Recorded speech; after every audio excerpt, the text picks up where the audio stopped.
territories hunting for sport and crushing ancient temples.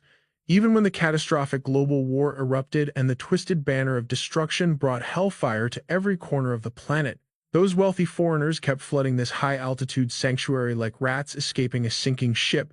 But who could have predicted it? The ultimate destroyer of humanity was humanity itself. Remembering this dark history, his face twisted in pure, agonizing rage. Looking back, fate was desperately trying to warn mankind of the impending apocalypse. Just as those heavy words fell, a young man spun around. Absolute panic washed over his face as he stared into the unknown. Right behind them, a rogue transport truck began rolling into the desolate wasteland. The vehicle beamed with a blinding light as eerie white doves circled it like omens of death. A terrifying realization struck his mind. That vehicle was completely driverless. They could not just sit there and wait to be slaughtered. Snapping into tactical mode, the veteran instantly grabbed his rifle and grenades. He pulled out a specialized bullet, flashing it toward his partner. The golden shocking piercer round. Standard steel casing but mechanically engineered to violently fragment upon impact, creating an absolute devastating shotgun spread of shrapnel. The crimson round. Packed with specialized napalm, boasting a blast radius over 2 meters and an incinerating core of 1,000 degrees. It sticks and burns everything to absolute ash. This is the tactical favorite. And the white round. A legendary tactical shell codenamed Phantom of Death, exclusively forged by the terrifying Pompeii arsenal. Insanely expensive, holding the absolute highest destructive power of the three. Just one shot can obliterate a heavy armored tank. The only fatal flaw, firing it triggers a violent chemical explosion. It releases a blinding flash, instantly exposing the sniper's exact coordinates. You literally light up like a camera flash on a dark battlefield. If the enemy dies, you probably die too. Muttering this grim truth, he closed his eyes, then fiercely locked his sniper scope onto the target. What kind of insane showdown was this? Radiating the ultimate aura of a master sniper, he pulled the trigger. A devastating streak of blinding white light screamed toward the approaching ghost vehicle. The bullet moved 100,000 times faster than any ordinary vehicle. It struck with devastating force, shattering the windshield into dust and erupting into blinding white flames. The sheer destruction turned the entire zone into a blazing red inferno. Witnessing this hellscape, a red-haired girl recklessly charged straight into the chaos. She dashed toward Mei Yingmo with absolute madness. Suddenly, a desperate shout echoed from above, warning them of her psychotic bloodlust. It was a zombified Guhuo, the elite commander of the Phantom Squad. Her awakening ability was light refraction, making her an unstoppable, invisible assassin. An epic blood-curdling clash erupted between human and monster. They tore into each other with savage fury until the zombie girl was finally brought down. In a ruthless move, he clamped his hand over her vicious jaws to stop the bite. The terrifying zombie virus was already ravaging her entire body. The brutal death match finally ended with her tragic demise. He stood over Guhuo's lifeless corpse, his grip still tight around his blood-stained blade. But Song Zuo ignored the body, realizing the vehicle had been entirely empty. It was the work of a telekinetic controller, a rare Tier 3 class that manipulated machinery from afar. He glared at the pair and muttered, "If my memory serves me right, the Mad Blade Vanguard's core team had a Phantom Assassin and a telekinetic controller." A dark realization hit him. He approached the corpse, deducing she was likely the commander of the Mad Blade's unmanned base B6. Her codename was Guhuo. "To think these zombies retain their awakened skills," he whispered. He turned away, a single tear falling for the fallen warrior.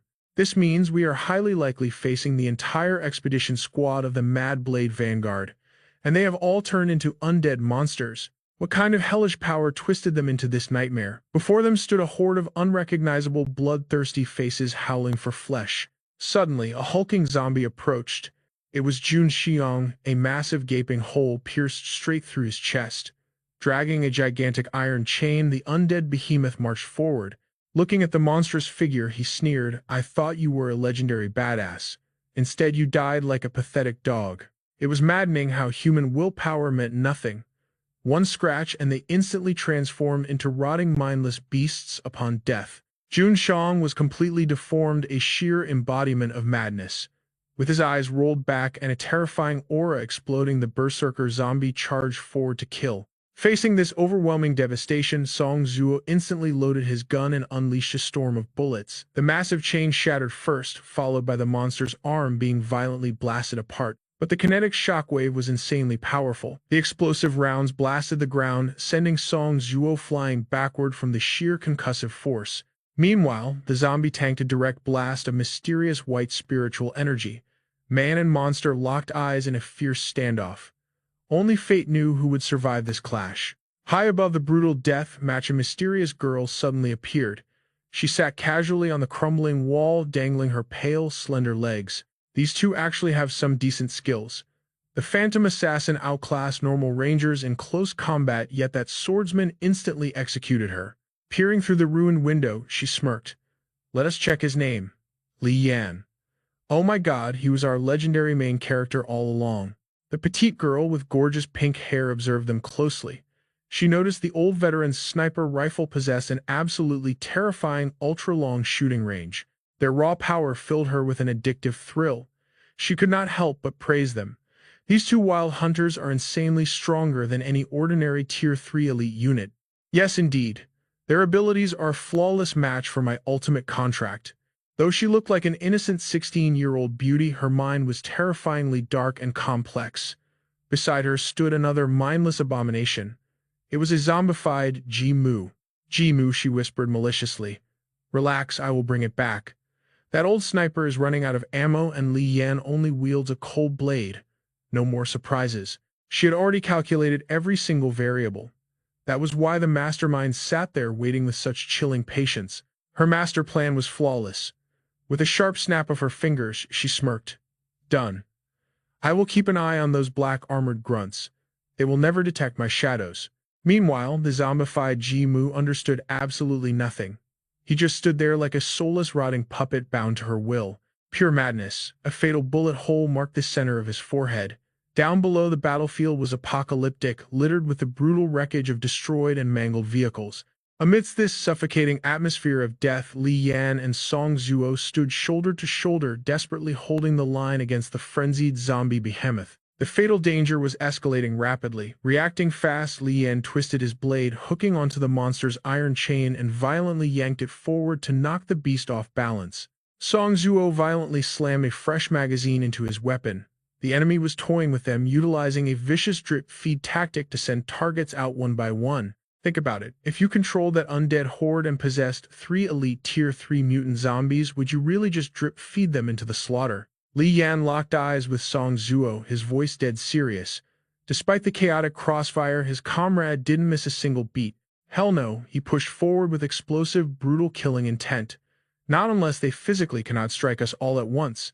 Right now, they can only deploy 2 at a time. Which proves. He suddenly trailed off, raising his smoking barrel toward a dark shadow. His fingers squeezed the trigger. The armor-piercing round tore into a nearby car tire. In a violent flash, the massive vehicle violently flipped upside down. His hunter's instinct was screaming. The puppet master was hiding dangerously close. He immediately dropped his center of gravity into a fierce combat stance. Sensing his overwhelming aura, the girl lurking in the shadows realized the truth. Her stunning eyes narrowed in chilling calmness. He spotted me. She glided backward gracefully on bare feet. Who could have ever guessed that such a breathtakingly innocent face concealed hands capable of absolute terror? Crouching low, a terrifying phantom aura suddenly erupted around her. Unbelievably, this delicate-looking girl braced her stance and hoisted a colossal boulder with terrifying ease. Talk about deceiving appearances. Her raw physical power was absolutely monstrous. Holding the massive stone, she froze and glared intensely at her target. Moments later, she crouched down. She used the stone slab as a shield. Peeking out, she found nothing but dead silence. The terrifying truth hit her. She had walked right into a trap. His wild shooting was just a bluff. The hunter had suddenly become the hunted. There is always a higher mountain. Realizing her fatal mistake, she gathered her aura. Without a second thought, she dashed forward to escape. Damn it, her violent reaction just exposed her position. It was a fatal error. Against Song's god-tier shooting speed, running was absolutely pointless. Locking onto her exact coordinates, Song raised his sniper rifle. He peered through the scope. She was insanely fast. It was truly unbelievable speed. Suddenly, another mutated zombie ambushed him. After blasting it to bloody pieces, his expression twisted in pure panic. He just remembered something critical. The northern building was still unfinished. Meanwhile, Li Yan was fighting a monster completely alone. He suddenly dashed away, shouting, "I leave this to you." Hearing this, the old man barked back in desperation. Are you kidding me? I cannot take this beast down alone. Before he could finish, the demonic zombie lunged. It swung a massive blood-stained iron chain. As the shadow loomed, he yelled, I am not a close combat fighter. Just then, the legendary black demon appeared. Living up to its name, its eyes glowed with pure evil.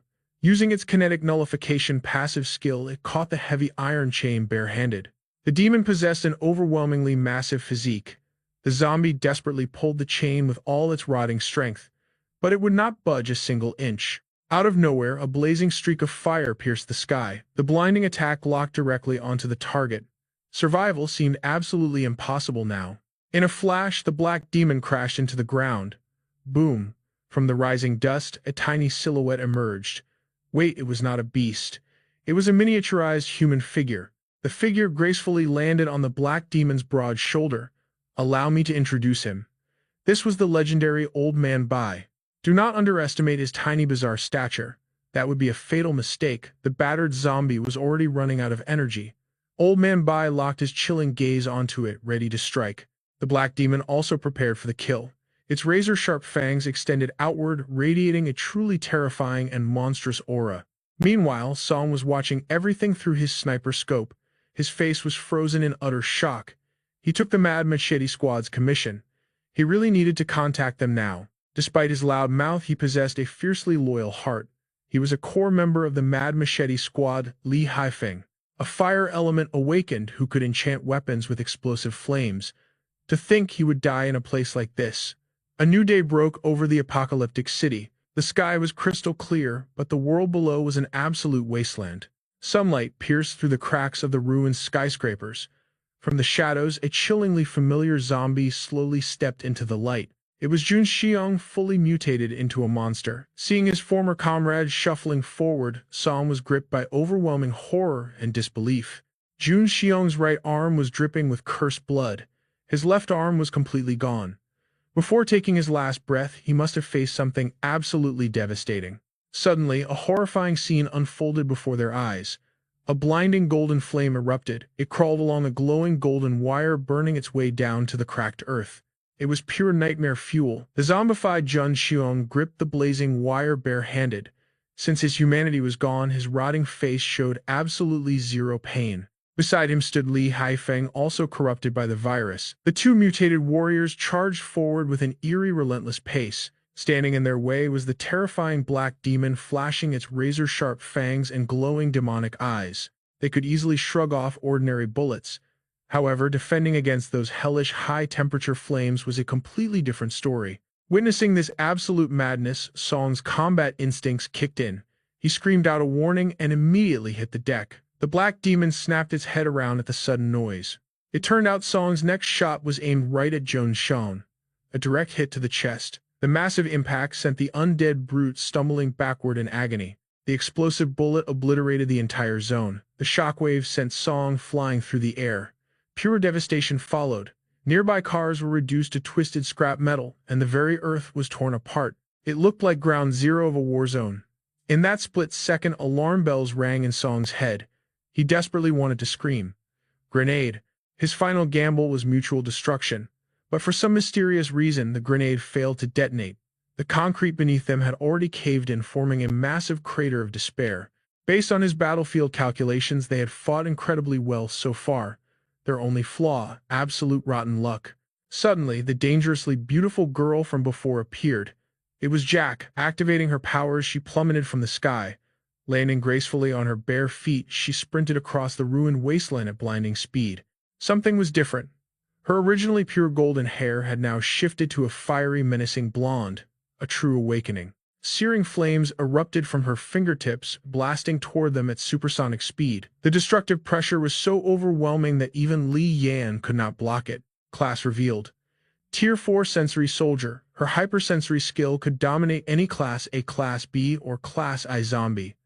The limit was 2 Master Zombies, but the buff shared across all undead in her radius. She could perfectly mimic the abilities of different mutated soldier types, wielding them with absolute terrifying freedom. However, if the original host died, the power links severed immediately. Abilities tied to exclusive soul-bound weapons shared the exact same harsh restriction. Her innocent beauty completely vanished, replaced by the twisted grin of a vicious demon. System note: if I had 100 versions of Jack, this one would undoubtedly be the ultimate treasure. Unfortunately, I lack the Li Senki steel to control her. Li Yan narrowed his eyes, analyzing the horrifying truth. This was not just a zombie. This was a Tier 4 apex predator. Watching Li Chaoyan's imposing aura close the distance, a chilling realization crossed her mind. You are not the night god. Rumor had it that apothecary leader Ramuga was Sector B's only Tier 4 soldier. Who knew Devil Lake hid another monster of this caliber? Worse, she was not alone. No wonder the Mad Machete squad was completely wiped out. Reaching Tier 4 was crossing into the realm of gods. The astronomical cost, resources, and human sacrifice required to unlock Tier 4 genetics were absolutely mind-boggling. Even now, across the entire Mudong region, only the top 3 ruling factions could afford such legendary power. Forget military-grade missiles or fighter jets. Through pure genetic mutation alone, these biological weapons achieved Tier 4 status. They possess catastrophic destruction levels rivaling advanced modern warfare. In the brutal theater of war, some powers remain absolutely unbreakable. During the harsh onset of the Winter Era, the world descended into pure chaos. The 3 great factions were completely unknown, and humanity still cowered in the terrifying shadow of the Doomsday War. The early prototype of Baobei Arsenal started as a top-secret joint laboratory forged by Baobei Tech and Los Alamos. By the 6th year of the Winter Era, Vanguard successfully engineered a Tier 4 genetic serum. They named it Prometheus, and its world-shattering implications were crystal clear. The only survivor to successfully fuse with the Prometheus serum was a young girl from Ochia. She officially became humanity's very first Tier 4 awakened. She did not mutate into a hulking super soldier. Instead, she awakened a terrifying god-like ability to completely dominate any electronic device in existence. Relying purely on her own overwhelming power, she single-handedly wiped out the remnants of a rival defense corporation. How? By hijacking their very own custom-built missile systems to rain absolute hellfire upon them. But she didn't stop there. She effortlessly hacked into rival arms manufacturers, stealing and obliterating countless highly classified documents. During that turbulent era, this single entity sent devastating shockwaves through every major military organization of the Winter Era. A grim joke began to circulate among the elite. They whispered that the flames of Prometheus could reduce any corporate data terminal to mere ashes. The only exception was the Black Star Chariot faction, simply because they recorded everything on ancient bamboo scrolls and used old-fashioned Chinese abacuses. Of course, devastating combat-type Tier 4 units also existed. Boasting explosive destructive power, they were vastly more agile than fighter jets, impossible to track, and posed a world-ending threat. In this pitch-black era of despair, the average human lifespan plummeted to barely 40 years. Survival had become humanity's only desperate focus. The brutal arms race to develop Tier 4 genetic soldiers violently shifted the evolutionary path of mankind. This terrifying power system was here to stay. Eventually, all 3 great factions secured their own Tier 4 forces or developed legendary countermeasures against them, finally forcing a fragile blood-soaked stalemate. That all changed just a few years ago. Baobei Arsenal and Yunhai Pharmaceuticals deliberately leaked the completed Prometheus serum to the outside world. Until that fateful moment, a Tier 4 awakened existing outside the 3 great factions was considered an absolute myth. That is exactly why. Even today, people in District B deeply suspect Lan Mujiao's Tier 4 status. Many believe he is just a pathetic fraud seeking cheap fame. But the sudden emergence of telepath Jack shattered that illusion. Tier 4 was no longer an exclusive monopoly. Iron Lady Vera's face twisted into a fierce scowl as she glared deeply at Li Yan. You are a Tier 4. Li Yan's expression hardened instantly.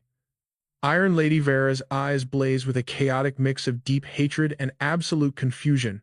It was obvious. She had figured something out. Falling into a flawless defensive stance, she hissed through gritted teeth. There is zero chance the Mad Horse faction could afford a Tier 4 soldier. You definitely have a hidden agenda. I don't know what legendary prize you seek within Devil Lake, but I promise you securing it will be 10 times closer to hell than you can possibly imagine. Li Yan smirked coldly, freely admitting his role. Believe what you want. I am merely a wild hunter chasing a massive payday. Someone dropped a mountain of cash for your genetic samples. and I am just the Grim Reaper executing their orders.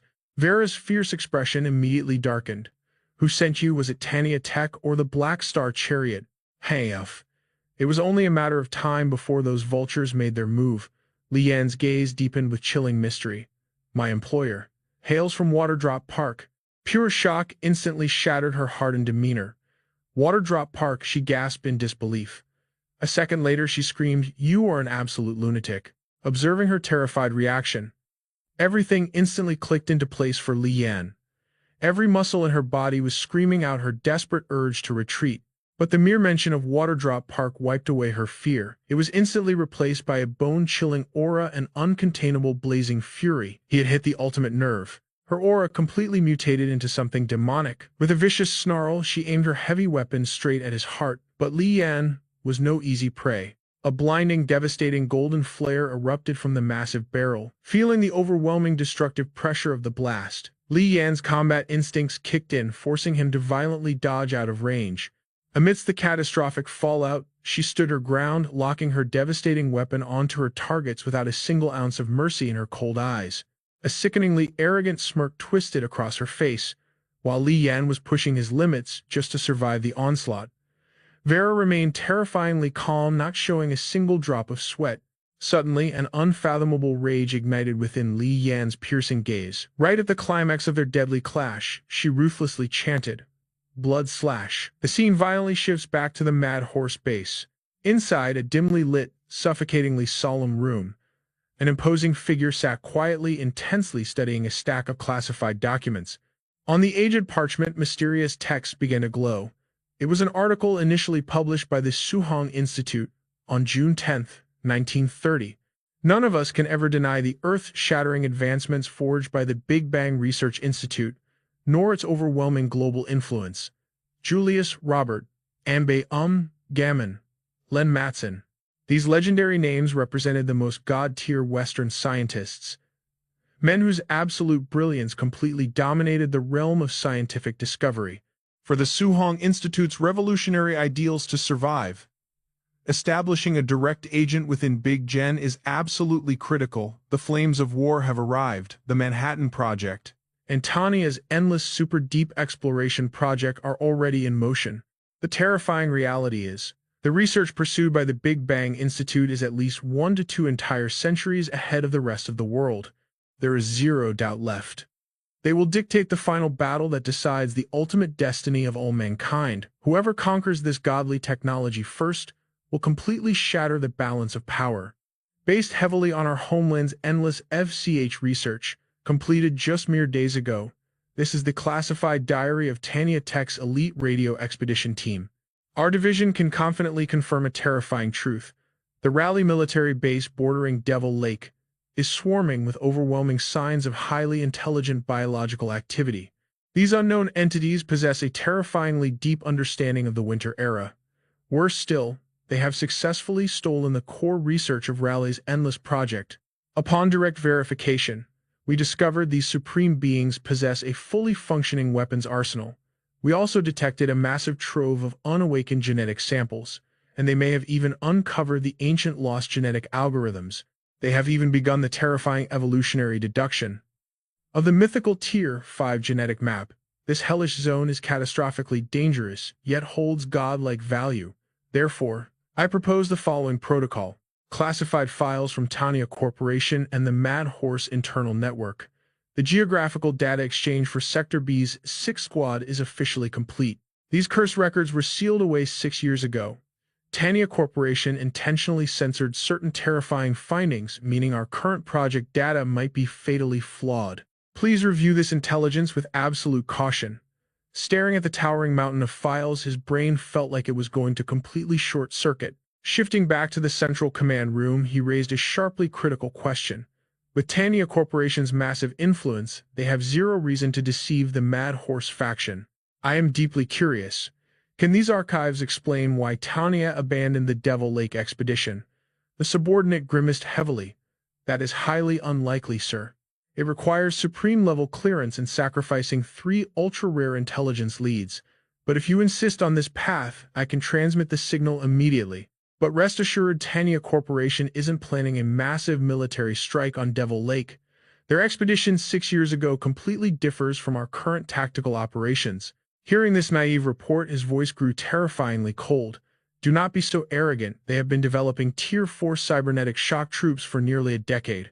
When it comes to raiding ancient system ruins, our Black Star Vanguard is completely outclassed. General Liang Wei sank into his chair, his expression veiled in heavy shadows. Intelligence confirms that Lamu Jiao, the twisted leader of the Medicine Buddha Guild, was adopted by a former monk from the refugee slums bordering Devil Lake. At 19 years old, he underwent the Forbidden Empowerment Ritual, and that is exactly when his sanity completely fractured. That ritual was a nightmare. We are dealing with extreme nuclear contamination zones, highly evolved, intelligent, undead, and terrifying genetic super mutants. General Liang Wei rubbed his temples in deep, calculated thought. What is the latest intel? Has that high-ranking Black Star commander, Xiu Ma, spilled the guild's secrets yet? Headquarters last checked in 14 hours ago, sir. They ordered us to duplicate all Devil Lake archives and transmit them instantly. Now all personnel await command. He leaned heavily against his chair, exhaling a frustrated breath. Hey, we still have 24 hours. More than enough time for Lamu Jiao to escape into some lawless wasteland. Right as those grim words left his mouth, Alpha Phi stormed into the room, her expression deadly serious. Do not be so sure about that. Lamu Jiao is still trapped inside Sector B. With every intense word, she aggressively closed the distance to the general's tactical desk. Sector B is under absolute martial law. If the four Heavenly Kings' vanguard dares to approach the safe zone borders, our defense grids will annihilate them in under 10 minutes. Furthermore, I just used the Vanguard's secure network to contact a spy in the Shadow Division. She was assigned to the Sector B Purge Operation. Commissioner Liang's interrogation of Xiu Ma is over. High Command has finalized the strike plan. The Black Star Vanguard will storm Devil Lake by midnight at the latest. Delivering the intel, Alpha Phi didn't hesitate. Let us be completely honest. Frontline Awakeners might level up rapidly, but their tactical instincts are nowhere near as sharp as us analysts who study these threats. General Liang Wei waved his hand dismissively at his subordinate. Leave us. As the heavy door clicked shut, a cunning gleam flashed in Alpha Phi's eyes. Liang Wei matched her intense gaze effortlessly. You healed surprisingly fast, Comrade Alpha Phi. Already itching to jump back into the meat grinder. Let us skip the pleasantries. Due to classified variables, my former biotech division is deploying a massive task force to oversee Sector B's evolution. Several of those elite researchers are my oldest academy friends. I am fully aware that our respective factions operate on completely different system authority levels, but they still intercept shadow intel that the Development Guild is blind to. Alpha Phi's eyes widened. Does this intel involve the Devil Lake raid, or Lamu Jiao's exact coordinates? This information could skyrocket your guild contributions. It might trigger a rare evolution quest or at the very least save your vanguard troops from a total massacre. Who can really say for sure? The general propped his chin on his hand, his typically stern expression softening into an unexpectedly charming, almost dangerously playful smirk. Alpha Phi. You don't mind if I use that codename right. If you drop this intel just to repay me for saving your life, you are vastly underestimating yourself. I already told you Qiao Xing and I go way back. He leaned back effortlessly, casually tossing his boots onto the desk.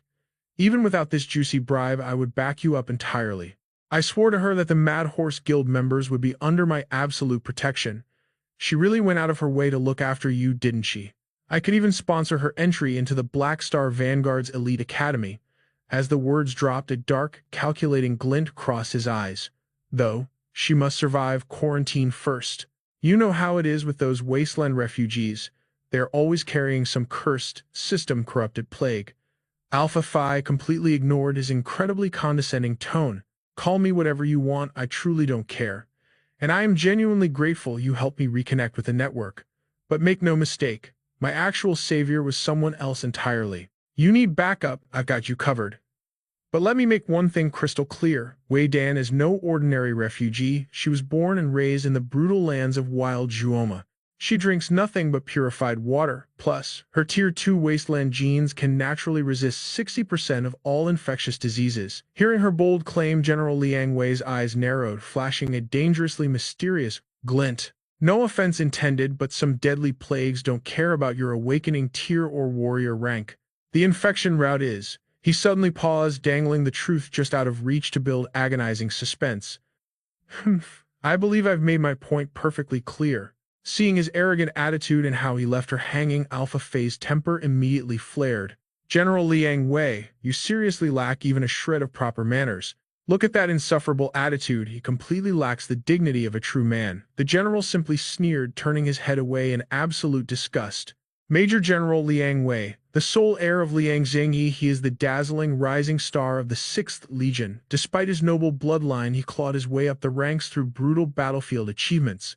His combat record is practically flawless. Nobody could find a single weakness. However, beneath that perfection lies a notorious reputation for ruthless cruelty and overwhelming arrogance. Even though the three great powers rule this chaotic era with an iron fist, almost no one in the Black Star Chariot faction drops their polite facade as brutally as Liang Wei. It is not about my manners. You simply haven't dealt with the venomous tongues of those women.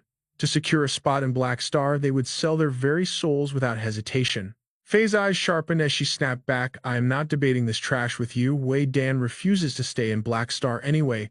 Enough, let us get straight to business. What is your plan? Faye's expression darkened with absolute resolve.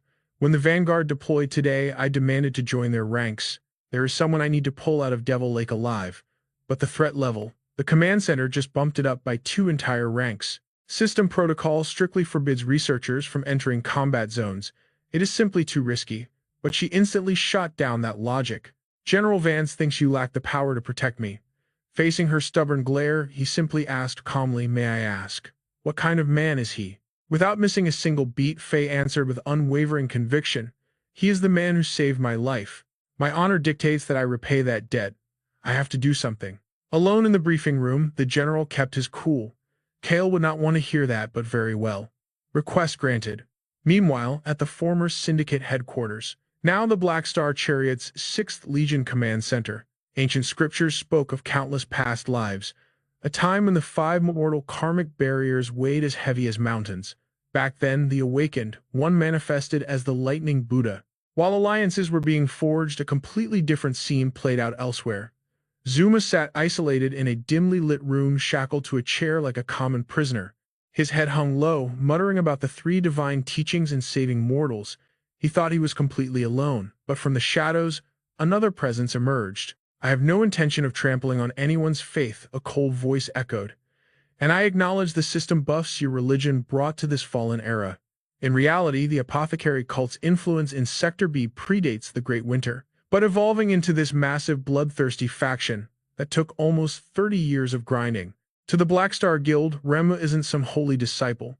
He's just an opportunistic rat with god-tier luck and toxic ambition. Hearing the system analysis, Zuma's eyes flickered with deep suspicion as he finally spoke. I will not debate the core philosophy with you. But let me ask you this.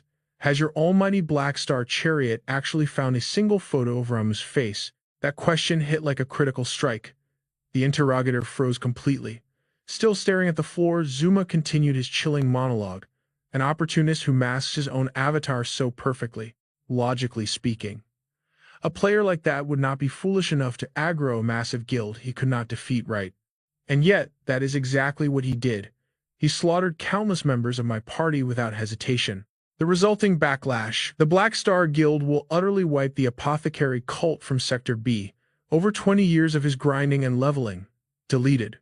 But what really catches my interest is Aqua Pearl Park. How did your intel network find out about it? What are its hidden specs? Rama leaked it once by mistake.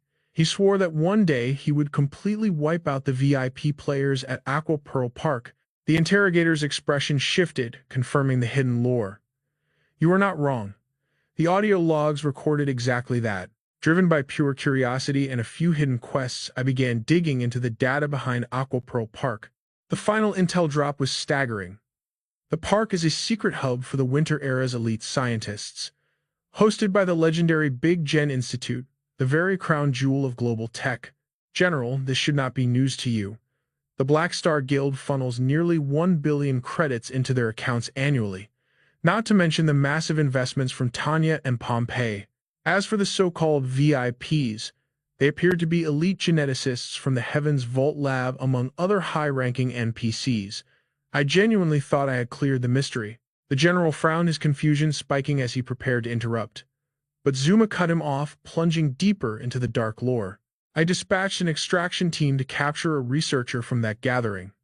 I wanted the park's core secrets. The result, my entire squad was completely wiped out. The final image, transmitted before their life signs flatlined, was a horrific boss monster. 8 twisted human heads, 8 gaping maws, 8 monstrous legs on a toxic yellow-green body. So you have never actually laid eyes on these VIP players yourself? Wrong. I have seen one. Inside Rama's private meditation chamber, I saw a woman. Rama kept her true ID hidden from the entire server, but I managed to view her character profile. She is an absolute authority in genetics over at C-Cloud Pharmaceuticals. Her name is Dr. Shu.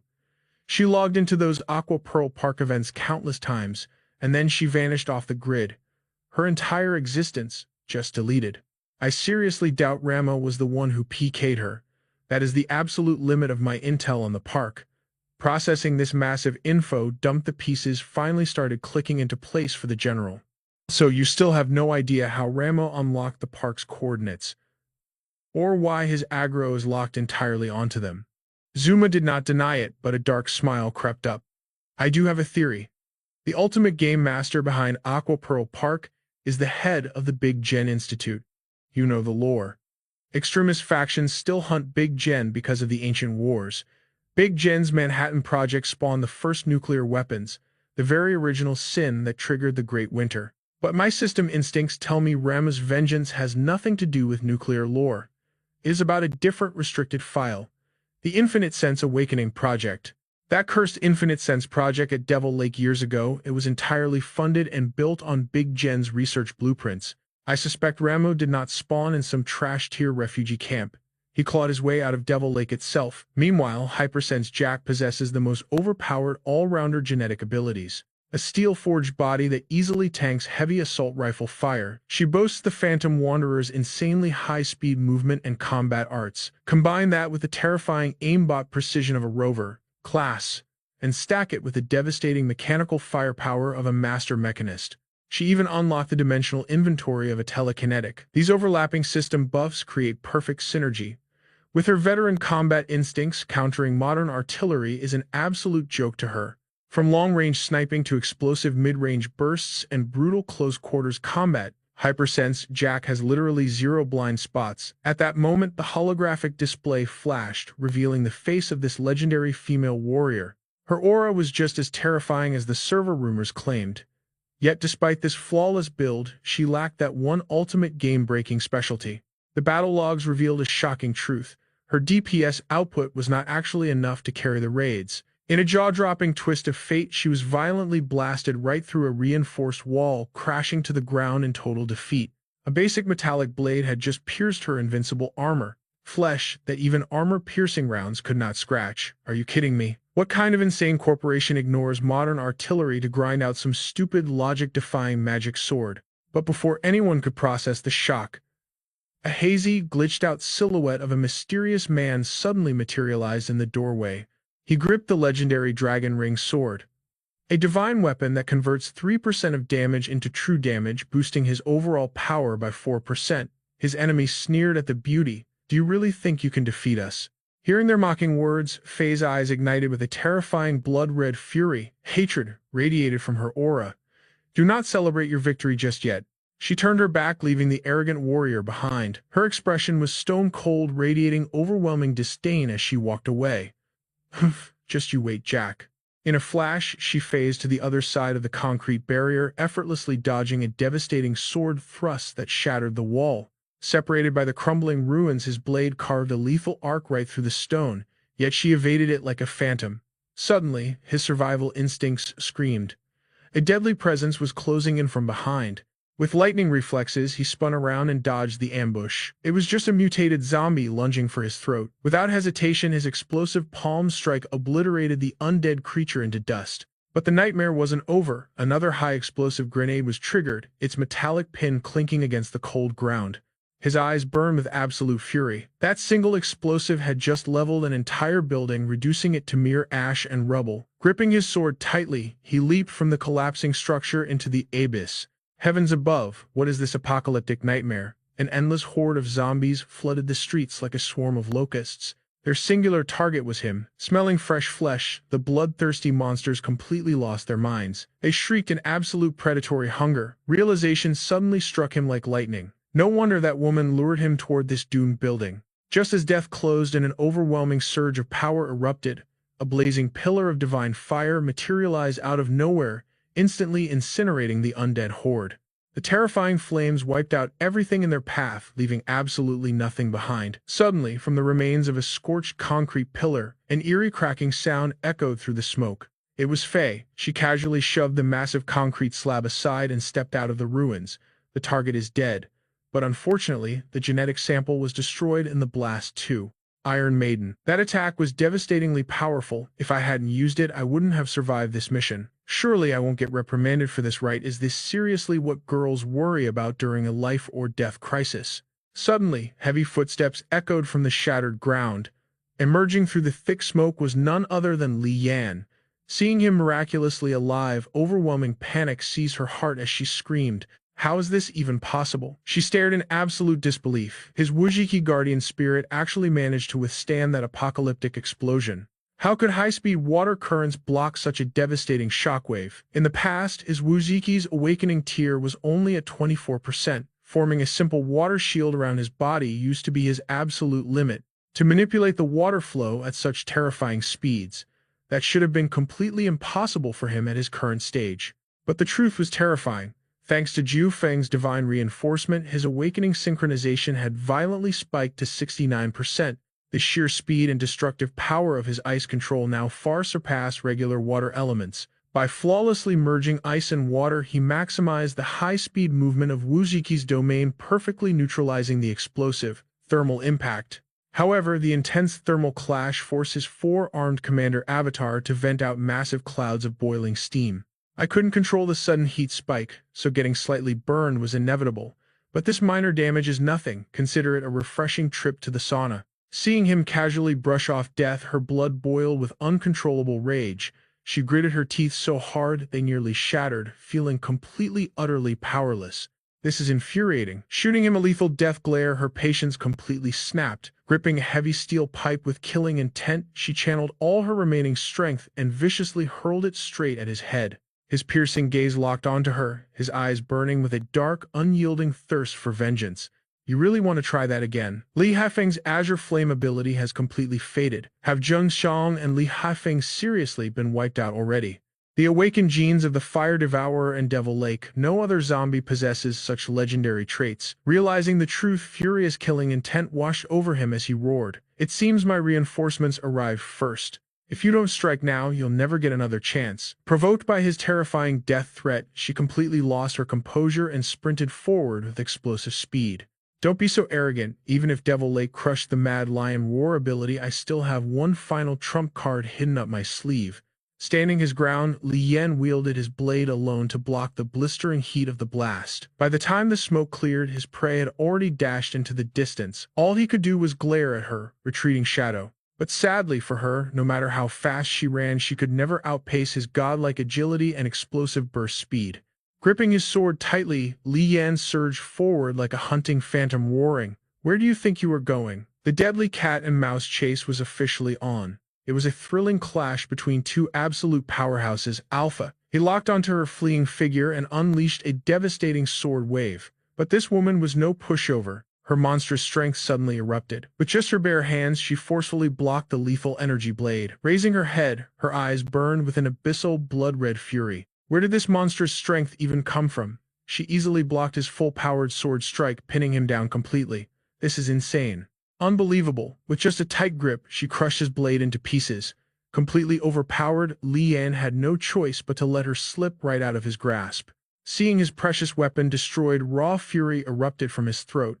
"How dare you shatter my ring dragon?" Staring at the shattered remains in his hands, a wave of heartbreak washed over him. It was utterly destroyed. His expression darkened with heavy sorrow and deep regret. Left with no other options, he bent down to gather the broken steel, shaking his head in defeat. It is useless. This cannot be repaired. Knowing it was hopeless, he still knelt to collect the pieces, his heart aching with painful reluctance. After all, this blade had survived countless bloody battles by his side, striking down enemies to forge his path of justice. But suddenly, while sifting through the scattered fragments, he discovered Jack's severed finger alongside a rare telepathic gene. The system analyzed it as a super-rare mutation material. This could be extracted to obtain an ultimate awakened ability, the telepathic gene. Suddenly, Elder Song appeared out of nowhere, pointing a gun right at him.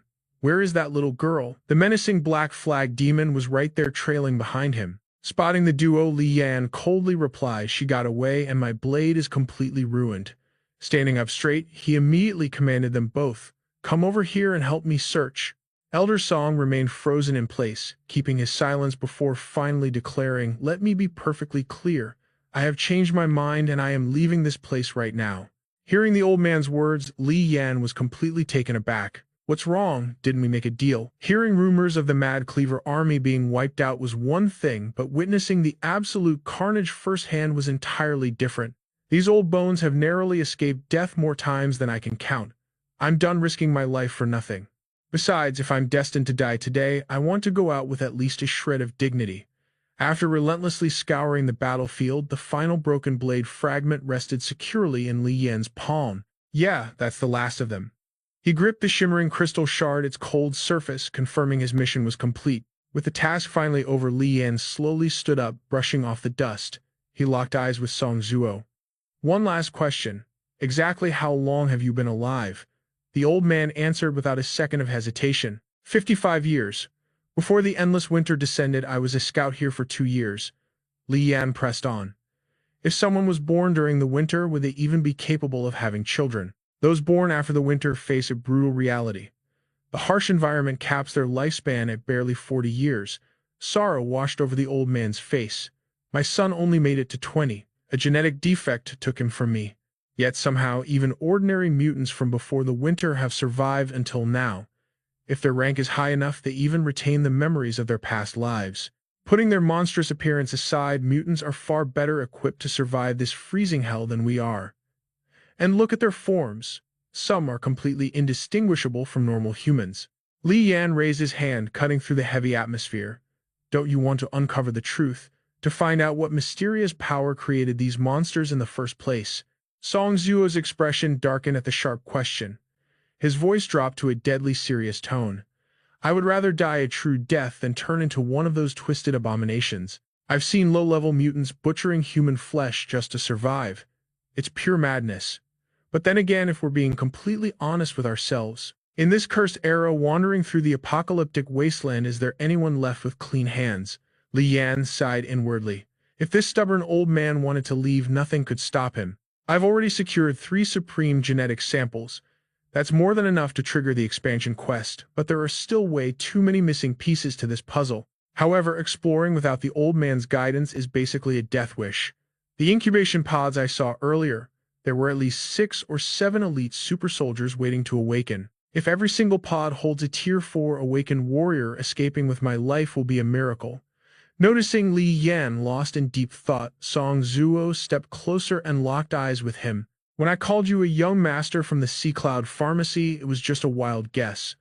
Honestly, I couldn't care less about your true identity. But we've bled together on this battlefield, so take my advice. Get out of Sector B immediately. An apocalyptic bloodbath is about to tear this place apart." Li Yan's eyes narrowed at the grim warning. "You're saying this because the Nemesis Syndicate won't just sit back and watch, right? I've survived since the world ended. After 2 years of clashing with these 3 reigning superpowers, I know the sheer terror of their absolute dominance and ruthless cruelty better than anyone. They aren't just hunting the anti-pharmacists anymore. Their crosshairs are locked dead onto Sector B." Taking in the heavy truth, Li Yan stepped forward and placed a reassuring hand on Song Zuo's shoulder. "All right, I'll trust your instincts. We leave together." After calculating all the deadly variables, the protagonist finally made his definitive choice. Who knows if the disaster will actually strike, but we can't afford to be reckless. Human greed is a bottomless abyss. I can't claim all the rewards, and I certainly can't solve every mystery. Who exactly is Yakov? What's the true secret behind the 4 Seasons Awakening? And what sinister role does the Big Ben Institute play in this broken world? Digging deeper now will only lead to utter destruction. Suddenly, the black demon's mechanical eyes flared with an intense crimson warning light. Sensing the sudden shift in aura, Li Yan whipped around. What's wrong? The machine reported a massive disturbance outside. Without missing a beat, the trio charged out to confront whatever nightmare was waiting. High above the decaying ruins of the city, a massive fleet of heavily armored gunships darkened the dying sky, advancing in a terrifying battle formation. Pure terror drained the color from Song Zuo's face the moment he looked up. Combat gunships. Since when does Sector B have the firepower to mobilize an entire aerial fleet? Even the Rhine brothers, the ruthless tyrants of Sector B, only possess a dozen basic helicopters. Staring at the overwhelming display of power, a chilling realization struck Li Yan. It's the Black Crow family, the four heavenly kings. I completely forgot about them. Are you absolutely certain those belong to the Black Crow family? I've crossed paths with them once, but they never dominated the skies like this before. At that altitude, they shouldn't be able to spot us. But why would the mid-tier heavenly kings descend upon Devil Lake? The longer Li Yan watched the ominous fleet, the deeper his suspicions grew. Whatever they're planning, it's not our fight. We need to vanish now. Mobilizing half their wealth just to fly here. A single missile costs tens of thousands. They wouldn't waste that kind of arsenal on two wandering scavengers. Unless... Did you manage to piss them off too? Enough talking. Let's fade into the shadows before all hell breaks loose.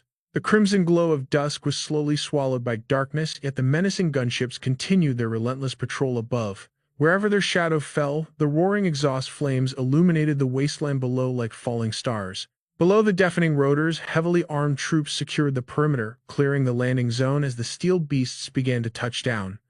Yakov was once just an ordinary researcher at the Raleigh Scientific Institute. But when the nuclear apocalypse shattered the world, he gambled his life by injecting the untested Winter Awakening gene into his own veins, miraculously surviving the end of days. During the Tanya Corporation's golden age of exploration, Yakov was the elusive puppet master, secretly controlling the mutated hordes lurking within Devil Lake. In the aftermath of the endless winter, he spearheaded the Awakened Gene research, commanding the mutant uprising against humanity. Just to capture a single photograph of his face, the Tanya Corporation sacrificed 40 elite operatives in a blood-soaked massacre. The heavy steel ramps slammed onto the scorched earth and elite super soldiers flooded out of the choppers like a swarm of locusts. They descended with terrifying mechanical precision. The radiation levels here are absolutely insane. Without a second of hesitation, every single soldier unclipped a glowing syringe and brutally jammed it directly into their own necks. Their eyes snapped open, blazing with savage aggression as they marched forward. Listen up, boys, injecting glucose won't save you out here. But damn doesn't the apocalypse smell refreshing. You couldn't really blame their arrogance. They were just standard Tier 3 genetic soldiers drunk on artificial power. Overhearing their banter, Vera stepped out of the shadows, his voice slicing through the noise. This has nothing to do with power tiers. Normal humans simply cannot survive in this toxic wasteland. Vera's expression grew dangerously dark, his mind racing as he analyzed the deadly trap they had just walked into. Just as the tension reached a breaking point, a commanding figure strolled casually onto the battlefield. It was Hunter Horn. His imposing presence and sharp, aristocratic features immediately demanded absolute respect. Standing fearlessly before the armed invasion, he flashed a devastating smirk. Long time no see. The surrounding troops instantly froze in shock, gasping out, "Wait! Isn't that our legendary living VIP? You aren't wearing your uniform. I almost didn't recognize you. Should I call you Luke or Alan?" Seeing their overjoyed reactions, he felt a bit embarrassed, awkwardly scratching his head with a sheepish smile as he replied, "For the sake of our decade-long friendship, Doctor, and since you don't worship the medicine oracle, just calling me Luke is perfectly fine." Catching sight of the doctor's neck, Luke's eyes widened in sheer panic. "Wait, what happened to your neck?" "Just a minor glitch, but it's already been handled. I suggest you brace yourself. The real nightmare is about to begin." Just then, a heavily armored soldier approached from behind, delivering an urgent, hushed report. "Esper Anna has been injured. Are there really still such formidable rogue hunters lurking in Sector B? It must be an assassin sent by a rival guild. That is the current chaotic reality. Everyone wants a piece of the pie. We don't even need to strike. Word has it, the Black Star Vanguard is eagerly purging this zone, naturally crushing any rival factions trying to interfere exactly as you designed." Hearing you say that, do I really sound like an ambitious mastermind trying to overthrow the world? Are you not a dark cult leader? Hearing those mocking words, Luke could only sigh in absolute defeat. My loyal followers simply sacrifice themselves for the ultimate truth. I acknowledge your almighty medicine oracle, but you better pray that destiny favors your master plan. Otherwise, you will witness your divine order crumble into absolute dust. Devil Lake will never fall for your cheap brainwashing tricks. Doctor, you know better than anyone. If I truly coveted your throne, I would have conquered this entire domain 20 years ago. In the shadows, the two figures watching him were consumed by blazing wrath. Their fists clenched tight, their entire bodies trembling with an overwhelming explosive fury. His gaze grew terrifyingly cold. Eastern Europeans. If Diana fails to show up and honor her sacred oath, this time our fragile alliance ends right here and now. The moment he finished speaking, he turned around only to see Hegon stepping from the shadows. The shady group immediately huddled together, whispering about their next dark scheme. We move out at dawn, heading back to the Wild Stallion Corporation to exchange for cash and permits. Hearing this tactical briefing, the Black Phantom and Trent remained dead silent, lurking in a dark corner. After a few brutal days at Devil Lake, aside from uncovering dark myths about the Great Winter, they had finally secured some epic loot. First up were 3 supreme genetic samples, Lightning Jack, Autumn Jack, and the legendary sensory Soul Mark. There were also priceless research files, but after fencing them and paying Trent his cut, barely anything remained. The blazing dragon blade was shattered, leaving only the Azure Phoenix blade as a reliable backup weapon. This legendary weapon was originally the Black Phantom's cherished dragon blade, a faithful companion that had fought by his side for an entire bloody year. He had wielded this blade in brutal arena duels and slaughtered countless demons on the battlefield. While superior swords existed, the dragon blade remained his absolute top choice. Gripping the hilt tightly, he stared into the crackling flames, lost in deep contemplation. He was even willing to sacrifice ultra-rare materials to reforge the dragon blade, ensuring its divine structure was perfectly restored to match his terrifying rate of awakening. But now the mighty dragon blade had lost its tactical value and meaning. It was beyond repair, doomed to be kept solely as a tragic battle souvenir. Glancing over at the Black Phantom, Leon noticed his aura was practically screaming with high alert. Trent instantly sensed the killing intent as well. Hostiles were closing, and Leon quickly grasped the deadly situation. Shh, he motioned, signaling Trent to stay dead silent, as one wrong breath could trigger disaster. His heightened senses tracked them right behind the wall.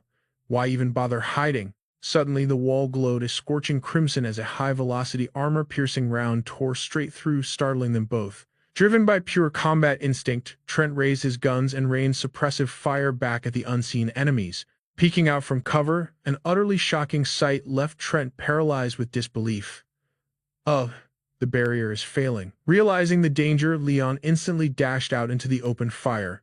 That shield could easily block twin machine guns, yet it shattered after just 4 hits. These deceptively simple rounds packed an overwhelming punch, vastly outclassing the zombie weaponry at Devil Lake. This was undeniably the devastating firepower from the Great Winter epoch.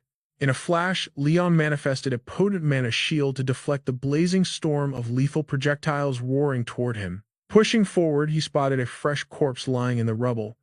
Glancing up the stairs, an assassin had their sights locked on him, but their futile resistance was completely useless. It was a combat android. Diving deeper into the basement, his radar pinged another deadly machine, lurking in the loft, calculating the perfect moment for a lethal ambush. Thankfully, his absolute defense barrier held strong, completely blocking the cowardly backstab. But as he inspected the enemy's blade, a faint scent of almonds hit him, revealing something far more sinister. It was a viciously coated poison dagger. Moving with blinding speed, Leon utterly dismantled the rogue machine and sprinted aggressively down the blood-stained corridor. Exploiting a fatal blind spot, Leon delivered a bone-crushing palm strike, instantly flatlining the target. Suddenly, mysterious bullets rained down, detonating explosively against the ground. One deadly slug spiraled through the chaos, violently shattering his protective aura shield. Ignoring his shattered defenses, his eyes flared with determination as he recklessly charged headfirst into the danger zone. Stripped of his magic barrier, his survival instincts kicked in, forcing him to strategically use a thick wall as cover. Meanwhile, Trent went full gunslinger mode, dual-wielding his firearms to mercilessly mow down the approaching death squad. This suppressing fire is getting way too intense. The enemy's devastating artillery ripped his concrete cover to absolute shreds, making the thick wall feel like mere paper against their monstrous guns. Trent fiercely held his ground, his twin guns roaring in a desperate one-man last stand. But facing an entire execution squad aiming down their sights, how long could one man possibly survive this overwhelming military onslaught? A terrifying storm of muzzle flashes converged directly on his position. In this life-or-death crisis, Leon drew the Azure Phoenix blade and fearlessly plunged right into the front line. A single magnificent slash cleaved the undead elite in half. Unbelievably, another heavily armored soldier, completely masked from head to toe, materialized from the shadows and unleashed a ruthless barrage. Thanks to his god-tier reflexes, his blade danced through the air instantly, decapitating the ambusher. Pinning down the sole survivor, he demanded coldly, "Who exactly are you people? Why are you hunting us down?" The captive refused to speak, but by then, Trent had already secured the perimeter, locking his iron sights directly onto their remaining skulls. Suddenly, a commanding figure stepped out of the smoke. "Unit 6 of the Black Star, Vanguard's 1st Division. Drop your weapons immediately and surrender for interrogation. Still putting on such an arrogant act in this situation. Why didn't you announce that at the front door? I admit I severely underestimated your combat prowess. To apologize, I will repeat myself. Unit 6 of the Black Star Vanguard, ordering you to surrender your weapons for immediate interrogation." Hearing this utterly hypocritical declaration, a chilling realization crossed Leon's mind. Such hollow posturing lacked any real intimidation, only plunging his respect for the Black Star Vanguard to rock bottom. Their self-righteous arrogance, acting so aloof and disdainful, despite failing so miserably, was completely pathetic. Is he out of his mind? Both guns clattered against the dirt. Li Yan snapped his head around. What the hell? Against all odds, Old Song actually surrendered. He dropped his twin pistols and raised his hands high. The masked operatives locked their sights on them. Li Yan held one of the grunts in a tight chokehold. The masked squad watched his every move, trembling with hypervigilance. Frustration burned in Li Yan's eyes as he glared at his terrified hostage. Old Song simply scanned the battlefield. With his hands raised, the old man thought, a wise survivor knows when to yield. Li Yan was completely baffled, catching Old Song's subtle side-eye. This made absolutely no sense. With just his twin guns and this complex terrain, Old Song could have easily wiped out this entire squad, yet here he was submitting like some frail, helpless old man. Then the realization hit Li Yan. That look meant one thing: their badges are real, do not provoke them. It was the ultimate law of the wasteland, a primal instinct etched into every true hunter: survive, endure, and fear absolute power. Only by living can you ever reclaim your pride. Wu Jianming stepped from the shadows. I respect warriors with razor-sharp skills, even if they crawl out of the wasteland. His smug expression twisted into rage. But I will not repeat myself a third time. Suddenly, heavy armor rolled forward. On the horizon, blue steel tank treads crushed the desert sand. Massive Silver Bear-class armored tanks tore through the skyline. Heavy-duty tactical transport trucks rumbled ominously right behind them. Savage pitch-black warheads aimed high, locked into their launch pads and pointing directly at the heavens. The siege formation was flawless, manned by black-clad soldiers with dead, emotionless eyes. The suffocating pressure was absolute. This wasn't just some ragtag gang of thugs riding around in armed dune buggies. This was an unstoppable military juggernaut. The tank turrets shifted, locking onto their targets like beasts, preparing for a massacre. Wu Jianming sneered coldly. He delivered his final warning. Devil Lake and its perimeter are now a Tier 1 war zone. Any suspicious individuals caught in this sector, we have the authority to execute on sight. Defeated, Li Yan released his captive and let his blade drop to the dirt. He raised both hands in surrender, leaving the hostage completely stunned. The masked grunt rushed over, saluting Wu Jianming. The commander slowly approached Li Yan, his footsteps echoing with arrogance. Wu Jianming glared at him, his eyes burning with absolute contempt. Adjusting his tactical gloves, he spat, "I am Wu Jianming. Usually I take my sweet time torturing you, but I know who you are, Li Yan." He clamped both hands down on Li Yan's shoulders. Bam! A brutal knee smash right into his stomach. Li Yan groaned in pain before Wu Jianming delivered another devastating kick to his gut. The masked soldiers watched in dead silence. Wham! Another ruthless strike landed. Old Song remained totally quiet, observing the abuse. The relentless blows drained every ounce of strength from Li Yan's body. Unable to withstand the brutal assault, Li Yan collapsed into the dirt. Panting heavily, Wu Jianming sneered, "You two crippled 8 of my finest men. Now our debt is settled in blood. I won't cause you any more trouble." Dripping with cold sweat, Li Yan chuckled inwardly. Li Yan pointed weakly at Old Song. Then why beat me up but spare the old man? Wu Jianming scoffed. Because I hate that rebellious look in your eyes. Happy, take them back to base. Li Yan ran the tactical scenarios. Interrogation, then immediate expulsion. Suspects had to show a corporate permit from the three great powers and vacate the war zone within 24 hours. Could this Black Star Chariot commander really be planning to lock us up for the night? Li Yan threw Old Song a suspicious glance. He already knew they were Black Star Chariot operatives, which was exactly why he hid the Black Flag ghost inside his six-pattern coin earlier. Based on Wu Jiaming's threats, Sector B was facing a massive upheaval. What awaited them definitely wasn't clear skies. Later, deep inside the heavily fortified base, Liang Wei began his introductions. Greetings. I am Liang Wei, Major General of the Black Star Chariot. Let me make this crystal clear. Sector B is now entirely under our faction's absolute control. Li Yan's mind raced. The Black Star Chariot truly strikes like thunder, but to pull off such a massive operation without the other two major powers reacting, that meant the Medicine Buddha faction was pathetically weak. Li Yan glared at him in irritated silence. He glanced down at his bindings. These metal cuffs suppress gene abilities below Tier 4, but they are completely useless against my system. A heavy silence suffocated the room. He stared at Liang Wei, formulating a deadly plan. Break the cuffs, take him hostage, steal some high-grade serums, and wage a guerrilla war against the Black Star Chariot. If things go south, I'd just escape. But Li Yan hesitated. Going in guns blazing wasn't the smartest move right now. If he wanted to uncover Uncle Yu's master plan, infiltrating the three great powers was an absolute necessity, even if it meant swallowing his pride and enduring their infuriating arrogance for a little while longer. Holding a glass, Liang Wei asked casually, "Do you prefer tea or instant coffee, just water?" Li Yan replied coldly. Visibly annoyed, Liang Wei shoved the glass toward a passing guard. As the soldier left, Liang Wei tilted his head. "Mr. Li, you are a wandering wasteland hunter, correct? Honestly, I feel like we were destined enemies right from the start. You carry the distinct aura of an old-world talent, almost like a classic Western cowboy. Tell me, have you ever seen the film Stagecoach? You give off serious John Wayne vibes." Li Yan narrowed his eyes in suspicion. That was a black-and-white Western movie from a bygone era. No matter how you looked at it, cinema in this apocalyptic timeline was an impossible luxury. A lowly wasteland hunter shouldn't even know what that is. "Ah, whatever, it doesn't matter." Liang Wei waved his hand. "Official records are completely pointless anyway, nobody ever reads them. The dark secrets people truly desire are never written down in some boring file." Flipping through a dossier, Liang Wei suddenly looked up. "Are you acquainted with a Papa?" Li Yan frowned in utter confusion before a memory flashed through his mind.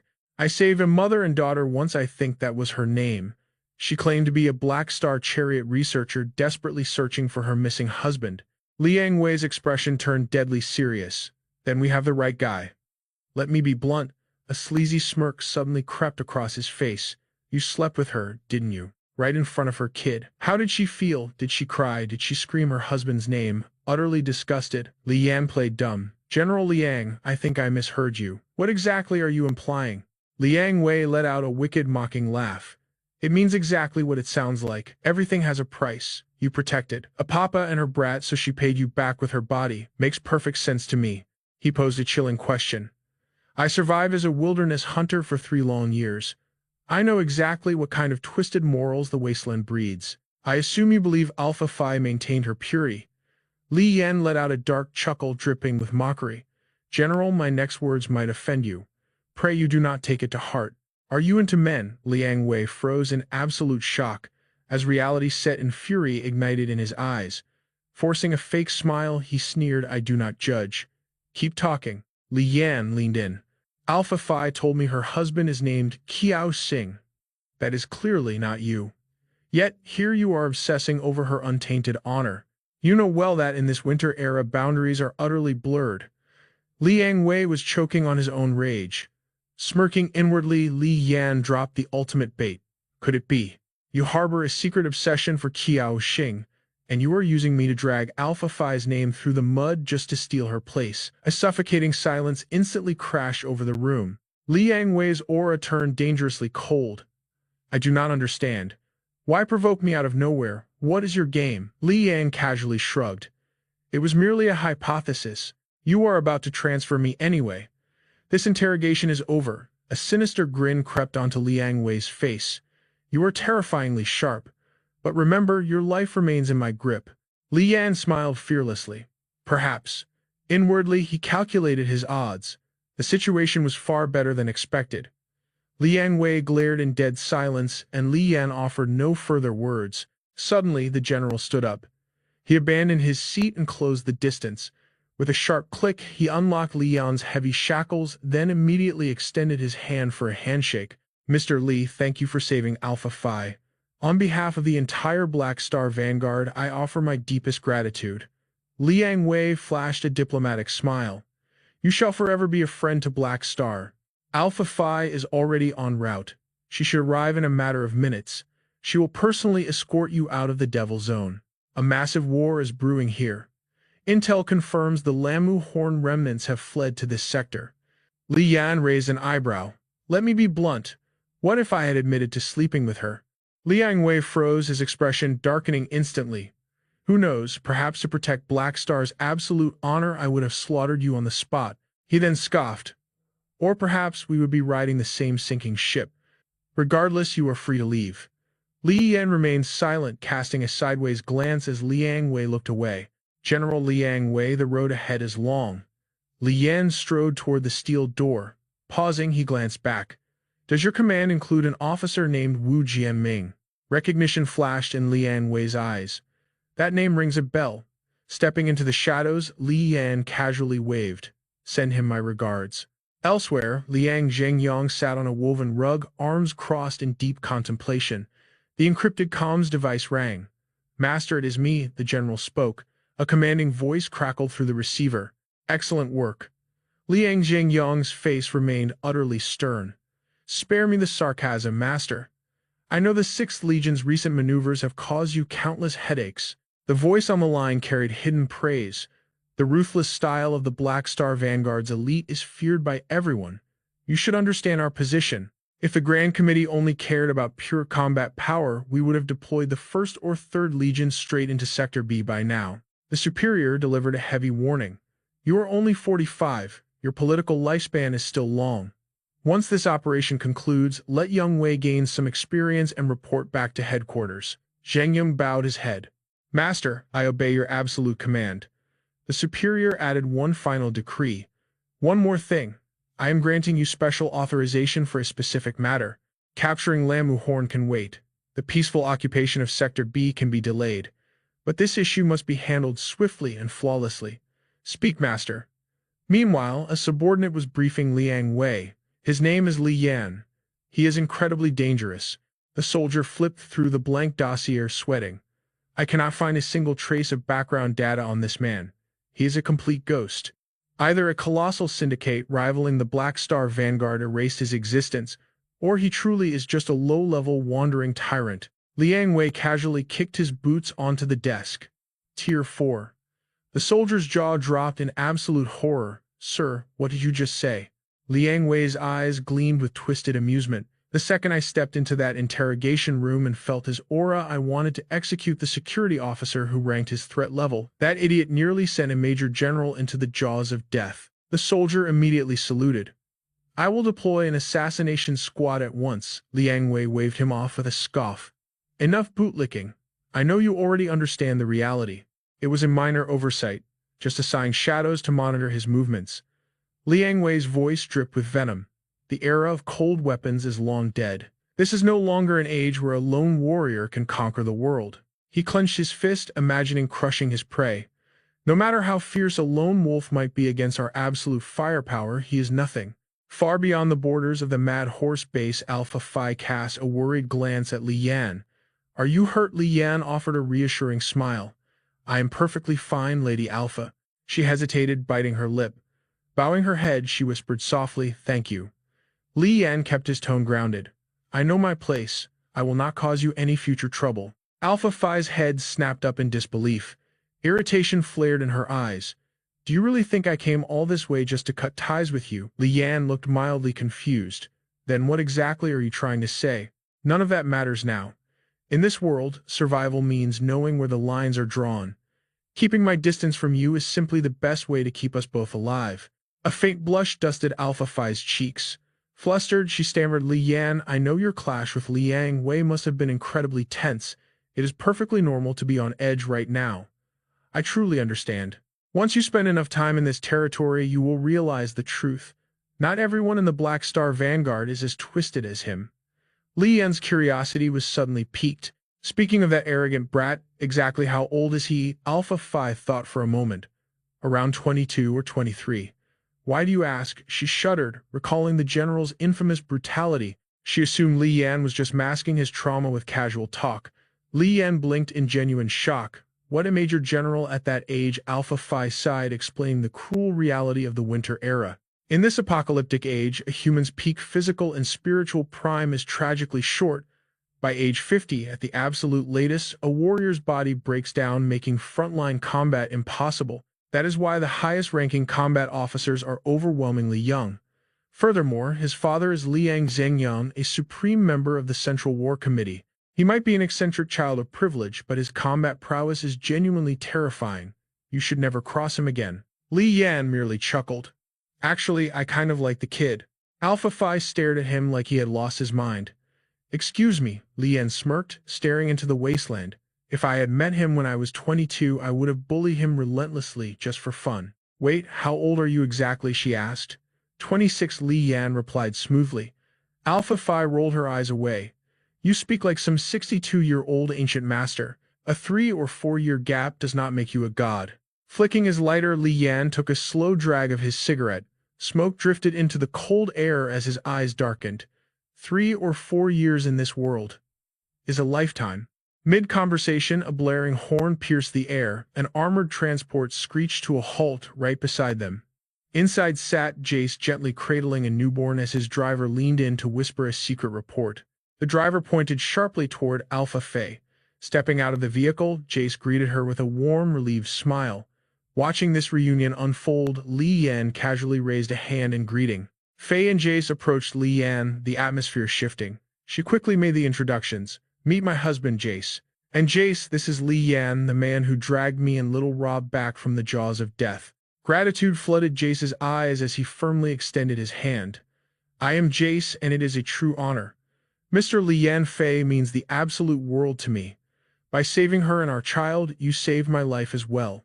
I will carry this massive debt to my grave. Li Yan grasped his hand, flashing a laid-back, confident smirk. Hold on, Faye promised to use Black Star X's vast resources to dig up some intel for me or pay a hefty bounty. I stepped in for the reward, so let us just call it a fair trade. No life debts needed here. Jace did not hesitate.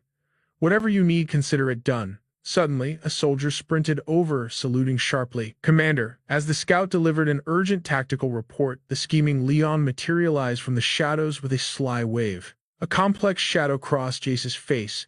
He turned back, his tone hardening. My apologies, I will just call you Li Yan. The battlefield is an absolute meat grinder right now, and my focus must remain on the front line. Here is the plan. I am evacuating you and Faye to a highly secure safe zone nearby. Once the dust settles and this war ends, I swear on my honor to fulfill the bounty Faye promised you. A deal is a deal, Li Yan agreed with a firm nod. But listen, I have a trusted partner who got dragged into this hellhole with me. If we are moving out, I need him riding shotgun. Without missing a beat, Jace agreed. I will authorize his extraction immediately. He then pressed his forehead tenderly against Faye's. You all need to evacuate now. I still have a bloody mission to finish here. Cradling their child, she whispered with tearful devotion, Please promise me you will come back alive. As their convoy vanished into the wasteland, Leon cast a side eye and sneered. Colonel Jace, your sudden return to this cursed zone completely exposes the Medicine Master's previous catastrophic failure. Now that the mighty 6th Legion has crushed Sector B and marched back, tell me, did you actually bother bringing enough firepower this time? Jace's voice turned ice cold. High Command just dropped an absolute directive. The moment the smoke clears, every single Supreme Gene sample, locked in Devil Lake spring, summer, autumn, and winter must be secured and escorted straight back to headquarters.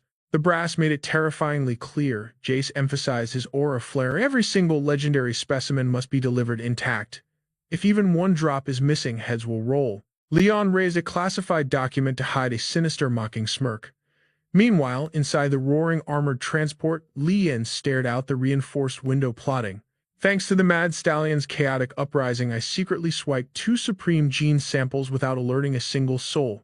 A dangerous thrill ran through his veins. With Black Star X making their next massive move, could I manipulate this bloodbath to score an even more legendary loot drop? The heavy transport tore across the desolate, ruined highway toward the safe zone. Breaking the tense silence inside, Li Yan leaned forward. "So where exactly is this magical sanctuary of yours?" Faye adjusted her posture. "We are heading to Black Star X's temporary stronghold in Sector B-24. Ironically, it used to be the main fortress of the Mad Stallions. I can see both you and your partner took some devastating damage back there. Their healing technology is state-of-the-art and fully stocked to patch up awakeners. Plus, a few of my elite mentors from the Grand Research Institute deployed there just a few days ago. I have not contacted them yet, but they possess top-tier clearance. They might know the exact coordinates of what you are hunting." As Silas sat in stoic silence, Li Yan nodded. "I owe you one. But real talk, how badly are the Mad Stallions bleeding right now?" A heavy, suffocating tension instantly gripped Faye's face. To put it bluntly, the Mad Stallions have been completely wiped off the map in Sector B. They are history. Not just them. The Vent Syndicate, the underworld bosses, even old Jace's impenetrable fortress. Black Star's relentless forces will crush them all. Right now, the entire Sector B is locked under an iron-fisted martial law. However, if we strike a strategic alliance with a regional overseer, we might survive this storm. Li Yan and Silas exchanged bewildered, sharp glances. Silas narrowed his eyes, voicing his dread. "You are saying Sector B is now the absolute domain of Black Star X?" Faye's gaze darkened with grim calculation. For nearly 2 months, the 14th and 15th Legions have relentlessly marched into the sector. Black Star X has completely dominated the hierarchy here. Their absolute reign will not budge an inch for at least 18 months. Silas closed his eyes, exhaling a slow, meditative breath. Perhaps it is for the best. Out of all the post-apocalyptic survival zones in Greater Asia, Sector B has always been a lawless, blood-soaked hellscape. Savage weather anomalies, shattered infrastructure, and desperate scavengers looting high-tech weaponry from ancient war ruins. These elements bred a chaotic swarm of vicious rebel factions and fanatical twisted cults. All of this raw chaos turned Sector B into a toxic wasteland. It is practically a poisoned chalice, useless to conquer yet too strategically valuable to simply abandon to the wolves. Mega-factions like Pompey and Tania only ever funded proxy warlords here, refusing to dirty their own hands. They deliberately use this entire sector as a brutal, bloody buffer zone to absorb their endless political conflicts. A brilliant tactical move, considering this barren dirt holds zero natural resources. But Black Star's sudden, overwhelming invasion, it was triggered because nearly 10,000 of their elite operatives and soldiers were mercilessly slaughtered. Now, they are raining down apocalyptic vengeance. The Supreme Combat Committee released a chilling sector-wide death notice. Beyond mourning their fallen comrades, their message was a savage declaration of war. An eye for an eye, blood for absolute blood. It was a terrifying warning to all rival factions to back the hell off. But Faye, with a brilliant researcher's intuition, she had already cracked the devastating truth. Black Star X's ruthless annihilation of Sector B was not just about vengeance.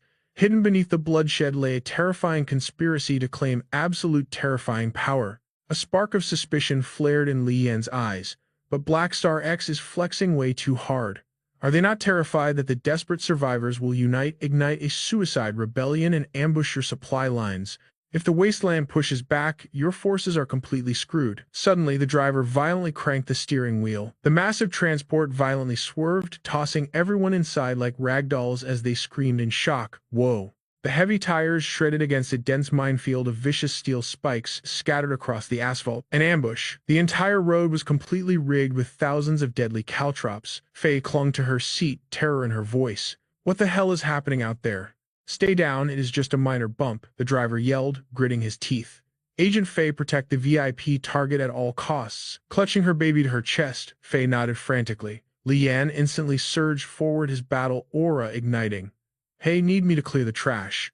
"Fall back." The driver barked rapidly, flipping defensive switches. In Black Star, telekinetic espers handle heavy logistics and phantom strikers run vanguard assaults. Your close combat skills cannot help us against ranged traps. Hover mode engaged. The armored beast roared magnetically, levitating off the ground to glide over the deadly spike field. But hidden on a distant ridge, a massive sniper scope locked dead onto their windshield. Boom! The unseen assassin pulled the trigger. An armor-piercing supersonic round tore through the wind directly toward them. Inside, Silas suddenly erupted with killing intent, lunging to snatch an assault rifle. But two Black Star guards instantly tackled him to the steel floor. The devastating bullet closed in at blinding speed. The driver desperately threw the steering yoke, pushing the thrusters to the absolute limit. But it was too fast. Crack. The hypervelocity round slammed directly into the hull, sending a bone-rattling shockwave through everyone inside. Humph, sensing his strike failed, the phantom sniper instantly vanished into the wasteland shadows. Damn it, the driver cursed, gripping the wheel. 3 22mm antique rounds. That was a warning shot. The driver glanced back, sighing. The old man means no real harm. Stand down and release him. In a flash of terrifying reflexes, Li Yan had already trapped the two guards' fingers in an iron-crushing grip. They groaned in pure agony. Ugh! Li Yan's eyes flared with a lethal warning glare before he slowly, deliberately released his crushing hold. Flashing a dangerous mocking grin, Li Yan dusted off his hands. Remember, boys, we are your VIP guests. Try to keep the hostility in check, yeah. On the floor, the frail Silas collapsed to his knees, his chest heaving with violent, agonizing coughs. Hack cough. Eyes locked on the shattered rearview mirror, the driver scanned the desolate road. Activate the thermal radar sweeps, now he commanded. Understood. The guards shouted rapidly, feeding perimeter updates from the tactical consoles. 42 ambushers trapped the rear guards. Suddenly, 6 ports opened atop the armored vehicle. A barrage of arrows fired, merging into one massive, devastating projectile that screamed toward the attackers. The massive payload detonated instantly, obliterating the ambushers in a blinding blast. A soldier's voice echoed, "Target neutralized." The driver nodded sharply. "Okay, moving forward." Alpha Faye turned around with a bright smile. "Mr. Song, I apologize for that unpleasant encounter. To make up for it, I will gift you a Black Star Universal Pass once we arrive." Old Man Song smiled and nodded as the vehicle slowly rolled through the massive base gates. Li Yan observed his surroundings in awe. This was the first time he had seen such a massive human settlement in this desolate world. Alpha Faye pointed eagerly ahead. "We are almost there." Li Yan realized these people were originally subordinates of Mad Juoma as the vehicle's speed gradually dropped. The driver spoke up cautiously. "Comrade Alpha Faye, this is our final stop. Mad Juoma's people will handle your reception from here. Keep your pass secure. A strict curfew falls at dusk, and without that permit, stepping outside is completely forbidden." "Thank you," Alpha Faye replied. As they stepped out and the convoy departed, she quickly added, "Please do not mind those soldiers' harsh attitudes earlier." Li Yan chuckled softly. "I doubt Old Man Song cares. Besides, I can tell they are incredibly elite soldiers. Just as long as they do not point those guns at me," Li Yan thought bitterly. Suddenly, a roaring motorcycle charged right at them. "Watch out, Faye!" Li Yan yelled, shielding her. The bike drifted wildly, stopping mere inches from Li Yan. The rider pulled off her goggles, revealing Wei Dan's cold expression. "Mad Juoma sent me to pick you up." Alpha Faye instantly recognized her. Wei Dan Faye whispered to Li Yan, "Juoma is the fierce female leader of this faction. Before the Black Star Syndicate conquered everything, Juoma practically ruled Sector B. She stood on equal footing with Ramuja of the Medicine Buddha chairman Leon and the formidable Ren brothers." Faye lowered her voice nervously. But in just a few days, Leon and the Ren brothers were brutally executed by Black Star's strike team for daring to resist. Ramuja fled to Devil Lake in terror, yet Mad Juoma's forces barely suffered any losses. That woman has a terrifyingly sharp instinct for survival. Once Sector B submitted, Black Star began mass recruiting elite personnel. Wei Dan crossed her arms, her gaze turning sharp. "Where is Jun Shan?" Originally, all scattered settlements with precious water and rich resources had already been violently seized by the Black Star Syndicate. That grim reality was exactly why Wei Dan had returned. Li Yan met her eyes. "He is dead." Wei Dan's brows instantly furrowed in shock. She quickly masked her pain. "Fine. I will arrange your quarters first. Follow me." Li Yan sighed inwardly. Jun Shan had practically raised Wei Dan. Her heart must be shattering right now. Deep into the night inside the heavily guarded base, Alpha Faye reviewed a classified dossier regarding Aqua Pearl Park. "I used my clearance to gather all of this." She tilted her head in pure curiosity. "Honestly, what connection do you even have with this mysterious place? But you can ask me for help anytime," Alpha Faye suggested warmly. Also, Black Star brought back high-tech equipment that can fully scan a gene warrior's bodily condition. If your memories are truly sealed away, a deep scan might unlock them. Even if it fails, the researchers can analyze your genetic awakening and chart your future evolution path. Adjusting her glasses, she urged, "You just escaped Devil Lake without proper radiation gear. You desperately need a checkup. It is free, and I am temporarily assigned there anyway." Alpha Faye crossed her arms confidently. "Besides, I am related to a high-ranking officer, and I am officially classified as a Tier 2 special talent. Thanks to our policies, since you saved my life, the Black Star Syndicate is rewarding you with an 80,000 credit shopping allowance. Anything beyond that comes from your own pocket." Black Star's cutting-edge tech is priceless in the wasteland, especially ultra-rare genetic enhancement serums. Her eyes sparkled. "If you are interested, I will give you a grand tour tomorrow." "It is a deal," Li Yan agreed instantly. "Oh, one more thing," Faye added. "The corruption on your friend's body is critical. You must take him to the military's elite hospital for emergency treatment. I will cover the fees." Black Star's medical technology is light years ahead of those wasteland quacks. If he loses his life, nothing else matters. Li Yan smiled warmly. "I will definitely pass on the message." Faye paused deep in thought. Let me think if I missed anything." Reaching the door, she murmured, "That is all for now. We will handle the rest tomorrow." Li Yan waved from the doorway. "See you tomorrow." He stood silently, realizing this confident girl felt like a completely different person from the one he first met. Then again, any girl who charges into a riot zone with an unloaded gun was never weak to begin with. Li Yan locked the door, yawning lazily. Finally, time for a legendary, uninterrupted sleep. Suddenly, a sharp knock echoed. Li Yan assumed it was either Faye or Old Man Song. Without warning, a liquor bottle flew through the door. Li Yan caught it, utterly bewildered. Hey Wei Dan leaned heavily against the frame. Her cheeks were flushed with intoxication, a half-empty glass in her grip. "Drink with me."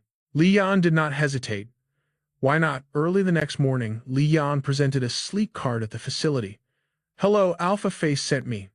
This is my priority identification card." He marveled at its power. A Black Star permit granted unconditional access to 70% of neutral survival zones.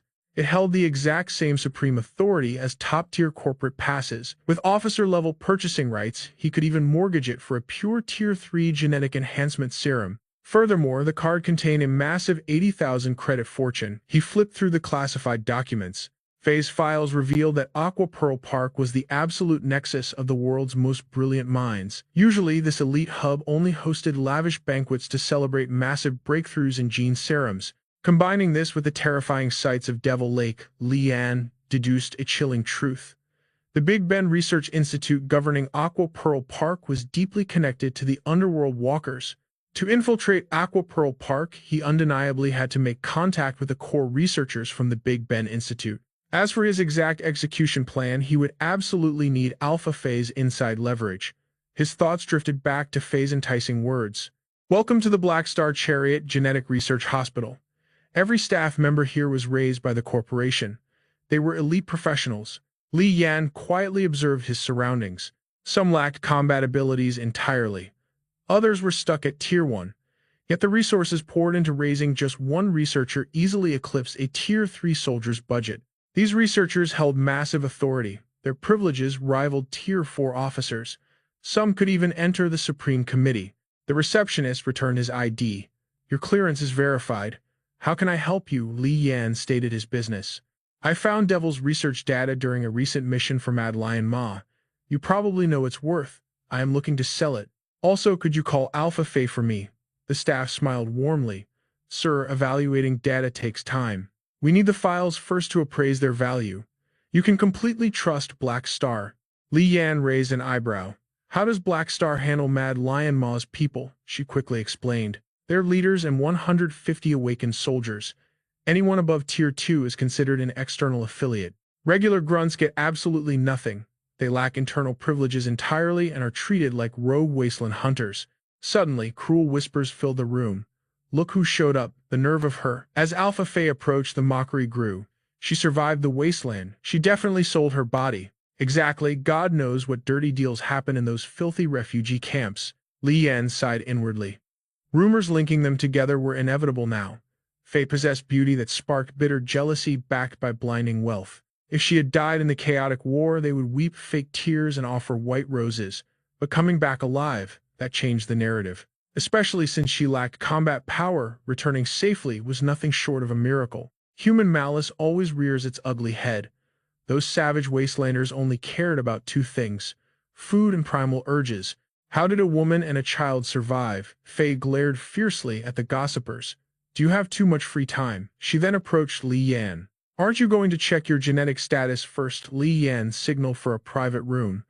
Moments later, they sat in absolute seclusion. You want me to take a genetic test? Li Yan chuckled darkly.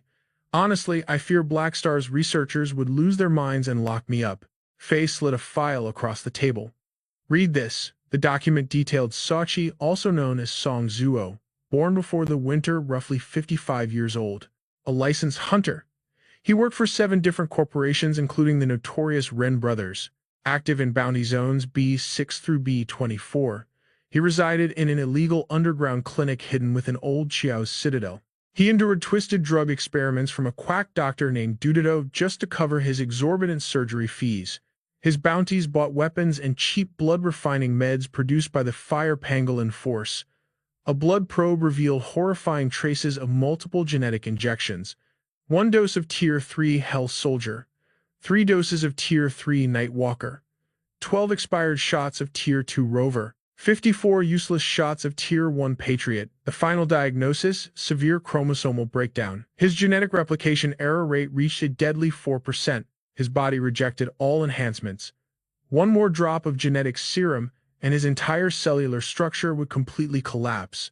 Even without further enhancements, his health was already critically compromised. Immediate genetic repair surgery was strongly advised.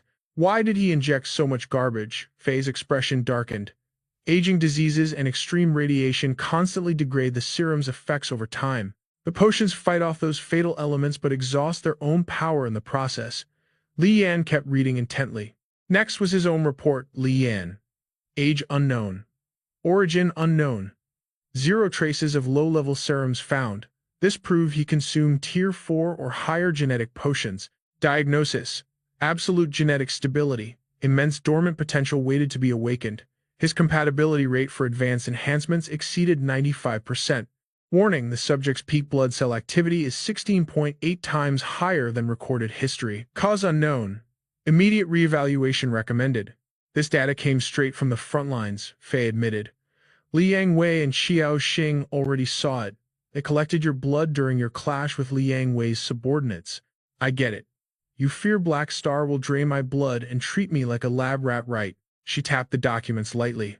Honestly, you can relax. In this era, biological mutations have evolved far beyond our wildest comprehension. Species go extinct daily while terrifying new monsters emerge. Superpowers are pushing bizarre research directions, creating endless scientific anomalies. Desperate refugees survive like weeds. They recklessly abuse trash-tier serums just to live another day, resulting in chaotic, unprecedented bodily mutations. These existing anomalies give our researchers enough material for a decade. However, I must give you a harsh reality check. Naturally filtered genes like yours carry a massive mortality rate. Without a professional monitoring your condition, sudden death is highly probable. She spoke bluntly.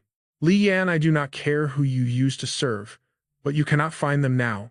And even if you could, they might not possess the tech to save you. Faye leaned in closer. Besides, you lost your memories, did you not? Let the past die. Stay here and restart your life. Li Yan just smiled faintly. Alpha Faye, I appreciate your kindness, but I will pass. Disappointment flashed in her eyes. Are you refusing the genetic evaluation, or are you rejecting Black Star entirely? Li Yan forced a smile as silence fell. Alpha Faye sighed heavily. Her files revealed that Waterdrop Park was basically the Nobel Prize of this era, just far more secretive and highly personalized. It's like an elite private gathering, she explained. Strictly invite only and completely hidden from the public eye. Every gathering signaled a monumental breakthrough in human genetic powers. During the grueling winter era over a decade ago, Tier 4 awakenings practically exploded onto the scene. Basically, every new Tier 4 genetic power triggered a fresh summons to Waterdrop Park. At the peak of this golden age, they convened over 17 times in a single year. The Big Ben Research Institute always orchestrated these summits. However, genetic pharmaceutical research recently hit a massive bottleneck. The major factions poured everything into achieving a Tier 5 breakthrough only to hit absolute dead ends. In fact, it had been 4 or 5 long years since a brand new Tier 4 genetic ability had even surfaced. That legendary summons hadn't been issued since causing the park's very existence to fade into obscure myth. Alpha Faye specifically highlighted that Devil's recent movements likely hinted at terrifying new genetic breakthroughs. Or worse, it could be the catalyst for the next Waterdrop Park assembly. Li Yan immediately demanded Big Ben's exact location. Has there ever been any intel inside Zone B about high-level researchers attending the Waterdrop Park gatherings? He pressed. Alpha Faye didn't miss a beat. Big Ben only establishes its research institutes at the main headquarters of the 3 major superpowers. Among them, the Black Star headquarters, located over 4,000 kilometers away, is the closest. But I strongly advise against making that treacherous 1,000-mile journey, she warned. Elite research talents in Zone B were incredibly scarce, making it virtually unheard of for any local scientist to step out and attend the legendary Waterdrop Park. My clearance was low back at the academy, she recalled, but I do know of a private manor that once hosted the Waterdrop Park assembly. You could definitely start your hunt there.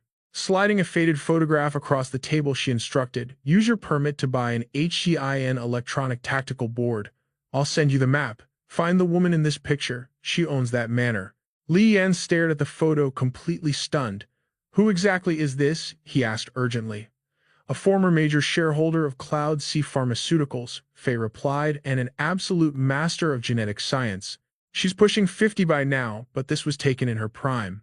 Pretty right, Faye introduced her with a smile. Her name is Sylvia. Li Yan squinted at the image.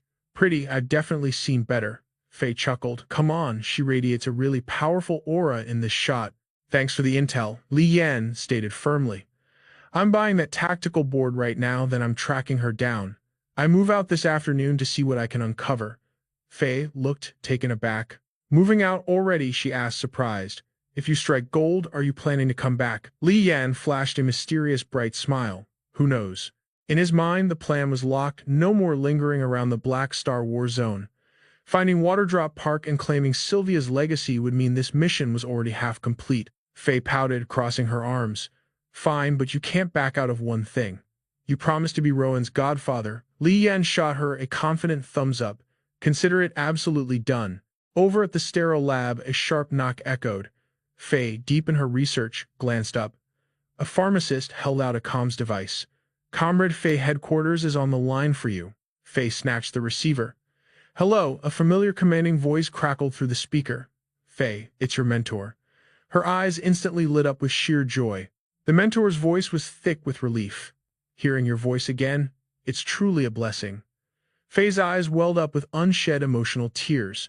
Hearing your voice is the greatest gift, Professor, she choked out affectionately. Is there something urgent you need me for? The professor's tone shifted drastically. Well, it's about this. HQ's electronic logs show you used your security clearance twice recently to dig into the Waterdrop Park. Faye wiped her tears, her voice steadying. Yes, sir.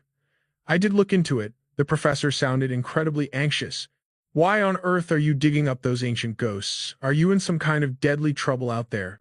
Faye quickly explained. It's just a coincidence. The military ordered us to run a comprehensive 1-month analysis on the origins of the genetically mutated zombies currently roaming in Devil. While pulling up data, I stumbled upon a Zone B researcher who published a thesis on enhancing the brain activity of mutant zombies, but the intel was heavily redacted.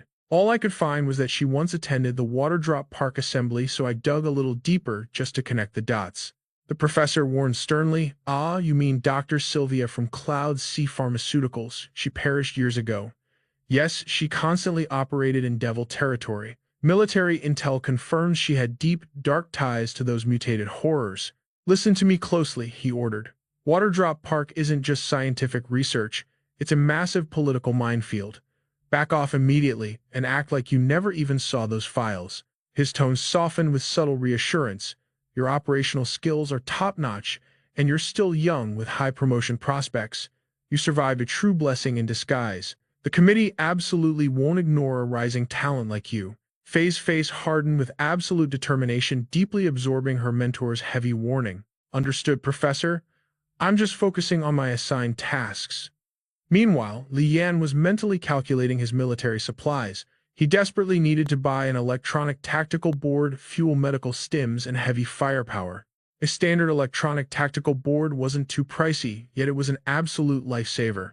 It flawlessly handled comms, navigation, remote quest logs, data hacking, and even appraised combat loot. In Black Star, it was the ultimate universally recognized multi-tool, even doubling as a highly secured bank card. Li Yan meticulously crunched the numbers. The research data salvaged from Devil paid out 120,000 credits. After deducting the promised 100,000 for Old Man Thomas, he could comfortably pocket 20 grand. That leftover 20 grand plus the 80,000 credit limit on his permit gave him a solid 100 grand to play with. Since he wasn't rotting in Black Star for long, he decided to ruthlessly burn through his entire budget in one massive spending spree. He tightly gripped the items, inspecting the high-grade cephalosporin injectors, concentrated rubia extracts, and enhanced aloe patches, top-tier combat meds built for rapid healing, severe anti-inflammation, and stopping catastrophic blood loss.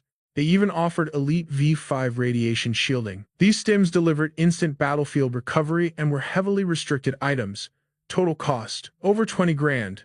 Exorbitantly pricey, yes, but pinching pennies on survival simply wasn't an option. Li Yan pressed his hand against the reinforced glass, his eyes locked on the heavy artillery. A Black Star Butterfly assault rifle, a Z-13 tactical combat drone, and Savior tactical missiles. They were either wildly unsuited for his combat style or just ridiculously overpriced. He flashed a wry smile at the merchant. Got any broken down gear in the back, stuff gathering dust, or completely phased out? The shop owner raised a skeptical eyebrow. You looking to repair scrap gear yourself? He chuckled darkly. It's a common hustle among hunters, but don't say I didn't clearly warn you. The sheer technological level of Black Star gear is worlds apart from the obsolete junk you're used to. Wasting your hard-earned credits on scrap might just be throwing money into a black hole. This is a common occurrence. Think it over carefully. Li Yan forced a polite smile, hiding his true thoughts. I am well aware. The shop owner pointed to a warehouse packed with heavy machinery and spare parts. Rent is 500 credits per hour. Taking anything outside incurs a 70% fee on the original parts. Deal. Li Yan agreed instantly. Perfect. The owner ordered his subordinate to guide Li Yan to warehouse number 4. A soldier immediately led the way down the corridor. Glancing outside, Li Yan noticed a massive crowd of injured men. Sir, right this way, the soldier prompted. Pointing outside, Li Yan asked, where did all those casualties come from? I am not entirely sure, but they look like Major General Liang's troops, the soldier replied. Li Yan pondered silently. Was the battlefield situation that desperate? That did not make sense. Even if 7 or 8 Tier 4 genetic mutants lurked in Devil Lake, clashing head-on with the army was pure suicide. Facing heavy tanks and relentless carpet bombing, wiping out Devil Lake was simply a matter of time. Suddenly, a familiar silhouette emerged from the chaotic crowd. Old Song was signaling him from a distance. Please wait here for a moment, Li Yan told the guard. Walking over, he asked, waiting for me, leaning against a wall. Old Song smirked.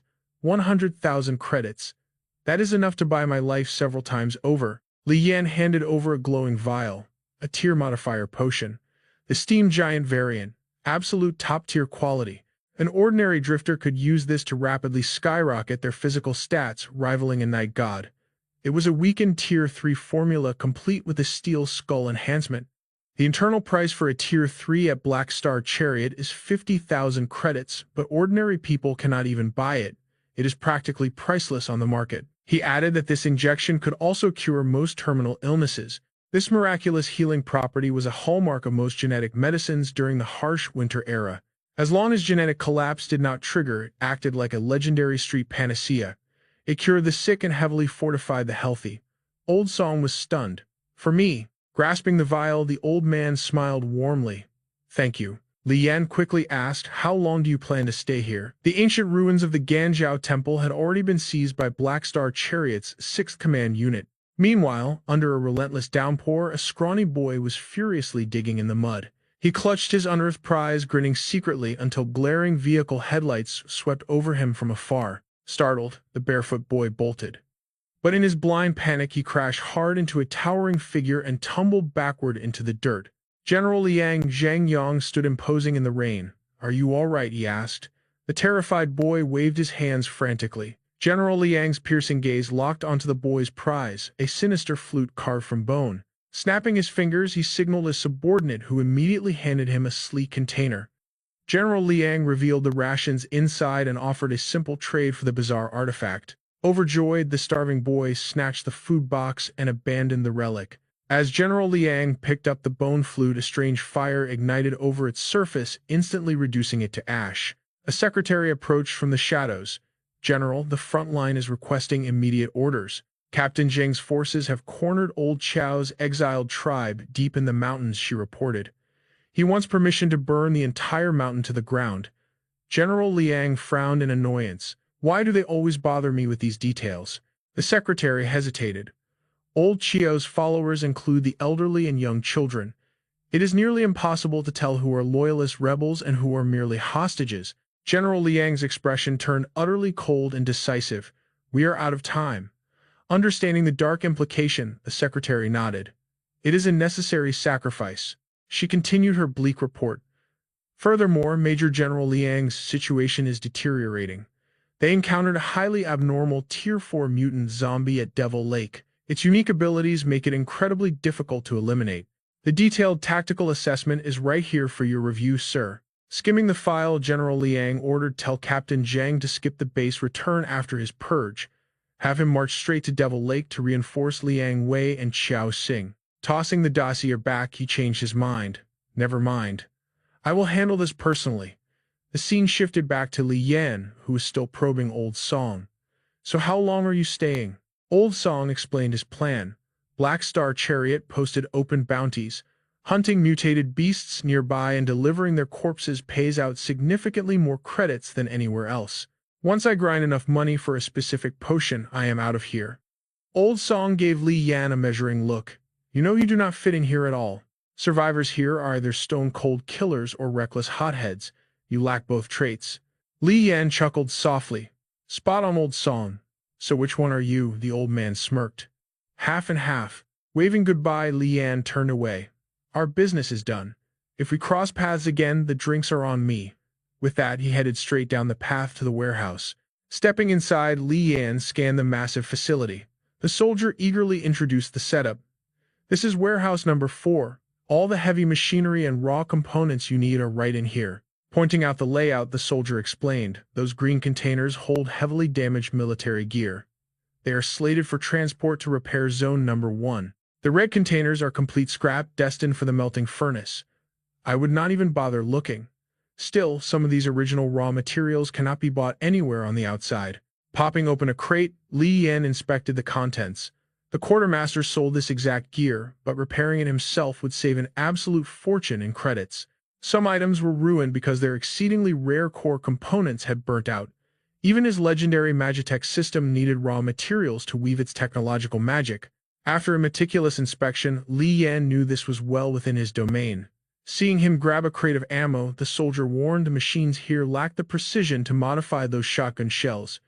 It is your funeral, though." The soldier could only watch helplessly as Li Yan got to work. 2 grueling hours ticked by inside the deafening warehouse. The guard was nodding off by the door when the heavy steel entrance suddenly shrieked open. Li Yan emerged, cradling his newly forged arsenal. A system prompt flashed: "Specialized Mastery Magitech technology activated. 50% effectiveness guaranteed." Provided he had the right materials, he could upgrade absolutely any electronic or mechanical device, even heavy industrial machinery. Despite the constant risk of failure and unpredictable stats, this attempt was a massive success. He had successfully crafted special Magitech shotgun shells. These were originally standard-issue rounds from the Black Star Chariot, but now they pulsed with the formidable power of Magitech enhancement. The system had blessed them with terrifying new attribute branches. A single-target explosive variant dealt catastrophic damage, designed to rip straight through energy shields, force fields, and magnetic barriers. The armor-piercing variant packed overwhelming destructive force, guaranteed to shred through high-density synthetic alloys and mutated protein armor. Finally, the Steel Spear explosive variant boasted insane penetration power, firing at twice the speed of the other 2 shell types. With these 3 devastating variants, his Heavy Madness shotgun was fully loaded for absolute carnage. Li Yan smirked with interest. "How much is it?" The soldier hesitated. "Are you not going to test fire it?" "No need," he quickly replied. The guard glanced at the weapon, pricing it at exactly 6,000 credits. Li Yan cracked open another storage container to inspect the loot. The guard quickly warned him, "These gears contain highly unstable and dangerous core materials, so you must be extremely careful when assembling them." He soon discovered a unique item right in his hands. It was a damaged Black Star Type 4 gene enhancement syringe.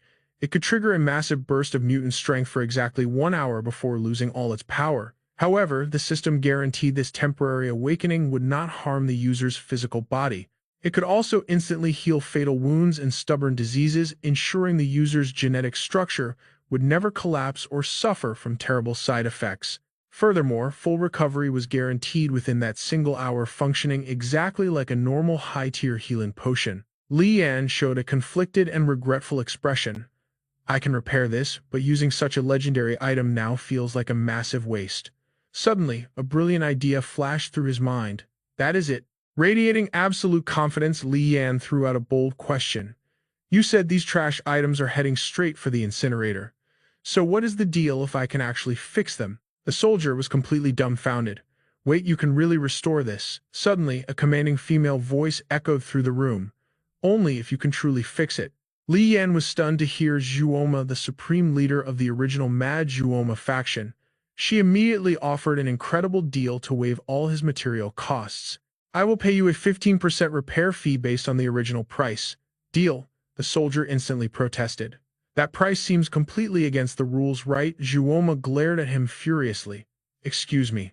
Does a captain like me not even possess this basic authority?" The soldier immediately backed down. "Of course, not Captain Zhuoma." Zhuoma was the ultimate boss of Mad Zhuoma, and the first Zone B leader to surrender to the Black Star Chariot. Now that we mention it, this massive fortress under construction was originally her very own headquarters. After her faction merged into Black Star, Liang Zhengyang granted her the temporary rank of captain, allowing her to govern her own troops and corporation, just like the old days. She and an official officer from the 6th Regular Army were now jointly managing this massive logistical base's transportation network. It was obvious that the Black Star Chariot was split into two rival factions. One side held Zhuoma's original crew, while the other consisted of Liang Zhengyang's 6th Field Army elites and brilliant researchers. Because of this dynamic, Zhuoma's current position was undeniably awkward and deeply embarrassing in the eyes of real Black Star personnel. Even now, most Black Star soldiers still paraded around with the arrogant pride of conquerors holding deep grudges for their fallen comrades in Zone B. Zhuoma confidently reached out her hand. "Little Dan mentioned you before. I thought you were a Black Star officer, but my intel shows you are actually a wild rogue hunter." Li Yan shook her hand with a loud laugh. "Haha, your legendary reputation precedes you." Zhuoma looked slightly uneasy before cutting to the chase. "Are you absolutely certain you can successfully restore these items? After all, this gear is destined for the incinerator, which means tens of thousands of credits will turn to mere ashes." Li Yan quickly laid down his terms. 15% is way too low, unless you clear me of any responsibility for failures. They are trash anyway. If you promise I will not face any backlash for failing, then we have a solid deal." Zhuoma shot back sharply. "Fine, but what if I make that promise and you end up fixing absolutely nothing of value? What then?" Li Yan felt a sudden surge of intense pressure. "If that happens, I will personally compensate you with 15% of the original value. Is that fair enough?" Zhuoma was intrigued and finally placed her trust in him. "I suppose Black Star can afford to lose this tiny amount of money. Besides, Wei Dan told me you actually restored the Frenzy Fever gun. I genuinely want to witness this miracle with my own eyes, so it is a deal." Li Yan prepared to work his magic. "Let us start right here then." "Do as you wish," Zhuoma replied calmly. But the guard strongly protested with fierce opposition. "Captain Zhuoma, these items contain highly classified Black Star Chariot technology. That is exactly why the new regulations strictly state that even incinerator trash requires a material usage fee of 70% of the original price. Letting him freely inspect and repair them is a massive security violation." Zhuoma glared fiercely, issuing a cold warning. "If you dare to question my ultimate authority, you can go cry and report it to your superiors. According to the system rules, you need to be at least a lieutenant to file a report against me. But they are all in a high-level meeting right now, so good luck trying to find them." Deep inside the dangerous Devil Lake, Qiao Xing observed the battlefield through his binoculars. I have fought plenty of Tier 4 awakened beasts, but I have never encountered a monster this terrifyingly resilient. Liang Wei slouched lazily in his commander's chair. Initially, the Black Star Chariot's invasion seemed like an absolutely flawless, overwhelming victory. Completely ignoring the weak trash zombies outside, they swiftly executed a Tier 4 warrior and over 10 A-rank mutants. Their corpses were already shipped back to the rear base for dark genetic research. However, the tides turned incredibly fast as Black Star suffered a devastating soul-crushing defeat. The mastermind behind this nightmare was none other than the Winter Knight Li Yan had faced before. Initially, Li Yan was only shocked by the Winter Knight's terrifying human-like intelligence. What he did not realize was that the monster's Tier 4 awakened ability was the ultimate counter to almost all modern military weapons. The Winter Armor's terrifying ability was silent combustion within a specific zone. This meant absolute mastery over explosive chemical reactions. Whenever the Black Star Chariot launched an assault, she engulfed the entire battlefield in soundless deadly flames. Heavy tanks, artillery, and missile launchers.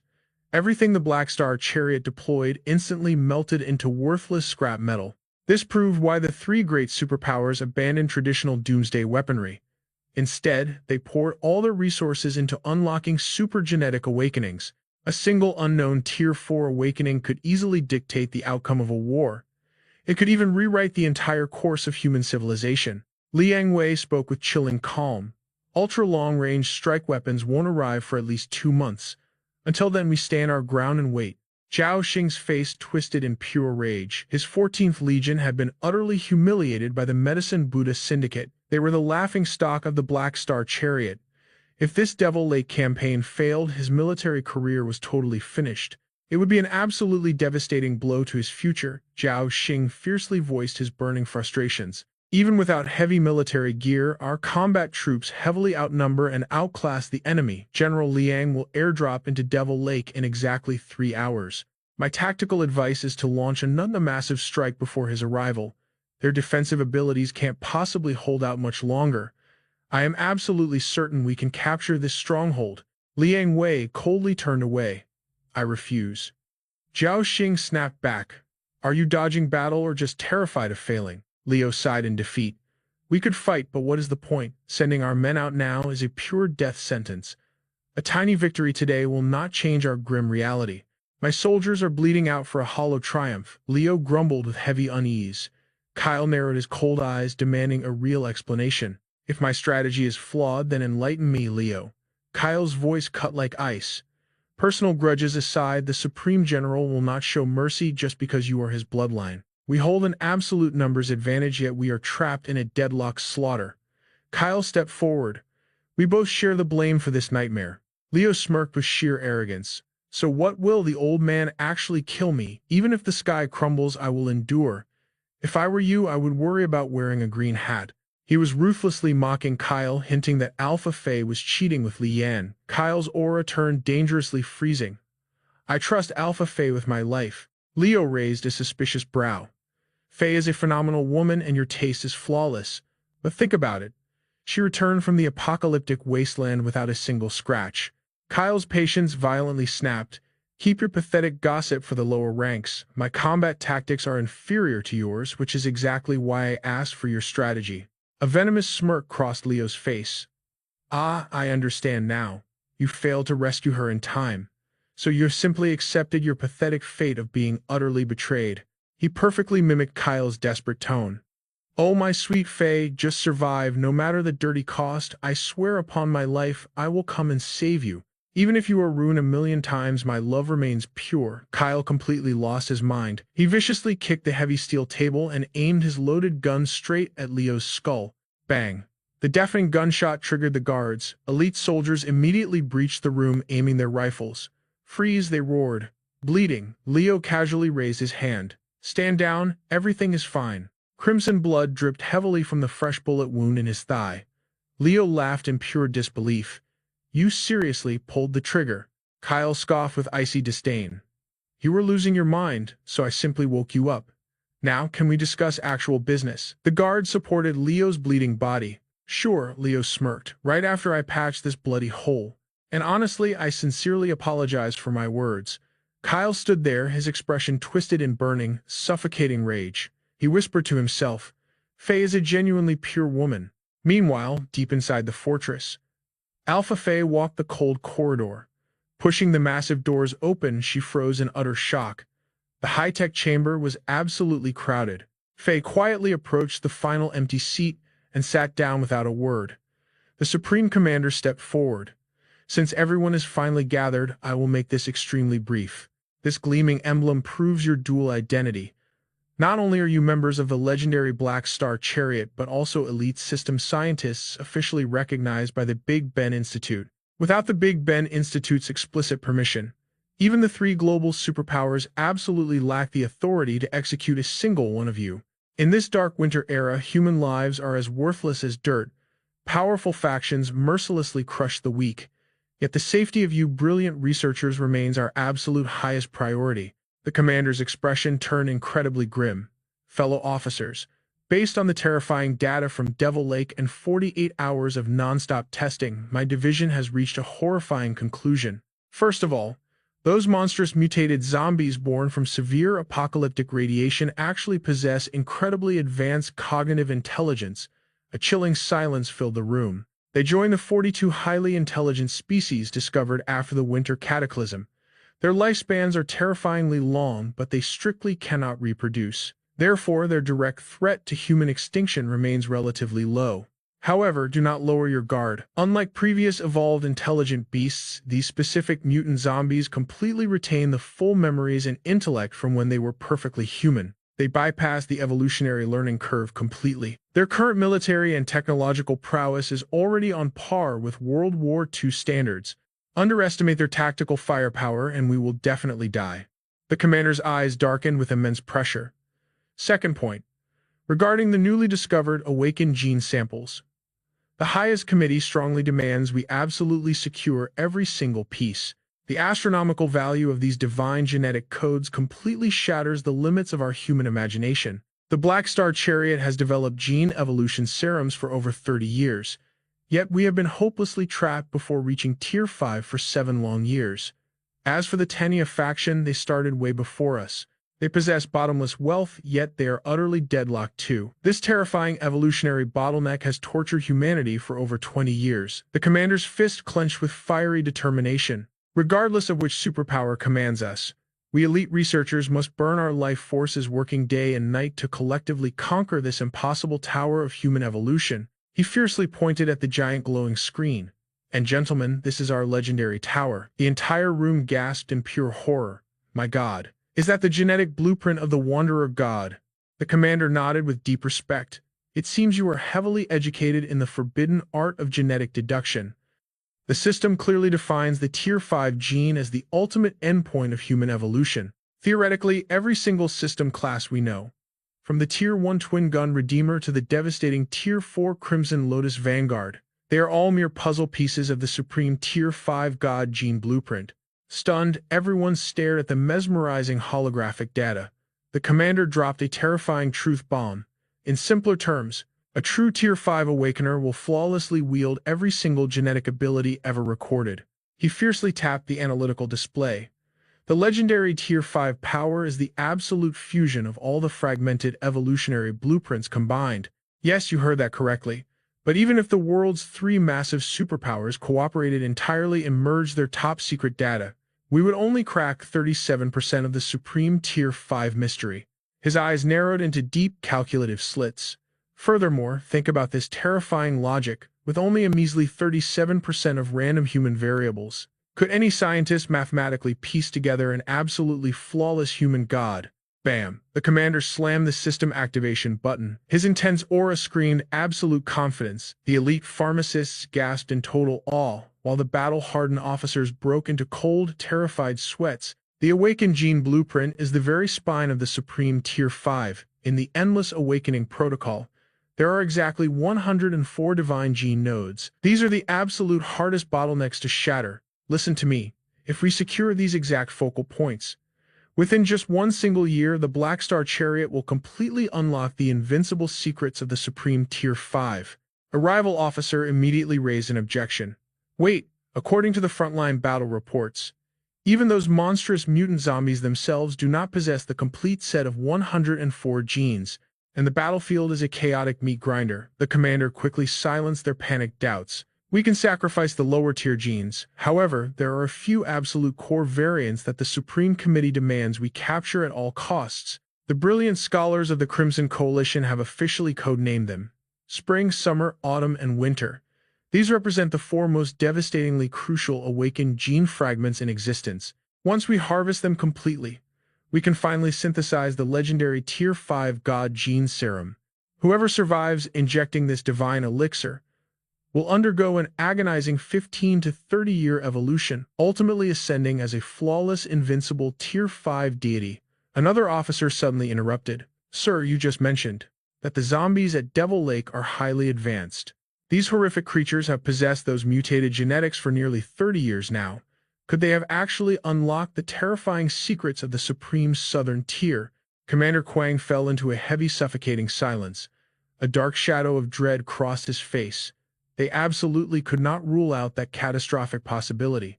Another anxious officer quickly chimed in. He pointed out that the raw materials for high-tier genetic serums were locked inside the cowardly zombies hiding at Devil Lake. Plus, without a proper industrial foundation, executing basic research was practically impossible. But what if the situation was far worse? What if massive shadowy syndicates had been secretly funneling materials to them over a long period? If someone was supplying these monsters with advanced research equipment that changes the entire deadly game? Officer Lamu suddenly slammed his fist against the table, rising to his feet with blazing fury in his eyes. If the situation has truly escalated to this apocalyptic nightmare, fighting on the front lines won't be enough. We must immediately launch a massive investigation into every single Zone B faction that ever set foot in Devil Lake. Those undead abominations have festered there for years. It is highly probable that someone infiltrated the area before the Black Star faction arrived, smuggling prime genetic samples straight out of the Death Zone.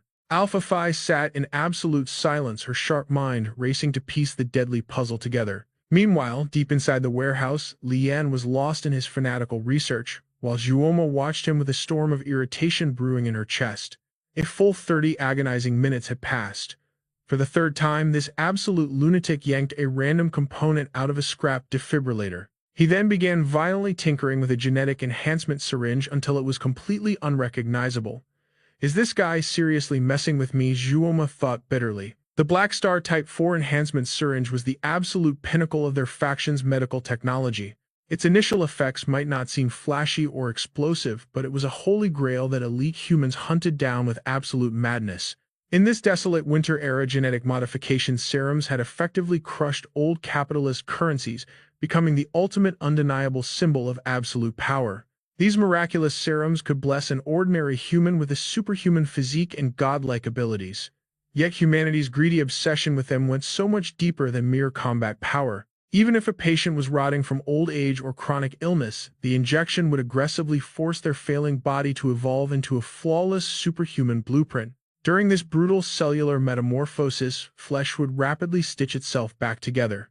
Dying cells would violently regenerate, flooding the system with a massive wave of invincible antibodies that obliterated any virus. Even if the serum's primary magic faded and the user failed to awaken as a genetic soldier, their fatal diseases would vanish and their aging would freeze. Even regrowing a severed limb wasn't outside the realm of possibility. To put it simply, as long as these god-tier genetic modification serums were wielded perfectly, they could flawlessly replace 90% of all modern medical treatments. But the true mystery remained: how exactly do you harness this chaotic genetic power to heal devastating wounds?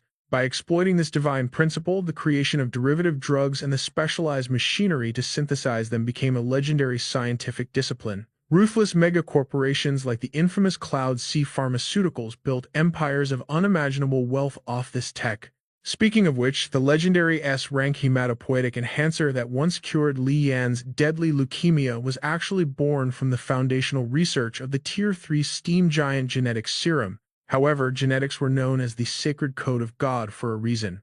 Since ancient times, it was brutally clear that humanity could not easily tame such divine power without paying a price. Abusing these godlike serums birthed horrifying, incurable mutations. Ultimately, it would trigger a catastrophic genetic collapse where absolutely no medicine could save your rotting soul. Worse still, the hideous genetic defects spawned by these serums cursed the victim's bloodline forever. The nightmare did not end just because the original user died. And while deploying these genetic agents to treat severe battlefield injuries was terrifyingly fast and effective, quickly burying the outdated methods of traditional chemotherapy over a few short decades. It violently sparked a deadly, vicious cycle. This dark addiction was the exact reason humanity's average lifespan was crashing at a terrifying rate. Under these apocalyptic conditions, flawless syringes that carry astronomical manufacturing costs were the only holy grails capable of bypassing those fatal genetic curses. This brutal reality was the exact catalyst that violently ripped a species-level gap between the elite executives of the three great superpowers and the pathetic, scrounging refugees. To repair such a godly pinnacle of technology, you desperately needed industrial production lines and exact replacement parts. But the components for the Black Star Type 4 had been dead and discontinued for years. The hardware was catastrophically aged, practically begging to be thrown into the incinerator. Attempting to fix this god-tier medical relic out here, to any sane outsider, Li Yan's chaotic actions looked like absolute unhinged madness. And the trash he was using to resurrect this scientific marvel, it was a totally wild, logic-defying collection of junk. His bizarre armory of parts included, but was not limited to, a completely shattered combat helmet, 6 highly unstable metal alloys, 3 salvaged pacemakers, 2 flawlessly preserved laptops, an ancient precision military-grade rice cooker, and a massive pile of bloody medical needles and empty vials. Li Yan dramatically swept his hair back. "It is finished. Ding system notification. Your exclusive skill, Magic Drive technology, has activated with 50% efficiency. System alert. Through prolonged, intensive practical application, your Magic Drive mastery has increased by 1%. The Black Star Type 4 genetic syringe has been successfully repaired. Quality absolute perfection." Its physical appearance after the chaotic repair was wildly exaggerated, but its divine ability to heal the host's fundamental body was undeniably real. However, due to the creator's current limits in Magic Drive tech, there was a slight terrifying risk that the user might suffer catastrophic heavy metal poisoning upon injection. Li Yan beamed with arrogant pride as Guhuo stared blankly at his Frankenstein creation. Suddenly, a soldier grabbed a tarp and frantically waved him over. "Hey, how about you try your magic on this thing?" Li Yan raised an eyebrow. "What, you seriously doubting my god-tier repair skills?" The soldier aggressively ripped the tarp away, revealing a hopelessly wrecked ancient vehicle. Guhuo glared sharply. "You better hold that prototype steady." The nervous soldier's arms trembled under the heavy, intimidating weight of the repaired syringe. "Yes, ma'am," Guhuo barked her next command. "Rush this artifact straight to the equipment division and test its exact efficacy." The soldier instantly sprinted out of the warehouse, like his life depended on it. "Understood, I am on it." Captain Guhuo took a deep, tense drag from her cigarette, her eyes gleaming with wild anticipation. "Now, we just wait for the impossible results." Suddenly, the soldier came violently crashing back into the room. Panting heavily, the soldier screamed his report. "Captain, that insane syringe actually works perfectly. We need to pay him a staggering 10,000 Hua credits for the repair fee." Guhuo exhaled a thick cloud of smoke, her mind reeling in absolute shock. That monstrous stitched-together junk actually possessed divine power. She narrowed her eyes, staring at Li Yan with a mix of deep suspicion and awe. This brat's mechanical methods were completely out of this world, defying all known logic. From deep beneath the rusted chassis of the wrecked car, Li Yan's voice casually echoed out. "This takes me back 7 years. I lived in a desolate ghost town buried in scrapped cars, surviving daily by slaughtering grotesque mutant beasts and scavenging rare ores. There was this crazy old man in town named Sanji. He was the one who hammered the knowledge into my skull. He taught me how to resurrect broken firearms, handcraft lethal ammunition, and use basic scrap tools to forge absolute miracles out of nothing. I inherited a terrifying arsenal of mechanical secrets from that old man." Guhuo's eyes softened with genuine respect. "This Mr. Sanji you speak of must have been an absolute undisputed genius, to pass down such chaotic yet flawless techniques to you. His philosophy and craftsmanship are completely unheard of in this era." A sad, nostalgic smile crept across Li Yan's face in the shadows. "Yeah, my crew and I still miss that crazy old bastard every single day." System alert, your passive skill, Magic Tech Engineering, is now 51% active.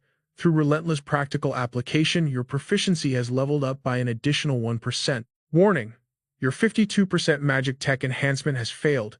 This equipment is now completely destroyed and useless. However, your continuous mechanical grinding yields results. Proficiency increased by another 1%, but you hit a wall. Your magic tech skill has reached 59% and mere manual repairs can no longer raise this stat. To break through this bottleneck, you must return to the academy. Only by absorbing advanced theoretical data from the system can you trigger the next evolution. Leon spoke up, breaking the silence. I have fixed all the gear destined for the scrap furnace. Once I finish this final piece, prepare my payment. Tara smirked, nodding in agreement. Consider it done, she replied. The nearby soldiers gasped in absolute awe.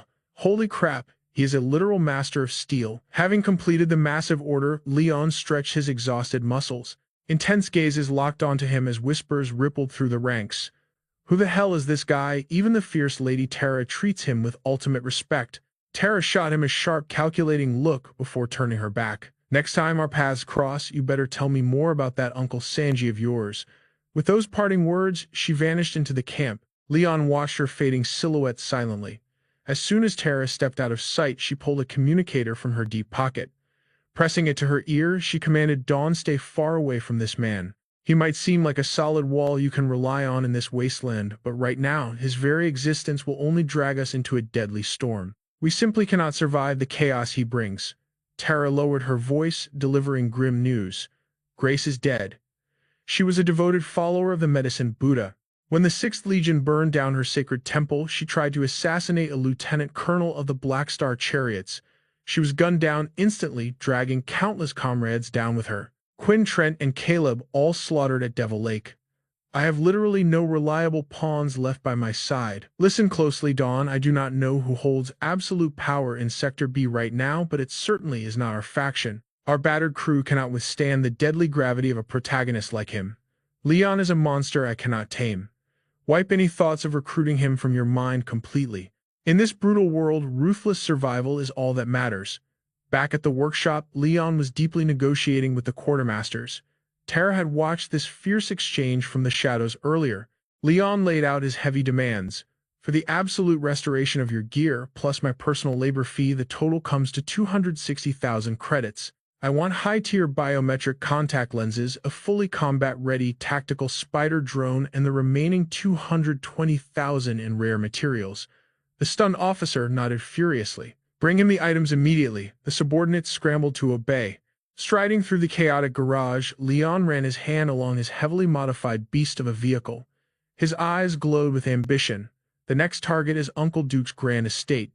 Let the real hunt begin. With a decisive smirk, Leon engaged the array matrix around his custom ride. The engine roared like a trapped demon. He blasted through the merciless desert dunes, radiating pure, unstoppable swagger. Back at the camp gates, 2 elite guards watched his dust trail. Are we really just letting him ride off? The older commander let out a sly chuckle. If his legendary crafting relies on uncopyable manual skills, holding him hostage yields 0 strategic value.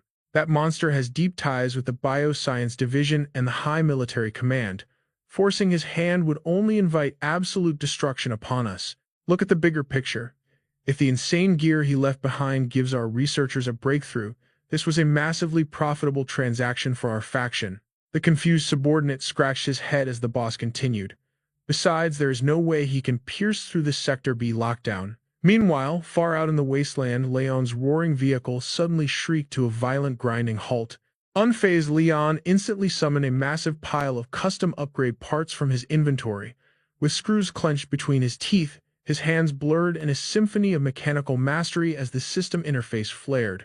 System prompt: your 59% magic tech engineering is actively working miracles. After a fierce session of grinding and welding, Leon successfully awakened the ultimate evolution of his mechanical beast. Item profile updated. The Dodge Tomahawk custom vehicle class confirmed. Legendary tier unlocked. Maximum velocity hits 1,350 kilometers, 0 to 150 kilometers per hour in just 3 godlike seconds.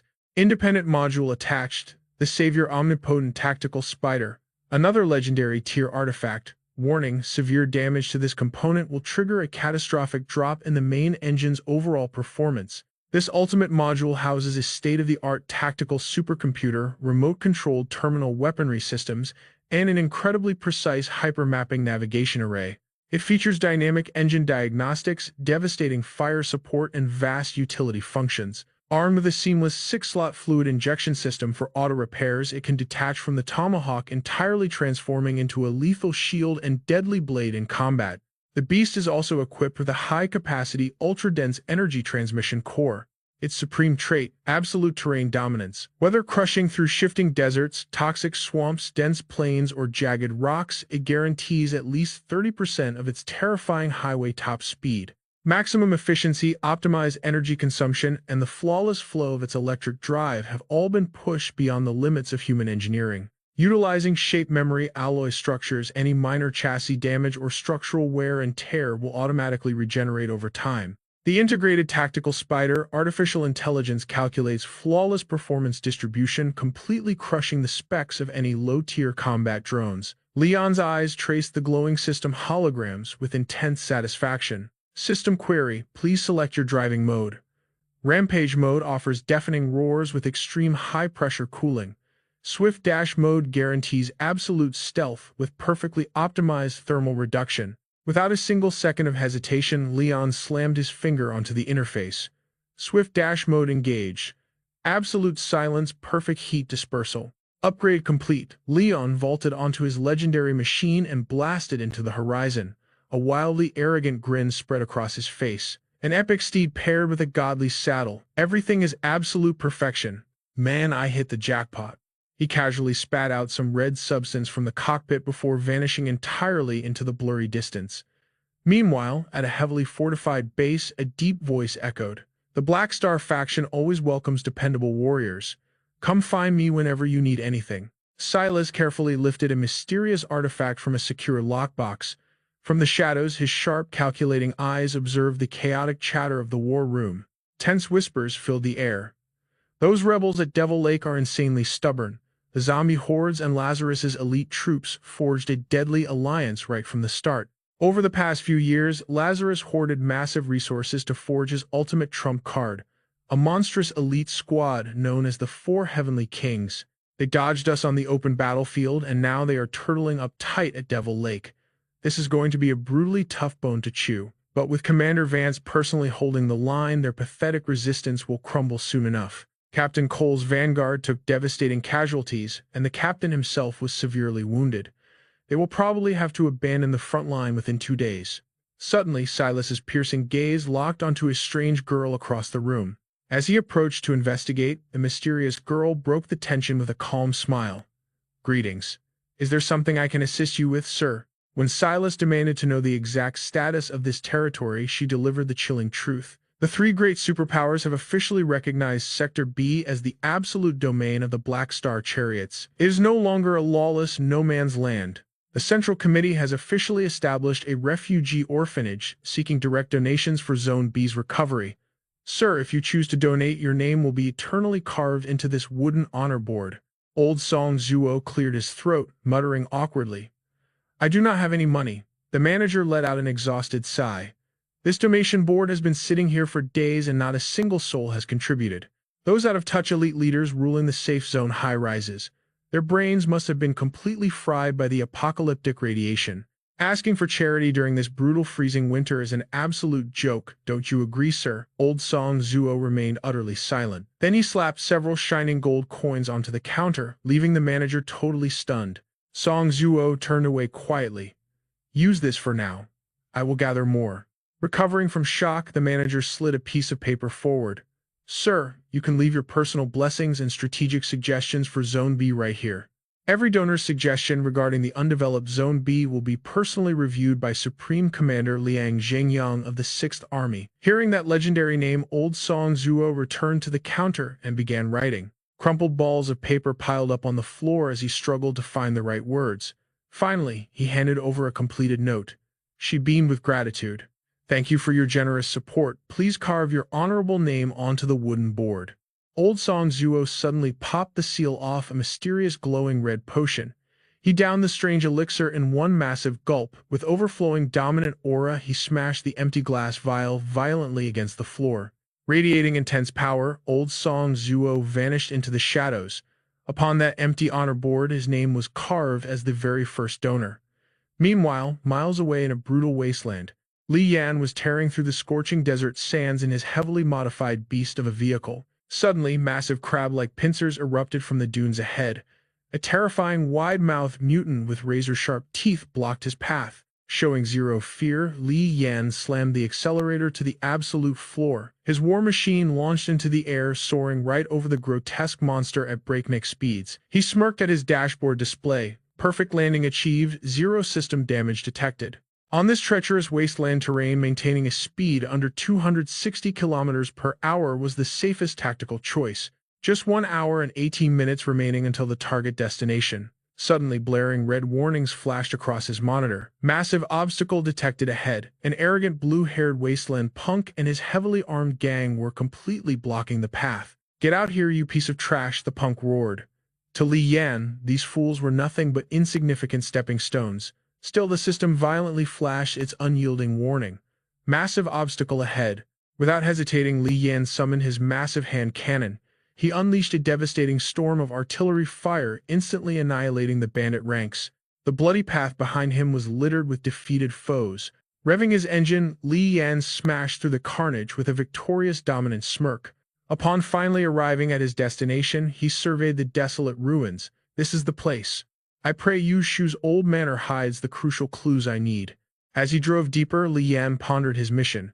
Yu Shu desperately wanted him to join that elite scientific gathering known as the Waterdrop Park. That must be where she secured her legendary hidden inheritance. However, a Fei had made the grim reality completely clear. The legendary Waterdrop Park summit hasn't been active for years. If this ruined estate yielded no vital intelligence, his only remaining gamble was infiltrating the treacherous territory of the Big Ben Research Institute. But that meant embarking on a deadly journey far beyond Zone B. Yet Yu Shu's sacred token intentionally teleported him straight into Zone B. She definitely had a master plan. There is absolutely no way I am leaving this place empty-handed. Braking hard before a massive, crumbling mansion, Li Yan analyzed his tactical display. The advanced lifeform scanner only detected faint traces of mutant rats. Still, this massive estate is a total maze. I need to summon some backup. Li Yan instantly summoned his powerful Black Flag demon. "With too many eyes watching earlier, I couldn't release you," Li Yan explained. "How was it in there?" The ghostly entity awkwardly scratched its head. "I can never rest properly in the outside world. The 6-coin artifact is the only place I can truly sleep peacefully." Li Yan nodded in satisfaction. The demon bowed respectfully. "My lord," calculating his next move, Li Yan raised a finger, summoning his mystical Guhuo Bird. After letting the avian familiar scout the immediate perimeter, he issued his commands. "You take the left flank, I will sweep the right. Report any anomalies instantly. And remember, survival always comes first." The eerie silhouette of the desert-buried mansion loomed ominously. Forcing open massive rusted doors, Li Yan was instantly greeted by a breathtaking sight. The colossal fossilized skeleton of an ancient winged dinosaur hung violently across the wall. The Guhuo Bird suddenly began circling a strange mechanical device, catching his full attention. To think the main security terminal still has active power flowing through it. Extending his hand, a surge of brilliant blue system energy hacked directly into the console. Data flashed instantly. Grade 8 tungsten steel alloy door. Manufactured by Pangbei Arms. Forged in the winter of year 21.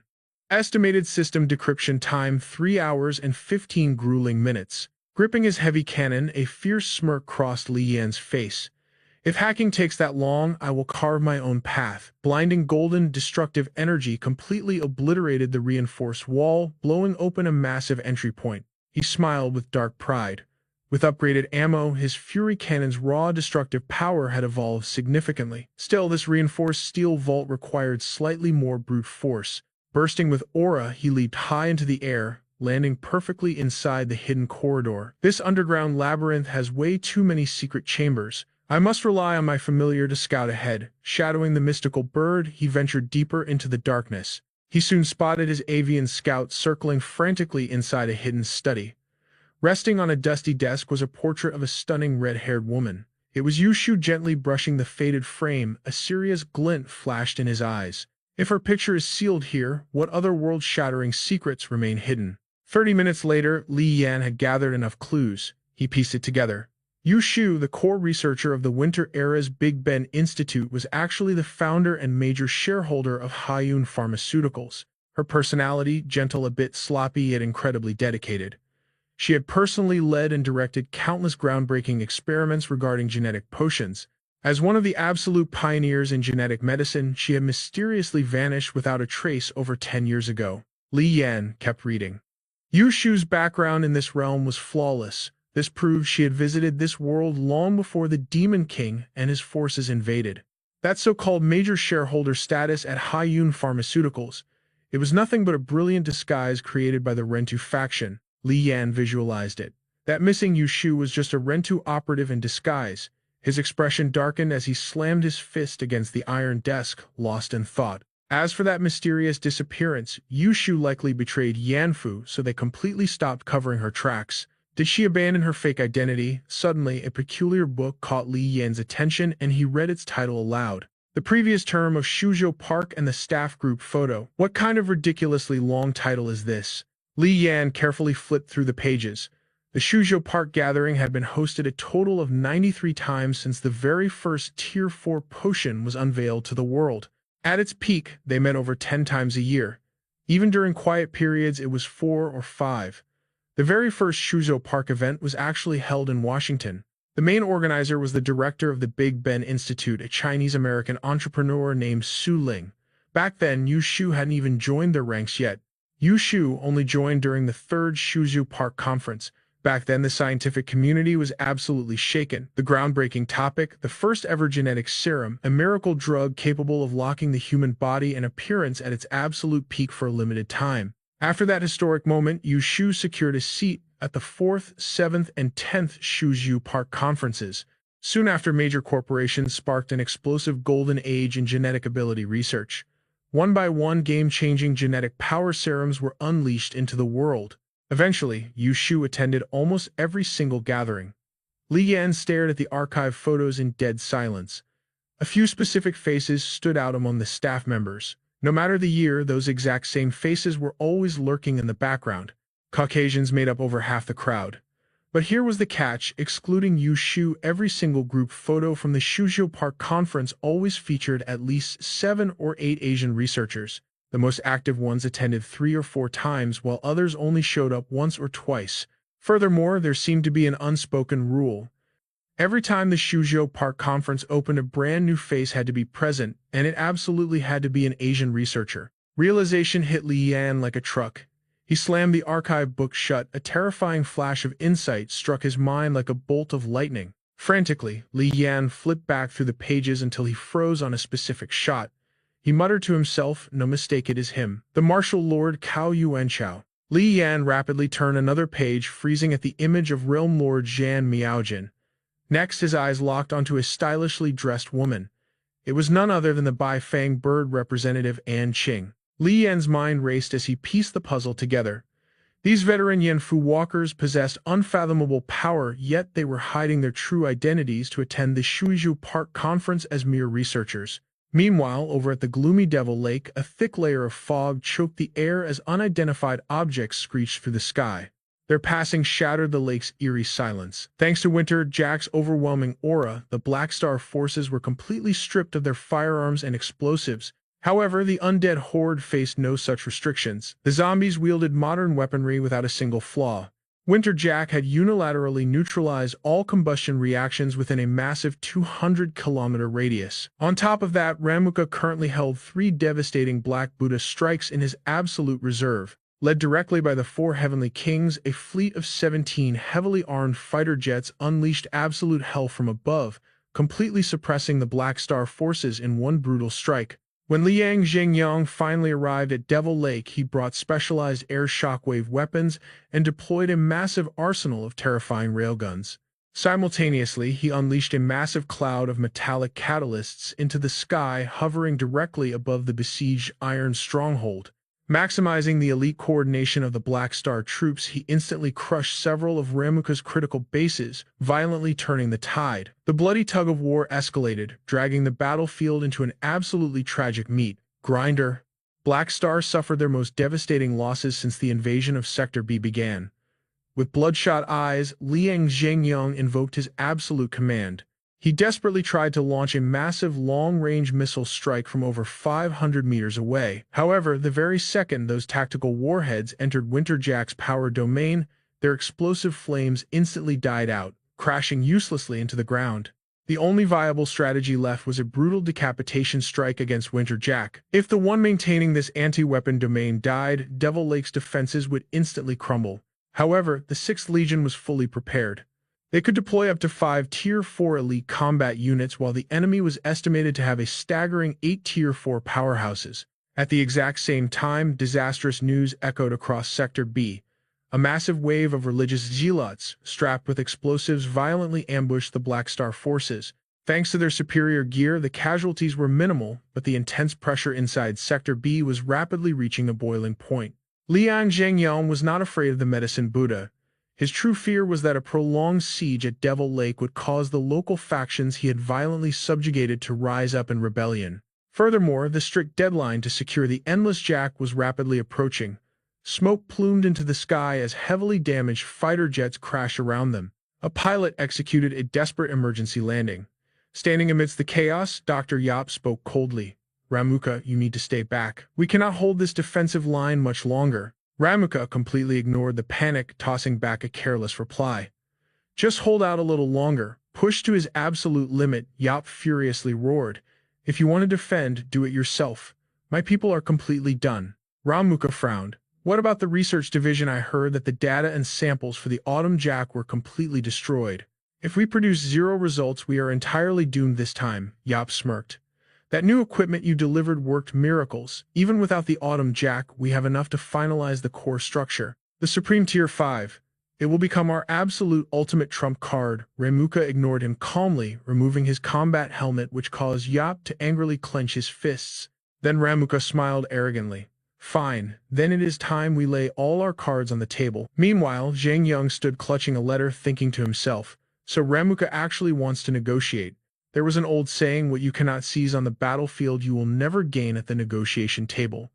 However, in this critical situation, acquiring Yope's endless source was a matter of absolute urgency. But the forces of Devil Lake had clearly proven that wiping them out would be a bloodbath. Therefore, sitting down to negotiate was still a highly viable option for both sides. He lowered his voice, issuing a dark command to his subordinates. "Notify the first frontline. Qiao Xing and Liang Wei must completely halt all combat operations within half an hour." The scene violently shifted to the desolate frontlines. A long convoy of military trucks hauled away countless tightly wrapped corpses. Half an hour later, a lone transport vehicle parked menacingly outside a command tent. Inside, the atmosphere was suffocatingly heavy. The commander sat behind his war desk, his piercing gaze locking onto the 2 figures standing before him. Zheng Yang crossed his hands, staring them down with a blunt question. "So care to introduce yourselves?" The man stepped forward calmly. "We are Dr. Yap's assistants, former elite soldiers of the Rakshasa forces. This woman is Nina. As for me, Commander, you can just call me Sergey." Zheng Yang raised a hand, his voice echoing. "Sergey, huh? In countless past lives, this wretched world was flooded with the 5 corruptions burdened by heavy obstacles, just like my current self." At that exact moment, the Buddha descended, known as the Lightning Tathagata, preaching the 3 vehicles to enlighten all mortal beings. The man firmly shut his eyes deeply, interrupting the philosophical speech. "Fine then," Sergey then dropped a terrifying revelation. "You can also refer to me as Ramuka." That absolute bombshell left Qiao Xing and Liang Wei completely frozen in sheer terror. The tense atmosphere plunged into an icy abyss, perfectly splitting the room into distinct halves of brilliant light and suffocating darkness. Sergey's face hardened as he secretly evaluated the Black Star's command echelon. Even though they were just 2 young prodigies, their composure was infinitely more terrifying than he had originally anticipated.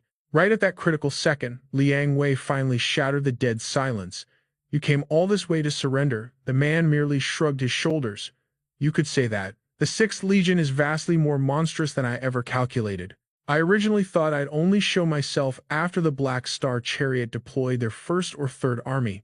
Who would have guessed things would turn out like this?" Zheng Yang glared coldly. "Hand over all the evil gene samples and research data right now, and I might just let you spend the rest of your miserable life in prison." Colonel Qiao chimed in. "The moment you slaughtered the 14th Army of Black Star, your death was absolutely sealed." Hearing this threat, Soj merely sighed. "Commander Liang is truly merciful." He continued with a smirk. "Colonel Qiao, I recognize you. But deep down, you know perfectly well that nothing in this world absolutely demands to be paid in blood. In fact, an eye for an eye is exactly what cunning politicians hate seeing the most. Chow replied with absolute steel in his voice. Even after taking our bloody revenge, we can still claim exactly what we want. Commander Liang raised a hand, instantly silencing his subordinates. He then coldly ordered Soj to continue speaking. Soj popped open a small case, revealing 3 glowing vials. This right here is over 20 years of painstaking research by the Great Devil Lake and the pharmacist Buddha, he explained with a chilling calmness. Before coming here today, I completely destroyed every single computer file and paper document. Along with over 100 remaining samples, everything was wiped clean. Right now, the only things you can extract from the Great Devil Lake are these 3 fragile vials along with the corpse of the IC warrior. He issued a grave warning. However, if these negotiations fail, we will swallow the gene-polluting drug before we die. Then you'll get absolutely nothing. Zheng Yang frowned deeply at this threat. Spit it out. What do you want? Zheng Yang calculated internally. As a committee member, I know exactly how crucial these evil gene research results are to our future. I could easily fake the execution of the pharmacist Buddha's leader Lamu Jiao, then secretly recruit him and his subordinates into the Black Star Chariot. As long as Lamu Jiao proves his worth, absolutely anything is negotiable. Soj immediately replied with a grin. My demand is incredibly simple. I just want to invite Commander Liang to watch a documentary I made myself. While Commander Liang sat in deep thought, Zheng Yang cut right to the chase. What is the film about? Soj's eyes gleamed. About politics, about order, and the dark depths of power and desire. It reveals the true reason humanity faced near extinction since the brutal winter era. Instantly, a heavy projector was hauled out and powered on. The sole audience members were the 3 supreme leaders of the Black Star Chariot. The scene suddenly shifted back to the ruined headquarters of the Research Institute. Soj glanced at the flickering screen, his expression turning incredibly grim. Meanwhile, Li Yan jolted in surprise. It seemed the Black Fiend had discovered something monumental nearby. A wave of pure fury radiated from the Black Fiend. Suddenly, a massive explosion rocked the area. The sheer force blasted the Black Fiend right through the building's shattered window. A heavily armed, fire-breathing combat mecha was relentlessly attacking it. The Black Fiend's eyes flashed with a terrifying crimson bloodlust as it raised its arms, blocking the scorching inferno. Just as Li Yan dashed out from the shadows, the Black Fiend charged forward, delivering a devastating blow to the mecha. Li Yan stared in awe. Did you just transform? Blazing dark flames erupted across the Black Fiend's body as it completely obliterated a combat robot, triggering a catastrophic explosion. In mere seconds, only smoking scrap metal remained from the once fearsome mecha. Li Yan's expression turned deadly serious as he instantly summoned spirit water into his palms. With a powerful sweep of his arms, violent torrents of water surged out, extinguishing the raging flames. The massive wave transformed into a roaring water dragon, coiling tightly around the remaining mecha. The Black Fiend paused as its own dark flames faded. The brutal water assault completely short-circuited the robot's internal wiring. Violent sparks of electricity violently erupted before the entire machine completely shut down. With the mechanical threat neutralized, Li Yan casually retracted his spirit water. The Black Fiend grunted. I accidentally triggered a massive machine. Li Yan nodded. That's probably Yushu's automated defense system. Its frontal firepower easily rivals a Tier 4 threat. Li Yan smirked. But honestly, its overall performance is absolute garbage compared to a standard Tier 4 bear tank. It definitely wasn't ready for mass production. The dynamic duo soon stood before a dark tunnel entrance, preparing their descent. The Black Fiend pointed downward. That massive machine is right down there. Together, they plunged into the hidden underground laboratory. Staring at the bizarre rifle mounted before them, a realization hit Li Yan. A gun with no trigger. So this is it. He manifested a drop of fire essence, preparing to fuse it into the missing trigger mechanism. The system prompt flashed: Barrett M8ZA. Special purpose sniper rifle. Exquisite tier ballistic weapon. Item description. The barrel is forged from highly reactive metal found inside a mystical fruit, granting it terrifying memory-binding properties. System note: who in their right mind uses this rare metal for a thermal weapon? Utter madness. Next came the ammo specs. Memory bullets. 0 physical damage capability. Upon striking a human target, it forcibly downloads massive amounts of information into their brain instantly. Grasping the concept, Li Yan shoved the rifle into the Black Fiend's hands. Shoot me, now. Without a single second of hesitation, the demon aimed the heavy barrel straight at his chest.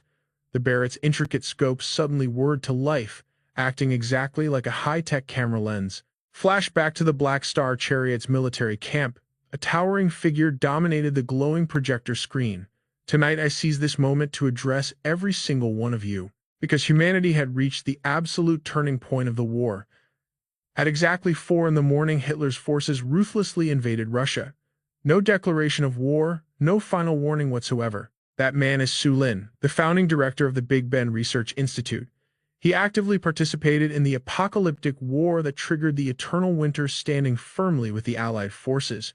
He was the mastermind behind countless top-secret black ops. This includes the legendary Manhattan Project, birthing the very first atomic bomb after the winter fell. He helped forge the New World Order. He became the ultimate VIP partner of Pompey Arms, led the elite Water Margin Park salon meetings, and supposedly died a few years ago. Sergei suddenly spoke up. Listen, regarding the Water Margin Park, the Black Star Chariot, and the Supreme Three Great Factions, there is absolutely no way you high-ranking officials are completely clueless. But my intel on Su Lin definitely surpasses yours. What do you think, Commander Liang? Commander Zhang coldly replied. That man is not just the pride of the Chinese, but the absolute pride of all humanity. Hearing this, Sergei pressed his point. Commander Liang is definitely well aware of that dark historical era. Countless survivors practically worship Su Lin's scientific contributions during that apocalyptic bloodbath. But did you ever wonder? Every single time the Allies achieved a military breakthrough, Hitler's forces magically shattered their own technical bottlenecks simultaneously. Zhang crossed his fingers tightly. Baseless conspiracy theories. Where is your concrete proof? As the projector flickered, Sergei shifted the narrative. Let us change the subject back to the Water Margin Park. A terrifying three-headed beast suddenly flashed onto the screen. His eyes narrowed. I firmly believe that absolutely zero genetic serums could ever produce a horrific mutation like this. The footage caught the three high commanders of the Black Star Chariot completely off guard. Zheng Yang furrowed his brow, his voice heavy with authority. I will keep watching. I have enough patience to hear you out, but I need a definitive conclusion. Who do you think the true clients of the Water Ark Park really are? Segei's response was blunt and razor-sharp. I have no idea. Staring at the terrifying cosmic monstrosity, he suspected it was some extraterrestrial entity. Meanwhile, Li Yan glared at the bullet holes scattered across his own body, groaning in sheer frustration. That dark ghost knight was way too literal. He actually pulled the trigger. They claimed this weapon was non-lethal, but his chest burned with agonizing pain.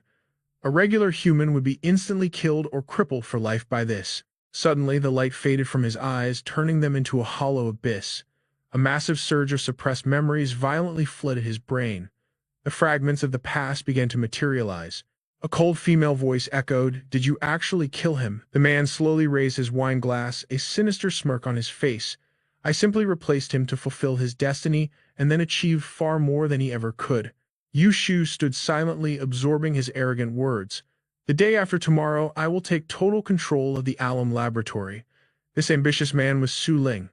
A twisted smile crept across his face. I possess the power to reshape this entire world. Hearing this, Yu Shu shot him a look of pure disbelief before firing back. A lot of powerful people despise your grand scheme. Take Zhao Jianzhong, for instance. He is the most legendary veteran among us and a sovereign of the Ten Lords. If he stands against you, absolutely no one will dare to back your play. Su Ling's confidence remained unshaken. I will ascend to the Ten Lords as well. It is merely a matter of time. Zhao Jianzhong oversteps his boundaries. He has zero authority over any divine fruits outside of the Star 9 heaven tier. Yu Shu pressed on her tone, turning sharp. There are also whispers that you are actively destroying the very foundation of Li Yan's domain. He casually waved off the accusation. False. By the standards of Li Yan's domain, I merely wish to shift this world's evolutionary trajectory. Even the supreme proxies of the Heaven Lord and Divine Lord secretly agree with my vision. Unlike Zhao Jianchong, they resonate deeply with my ultimate ideals. They just cannot dirty their own hands. She quickly chimed in with a grim warning.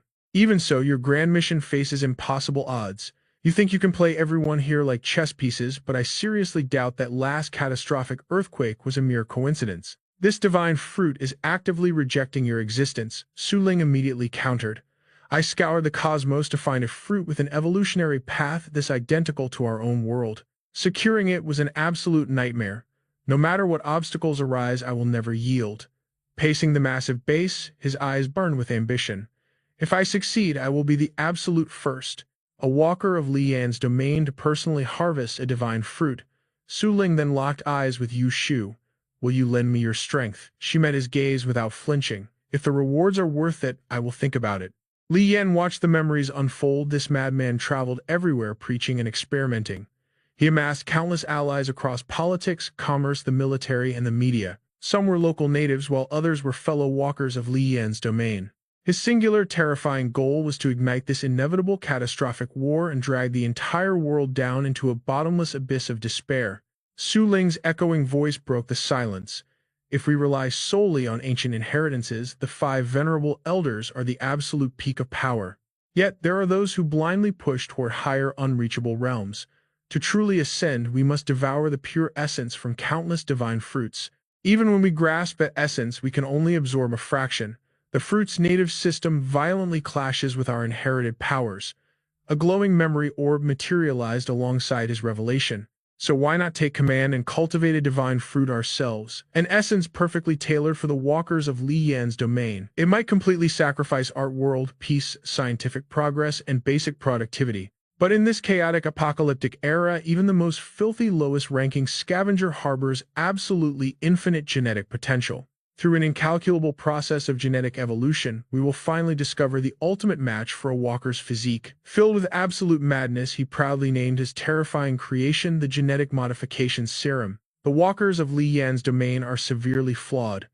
Furthermore, even the mighty Zhao Jianshang dodges too many crucial questions, leaving us in the dark. He claims the bond between a walker and Li Yan's domain is a perfect mutual benefit. Sadly, Su Ling was consumed by deep conspiracy theories. He was determined to carve out the bloody truth himself. They will all crawl to participate once they see the overwhelming benefits. Zhao Jianshang, Cao Yuan Shao, and even those elite proxies commanding the power of the Heaven Lord and Divine Lord. An apocalyptic doomsday war, grotesque radiation mutations, and the brutal wiping out of billions. Yet the evolved genetic pool thriving in this lethal wasteland held infinite possibilities. Su Ling clutched his face maniacally, utterly indifferent to the mountains of corpses. Flashing back to the dim command tent, Siggy broke the heavy silence. Commander Liang, I mean absolutely no disrespect by this. Our shattered world is drowning in eternal frost and lethal radiation. Clean water and rations are practically myths. The wastelands are littered with starved corpses, roamed by rotting nomads who are neither human nor ghost. His voice tightened as he posed a chilling question. If, hypothetically speaking, this apocalyptic hellscape was orchestrated by a handful of elites, scheming from the shadows for their own selfish gains, wouldn't you feel a blazing, uncontrollable rage? These heavy words struck a nerve with Qiao Xing, sinking him into deep thought regardless of whether Ramu Zhao's shocking claims were truth or pure fiction. The classified documents he laid out were incredibly detailed and logically flawless. Falsifying such intricate evidence in a short time frame was practically impossible. If the late director Su Ling truly harbored such sinister, unspeakable sins, it would deal an absolutely devastating blow to the supreme untouchable status of the Big Ben Institute. Siji's eyes darkened as he shared his painful past. Since childhood, my parents drilled into me that we must sacrifice everything for our nation's absolute glory. Whenever enemy bombers rained fire from above, the adults would frantically scramble into underground bunkers.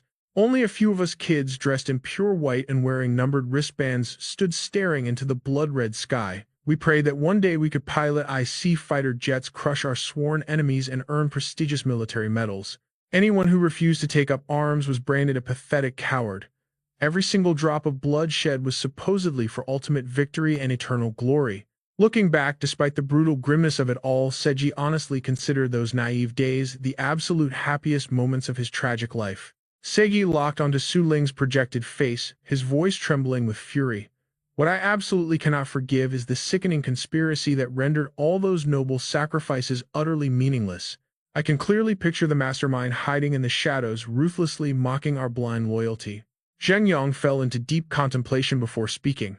As it stands, all I am seeing are wild, baseless accusations. These are nothing more than your subjective speculations against a fallen, historically revered great man. He added a cold layer of finality. Even if your evidence holds truth, the dead are gone. Dragging out old ghosts carries absolutely zero value, nor is it necessary to investigate. The Big Ben Institute is the very birthplace of the genetic modification serum. It is entirely plausible that their top-tier researchers secretly possess unprecedented reality-defying power enhancement drugs. Refusing to yield, Seiji dropped a massive bombshell. Su Ling is definitely not dead. The inner circle of the Black Star Chariot must know the Big Ben Institute's terrifying secrets. Commander Liang sits as a core member of the Supreme Combat Committee. He glared defiantly. Can you honestly tell me that you actually believe your own excuses? He glanced at the compact briefcase in Nina's hands. You arrogant elites will never believe this next part without seeing it yourself. So I brought physical proof. Sergei slammed the case onto the table. I once assassinated a researcher directly tied to the Water Margin Park project. And guess what? I found absolutely zero background trace of this target. No origin, no past operations. Like a ghost, spawned from thin air. Of course, the Winter Wasteland is pure chaos, so untraceable identities are pretty common. The chilling part is Dr. Jacob's genetic analysis of the corpse. Still skeptical. Do you have a biosystem cultivation tank nearby? The visual results will shatter your reality. Commander Liang scoffed coldly. A cultivation tank requires 3 full days to generate data, and that is only if you have an entire intact corpse. With just a measly blood sample, you could waste an entire month and still get nothing. Sergei shot him a wicked side eye. It will not take that long. Just throw this blood into the tank and witness the instant horror. A living nightmare right before your eyes. Commander Zheng's voice dropped. Do exactly as he says. Within seconds, a high-tech biotank was fully prepped. The head scientist nervously warned them. This level of testing demands pristine blood quality. It must be meticulously pre-processed before entering the tank or it becomes utter garbage. Sergei completely ignored the pathetic whining. He ruthlessly dumped the blood sample straight in and ordered them to boot it up. The moment the system activated, a sinister, bubbling echoed through the lab. The sound grew violently loud. The blood mutated at terrifying speeds, spiraling into a dark, chaotic vortex. The scientist mocked him internally. That tank holds pure, concentrated genetic enhancement fluid. It is designed to simulate how gene serums affect raw tissue. You do not just toss raw fluids in there, throwing raw blood straight in. What a legendary display of sheer idiocy. But then out of the corner of his eye, he noticed Sergei slowly pulling something from his front pouch. A heavy firearm suddenly materialized in Sergei's grip, aiming dead at the scientist. The researcher froze in pure terror. But wait, inside the glass tank right behind him, a grotesque monstrosity was violently thrashing around. The scientist's eyes widened in sheer horror.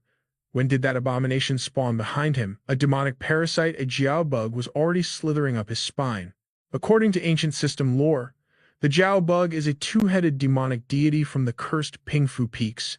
It is officially classified as a phantom-tier entity. Ancient texts, like the Classic of Mountains and Seas, dictate that this beast requires a living rooster for a bloodless sacrifice. The sheer mythological danger was overwhelming. Both heads of the parasite snapped open, bearing razor-sharp fangs to devour its prey. Bang! A deafening gunshot shattered the tension. The beast's head exploded in a shower of gore. The impact threw the stunned scientist hard against the floor. Smoke trailed from Sergei's barrel as he smirked. If you ask me, this biological anomaly easily rivals the ultimate Tier 5 supreme artifacts. Unfortunately, this so-called artifact has completely vaporized. These pathetic leftover traces are completely useless for system extraction. He continued grimly. However, we thoroughly dissected the assassin's corpse. Dr. Jacob confirmed an absolute system anomaly. This fake researcher never injected a single genetic enhancement drug. Yet his blood and bones harbored a bizarre alien chemical reaction. During his fierce resistance, his explosive combat power easily matched a fully dosed Tier 3 elite warrior. His base physical stats were simply off the charts. That horrifying physical durability, 100% fueled by that unknown chemical reaction, Jacob proved beyond a shadow of a doubt. It had absolutely zero connection to standard genetic awakening. Commander Zheng sat there like an unmovable mountain, spit it all out. Sergei nodded darkly. We ran countless high-level system simulations on the residual chemical traces inside the corpse. While 99% of our tech pathways ended in failure, we managed to unlock a massive system breakthrough. In gaming terms, if a basic human consumes a supreme Tier 4 potion, their awakened power level increases by exactly 1. Chao Yixing listened with intense, unbroken focus. But this weird chemical reaction acts like a hidden buff. We tested tens of thousands of external triggers. The ultimate conclusion: standard genetic enhancement serums are the absolute perfect catalyst to awaken this hidden state. Any host harboring this internal chemical reaction gets a massive multiplier effect from basic potions, a minimum 2 times stat boost, and potentially up to a devastating 10 times critical multiplier. Xiao Xing immediately counterattacked. You lack absolute proof. Connecting these mutated freaks to the origin of the eternal winter apocalypse is a massive illogical leap in logic. Just because both trace back to the Big Ben Institute means absolutely nothing. Sergei threw an icy glare back at him. True enough, but I guarantee not a single high-ranking boss in the 3 great factions has ever personally witnessed a water margin park assembly right. He pointed back at the monitor. Let the system playback continue. The holographic footage flickered back to life. A mysterious hand pushed against heavy double doors. A blinding holy light violently pierced through the expanding crack. Su Lin stood like a god in the center of a circular council. A shadowy figure stepped through the light. Cheng Jing smirked from the shadows. It has been way too long, Yu Shu. Welcome to the Water Margin Park. Su Lin's commanding voice echoed out. As you all know, a normal system walker can equip a maximum of 5 ancient legacies. When any single legacy hits 100% awakening, granting the ultimate ability to swap classes, that marks the birth of a supreme 7th Palace Walker. These ancient bloodlines grant us godlike skills drawn directly from the 10 fundamental elements of heaven and earth. Call it magic, divine arts, awakened abilities, or whatever you desire. The name hardly matters. These inheritances grant us extended lifespans and explosive physical growth. Yet even an awakened user can only push their stats to 10 times the human limit at 100% assimilation. And that is not a boost to every stat, but merely a single specialization. True combat value, however, cannot be measured by mere numbers. Bang Su Lin ruthlessly blew off a seated man's head, but impossibly the headless figure simply shrugged it off and sat right back up. He delivered a brutal demonstration. A beast path awakened possesses skin tough enough to deflect standard PPK handgun rounds. The entire room watched in stunned silence. Of course, a martial path awakened, stopping bullets with their bare flesh, is merely the baseline theory. If an earth-shattering missile detonated right in their faces, they probably would not even blink. But let us look at the facts.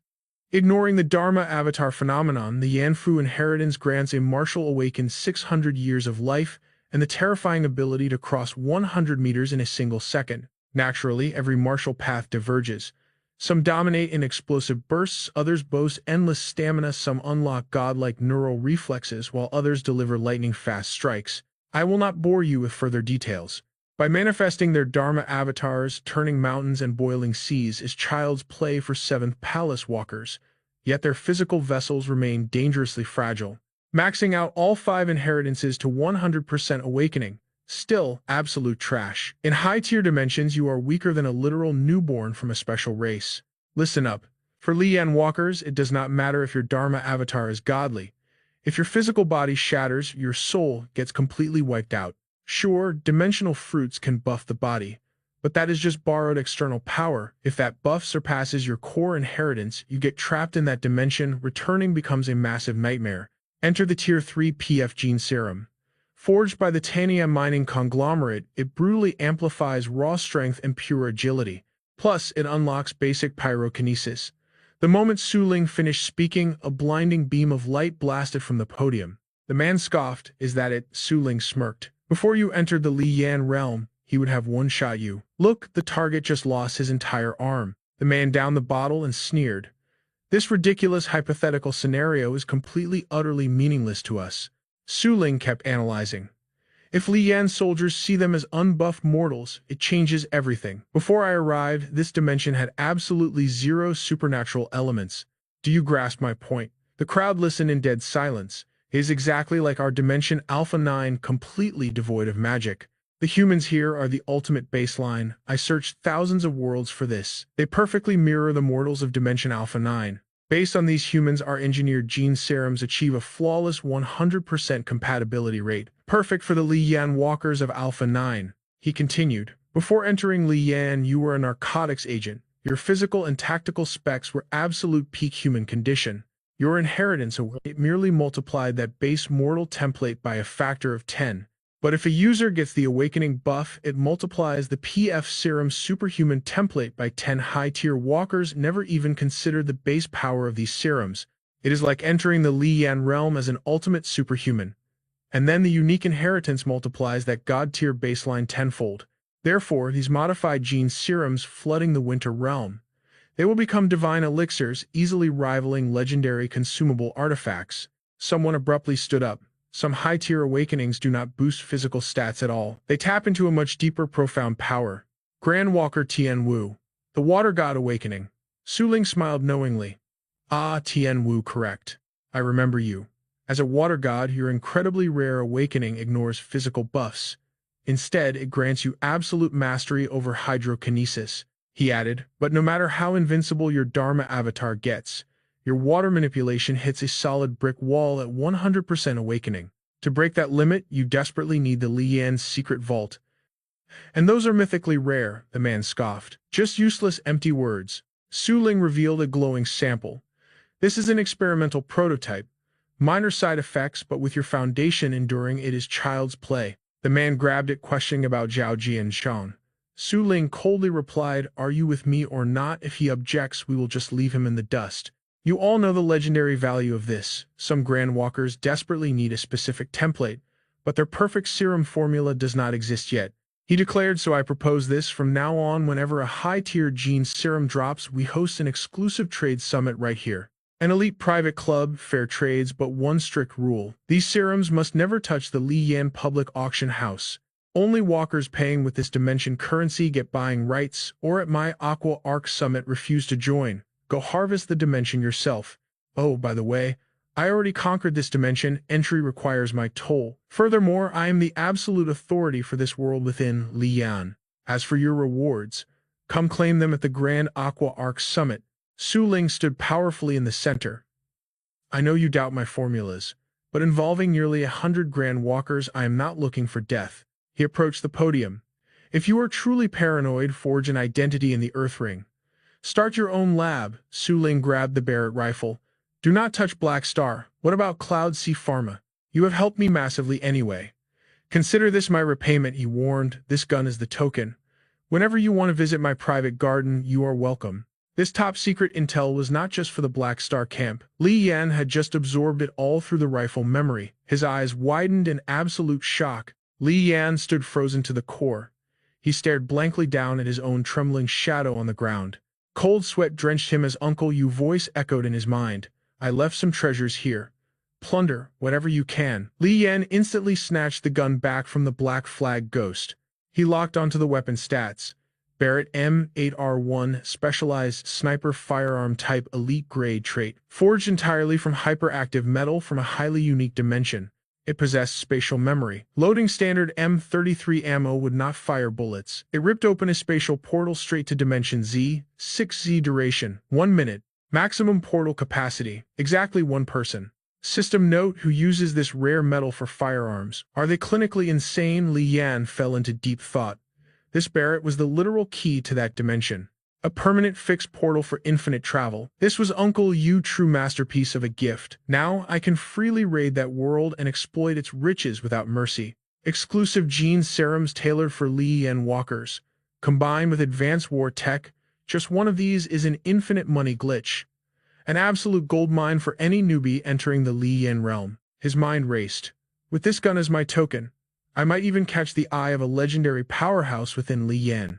Clearly, the Liyan realm is not just full of enemies like Wenji hunting me. There are veteran titans who remember old favors and will eagerly boost my rise. Recalling the man imposing aura, Liyan made a massive connection.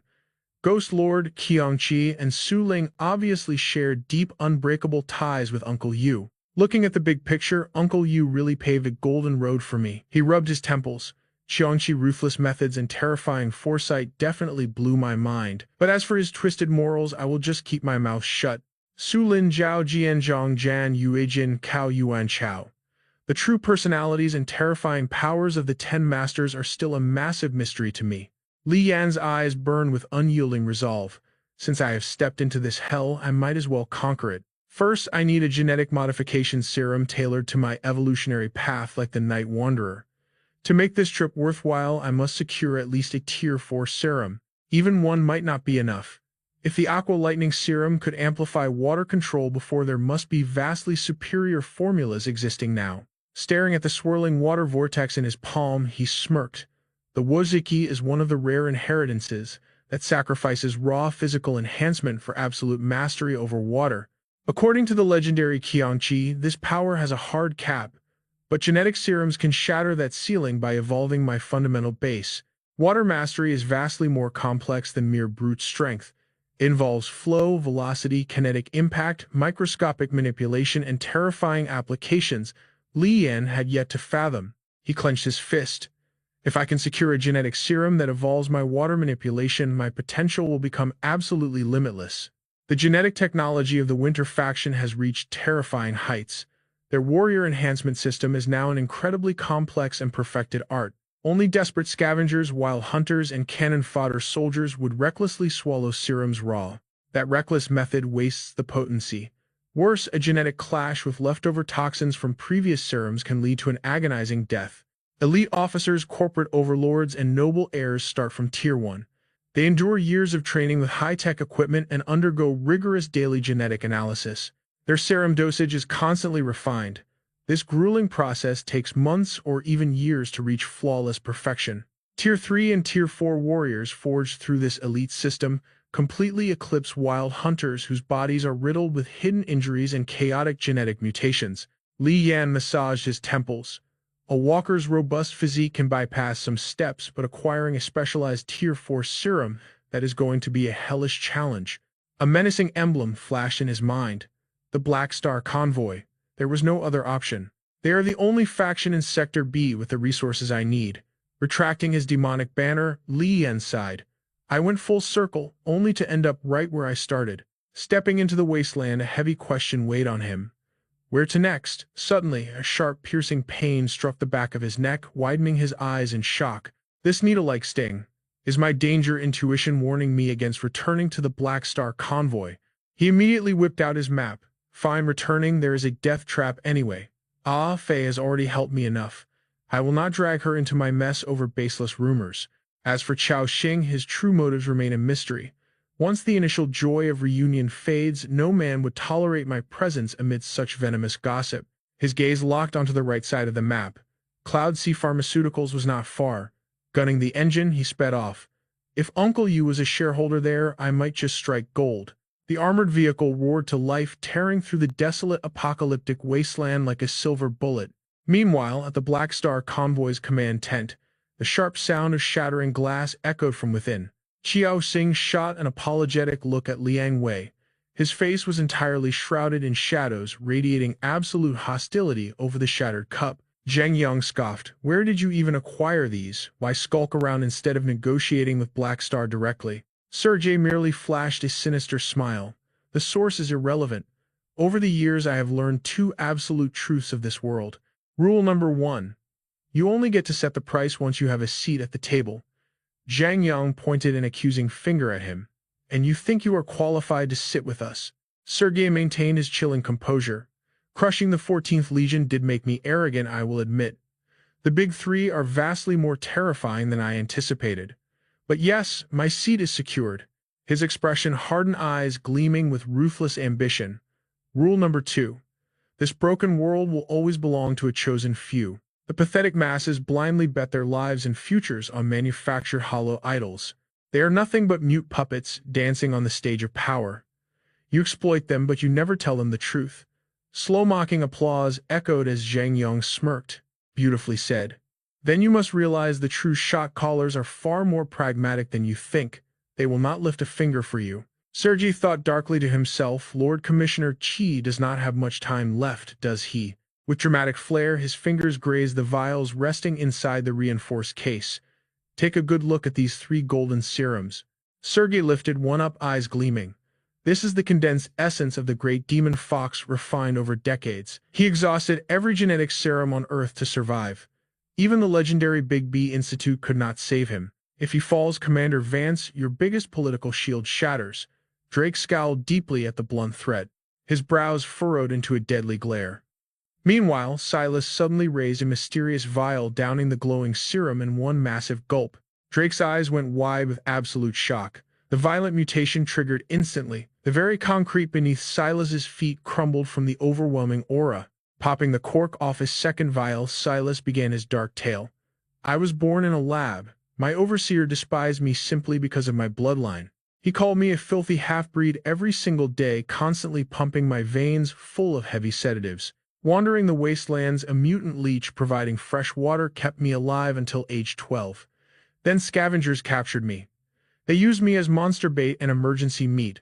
I survived pure hell for a whole year. Silas then chugged the second serum. Drake slammed the table in pure panic. Drinking that is absolute suicide. Quiet. Silas grabbed a third vial, his eyes darkening. Later, a mutant swarm ambushed the refugee camp. They left me behind as meat fodder. A shelter manager dragged my broken body from a mountain of corpses. He was a fanatic cultist, but he fed me and raised me to adulthood. And then I slaughtered him. His sacred awakening ritual was nothing but a sick excuse to steal my body. My entire life has been ruled by sheer terror and powerlessness.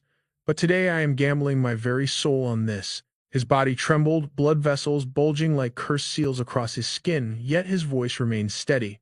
What Big Bang B denied you? I can provide. He locked eyes.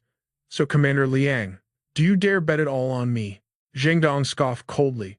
Su Ling is already dead. Do you really think the three great powers will back you up?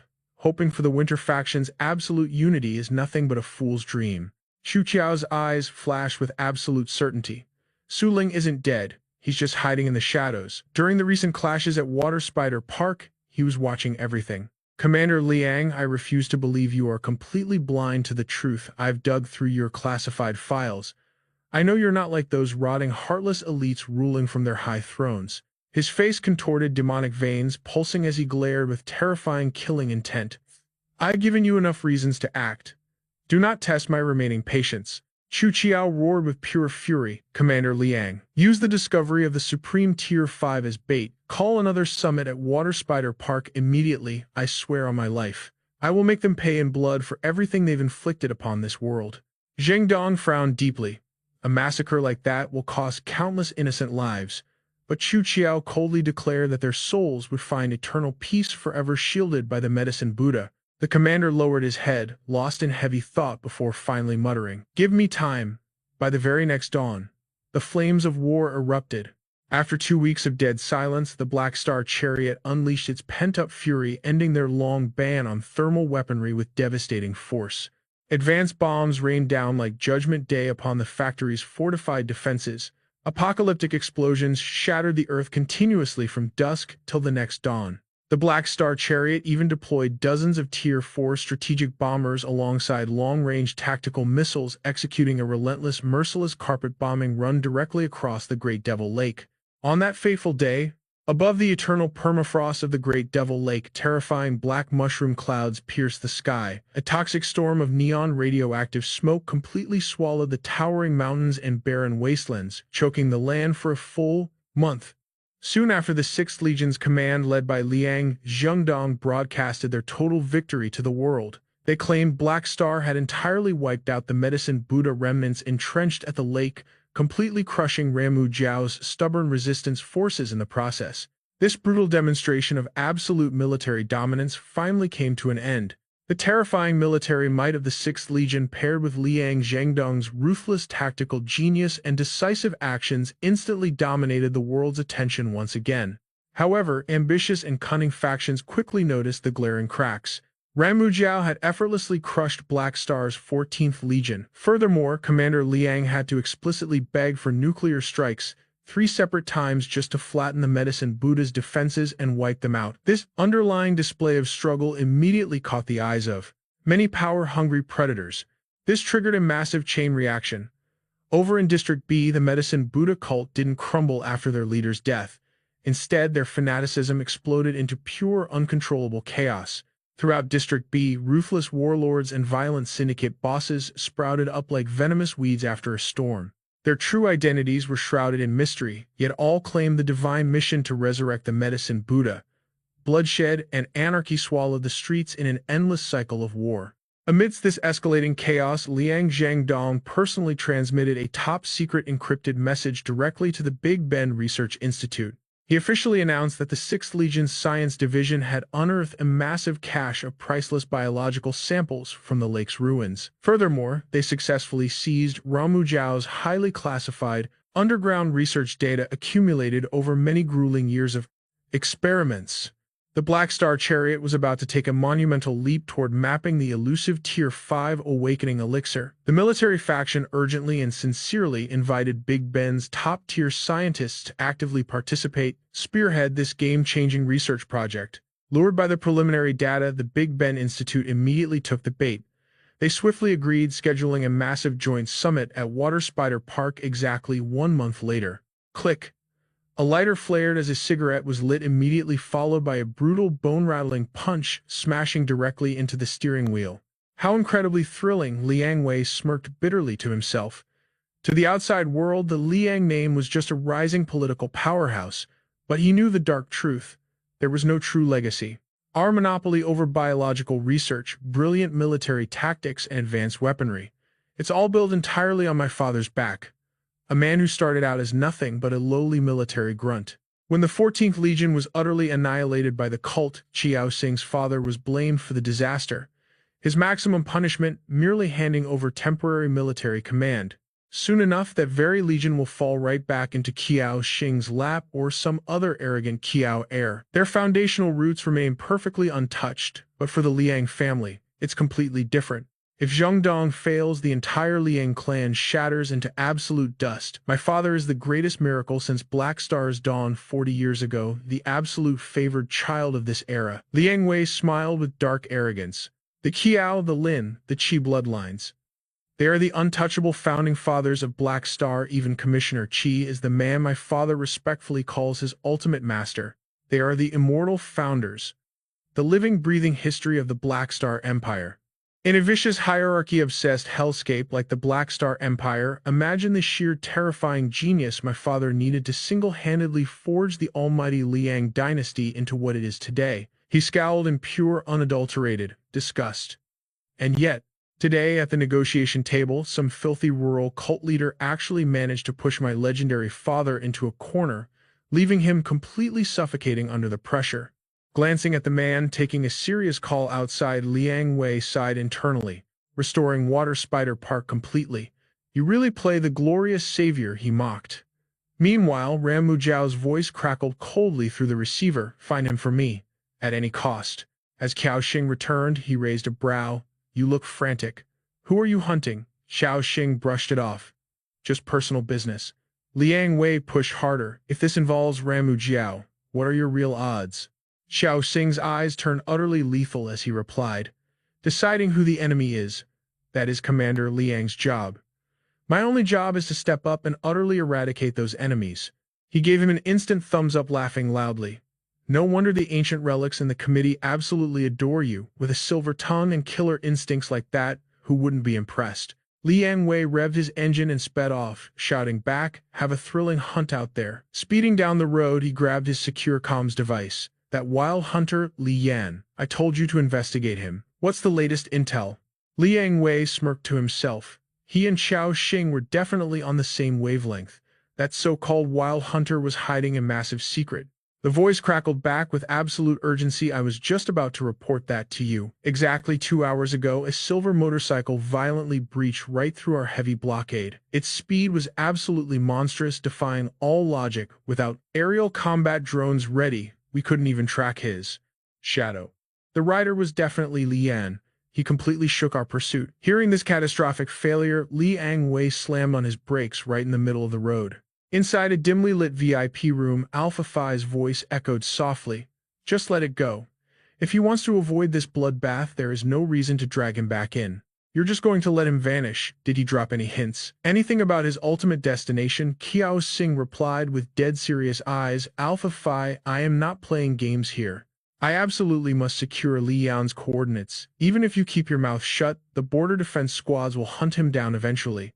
She frowned, clearly annoyed by his pushiness. Your tone sounds exactly like you're interrogating a war criminal. Qiao Xing tugged his collar, hastily explaining.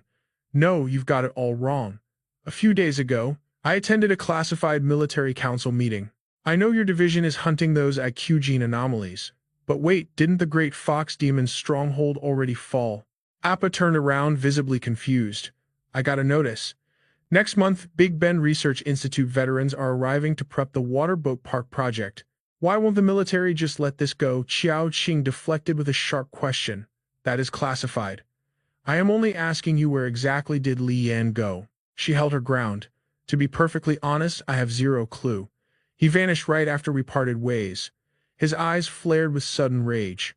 You are lying to me. Do not try to play games with a veteran. Even Commissioner Liang might personally hunt down Li Yan's coordinates. If you get dragged into this mess and internal affairs comes knocking, how am I supposed to protect you? Appa's aura instantly turned hostile. Are you using Commissioner Liang to threaten me? Fine. Let the hounds from internal affairs come. I am a certified Tier 1 researcher under the Big Ben Institute. By protocol, any interrogation requires 5 Big Ben scholars present just to question me. Tell internal affairs to wire Big Ben. I will gladly wait. Qiao Xing suddenly reached out gently, grabbing her hand. His tone softened. Those desk jockeys are just rotting in their offices. Do not let them bother you. If you hate it here, I will kick them all out tomorrow. Give me some time. I will pull some strings to get you a better transfer. Appa, I never once doubted you. Please stop putting so much pressure on yourself. She yanked her hand back. If you truly trusted me, you would not have barked at me like that. In all our time together, you have never spoken to me with such venom. Qiao Xing sighed deeply. I am sorry. The frontline battlefields ruin my temper. If you do not know, that is fine. I will find another way. Rest up a bit, I will make us some dinner.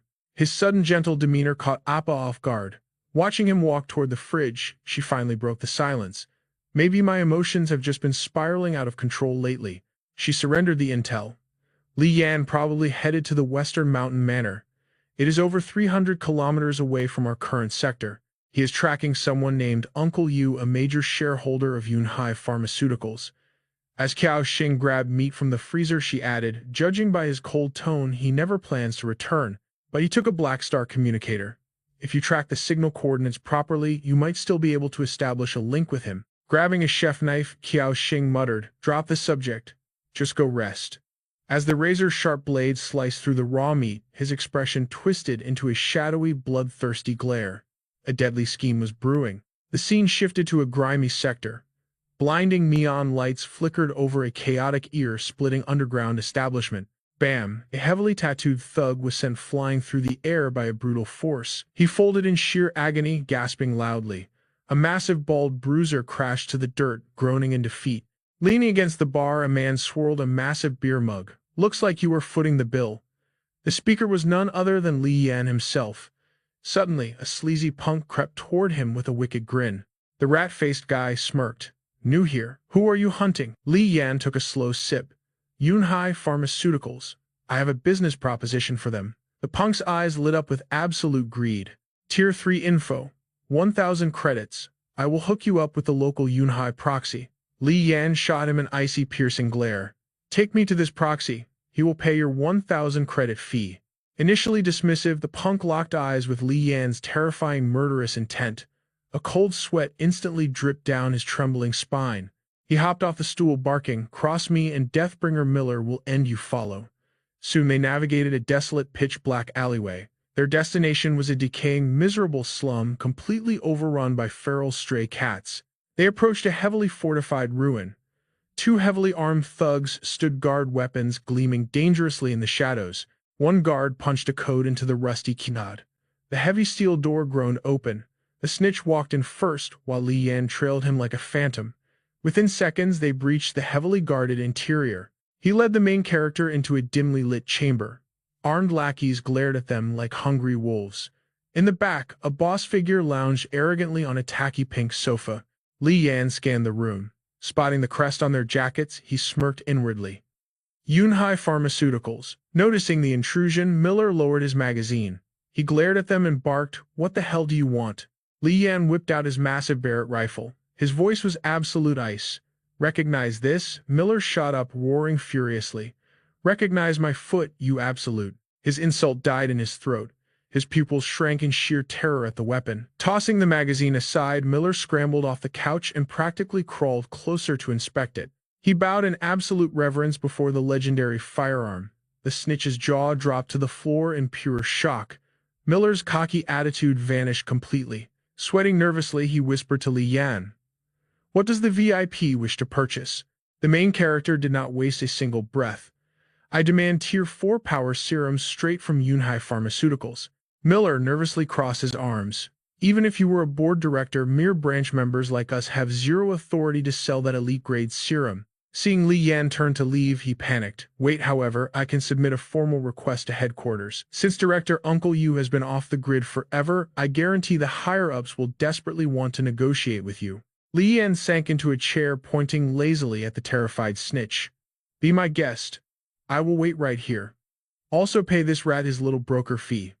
"Understood." "I plan to bluff this monkey," Li Yan mused. Who knew Uncle Yu's reputation carried such terrifying weight? While Miller dragged the snitch away to pay up, a sudden flashing anomaly caught our hero completely off guard. He raised his wrist. The Black Star communicator was pulsing with an incoming signal. The moment he tapped the screen, a chaotic flood of urgent system notifications instantly exploded into view. Sighing heavily, he popped the earpiece in. The holographic screen displayed a massive wall of texts from Qiao Xing. His voice dripped with annoyance. "Colonel Qiao, what exactly is the problem now?" On the other end, Qiao Xing sounded overly friendly. "Brother Li Yan, didn't we have a deal? Once my mission ended, I was supposed to properly reward you. Why did you vanish into thin air like a ghost?" Li Yan replied coldly. "An old friend sent urgent intel. There was no time for goodbyes." Qiao Xing dropped the act. "I will be blunt, Li Yan.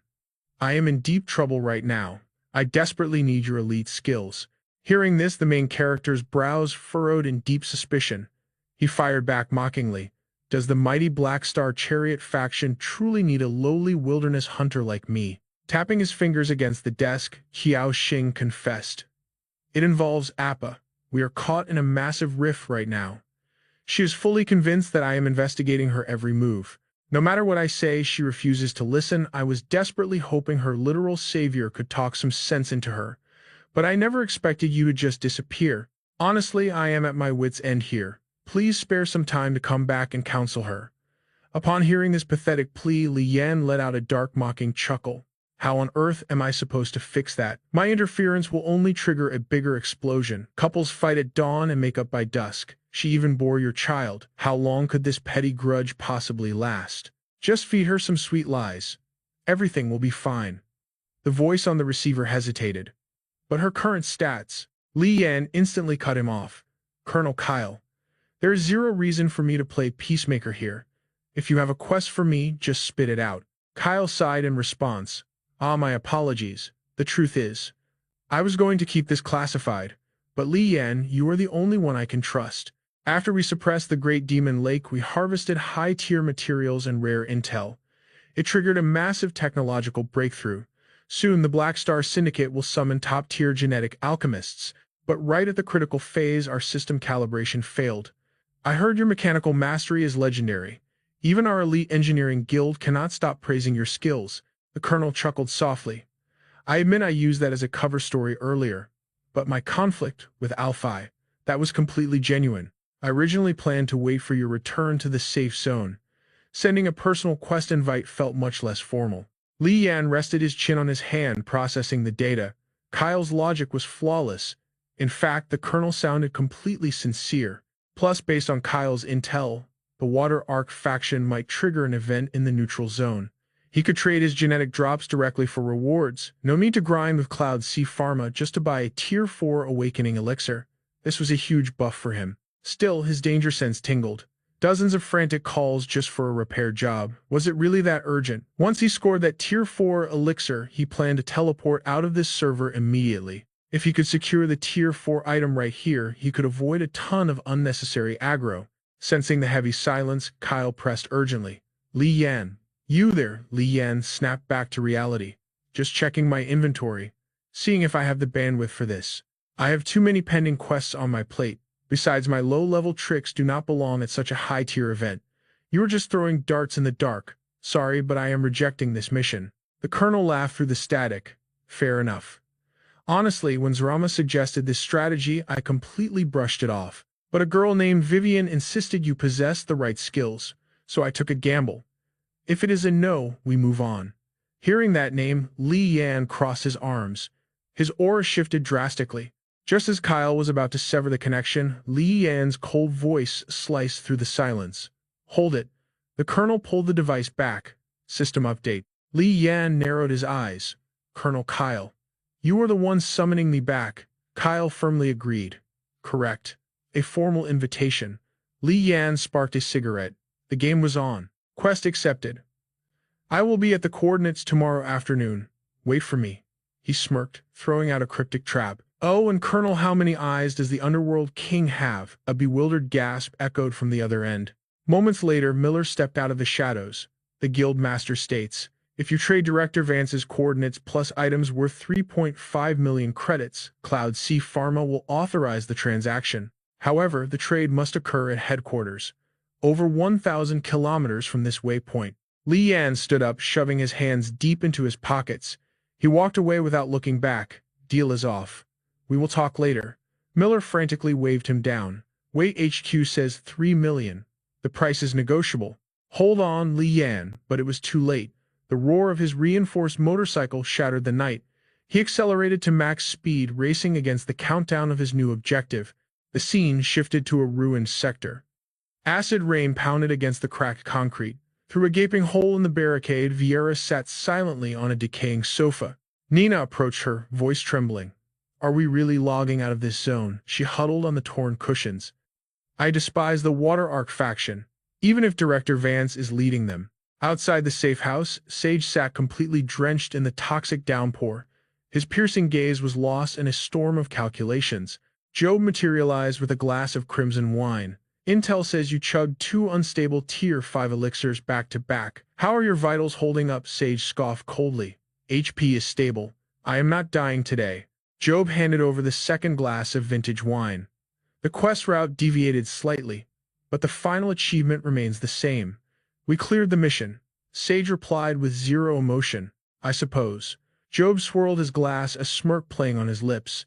The Black Star Syndicate agreed to host the Water Arc event for us. Think Director Vance might betray the Alliance. Sage accepted the blood-red drink. Negative. Vance respects the contract. Job flashed a wicked grin. He better. Just one more target and we can finally escape this cursed server. We will cross into a new timeline, far away from these mutated boss monsters and the endless nuclear radiation debuffs.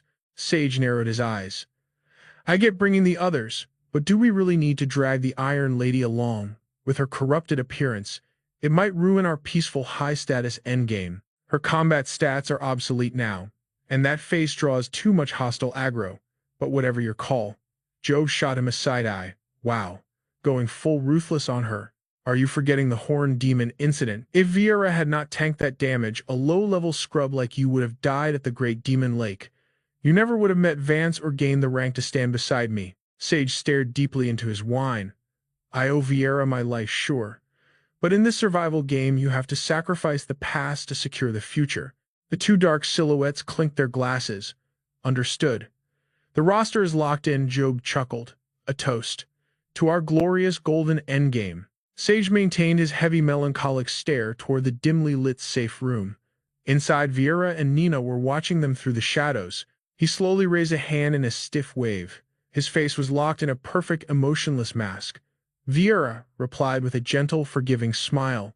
Beside her, Nina blinked in pure, innocent confusion. Meanwhile, at the border checkpoint, an engine roared as an armed guard barked. Halt your vehicle. Spotting Li Yan, the guard exploded with rage. Son of a bitch, you actually dared to respawn here. Li Yan casually bit into a carrot, completely unfazed by the hostility. Blame your Colonel Kyle. He practically begged me to step back into this muddy swamp. Shortly after, an armored tactical vehicle rolled up. A familiar, authoritative voice echoed out. Forgive the hostility. The raid frequency from rogue factions has spiked drastically. The Black Star Syndicate banned all wanderers from entering. Yet infiltrators keep bypassing our security. They are spamming suicide tactics equipped with incendiary explosives. Civilians are dropping and our elite guards are taking heavy critical hits. This is Rama's central research hub. Colonel Kyle stepped out of the shadows, his aura commanding respect. You fast-traveled back way quicker than I calculated. Li Yan scanned the perimeter, his combat instincts on high alert. Do not tell me you stationed a dozen automated turrets in this zone. The colonel immediately lowered his guard to reassure him. You are Alfie's ally. Why would I trigger a trap against you? Kyle turned and led the way. The machine I need restored is locked at the old Danthu motor base. Commander Lance controls that territory now. Server time is shifting to night. I will escort you tomorrow. Besides, I have not rewarded you for saving my family yet. Alfie is waiting there too. If you are free, let's grab some drinks. Following closely, he simply nodded. Sure. Later, Faye turned around, practically jumping out of her skin at the sudden guest. Li Yan strolled in, offering a casual, charming wave. The toddler immediately reached out for a hug. Carter politely pulled out a chair. Take a seat. Taking his spot, Li Yan threw a playful jab. You challenged me to drink, so do not pass out first. Carter shot back a confident smirk. I rarely drink, but my tolerance is legendary. Carrying out a feast, Faye casually dropped a question. Hey, did you tell Carter exactly what went down at the Devil's Abyss? Li Yan raised an eyebrow in feigned ignorance. Tell him what? Popping a bottle open, Carter clarified. She means the scientists over at Project Zenith dissecting the mutant samples. We need your technical skills to fix the core. The Dark Star Syndicate rewards its allies handsomely. Name your price, and it is yours. Catching the drift, Li Yan made his demand. I want a face-to-face with Zenith's top researchers first. Carter sighed, pouring the liquor. That is way above my pay grade right now. The Zenith facility is on maximum lockdown. Normally I could pull strings, but General Vance is treating this system research like holy gospel. Handing over a glass, he bargained. I can sneak you in once the initial phase finishes. Give me a few days. Faye awkwardly slipped away. I will check the soup. You guys keep chatting. Carter's eyes darted suspiciously as she left the room. He then smoothly topped off Li Yan's glass. Looking at the feast, Carter casually asked, by the way, Faye wants you as Robbie's godfather. I am perfectly fine with it. Thoughts? Crushing his cigarette, Li Yan smiled softly. I adore the kid. We faced death multiple times out there, and he never shed a single tear. The boy has the aura of a future legend. Carter's face lit up with genuine joy. Then it is a done deal. He quickly added, I have been under massive stress lately, maybe acting a bit too rash. Sorry if I sounded hostile earlier. No hard feelings. The three glasses clinked in a warm toast. After a heavy feast, Li Yan finally departed with Carter waving from the porch. Dropping his drunk act instantly, Li Yan's eyes turned razor-sharp. Glancing over his shoulder, a cynical thought crossed his mind. Living without a shred of trust. What a tragic existence. I stepped into the lion's den personally. Let us pray this ends without shedding blood we both care about. A mechanical scout bird perched outside the window, eavesdropping on Faye's heated argument inside. Are you keeping some dark secret from me?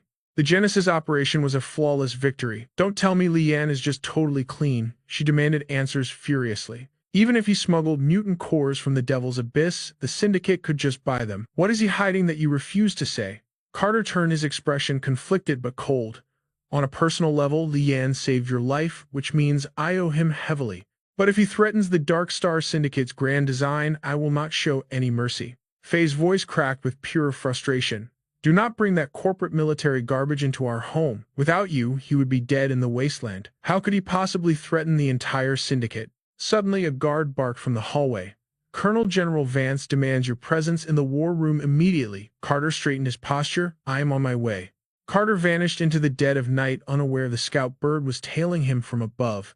Catching a subtle shift in the wind, Carter glared upward. The tiny drone instantly aborted its mission, vanishing into the dark. He continued his grim march toward Victor's stronghold. Elsewhere, a familiar hand stretched out. The drone landed perfectly on Li Yan's finger. His eyes glowed with absolute frost after hearing the recorded betrayal. Across the rain-drenched apocalyptic slums, a torrential downpour masked the tension. Carter stormed forward, roaring at his trembling squad. Find out who fired a weapon during strict curfew. A terrified soldier scrambled to explain. Colonel A. Rookie panicked. The recent suicide bombings from the cultists completely broke his nerves. He accidentally pulled the trigger on a homeless kid. Processing the grim news, Carter's face hardened like stone.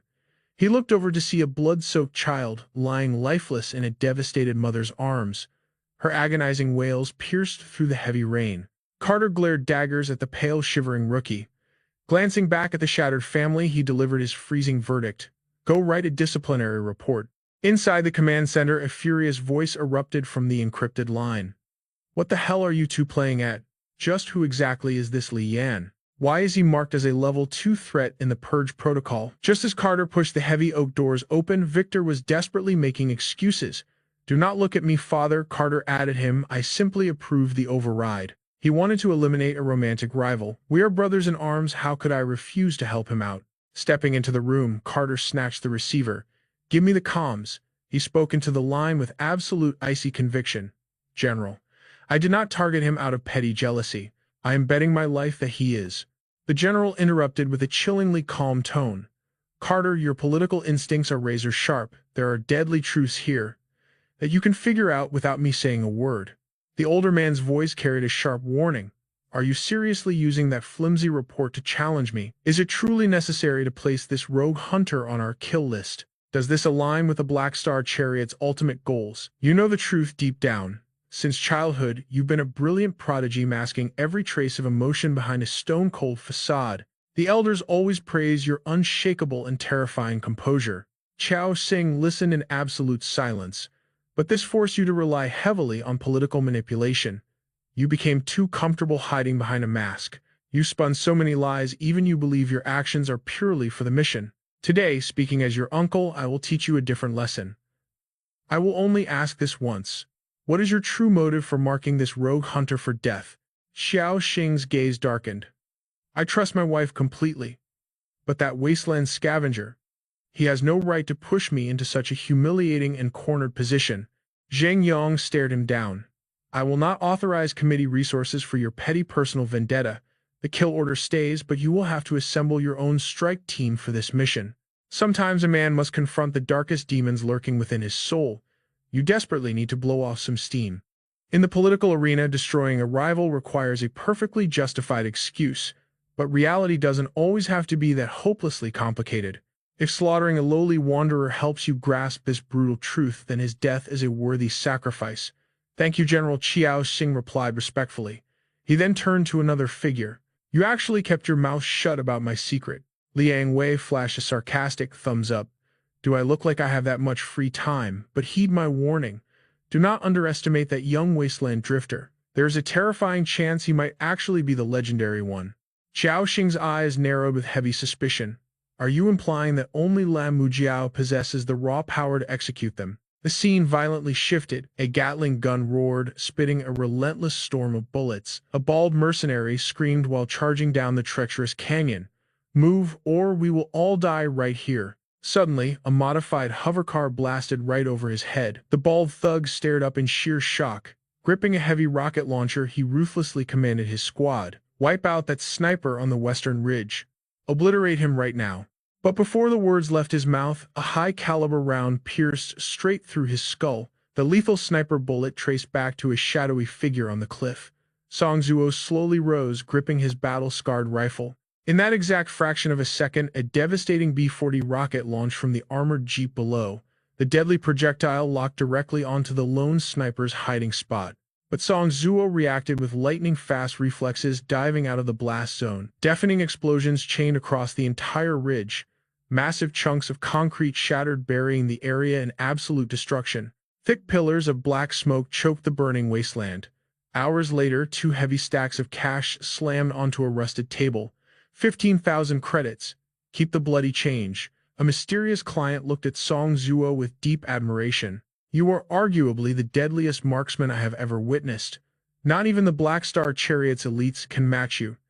He slid a metallic data card across the table. Transfer this bounty straight into your license limit. Just then, the heavy doors opened. A high-ranking officer in a crisp military uniform stepped forward. Excuse me, am I addressing the legendary Song Zuo? Xiao Xing locked eyes with the veteran sniper. I have an exclusive commission for you. The payout is astronomically high. Inside a secure tactical tent completely isolated by armed guards, Qiao Xing's cold voice echoed. This operation is classified as a top-tier Black Star military secret. Under normal circumstances, a wasteland scavenger would never hear a word of this. However, due to extreme complications, we desperately need external firepower. He slowly slid a holographic photograph onto the war room table. If you choose to accept this deadly bounty, I will personally pay you double the Black Star Chariot's standard rank emission fee. Song Zhuo's brow violently twitched as he recognized the face in the glowing image. He tightly shut his eyes, exhaling a heavy breath. I absolutely refuse. The man staring back from the photograph was none other than Li Yan. Song Zhuo's voice grew incredibly solemn. I have fought back-to-back in the blood-stained trenches with this exact target. During that chaotic campaign, the sheer combat prowess he unleashed was leagues above my own. And the most terrifying part, that was clearly just a fraction of his true monstrous power. Even now, I cannot begin to fathom the absolute depths of his limits. I severely lack the raw strength to execute him. Bluntly speaking, I refuse to throw my life away. Xiao Xing desperately tried to regain control of the negotiation. I am well aware that this man is a legendary anomaly, but I deeply need you to accept this crucial contract. His tone turned intensely serious. First and foremost, this will be a massive coalition strike. We are deploying a terrifying army of awakened elites and devastating siege weaponry to back you up. You absolutely will not be facing this monster alone. Furthermore, your psychological read on him surpasses our entire intelligence division. You might be the only human alive who truly understands his system skills, his brutal combat patterns, and his hidden arsenal. In a high-stakes war zone, even a microscopic variable can flip the scales of fate. Just your sudden presence on the battlefield will inflict enough psychological damage to make your role utterly invaluable. Song Zhuo chuckled grimly. You are remarkably straightforward. Commander Xiao Xing replied instantly, there is absolutely zero benefit in feeding you cheap lies or hiding my true intentions. He pushed a medical file forward. We know your cellular degradation is reaching a critical stage. Honestly, cross-referencing your tragic genetic collapse with your god-tier battlefield performance, I was completely, utterly speechless. The Chariot's bioengineering division always preached that the unforgiving wasteland constantly breeds miraculous forms of life. Looking at your unyielding willpower, I finally realized they were right. But even a glorious miracle like you has an expiration date. How much time do you have left? 1 month, 3, 6 months at the absolute maximum. You don't need the hollow sympathy of medics marveling at your resilience. You desperately need a total genetic reconstruction surgery, a procedure costing a staggering 1,600,000 credits. Song Zhuo remained dead silent as the overwhelming offer sank in. The moment this target is eliminated, the Black Star Chariot will cover the entire medical bill. Furthermore, we will grant you a highly respected instructor position inside the fortified safe zone. You can live out your final days in absolute peace. Our chariot has established utopian cities in Sector A and Sector G. I can personally forge your military merits to guarantee your citizenship. The grizzled sniper slowly raised his tired eyes. Colonel Xiao, I have one incredibly personal question for you. Unless my memory fails me. This exact same man once saved the lives of your beloved wife and child. Xiao Xing's expression hardened into pure ice. Personally, my heart bleeds over the cruel nature of this tactical assault. But the supreme authority of the Black Star Chariot towers above everything. I am bound by duty. I have absolutely no other choice. Song Zhuo stared intensely at his calloused palms, the heavy weight of the astronomical reward crushing his moral compass. Finally, grim resolve settled in his eyes. Fine. I accept your blood contract. A chilling smile crept across Xiao Xing's face. A pleasure doing business. Right before vanishing into the shadows, Song Zhuo paused. Colonel Qiao, just one last thing. Will the Black Star Chariot ever construct a fortified utopia over in Sector B? The colonel's voice carried absolute conviction. Across every single inch of the chariot's sovereign territory, we will forge massive mega-cities, havens where no hardworking soul will ever face the nightmare of starvation. This was the ultimate grand vision proposed by the late Commissioner Lin Sangyuan, a sacred doctrine unanimously approved by the War Council and an absolute law that every citizen of the Black Star Chariot must blindly obey. Carter nodded with utter satisfaction. I have no further questions. Meanwhile, at another location, Sai pulled down his pilot helmet. His expression was dead serious. Lowering his tactical visor, he gave the command. It is getting late. Let us move out. On his mark, the fighter jets immediately roared into the sky at breakneck speeds. Back at the base, Li Yan casually sipped his beer. Rumor has it that the three great superpowers in the Eastern District hold an absolutely unshakable authority. He was arm wrestling someone speaking with a totally relaxed tone. But your supply quality is absolute garbage. In a single blink, his massive opponent was effortlessly slammed into the table. The loser grabbed his head in sheer agony. I lost again. You did not even use your full strength. Next month's supplies are far away. Am I supposed to smoke discarded cigarette butts for the next 10 days? A mountain of newly won loot sat right in front of Li Yan. The defeated man grimaced in pure frustration. I quit. You are just too incredibly strong. Standing up, Li Yan smirked. Even if you wanted a rematch, I am officially done. I have to visit the operations department this afternoon. Look at the time. Game over, boys. Walking away with a fresh beer, Li Yan flashed a bright grin at the crowd. Keep the leftover loot as my parting gift. Do not hold back. Internally, his mind raced. The Grand Water Arc Assembly was rapidly approaching. Kale finally made his move, inviting him to the abandoned headquarters of the legendary Crimson Rabbit Assault faction. This place was the official venue for the Water Arc Summit. Kale promised to introduce him to the veteran members of the Big Ben laboratory after the research concluded. The only catch, he had to fix their broken machinery. Li Yan popped open his beer, the fizz echoing. Suddenly, a deafening explosion shattered the peace. Blazing fire and thick smoke instantly consumed the entire area. Chaos erupted. Armed guards swarmed the sector, screaming about a lab breach. Ever since Lemurak's assassination, the rebel strikes had become a relentless nightmare. Blaring sirens pierced the air. The intercom shrieked a grim warning. Rioters had hurled firebombs, triggering a catastrophic leak of highly unstable mutagenic gas inside the facility. A mandatory lockdown was initiated. Anyone exposed to the toxic zone had to report to the Bioresearch Division immediately or risk a gruesome, uncontrollable mutation.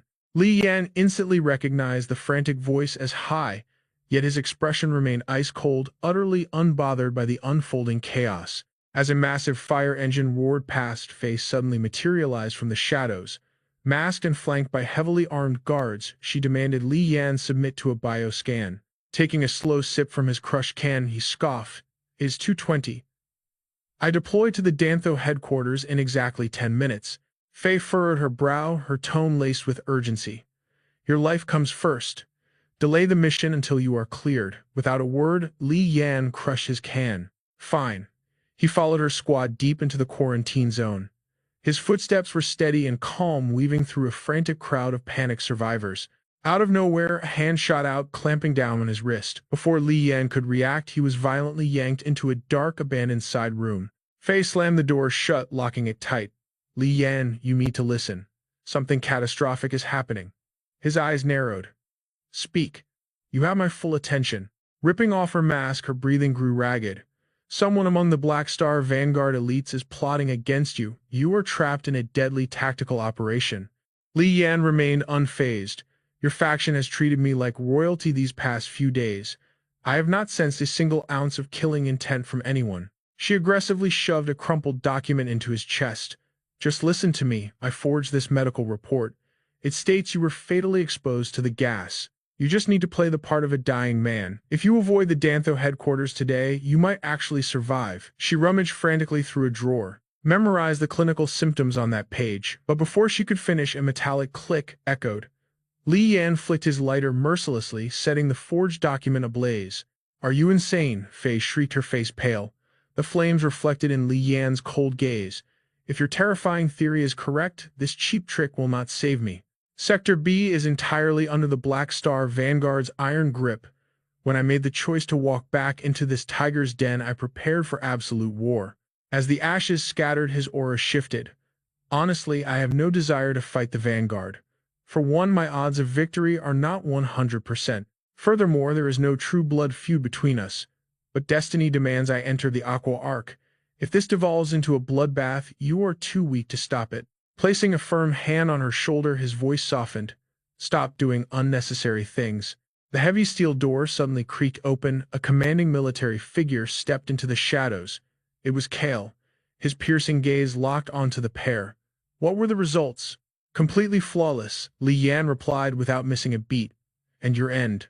Are the preparations complete? Exchanging a knowing look, the two powerful men immediately marched out. The armored convoy is waiting, Kale stated coldly. If there are no further delays, we move out now. Fei was left completely paralyzed, terrified by Li Yan's death-defying resolve. Stepping outside, Li Yan walked fearlessly through the heart of Kale's elite battalion. Every soldier was armed to the teeth with heavy weaponry. Boarding the armored transport, Li Yan rested his arm against the steel window frame. In the distance, Droma and Vane stood watching, offering him a silent, knowing smile. A faint smirk graced Li Yan's lips in return. Vane's expression instantly shifted back to absolute stoicism. As the transport surged forward, deafening fighter jets ripped through the sky. On the ravaged wasteland below, a massive twin column of military rovers charged forward. The heavily armed soldiers shared a silent, bloodthirsty vow: "Let our righteous fury obliterate the wicked." This was a holy crusade. Inside the transport, Cal broke the heavy silence. "Tell me, Li Yan, how do you truly view this ruined era? Speak your mind freely without holding back." Li Yan answered with chilling calmness. "I think it is pathetic. This is the most decayed, rotten age in human history. Frankly speaking, I feel absolutely zero attachment to this wasteland." Kale nodded, a bitter smile forming. "You are not wrong. A world stripped of warm water and breathable air. Absolute despair, suffocating emptiness, yet burning with primal passion and terrifying freedom. Those were the most intoxicating sensations I experienced out in the savage wilderness. But forging a new world order from the ashes, igniting a blazing torch in this endless abyss, does not this frozen winter possess its own twisted, majestic charm?" Li Yan cut through his poetic speech without hesitation. "I think you completely misunderstood my point." That sharp reply made Kale snap his head back in genuine shock. Resting his chin on his fist, he glared at the dead world outside. "When I said rotten, I was not talking about this frozen wasteland." The armored convoy thundered down the apocalyptic highway. Far ahead at the Dantho headquarters, an impenetrable fortress carved into a towering snow-capped mountain, the jets had touched down. Moments later, the convoy halted and Li Yan stepped out. Waiting on the icy tarmac was Sergei, leaning casually against a landed jet. Kale pointed out the designated path, but the smiling stranger eagerly stepped forward. "Welcome, I am Sergei." Li Yan paused. His piercing gaze scanned the man before he replied with absolute icy indifference. "I am Li Yan." Completely unfazed, Sergei pressed on. "So Li Yan, where do you hail from?"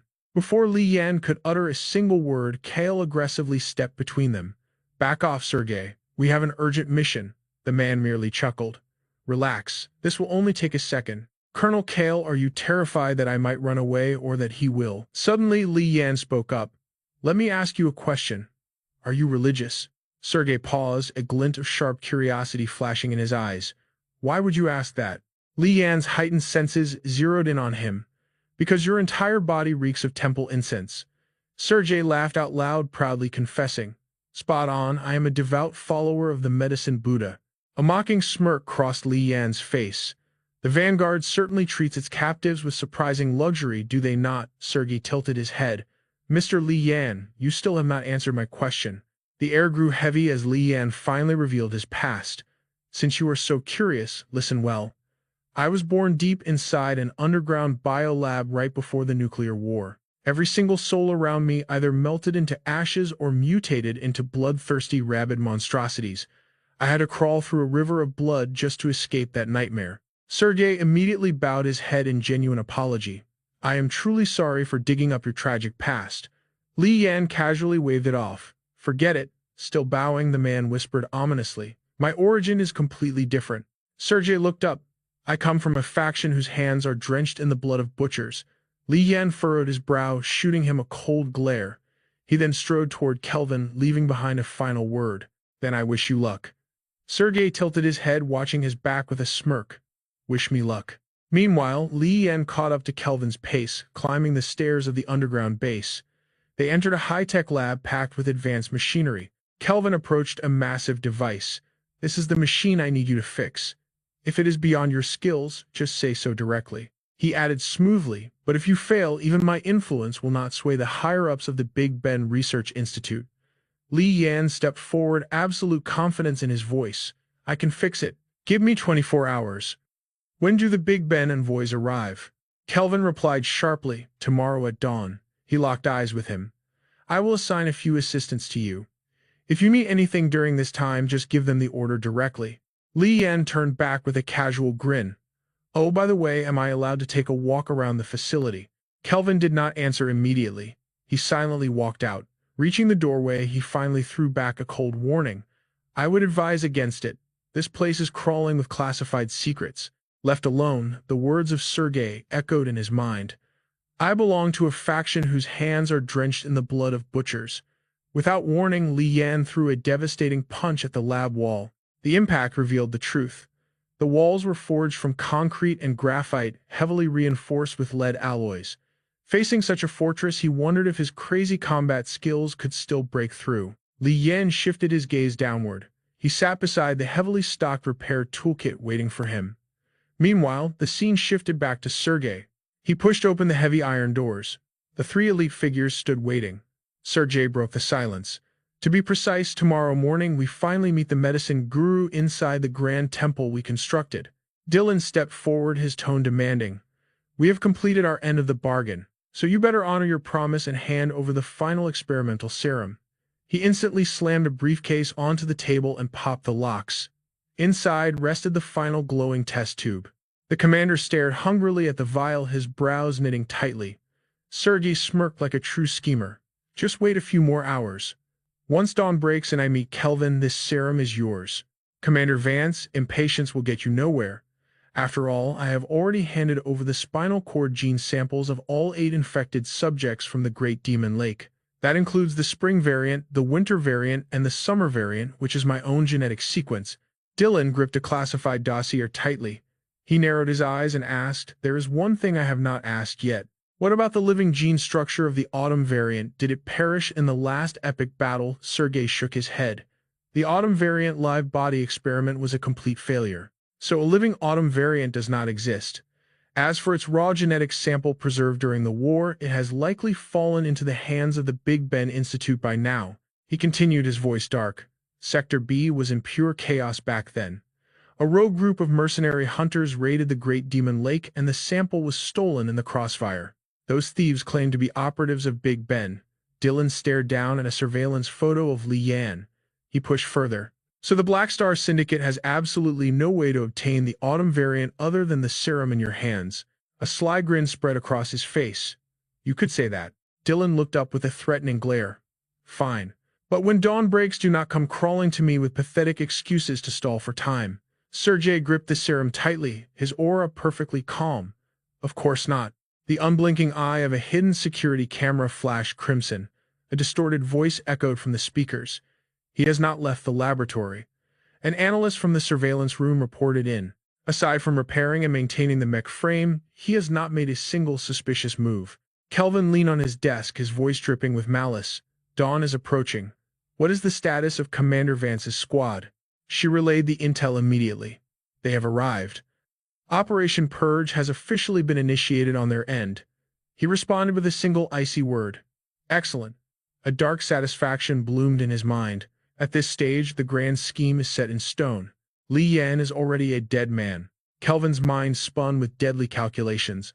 Whether he truly is the legendary Anfilayer Hunter, one of the ambitious masterminds behind the devastating East Cliff tragedy, or just some clueless scavenger from the wastelands, I can perfectly use Operation Purge to erase him from existence.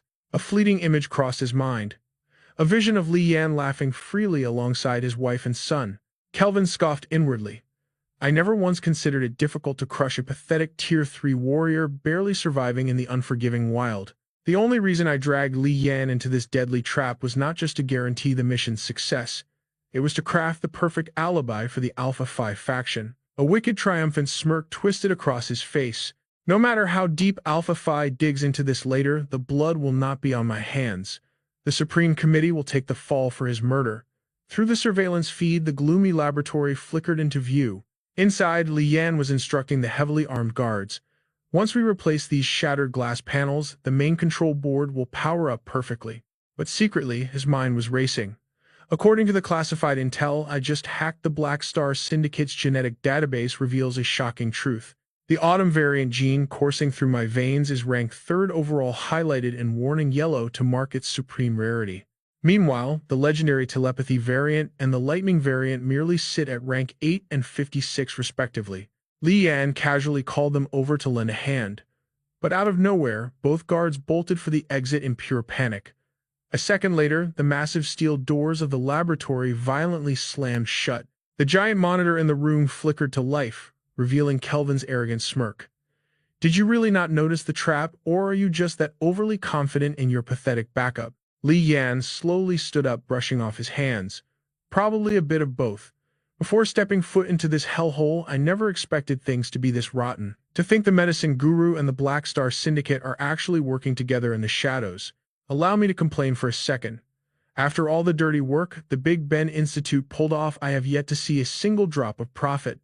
Instead, I am drowning in your mess. Talk about terrible luck. His eyes turned terrifyingly cold as he asked directly, "So are we doing this the boring official way, or do we skip straight to the bloodshed?" Seeing his master plan completely exposed, Kelvin violently gnashed his teeth. "You arrogant bastard." The moment those words left his mouth, an apocalyptic explosion ripped through the laboratory. Blazing pillars of fire erupted toward the ceiling as shattered debris rained down like shrapnel. On the safe side of the monitor, Kelvin's face twisted into a demonic grin as he whispered his final goodbye. In the surveillance room, an analyst immediately recognized the horrific blast. A white phosphorus bomb. This primitive and utterly brutal thermal weapon is rarely discarded due to weak firepower, but rather because of its horrific cruelty and unstable devastation. Caught directly in that hellfire, even an elite Tier 4 combatant would be instantly reduced to ashes. Victor nonchalantly blew a bubble with his chewing gum. He stepped forward with a careless shrug. "Well, looks like the show is over. Colonel, you dragged our squad all the way out here for absolutely nothing." But Tyler, leaning silently against the wall, kept his deadly gaze fixed on the smoke. "Do not celebrate yet. It is never that simple." "Colonel, target spotted in Corridor 13, a subordinate shouted. Surveillance footage captured Huo Niao's blurring silhouette moving at terrifying speeds. Trailing right behind her was the unmistakable figure of Li Yan. Colonel Chiao froze in disbelief. Suddenly, Li Yan swung his fist, shattering the security camera instantly. The monitor dissolved into blinding static. Wang Xiao narrowed his eyes. "Energy projection," he muttered coldly. "He is undeniably an outsider." "He is charging straight toward Commander Liang's office." An operator panicked. Colonel Qiao roared in frustration. Wasn't he confined to his room? How could he know the commander's location? Qiao frowned, drenched in cold sweat. Liang opposed his strategy. Dragging an outsider like Liang into this purge directly violated Black Star Chariot's core interests. If this chaos derailed the purge's true objective, the devastating consequences would be entirely catastrophic. Even worse, the Supreme Committee would label him completely incompetent. Wang Chao turned to leave. "Colonel Chao, consider the Chao family's debt settled." Song Zhuo followed suit, his voice chilling. "I will handle this myself."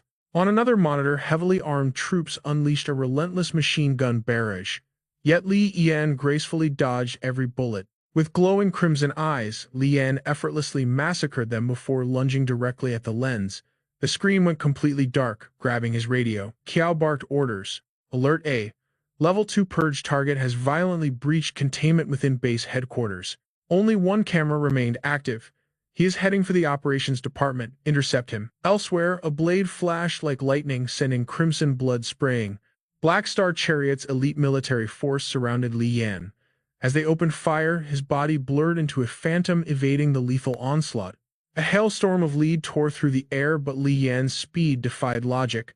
Dropping from above, his blade swung decisively, cleanly severing a soldier's arm. Another guard raised his weapon, but Li Yan snatched the rifle midair. Without hesitation, he pulled the trigger, ruthlessly executing the squad. Bullets wove a deadly net of fire. Ducking under the chaotic crossfire, Li Yan unleashed his legendary agility, slaughtering his enemies. He danced through the dense gunfire effortlessly. Landing a fatal headshot, Li Yan used the corpse as a shield. A radio crackled nearby. "Squad 1, hold him down. Backup incoming." While the radio frantically blared commands, Li Yan systematically pulled the trigger. Squad 1's final standing member collapsed. Picking up the blood-soaked radio, Li Yan smirked. Squad 1 failed. He stood entirely alone in the suffocating corridor, surrounded by a mountain of corpses. The scene shifted to Special Operations Agent Mo Hui. These Supreme Committee elites possessed enhanced telekinetic abilities. Their personal combat gear rivaled an entire mid-sized military arsenal. Leveling a building was child's play, an asset strictly reserved for deep penetration warfare strikes, causing uncontrollable chaos during a simple solo assassination mission. That was the epitome of amateurish garbage. Inside the energy sector, Mo Huey studied a fresh corpse. Blunt force trauma. Instant death, he concluded silently. Xiao Ye, he shouted into the dark. His squad halted as the echo faded. Plunging into the consuming shadows, they discovered nothing but a horrifying bloodbath of mangled bodies. Mo Huey maintained terrifying focus. Suddenly, a projectile hurled toward them startled the entire elite squad, unleashed heavy fire at the unknown object. Gunfire roared as thick black smoke engulfed the hallway. As the haze slightly cleared, Li Yan's ghost-like silhouette dashed past their eyes. "Pursue him immediately," Mo Huey commanded fiercely. The squad sprinted forward, completely ignoring their comrade's severed head rolling on the floor. It was Xiao Ye's decapitated head. Every code-named agent in special operations had survived at least 20 massive-scale military campaigns. Black Star Chariot's investment in them equaled an advanced bomber jet. In actual warfare, their devastating combat value completely eclipsed modern fighter jets.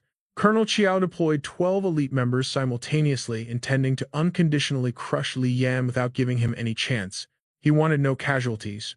However, this arrogant fantasy had failed miserably from the start. Assassinating a level 4 Esper carried severe consequences. No amount of Chiao family influence could casually erase this monumental tragedy. Meanwhile, Li Yan poured medical fluid over his wound. Since returning from Nanyang, he grimaced, "This is my first time feeling such blazing battle lust." Cleansing the gash, his eyes burned with deadly resolve. "No more running. Every Black Star hound chasing me will definitely die here." Li Yan remembered the helicopter landing 2 hours ago, escorting key researchers toward the Grand Mountain Peak Palace. Would Demon Lord Suling actually appear? How much did Black Star and the Medicine Buddha truly know about Yanfu walkers? Was their alliance genuinely unbreakable? Tossing the empty bottle aside, Li Yan vanished back into the shadows. Nearby, the elite squad scoured the area with tactical flashlights and laser sights. Finding the discarded medical vial, Mo Hui felt deeply unsettled. The target could have escaped, yet chose to linger. Suddenly, a squad member drew his weapon. This was Special Agent Nighthawk wielding pseudo-telekinetic abilities. He dual-wielded 2 heavy pistols, his aura flaring intensely. "Are you mocking me?" Nighthawk thought, remaining highly alert. Suddenly descending from above like a predator, Li Yan plunged his blade straight into Nighthawk's skull. Landing the killing blow, an ominous feeling washed over Li Yan. "Fire!" a voice roared, a devastating storm of bullets ripped toward him. The surviving elites maintained their ruthless barrage as the dust slowly settled. A level 4, genetically modified illusionist potion. When pushed to maximum potential, it could project apocalyptic warfare illusions, disrupt electromagnetic waves within 20 kilometers, and severely scramble human brainwaves. Unfazed, Li Yan unleashed an ultimate technique refined from ordinary Wuziki water. The devastating Calamity Water. He instantly dropped into a combat stance, dual combat knives tightly gripped. An enemy swiftly moved to block Li Yan's furious strike. 3 elite squad members completely surrounded him.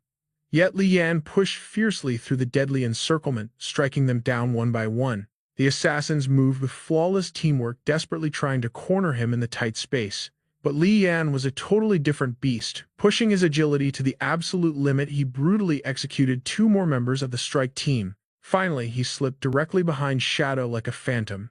The assassin violently spun around, but it was way too late. Li Yan's lethal blade plunged straight through Shadow's chest. The sheer precision of the fatal strike was truly terrifying. The cold steel cleanly pierced the center of the enemy's heart. Using his last breath, Shadow unleashed a monstrous roar and swung his blade wildly. Just before collapsing, he successfully slashed Li Yan straight in the ribs. Agony washed over Li Yan, his face darkening with intense rage as he cursed inwardly. "Get the hell off me!"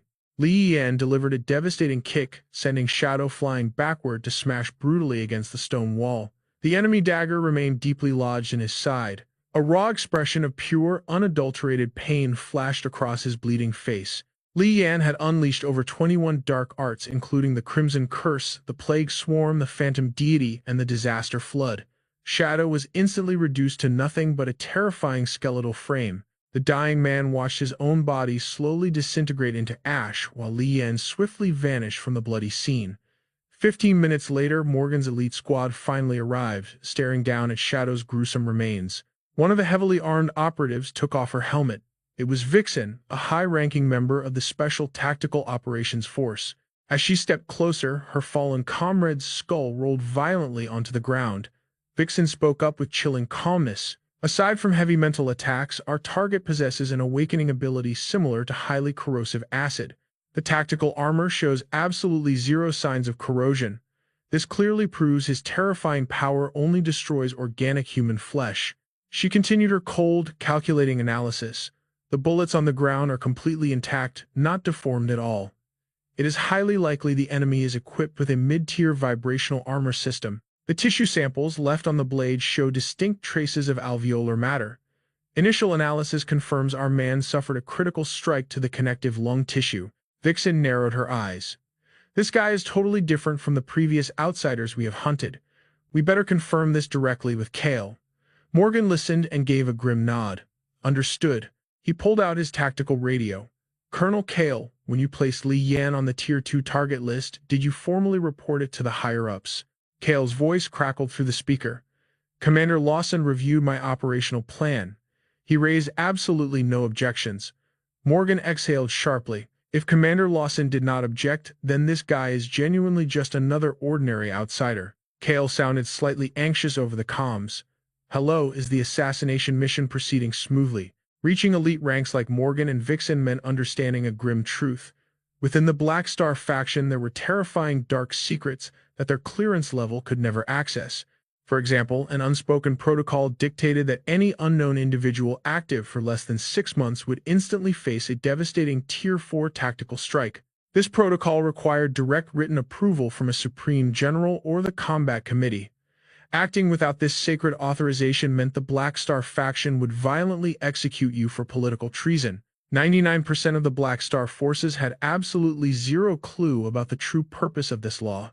Even Morgan and Kale only knew it existed to protect highly specific awakened outsiders. Morgan simply refused to hunt down a ferociously dangerous lone wolf only to be interrogated by internal affairs later. Verifying Li Yan's background with Kale gave his strike team the peace of mind to fight flawlessly. He barked orders at his men, switched to low-velocity explosive rounds, pump action mode only, lock down your full-body protective armor. Look at those bones. If you do not want to die like him, maintain your absolute combat focus. If necessary, show zero mercy to the civilians. Suddenly, a tactical hacker looked up from his laptop. Captain, wait, I just intercepted this signal from the tracker, spider planted on the target. Morgan instantly demanded answers. Where is he? The hacker replied, his voice trembling. He has not moved for 2 straight minutes. His location is the exact surveillance room where Kale is hiding. This terrifying revelation sent a massive chill down Morgan's spine. He furiously bit down on his cigar. Meanwhile, near a dripping water pipe stood a lone figure in the shadows. It was Li Yan. He thought to himself, the healing properties of the Phantom Sea technique are genuinely overwhelming. The ruptured blood vessels had automatically contracted and sealed themselves entirely. The deadly shrapnel was forcefully expelled from his wounds, amplified by his healing potions. These minor bullet holes would not hinder his terrifying combat prowess. Still, Li Yan tightly furrowed his brows. The most dangerous threat was that assassin's final death strike. Black blood oozed freely. The cursed blade had pierced deep into his lungs, completely rupturing his trachea. For an ordinary human, this was instant death. Every single breath burned like swallowing hellfire. Li Yan slowly drew his heavy weapon and methodically loaded fresh ammunition into the chamber. He muttered internally. Their tactical omniscan paired with a corneal life detection implant can accurately trace biological signatures and pinpoint concealed weapons with absolute perfection. The Black Star faction's exclusive awakening technology was undeniably extraordinary. Inside the secure monitoring room, Kale was pacing back and forth, frantically gripping his communication device. Li Yan coldly aimed his massive gun upward. Suddenly, Morgan's panicked voice screamed through Kale's earpiece. Get the hell out of there right now. The monster is standing directly beneath your feet. The moment those words fell, the observation room floor violently shattered. A chain of deafening explosions followed. Through the blazing smoke and fire, Qiao Xing's body was ruthlessly launched into the air. His body violently crashed against the nearby wall. Both of Qiao Xing's legs had completely vanished without a trace. Coughing up a massive mouthful of blood, his eyes bulged. His pupils shrank as he unleashed an agonizing blood-curdling scream. Down below, Li Yan's arm had been brutally severed. It lay discarded on the cold ground, the hand still tightly gripping a firearm. Yet his expression showed absolutely no pain. He remained terrifyingly calm. Li Yan merely frowned, staring through the blasted hole in the wall. Scanning the distance, he spotted a brief flash of light from the building across the street. The person holding the angle was the elite sniper Song Zuo. Smoke still curled from the barrel of his rifle. His precise shot had successfully obliterated one of Li Yan's arms. Li Yan was still locked in Song Zuo's deadly crosshairs as he bandaged his wound. The sniper felt baffled. He only lost an arm. That lethal strike was supposed to instantly kill even a high-level mutated creature. Through the scope, Song Zuo only saw Li Yan flashing a deeply calculating, sinister smile. The sniper narrowed his eyes. Since the Great Devil Lake, he knew this guy possessed teleportation skills. Night had already fallen over the Red Rabbit headquarters. Propping up his chin, Sage smirked and noted, "It is way too noisy outside." Deep inside this facility, a tense group gathered around a large table. A highly classified high-stakes meeting was actively unfolding right here. He questioned the room. "What does the main camp think?" The man sitting opposite replied, "With all that noise outside, someone is clearly looking to cause trouble." This powerful figure was none other than Su Ling. Picking up his coffee, he continued speaking.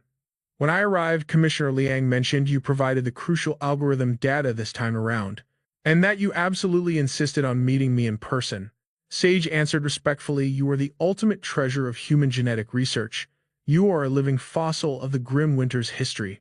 "Dr. Su Ling, how do you still look so young after all these years?" Sipping his drink, Su Ling replied, "For special reasons, rumors outside claim I died of exhaustion. Yet you went all out stealing the Black Star Syndicate's equipment and data just to push the Tier 5 potion's progress and meet me. I could not keep playing deaf after all that effort. But before we continue this chat, I expect you to hand over the promised Tier 5 potion. We need to test the finished product." Sage's calm voice replied, "But I already promised to give the final finished potion directly to Commissioner Liang." Hearing this sudden shift, Su Ling frowned in deep confusion. Su Ling immediately responded, "Handing it over to the Black Star Syndicate's people is exactly the same." Meanwhile, Zheng Yang sat there lost in deep thought. At that moment, Sage handed a secure briefcase containing his serum to the secretary. She brought it straight to Zheng Yang and clicked it open. Seeing the prize, he stated, "Technically, Shuzhou Park is a private research institute gathering." Interrupting this time was indeed quite presumptuous. "Since that is settled, I will take my leave now. Director, farewell." Su Ling smiled faintly and warned Commissioner Liang, "Please do not forget your promise to our faction." Zheng Yang and his powerful entourage bowed respectfully, confidently replying, "Of course, we will not." Su Ling offered a final greeting, "Then please, Commissioner Liang, make yourself completely at home." Zheng Yang and the secretary swiftly departed the area. Only Su Ling's group and Sage's faction remained inside the tense meeting room. Su Ling asked bluntly, "So, young Sage, what extremely important matter made you seek me out?" Interlocking his fingers, Sage countered with a heavy question, "Are you truly Su Ling?" The older man replied with deep suspicion, "What does that mean? What benefit would anyone gain from impersonating me?" Sage pulled out a faded photograph, sliding it directly towards Su Ling as he pressed on. "Then do you recognize this person?" Holding the picture, Su Ling frowned deeply and asked, "How exactly do you people know her?" Jacob stepped up to answer. "Miss Yu Shu helped the demon faction immensely. Achieving our current massive scale is largely thanks to her efforts. We once shared a very solid relationship." Sage smoothly took over. "You claim you are Su Ling. Then tell me, what exact legacy did that woman inherit from Li Yan?" Adjusting his glasses, Su Ling replied in a dangerously low tone, "I have zero obligation to answer your interrogations. You had better remember your place in this hierarchy." Hearing this threat, Sage immediately fired back. "Do you not want to know news regarding Yu Shu? Ever since she vanished, you probably have not had any contact with her at all, right?" Jacob felt incredibly confused, thinking to himself, "What legacy? What does he mean, she vanished? I have never even heard of these concepts before. Just how many dark secrets has Sage been hiding from me?" Meanwhile, from a secure location, Zheng Yang gripped his walkie-talkie and issued a cold command. "Answer him." Yu Shu. Receiving the secret intel, the imposter in the meeting room flawlessly repeated the answer, "Yu Shu." Hearing the correct code, Sage finally showed a hint of trust. It seems you truly are Su Ling. The old man frowned and demanded, so what exactly do you know? Sage fell into deep thought. The people in this ruthless place always remind me of my blood-soaked childhood, a past that made me hate them down to my very bones. But thinking back now, maybe it was not entirely that bad. Even though I was ridiculed as a fool who overestimated his own strength, it seems I have finally achieved my goal. Sage's face turned dead serious. Staring at the man ahead, he asked Mr. Su Ling, "What do you think of the medicine Buddha?" Sitting there, the impostor repeated everything Zheng Yang dictated through the earpiece. It is just an absurd joke, a scam designed to play with people's fragile hearts. If there is one thing that stops people from laughing at it, it is the fact that the grim winter is filled with absolute fools. This rotting disease has lingered so long that even ambitious legends must pinch their noses and acknowledge its twisted existence. Sage spoke up to agree. This era is way too cruel. It turns people into vicious monsters without a shred of loyalty left. Yet simultaneously it breaks them down to their absolute weakest state. Every single leader within the Black Star Syndicate is a ruthless, cunning mastermind.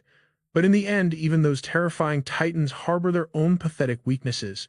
Zheng Yang stood listening intently to his speech through the transmission. I have seen countless cold-blooded killers quietly huddle in dark corners weeping. Initially, they only sought a tiny mental pillar but ended up sinking so deep they could never escape. The true nature of the medicine Buddha is exactly like that. The impostor was quite stunned when Sage shared this dark philosophy. But honestly, I see the three major factions led by the Black Star Syndicate as no different from the medicine Buddha. He continued pouring out his hidden thoughts. Those blindly trusting the medicine Buddha are merely seeking inner peace and a scrap of courage to face this brutal reality. Meanwhile, those trusting the three great factions are hugging the pipe dream of a perfect era painted by those exact tyrants. Truthfully, I am no different from them. We are all just parasites exploiting the cracks of this era, building our own ambitious dreams of absolute power. Suddenly, a blinding orb of light materialized in his hand. Sage smiled and delivered his final verdict. The vast majority always remains silent, but the absolute truth always stands firm. Following that, his body slowly began dissolving into fine glowing dust. The fake Su Ling sitting across was instantly crushed by the overwhelming pressure of that light mass. Before completely evaporating, the impostor could only open his mouth in pure, unadulterated shock. Looking from a distant mountain peak, Zheng Yang witnessed the colossal sphere of terrifying energy expanding before his eyes, his face twisting into utter disbelief. The scene shifts. A delicate hand pulls the throttle. "Let's move," a soft voice echoes. Nina pilots the fighter jet, her mind racing. Following Sergei's absolute command, Jack's entire undead army is evacuating Sector B aboard the Dark Buddha gunships. While Jacob and Sergei head toward the Water Pearl Park summit, the rest will gather at the rendezvous point waiting for their next tactical directive. Suddenly, a mysterious object smashes into the cockpit glass. The entire aircraft violently shakes and loses altitude. At that exact moment, a shadow plummets directly toward the jet. With a deafening crash, he lands heavily on the roof, causing Nina to scream out in absolute terror. Glaring down through the glass, he lets out a chilling laugh. "Allow me to introduce ourselves. We are the Special Operations Task Force, codenamed Faceless. The Black Star Vanguard requires your immediate cooperation for our scientific research. We are Tier 4 awakened soldiers from the Judgment Unit. This massive operation revolves around the Tier 5 enhancement drugs and the deepest, darkest secrets of the Winter faction. The Supreme Commander is Liang Zhengdong, but at least 5 other tactical commissioners are orchestrating this massive shadow war. The Black Star Vanguard has deployed an overwhelmingly devastating arsenal.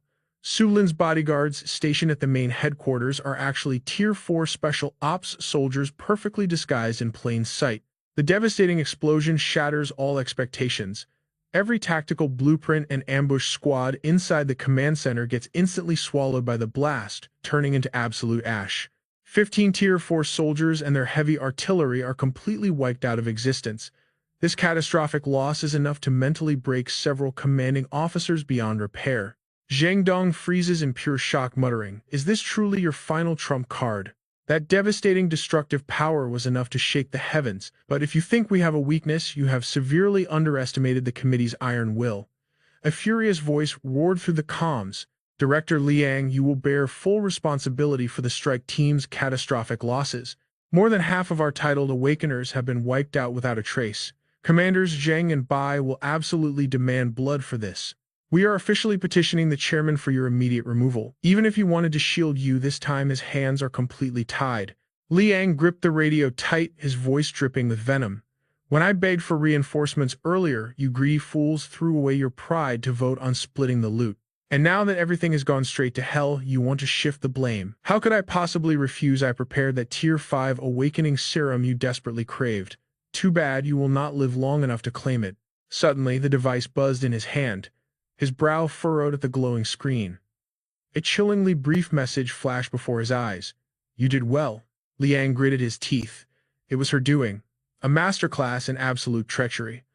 Lamuju, did you really think ascending the throne and forging a new era would be that simple? In this brutal world, the blade in your back rarely belongs to an enemy.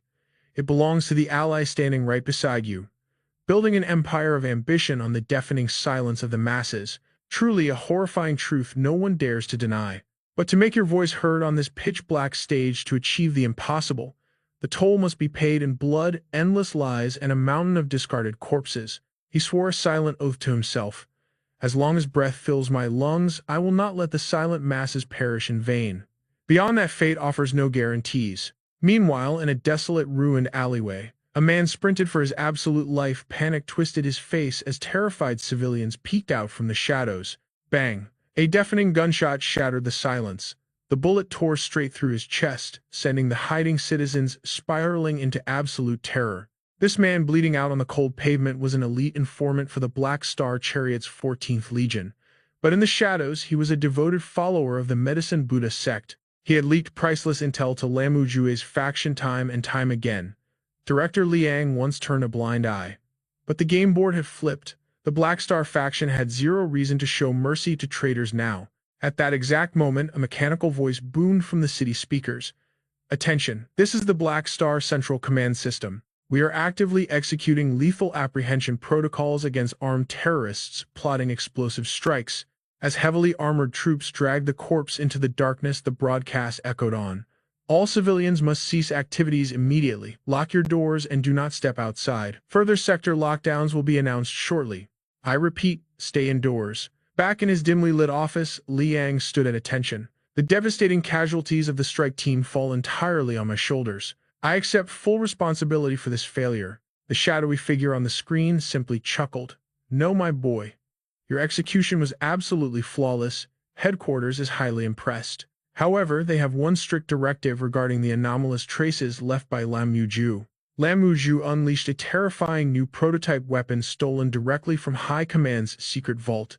They absolutely forbid anyone from touching or analyzing that residual energy. The chilling voice lowered to a deadly whisper. This is a classified blackout order. Under no circumstances can anyone discover the truth behind those glowing white embers. We have already secured their agreement, but locking down an entire mountain range right next to a civilian sector without a solid cover story, that practically begs for suspicion. Tanya's guild headquarters is even closer to Sector B than we are. The superior's tone turned incredibly dark. Tens of thousands of awakened citizens saw that explosion. Tell me, how exactly do you plan to silence an entire city? Liang hesitated for a fraction of a second, then bowed his head with icy resolve. Master, consider it done. I will handle the cleanup. A sinister laugh echoed from the comms. Remember this well, my boy. I elevated you not just on High Command's orders, but because you possess the ruthless ambition to do whatever it takes. Slamming the phone down, Liang's aura flared with killing intent. He immediately dispatched his elite shadow unit. Wipe out every single target on the purge list. Dead or alive, this sector must be pacified before nightfall. Flashback to a few hours prior, deep within the city's crumbling ruins. A dark figure sat perched on rubble, staring at a woman pinned brutally against a wall. That captive was none other than Vera. Mian Zhong spat out his gum with a scoff of pure annoyance. What in the world was the intel department thinking? They claimed this undead freak was just a basic Tier 3 with a neat little anti-weapon passive. Basic Tier 3, my eye, this girl is an absolute nightmare. He pushed himself up, cracking his knuckles. I know you can understand every word I am saying. Stop fighting a losing battle. If High Command had not specifically demanded you alive. Mian lazily pointed a thumb at the mangled corpse behind him. Was her name Nina? His gaze locked back onto his prisoner. And you? You are Vera, right? Cute name. So why are you being such a massive pain in my neck? Vera glared back, her eyes burning with pure, unadulterated hatred. We already surrendered our blood samples to you. Has the Black Star faction truly stooped to such treacherous lows? Mian Zhang just crossed his arms, offering a totally apathetic shrug. Yeah, that is way above my pay grade. I really cannot answer that. Suddenly, a terrifying surge of energy exploded behind him. His jaw literally dropped as he spun around. A blinding sphere of catastrophic mana engulfed the mountain peak. That was CE's doing. Mian's blood ran cold. That was the exact location of Commander Liang's headquarters. Uncontrollable fury warped his features. He dashed forward at blinding speed. Grabbing Vera by the collar, he screamed into her face. What the hell is that phenomenon? Is that Yaz awakened genetic power, or did a Tier 5 Supreme Being just descend? What kind of psychotic scheme is Lamu Jue pulling? Vera met his panic with chilling calmness. He absolutely despises high command. He loathes this rotten world to its core. Sometimes I think he even hates his own existence. He is simply searching for the most spectacular way to meet his end. Suddenly, blinding crimson flames erupted from Vera's entire body. At least that is how I understand his soul, she roared. The true essence of Ye's winter awakening is the absolute mastery over combustion itself. She possesses the terrifying power to turn a multi-ton warhead into useless hollow scrap metal. As the searing aura expanded, Mian glanced down in absolute horror as agonizing pain tore through his flesh. This was no ordinary fire. It bypassed physical matter to burn the very life force of living creatures. Static crackled through his earpiece. Hey, are you dead yet? He stared at his trembling, brutally scorched hand and grunted. Yeah, I slipped up. But my corpse is still breathing. Do you need me to reinforce the squad hunting down the other undead? The voice on the comms brushed him off immediately. Negative. The situation is not that desperate yet. Apprehension of the other Tier 1 anomalies is proceeding exactly as planned. The operative paused for a second. Oh right, there is one low-profile Tier 2 target, highly suspected to be a rat for the medicine Buddha sect. That capture operation has hit a massive brick wall. Captain Mao led the strike team backed up by Mi Hu and Xiao Ye, but they have been dead silent for 30 minutes. Take a squad and investigate immediately. Cut to another battlefield. A Tier 3 pyromancer was unloading his heavy assault rifle, screaming like a total maniac. Show yourself, you absolute coward. Li Yan moved like a terrifying phantom. He weaved flawlessly through the relentless storm of bullets, closing the gap in a heartbeat and reaching out for the kill. In a flash of lethal intent, a military combat knife was drawn. The pyromancer gritted his teeth in sheer desperation, thrusting the glowing blade violently straight for Li Yan's throat. Pressing down with just 2 fingers, Li Yan launched into a brutal aerial flip. His fist smashed directly into his opponent's face. A devastating knee strike to the chest followed, sending the pyromancer coughing up blood in pure agony. Without warning, Li Yan's eyes flared with a terrifying crimson light, locking onto his target like a predator. Suddenly, the pyromancer's body began to gorge grotesquely. His eyes rolled back, blood pouring from every orifice. Sensing danger, our main character instantly stopped. A massive explosion shattered the battlefield, turning the enemy into minced meat as a shockwave of raw energy erupted outward. Moving at lightning speed, Li Yan dodged the blast. Hitting the ground, he instantly darted forward like a phantom. Above, a swarm of heavily armed drones locked onto his position. Without hesitation, Li Yan executed massive leaps, vanishing completely behind the towering rubble. Meanwhile, Song Zuo gripped his trigger and sighed heavily. I will not use teleportation if I can still dodge. This absolute monster can actually sense my bullet's trajectory. Dynamic vision alone cannot explain this insane reaction speed. He is a literal monster. The sniper held his position, his eyes fiercely focused through the deadly scope. Suddenly, a voice crackled through the radio. Lord Song, did you shatter the target's left arm? Pure luck, he quickly replied. Pulling that off twice is impossible. The voice responded, you have done more than enough, sir. We just arrived at the battlefield and will launch our assault immediately. We hope you can provide covering fire, Lord Song. I am ready, Song Zuo confirmed. Elsewhere, Mian Zhang stood menacingly amidst a mountain of corpses, listening intently. This enemy possesses an ultra-rare mental attack ability. Any soldier below level 4 will instantly collapse just by entering his domain. They lose all combat capability in a mere fraction of a second. Nighthawk's Phantom Illusion ability was crushed before it could even activate. In our tactical melee squad, your blade skills rank number 1. You are our only hope to hold him down. Gripping his sword tightly, Mianzhong replied coldly, I have already reviewed the combat footage from the fallen soldiers' helmets. This will be easy. His flashy moves are utterly useless. Suddenly, a chilling presence emerged, forcing Mianzhong to narrow his eyes. As familiar footsteps echoed closer, he dramatically spun his katana. Munching on a carrot, Li Yan casually muttered, looks like we have a new challenger. Mianzhong sneered wickedly, still acting tough with a shattered arm. But Li Yan instantly dashed forward, revealing a completely intact left arm. Who told you my arm was broken? He laughed coldly. Mianzhong ruthlessly deflected Li Yan's strike, forcing him to step back with a fierce counterattack. Creating a safe distance, Li Yan retreated, but his opponent charged forward without a single ounce of hesitation. Taking a devastating bone-crushing blow head-on, Li Yan was sent flying violently into the crumbling ruins. Seizing the advantage, Mianzhong lunged forward, but suddenly, Li Yan's blade pressed right against his face, catching him completely off guard. In a flash, Li Yan unleashed a brutal frontal strike, sending Mianzhong spiraling through the air. He stared in absolute disbelief at the transformation. Li Yan had summoned the Black Flag Demon, wielding a sword and a massive spear. His arm actually reattached. Mianzhong gasped. Is this an alien awakening ability? Aboard the warship, Mo Hui received the report. Mi Hu immediately asked, has he engaged Mianzhong? Move out, Mo Hui commanded. A heavily armed squad deployed instantly. Back on the battlefield, Mianzhong unleashed his full power against Li Yan. The two warriors clashed fiercely, their weapons sparking like fireworks. Suddenly, a sniper bullet pierced right through Li Yan's back. Mo Hui smirked with satisfaction. A perfect hit. An endless swarm of combat drones locked onto the battling duo, aiming her rifle at Mianzhong. Mi Hu felt a chilling suspicion. Something was terribly wrong. Why were his attacks suddenly getting slower? Hundreds of deadly drones hovered right above them. In perfect synchronization, they unleashed a terrifying barrage of devastating firepower, turning the area into a literal hellzone. Li Yan looked up as artillery rained down. The shells detonated upon impact, engulfing everything in a massive roaring sphere of apocalyptic flames.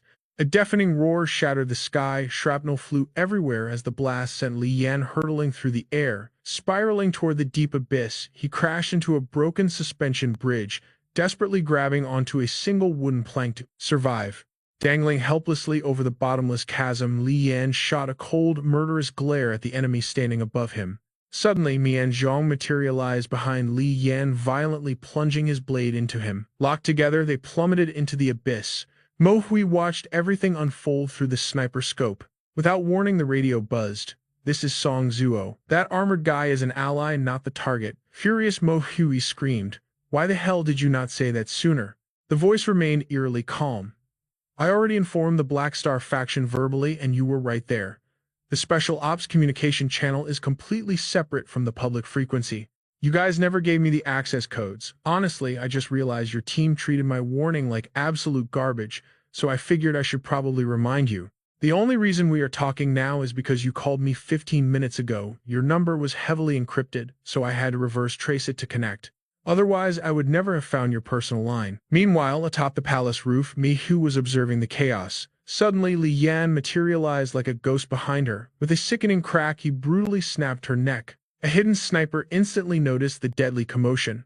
Pulling the trigger, they fired a massive shot that completely blew the palace roof to pieces. Li Yan sprinted away like a shadow, escaping the ruins. His mind raced.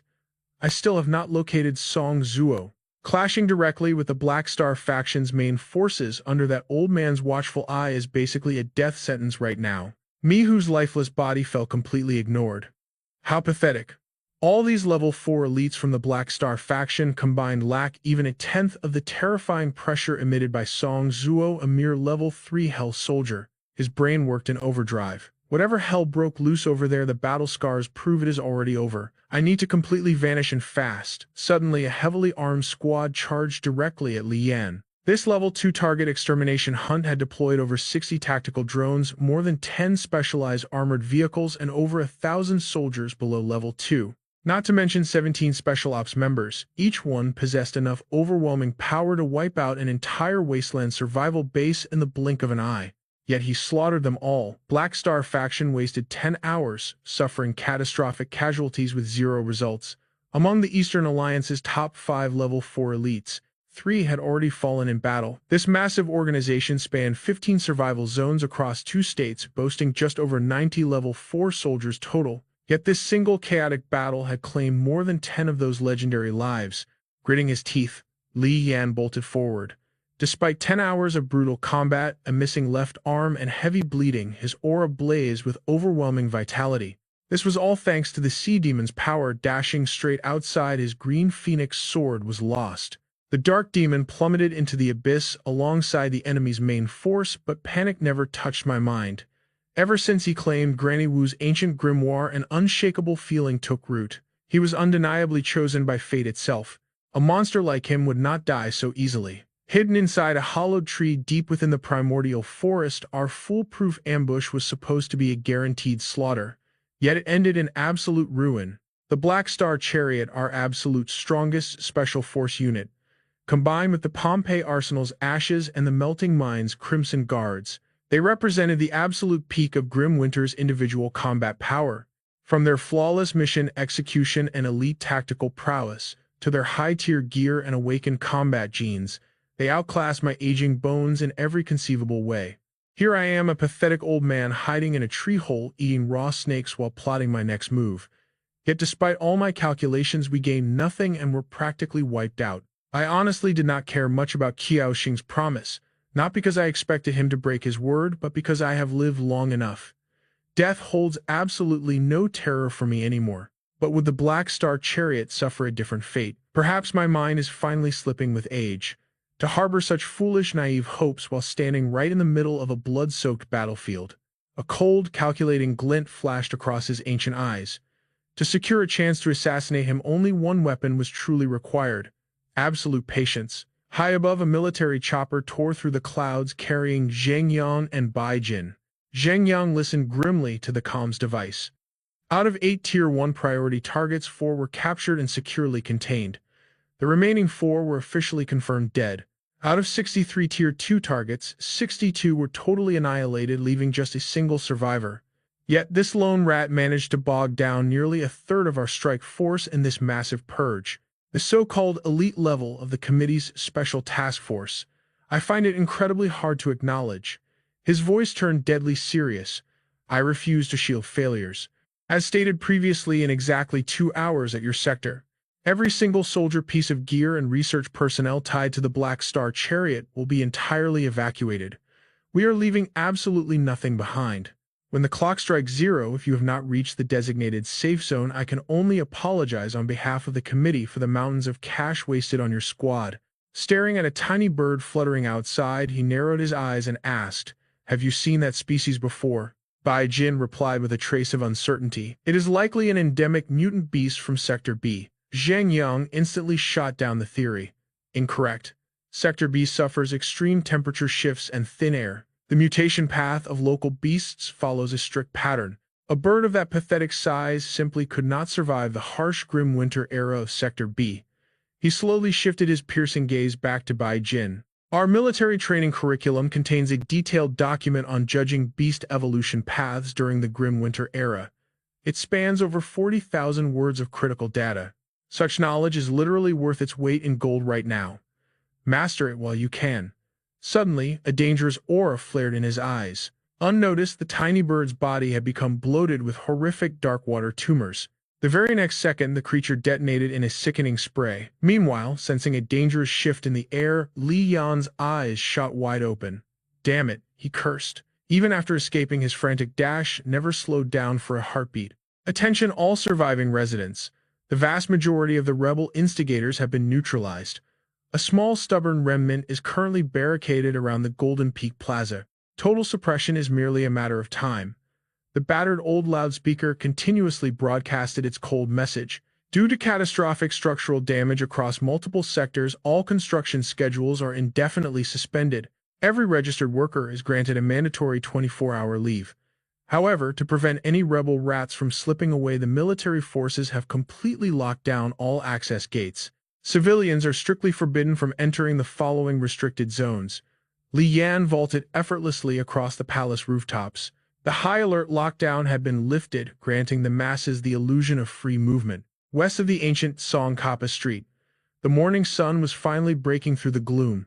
He ground to a sudden halt, his right hand tightly clutching his freshly severed left arm. Li Yan stood in absolute silence, watching the golden dawn slowly illuminate the blood-stained stones of the Golden Peak Plaza. Without warning, the very fabric of space distorted violently around him.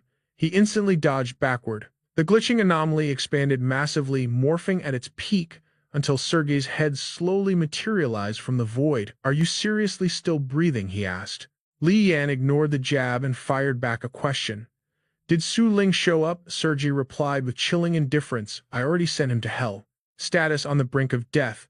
Originally a lab rat from the Lenko underground facility, now the notorious leader of the Medicine Buddha Syndicate. Operating under the alias Lamu Jiao, he was a true anomaly within the Great Devil Lake's genetic warrior squad. Using Yakov as his foundation, he had recklessly swallowed 2 supreme Tier 5 experimental serums. This pushed his genetic evolution far past the breaking point, granting his cells infinite, monstrous regeneration. Theoretically speaking, as long as a fingernail-sized scrap of flesh remained with adequate nutrients, he could regenerate his entire body from scratch. But tragically, his current predicament shattered all known theories. Despite the catastrophic damage, he could miraculously cling to life in this ghastly state. At least until every last cell withered and died entirely. Sergei's voice was completely hollow. Maybe he survived, or maybe he was slaughtered. But in the end, this world is nothing more than a rotting garbage dump that makes me want to vomit. Li Yan interrogated him fiercely. "Were you the one who activated Siphon?" Brushing off the question, Sergei muttered cryptically. "Only a true insider would know that name. It turns out you belong to the headquarters." Seemingly pulling it from thin air, Li Yan aimed a heavy pistol. "Do you recognize this?" The classified data I have provided stated clearly. Yushu was deeply connected to the Great Devil Lake. Sergei glanced upward, a rare flicker of sheer astonishment crossing his decaying features. Then he lowered his gaze and chuckled softly. His spiritual form dissipated a little more, but he could not care less. "What a terrible shame you arrived so late. Had you appeared just a fraction sooner, the Great Devil Lake would be in your hands. But showing up now, I can only call this trip a complete waste of breath." Li Yan demanded aggressively. "What exactly did Yushu promise your group?" She claimed she would escape this hellhole alongside Yakov's corpse. "Her price, the Tier 5 serum." Li Yan stared down with icy detachment. "But clearly, you had vastly different plans. Instead, you manipulated Yushu's desperate promise and used the Great Devil Lake just to forge a single opening to assassinate Su Ling." Turning his back to leave, Li Yan spoke coldly. "I have zero interest in ruling the Great Devil Lake. But regardless, thanks for the intel." As his existence faded, Sergei slowly delivered his final words. "The ultimate culmination of the Great Devil Lake's research. That supreme Tier 5 vial has already fallen into the hands of Liang Zhengyon, the absolute commander-in-chief of the Black Star Chariot's 7th Legion. Yushu treated me with genuine kindness. Consider this piece of intel my final tribute to her." Pausing, Li Yan glanced back and offered, "Want me to grant you a quick release?" Sergei gazed up at the infinite sky above his dying expression, utterly serene with a gentle, relieved smile curving his lips. "No need. I just want to bask in the sunlight for a few more seconds. If fate ever allows it, please verify if Su Ling is actually dead." Dashing into the horizon, Li Yan's voice echoed back. "Not a problem. But my gut tells me he survived. Rest in peace." Sergei tilted his head toward the heavens, embracing the very last traces of warmth in his tragic life. In the distance, the radiant sun steadily ascended. A profound sense of regret lingered in his fading heart. He would never witness the Black Buddha again. Judging by the lost time, Vieira and the others must have run into a deadly catastrophe. In the very end, I failed to protect absolutely everything. Li Yan pressed forward, his piercing gaze locked on the horizon. The ultimate level 5 potion, Liang Zhengyan. His body blurred into motion. His mind raced. Was this entire mission really going to end up as a complete waste of time? Black Star Chariot Medicine Buddha Mad Demon Qiao Xing and Song Zuo. Suddenly, the cold steel of a gun barrel poked through the tall grass, aiming dead at his heart. Li Yan's danger sense flared instantly. There was no way he would retreat in such pathetic defeat. A blinding flash of lightning shot toward him, but he gracefully tilted his body, dodging the lethal strike by a hair's breadth. Armor up, behold the power of the evil god. Li Yan unleashed a devastating punch, instantly crushing the nearest soldier. Seeing their comrade fall, 3 more, heavily armed grunts charged at him with suicidal fury. Before the leader could even process what was happening, Li Yan's blade sliced through the air. A phantom-like blur dashed past them, and the soldier's head was cleanly severed from his shoulders in an instant. Out of nowhere, an ambushed soldier tackled him, locking him in a tight grip. Simultaneously, the hidden squad emerged from the shadows of the brush. They formed an impenetrable circle, trapping the hunter within their ironclad formation. Dozens of miniature explosives rained down like deadly hail. They detonated in unison, engulfing the area in a massive sphere of scorching hellfire. As the shockwave settled into thin smoke, armed guards cautiously stepped forward to inspect the blasted crater. Ma Hui sneered in deep contempt. This was even easier to track than spatial teleportation. The massive blast had carved a gigantic crater into the earth, but shockingly, Li Yan's body was nowhere to be found. Like a ghost, he materialized right behind Ma Hui, his weapon raised high for the kill. Caught completely off guard, the arrogant commander took the brutal bone-shattering strike head-on. Li Yan's overwhelming power triggered a blinding explosive shockwave. Snapping back to his senses, Ma Hui launched a furious counterattack. He summoned a dozen floating thunder talismans, crackling with raw, destructive purple lightning. Deafening thunder violently shook the very heavens and earth. Li Yan leaped backward to evade the chaotic strikes. Surging aura gathered fiercely in the palm of his hand as his razor-sharp gaze locked onto his deadly opponent. Having lost an entire arm, Ma Hui now looked incredibly pathetic and desperate. A level 4 combat floating thunder iron, the phantom thunder iron, and the deadly purple crystal starfire. Black Star's two ultimate combat chariots were the only units forged purely for absolute destructive output. Blood poured endlessly from his severed limb, and for the first time true terror began to grip his racing heart. Was this the legendary teleportation skill that Old Man warned him about? The remaining grunts quickly swarmed around Li Yan, but he merely shot them a terrifying, bloodthirsty glare that froze them in their tracks. Paralyzed by sheer intimidation, the soldiers hesitated, too terrified to take a single step forward. Suddenly, a deep gash on Li Yan's ribs violently burst open, spraying fresh blood. Unfazed by the agonizing pain, he coldly demanded to know where the blade wielder was hiding. He almost bit down on the spirit orb hidden in his mouth, but hesitated. It was not time yet. Meanwhile, Ma Hui desperately snatched up a fallen battle spider. He violently smashed the mechanical beast against his bleeding stump. Flesh and metal fused in a gruesome display. The biological integration with the battle spider was an absolute success. His missing limb was instantly replaced by a terrifying cybernetic arm tipped with razor-sharp lethal claws. The savior multi-purpose tactical spider was now serving as a highly lethal temporary prosthetic combat weapon. A mysterious glowing chemical serum was forcefully injected straight into Ma Hui's bloodstream. The potent liquid surged through his veins, supercharging his body. The tactical spider activated its neural stimulation and hyperspeed drug delivery protocols. At that exact same moment, Li Yan's right arm also began to undergo a monstrous, awe-inspiring transformation. With their power-ups complete, the two warriors violently clashed. Ma Hui thrust his mechanical arm forward, locking onto his target. "You are courting death." But suddenly, an unseen sniper fired a devastating shot right at the chaotic battlefield. Boom! The massive explosion sent both fighters flying backward. Li Yan's eyes burned with unstoppable resolve. Even if he had to bleed out, he was going to send this bastard straight to hell. A hidden sniper glared menacingly from the brush. Did this fool really think they lacked the firepower to execute him? The two combatants resumed their brutal deathmatch, neither willing to yield a single inch of ground. Li Yan viciously grabbed a soldier's arm and ripped it clean off in a fountain of crimson gore. A floating mine hurtled toward him, smashing into his dark water barrier. The explosive failed to pierce the absolute defense and rebounded violently. Standing firm at the center of the dark water domain, Li Yan effortlessly deflected the incoming purple lightning strikes. But without warning, a scorching fireball rocketed out of nowhere. He only had a split second to widen his eyes in pure shock. In the blink of an eye, the fiery projectile scored a direct, devastating hit on his body. The smith cloak was destroyed. His fire silk soft armor was shattered. Even Liang Dao Shui's premium gear was completely turned to ash. Ma Hui gritted his teeth in sheer frustration. There was exactly half an hour left until Commander Liang's strict deadline. Factoring in the necessary escape window, he only had about 7 to 8 minutes left to end this battle. Driven by pure desperation, Ma Hui charged forward. "You are destined to die right here." Li Yan's eyes flashed with terrifying predatory intent. "Trash like you are not even qualified to take my life." He unleashed the Phantom Bird technique, blinking in and out of reality.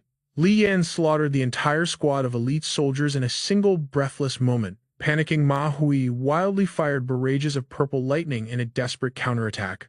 The clash of titans reached a bloody stalemate. Crackling lightning and sharp feathers shredded the battlefield. Watching through his sniper's scope, Song Zuo narrowed his eyes coldly. Were these arrogant little brats looking down on him this entire time? Li Yan crushed Ma Hui's hand with monstrous grip strength, forcing out a blood-curdling scream. Refusing to be utterly dominated, the cyborg commander retaliated by sinking his mechanical claws deep into Li Yan's shoulder. Ma Hui's eyes glowed with a crazed, bloodshot frenzy as he roared at the top of his lungs.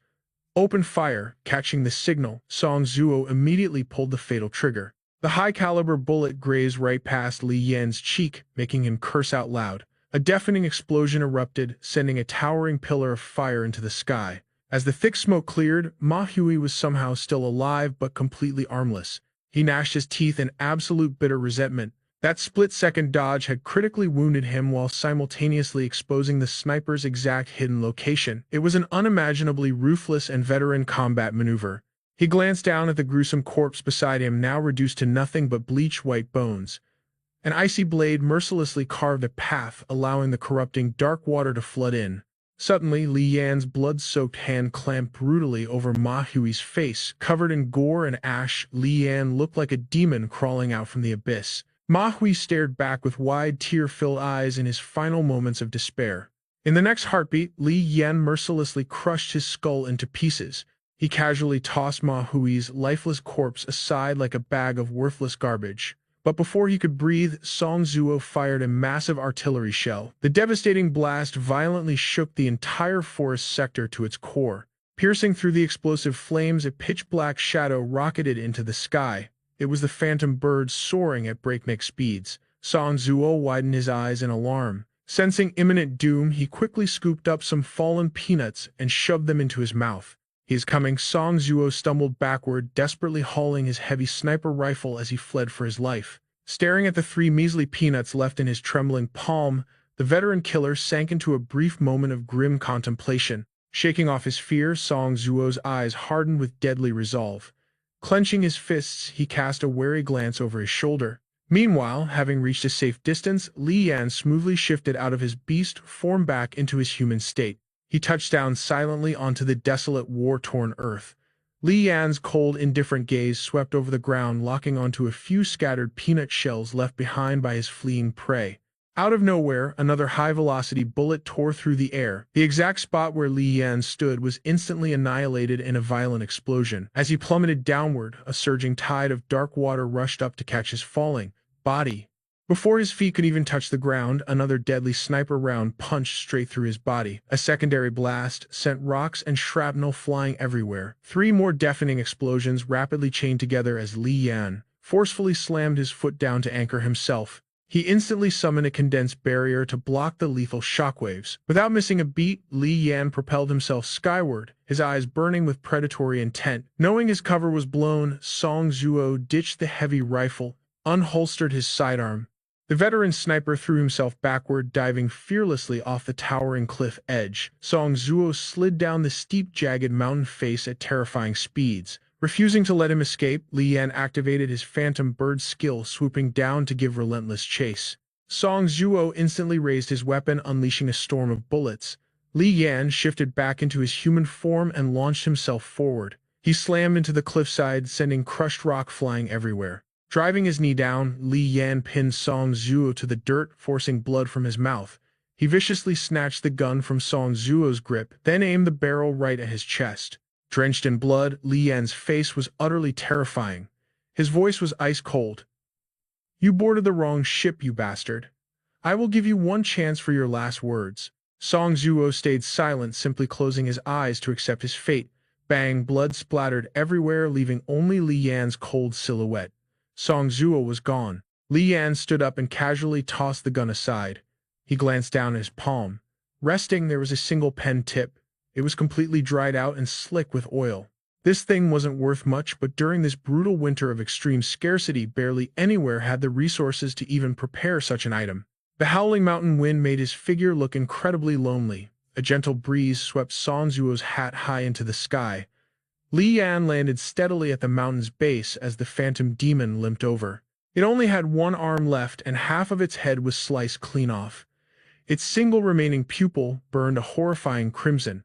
The phantom demon gazed up at the lifeless corpse. Li Yan snapped his fingers, ordering it to move. The phantom demon dissolved into black water, sinking into him. He gazed up at the sky. The incident surrounding Li Yan was officially over. It all ended the exact second he found the Barrett sniper rifle left by Uncle Yu. From that moment on, he could return at any time. All he needed was 5 seconds of calm to escape this world. His eyes burned with determination as he panted heavily. Up in the sky hovered a Tier 4 San Yuan combat aircraft. This was a specialized fighter from the Black Star Chariot faction, armed with 2,000 kilograms of incendiary bombs, 12.7mm anti-aircraft guns, and a tri-phase warhead packing the devastating force of 2 million tons of explosives. System note: this legendary machine was personally crafted by Lin San Yuan, the genius head weapon designer of Black Star. Despite being cheap, energy efficient, and capable of soaring tens of thousands of meters into the stratosphere, its fatal flaw was its terrible maneuverability. However, its greatest advantage was its massive payload and apocalyptic ground strike firepower. Li Yan locked in his next destination, Black Star. Meanwhile, Bai Jin was reporting to Zheng Yang. Colonel Qiao Xing was ambushed by the enemy. He suffered critical injuries and has just been rushed to the field hospital. The doctors say both his legs must be amputated immediately to save his life. Furthermore, we still cannot reach the Demon Spike squad and Mian Zong's signal has vanished completely. Jack's living corpse has been successfully contained, but as for the secondary target, we cannot confirm if they have been eliminated or captured. He spoke in a deep, chilling tone. It does not matter anymore. He will not survive anyway. Issue the deployment order. Bai Jin snapped a crisp military salute. Understood. She turned and roared, deploy immediately. In a flash, a nuclear bomb was dropped from the sky. It plummeted straight toward the massive city, triggering an unimaginably terrifying explosion. The citizens had zero time to run, sheer horror etched onto their faces. An apocalyptic mushroom cloud erupted into the sky, followed by a devastating shockwave. The next day, the Black Star forces released a statement. Extreme fanatics from the Medicine Buddha Remnant faction had attacked the 6th Legion's command center, detonating an unidentified medium-yield nuclear device. In the aftermath of the horrific blast, the once thriving city was reduced to a desolate wasteland. With Golden Peak Square as its center, the explosion completely leveled the headquarters, causing over 100,000 civilian casualties. Though the Winter Zone was always chaotic, this catastrophe shocked the entire globe. Immediately after, Black Star launched a massive, ruthless purge. They hunted down anyone who believed in the Medicine Buddha across all of Sector B. Due to extreme radiation levels, the vast mountain range that once housed the Dan 2 Auto headquarters became an absolute dead zone where nothing could grow. Zheng Yang listened to the report with terrifying coldness. This brutal conflict was forever known as the Golden Peak Explosion. The 6th Legion's command center was relocated to the Old Town, the former power hub of Qingzhuo Ma. Liang Zhang Yang publicly claimed full responsibility for the disaster. Buckling under relentless pressure from the committee, he officially resigned as the supreme commander and returned to headquarters. His son, Liang Wei, temporarily took over his heavy mantle. Dark clouds devoured the sky as torrential rain poured down. Suddenly, a pale white hand broke through the water. Li Yan staggered onto the shore. His severed arm had miraculously regenerated. All the deadly wounds across his body had completely healed. He stared down at his intact palm. Li Yan summoned a motorcycle out of thin air. Twisting the throttle, he tore through the pouring rain, speeding straight toward the Qingzhuo Ma headquarters. Inside the hospital, the heart monitor beeped in a steady rhythm. Ahafi held her child tight, staring at the broken man on the bed. The doctor stood nearby, comforting her. Everything is finally over. Miss Ahafi, the attacker, was eliminated on the spot by our special forces. The patient needs absolute peace and quiet to recover. Coming to terms with this harsh reality will take time. She looked at the doctor pleadingly. Can I please have a moment alone with my husband? The doctor nodded. Just do not stay too long. Ahafi gently touched Qiao Xing's hand, which was covered in intravenous tubes. The man lying on the bed kept his eyes tightly shut, completely devoid of life. She wrapped her arms around his neck, sobbing softly into his shoulder. Tears streamed down Ahafi's face like a broken string of pearls. Out in the hallway, Liang Wei walked past a janitor. He glanced back in utter confusion. His father had always hated salty foods, yet today he ordered beef. Ever since the military canteen was built, he had never once made such a bizarre request. Reaching the very end of the corridor, Liang Wei spotted Bai Jin pushing the door open. He immediately turned away to leave. Bai Jin quickly called out, "General, do you truly trust the Supreme Commander?" "Let us talk another day," he replied, but a commanding voice echoed from inside. "Bring him in." Liang Wei stood rigidly before his father, his head bowed. Zheng Yang asked sharply, "How much of the Qiao Xing incident is your responsibility?" Hearing this, his head dropped lower as he stammered, 20 or 30% at most. "I met that alien entity. His crushing pressure is just as terrifying as yours." His father sternly began to lecture him. "Tomorrow I return to the committee with Jack and the Tier 5 serum. While you remain in Sector B, you must endure everything. Even if you must swallow your own blood, hold it in." "Do you understand?" Defiant Liang Wei argued back. "Father, nobody dares treat our family like trash anymore." "And what about the San Yuan fighter jet?"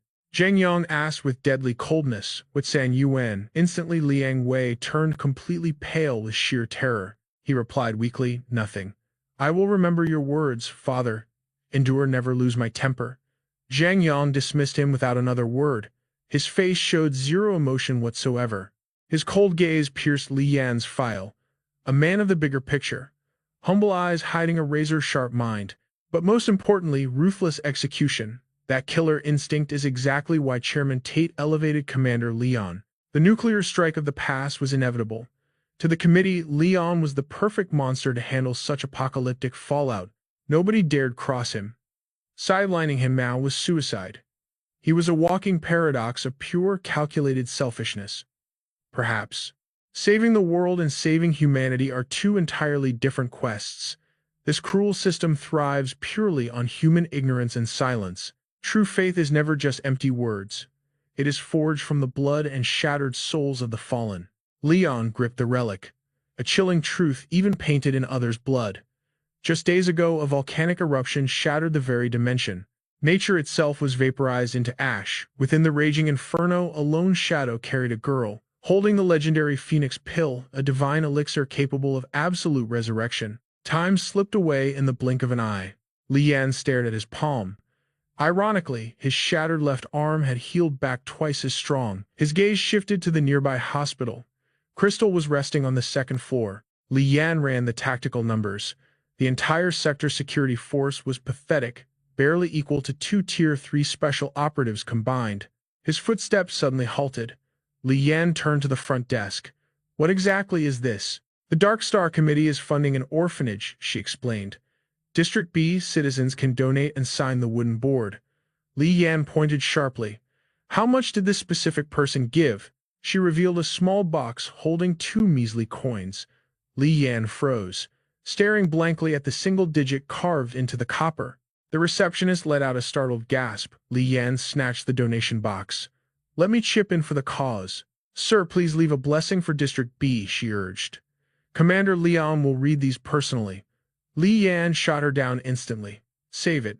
I will pass." She watched him leave in sheer confusion. "At least leave your name." Li Yan did not even look back. "Put it under the last guy's tab." He crushed the coin in his fists. A wild burst of laughter erupted from his chest. Li Yan laughed like a conqueror claiming his absolute victory. The donation ledger proudly displayed one name, Sean. Even blocks away, Li Yan's maniacal laughter still echoed. Meanwhile, on a desolate midnight highway, an armored vehicle tore through the darkness. It blasted forward like a guided missile. The tires screeched to a halt. A fiercely powerful woman stepped out into the night. Her name was Zoya. Raw killing intent exploded from Zoya's eyes, her target a cloaked figure standing ominously above. Swirling dust made the stranger's terrifying aura even more lethal. Zoya reached the front door. She slowly slid the key into the lock, but her expression was frozen like a block of eternal ice. The shadow materialized right behind her. A voice that would freeze your very soul whispered, "Why hesitate? Go inside." Swallowing her fear, Zoya maintained her deadly composure. "What is your angle? I just need a tiny favor," the shadow replied. "Cut to a classified lab," a voice echoed. "Have you examined Winter's corpse?" A researcher whispered in disbelief.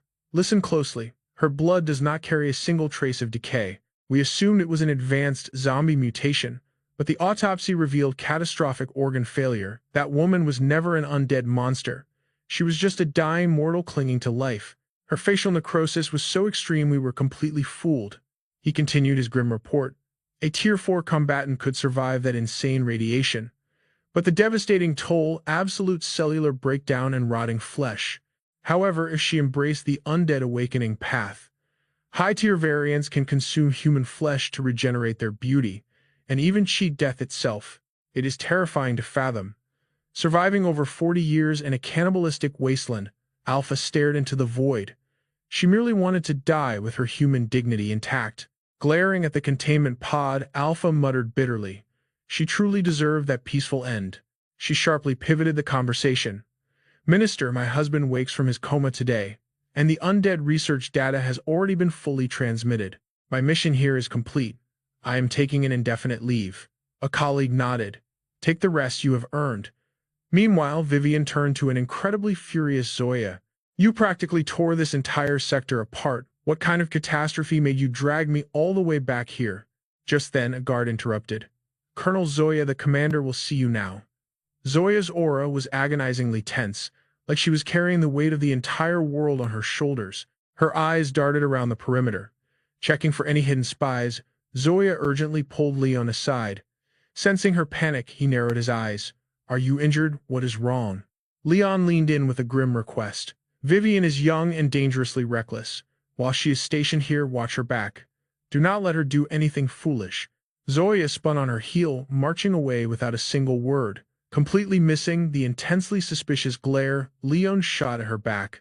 Leon tapped his comms. Has the perimeter defense reported any anomalies? Pei Yunhu responded instantly. Last check was 3 minutes ago. 0 hostile activity detected. Plus, our Dark Star assault vehicle is actively sweeping the zone.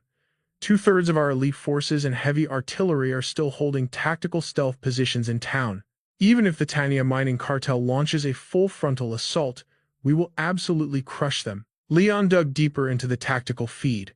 Have the incoming flight passengers been scanned? I am on it right now, Pei Yunhu confirmed. Leon's voice dropped to a lethal growl. Screen them flawlessly. Triple-check every ID and run full retinal scans. No mistakes. Overhearing the comms, Zoya froze in her tracks. She slowly turned back, listening in pure dread.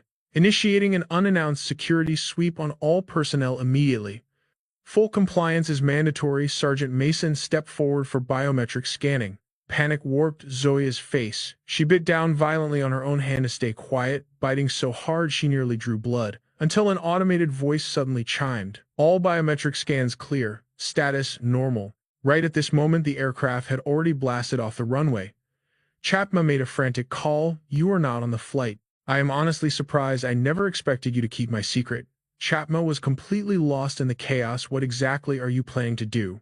The shadowy figure from that fateful day was none other than Li Yan. Right now, his ultimate mission was to eliminate Liang Zhengyan and seize the divine serum. Chapma mentally calculated her every move. I have pulled countless strings to perfectly conceal Li Yan's tracks. If we trigger enough chaos, I can completely erase our digital footprints. But if Li Yan dares to betray our trust, Liang Wei, the commander guarding Zone B, will definitely track down all of these shady operations in a heartbeat. Only then did she finally ask him. The aircraft has already launched. What exactly will you use to chase it down? Li Yan coldly replied, given the current situation, I fully expected you to alert the Black Star forces to ambush me. Surprisingly, you stayed silent. I was wrong about you, but do not worry. Just pretend this conversation never even happened. The system interface violently flashed. Omnipotent Savior Blade initiating ultimate combat protocol, commencing microparticle transformation, activating the legendary synthesis mode rampage charge. The true power is now online. Warning: this protocol requires incredibly extreme terrain conditions to function properly. The probability of a catastrophic vehicle rollover is currently at a staggering 95%. Even with a successful activation, there is a massive risk of inflicting critical damage to both the machine and its operator. Please proceed with extreme caution. Warning: your current velocity with the Dodge Battle Chariot has completely shattered the maximum safety threshold. Current velocity is hitting 750 kilometers per hour. The anti-gravity hover function is rapidly failing right now. Pushing the acceleration any further will cause intense terrain friction, instantly skyrocketing the fatal rollover risk well past 70%. Li Yan launched his ride like a blazing missile, tearing straight into the open sky. In a mere fraction of a second, he landed the beast with absolute god-tier mastery. In the blink of an eye, Li Yan completely matched the aircraft's impossible speed.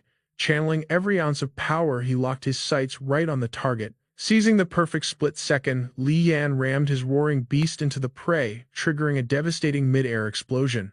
The sheer catastrophic force of the collision naturally dealt him some minor recoil damage. However, Li Yan's piercing gaze remained fiercely locked on the blazing wreckage inside. The man trapped inside the wreckage suffered brutal injuries, violently coughing up a massive pool of blood. Damn it, Li Yan's gaze turned sharp as a demonic blade locking onto his single target. Liang Zhengyang was still completely disoriented by the overwhelming chaos. Amidst the blazing destruction, a triumphant wicked smirk crawled across Li Yan's face. The very next second, a catastrophic shockwave violently ripped through the entire airspace.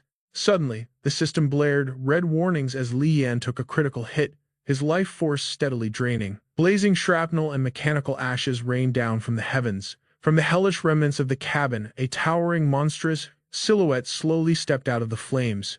Liang Zhengyang viciously ground his teeth, roaring in absolute fury. How the hell did a nuclear blast fail to wipe this rat out of existence? Plunging from the upper stratosphere, Li Yan forcefully shifted his weight to maintain aerial balance. The deafening shockwaves showed absolutely no signs of stopping. Without a moment of hesitation, Li Yan instantly conjured a massive aquatic barrier to shield his physical body. Thanks to this divine protection, he fearlessly tore straight through the inferno. While his unfortunate enemies plummeted to a miserable doom, Li Yan maintained his perfect, unwavering aerial stance. Moreover, he tightly gripped a terrifyingly sharp demonic blade in his hand. Crashing down, Li Yan finally executed a flawless landing. Without even a second to catch his breath, his aura surged as he prepared to unleash another devastating strike. In a split second, another violent explosion shattered the mountain slope. A raging inferno rapidly devoured the entire rocky landscape. The overwhelming heat and pressure completely shattered massive boulders, sending them crashing violently down to the burning earth. Moments later, the colossal cliffsides slowly crumbled into dust. Scorching flames painted the entire atmosphere in a terrifying pitch-black hue. From a distance, this once majestic terrain had been completely reduced to an apocalyptic wasteland.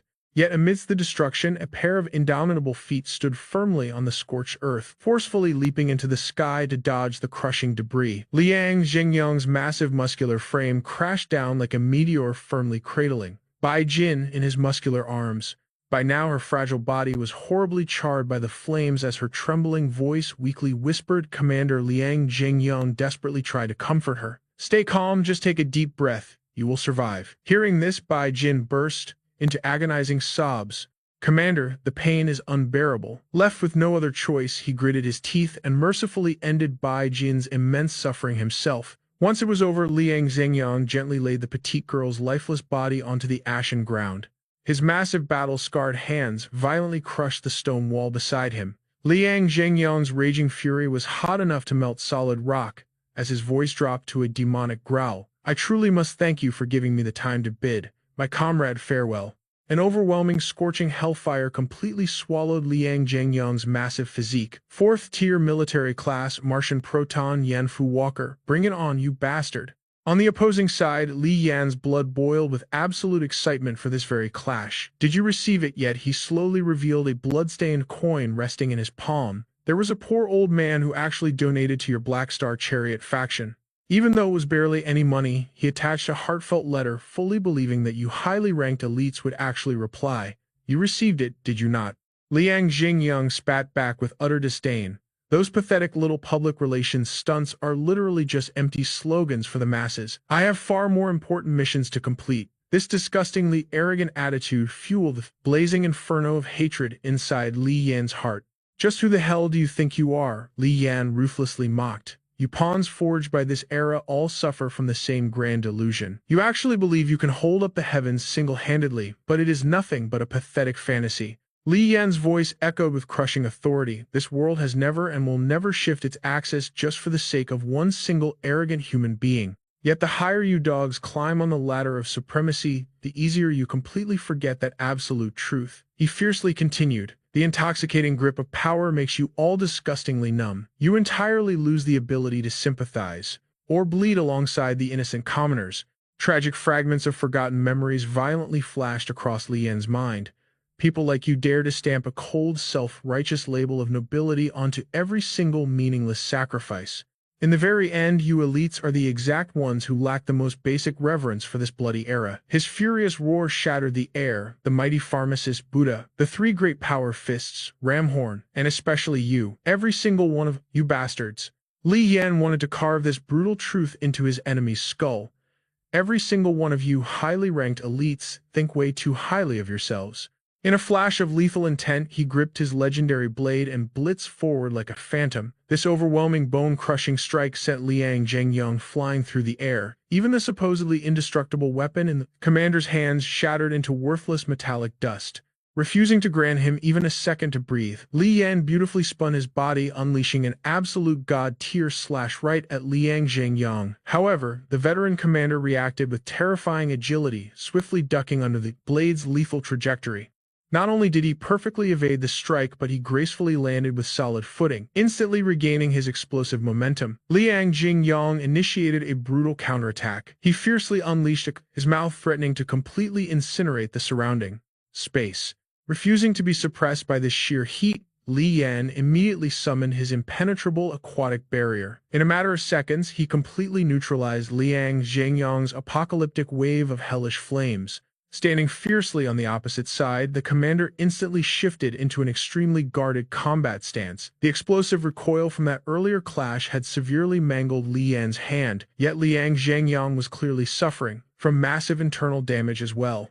The veteran sharply evaluated his foe. This arrogant brat clearly knows how to wield that flesh-melting demonic water, yet his execution is pathetically clumsy. His casting speed is definitely lagging by more than half compared to a true master's prime. Suddenly manifesting right before Liang Zhengyang's very eyes was a terrifying spectral bird, forcing the commander to freeze in absolute dread. While Liang Zhengyang was entirely paralyzed by shock, entirely blind to the impending doom, a mercilessly sharp blade violently impaled him right through the chest. Moving like a literal ghost, Li Yan had instantaneously materialized directly behind the commander's massive back. An agonizing bone-shattering pain consumed Liang Zhengyang as he unleashed a blood-curdling roar into the heavens. In the next tragic second, his towering body violently detonated. The absolute cataclysmic pressure of the blast instantly shattered the very earth beneath their feet. Li Yan swiftly dodged to a safe distance, but tension still gripped his face. His opponent was also a level 4 soldier, but his overwhelming aura completely crushed those elite special forces. This was the absolute peak of the Nine Stars realm, the legendary Leon. Li Yan knew the system's rules. Genetic serums couldn't be stored in a psychic's dimensional space just like living creatures. He ruthlessly discarded every useless item blocking his path. A smirk crossed Li Yan's face as he gripped the prize in his hand. Finally found it. Guess the system's luck is still on my side. It was the experimental level 5 ancient Asura genetic serum, a legendary grade consumable item. Upon use, there is a 5% chance to awaken as a level 5 Ancient Asura, a 10% chance for the level 4 Spring Sun class, a 10% chance for the Summer Sun class, a 10% chance for the level 4 Autumn Sun class, and a 10% chance for the Winter Sun class. The system explicitly stated its research value far surpassed consuming it blindly. Assessing the current situation, Li Yan muttered, "The Black Star Syndicate's hounds are definitely closing in. My time is running out." Despite bleeding out, Leon coughed up a defiant laugh. "Fighting violence with violence, is that your ultimate answer?" He spat with pure disgust. "You call me arrogant, but what about yourself? What gives you the right to judge me?" The Netherworld Walker's Li Yan didn't even flinch. He simply glared down with eyes like freezing blades. "Are you done talking?" Even at death's door, Leon forced a manic grin. Without a shred of mercy, Li Yan threw a devastating punch that shattered him into nothingness. Pure, unadulterated vengeance burned in his eyes. The deed was done. He turned his back and walked away into the shadows. Nobody would ever suspect that the Black Star Syndicate's youngest executive was assassinated in a fake plane crash. The legendary Tiger of the Southwest, a warlord with countless victories, was now permanently erased from the server. The fall of such a massive titan sent shockwaves of panic everywhere. But reality was cruel. The world kept spinning, and the Black Star Syndicate would simply spawn a new pillar to replace him. The Wild Mustangs faction desperately fought to survive the power vacuum, while Levi didn't even have time to mourn his fallen bloodline. He was forced to step up and seize control, barely holding his family's crumbling empire together. Meanwhile, in a completely different sector, Ava softly whispered, "The doctor said you need total bed rest. The family is negotiating with Big Ben. We can do the surgery next month." But Kevin just stared blankly out the window. Sensing his heavy aura, Ava gently approached him. "What's on your mind?" Kevin's expression suddenly darkened with overwhelming guilt. "I'm so sorry." Ignoring the dark past, Ava wrapped her arms around him in a warm embrace. "The nightmare is over. You still have me and our little baby." She then smiled brightly. "I'm going out to fetch your medical records. Can you watch our child for a bit? He's been crying a lot lately and his fever just broke." Before she could leave, Kevin suddenly called out to her. A soft smile graced his lips as he genuinely praised her. "You look absolutely beautiful today." Those simple words made Ava's heart flutter with pure joy. But the second the door clicked shut, Kevin's face instantly twisted into pure dread. Staring into the void, he reached out and flicked on the nearby radio, then froze back into his seat. His survival instincts were screaming. A terrifying realization hit Kevin like a truck. That radio's batteries had been dead for ages. A suffocating pressure crushed his lungs. The Grim Reaper was already here. Without wasting a single heartbeat, he violently ripped the door open. Leanne was already sitting inside the room, casually humming a lullaby to the baby in the crib. "This melody chases away my bitter cold and sorrow, until we meet again at destiny's crossroad." Catching Kevin's terrified gaze in the reflection, Li Yan simply raised a finger to his lips. "Shh." The psychological terror pushed Kevin to his breaking point. "Get out here and talk to me." His knuckles turned white, gripping his wheelchair furiously, pushing himself back out into the hall. Li Yan calmly prepared a meal, his voice chillingly steady as he asked, "What's the kid's name?" Kevin swallowed his pride and confessed, "I named him Ray. Ava calls him Lucky." He lowered his head in utter defeat. "Every single assassination attempt on you. I orchestrated them all. Please just leave Ava and the baby out of this." "Inside my bedroom pillow, there's a Pompeii munitions weapon permit. It's my secret stash, totally untraceable. Take it all as my absolute compensation." Li Yan completely ignored his desperate plea, shifting the topic with terrifying calmness. "Your wife is a surprisingly good cook." Kevin begged for his life. "The Black Star Syndicate looks quiet, but they've already slapped a red bounty on your head. If they track you down, it's game over. There's a gun under the sofa. I'll end my own life right here, right now. It'll leave zero evidence. I just beg you. Spare my family." Li Yan finally looked at him, his aura freezing the very air. "Honestly, I don't give a damn about any of that. If you hadn't provoked me to return, none of this would be happening." A bitter realization washed over Kevin. "You're right. I was a total fool." But Li Yan immediately shot him down. "No, you weren't a fool. You knew exactly what you were doing. You just severely underestimated my stats." Li Yan stepped closer, radiating absolute dominance. "During the Golden Summit incident, nobody was truly stupid, except for that old man Silas throwing himself to the crocodiles like some tragic martyr. A pathetic fool moving only himself to tears." Though his words sounded reflective, the heavy sarcasm dripped like venom. No matter what Li Yan said, Colonel Kevin's desperate will to live burned fiercely. Li Yan chuckled darkly at human nature's primal instinct. Losing his mind, Kevin screamed in pure agony, "What the hell do you want from me to just let me live?" Grasping at straws, Kevin frantically bartered. "Everyone only cares about profits. My Kevin family's faction is top tier within the Black Star Syndicate. I can custom build a flawless genetic awakening plan just for you." "You looted that ancient Asura resonance from Leon's corpse, didn't you?" "That's just a buggy prototype. Combine it with my family's genetic blueprints and premium materials, and I guarantee the success rate will skyrocket by over 30%. A desperate, manic laugh escaped Kevin's lips. "With your monsters-based stats, the boost will be even more insane. Just trust me one last time. I've seen your terrifying power firsthand." I wouldn't dare try anything funny. Riding his wave of adrenaline, he pushed further. "And that autumn sun blood sample you found, it's completely useless on its own. I can refine it into a perfect autumn sun serum with a 100% success rate." But suddenly Li Yan cut off his pathetic rambling. "Colonel Kevin, I didn't come back here because I had no choice." His eyes flashed with killer intent. "I only came back to ask you one question." Li Yan leaned in closer, his voice like ice. Do you know what the face of the Grim Reaper looks like? He viciously jammed his weapon straight against Kevin's skull. Right at that heart-stopping moment, Ava happily opened the door. Seeing the nightmarish scene before her, the warm smile instantly vanished from her face. No, please. But Li Yan ruthlessly sends Qiao Xing straight to hell. In his final fading moments, the dying man casts one last heartbreaking glance at Alpha Phi. Her entire body loses its strength, the weapon slipping right from her trembling fingers. Alpha Phi completely collapses, her spirit completely shattered by the overwhelming despair. Before her lies her murdered husband, his lifeless eyes still wide open.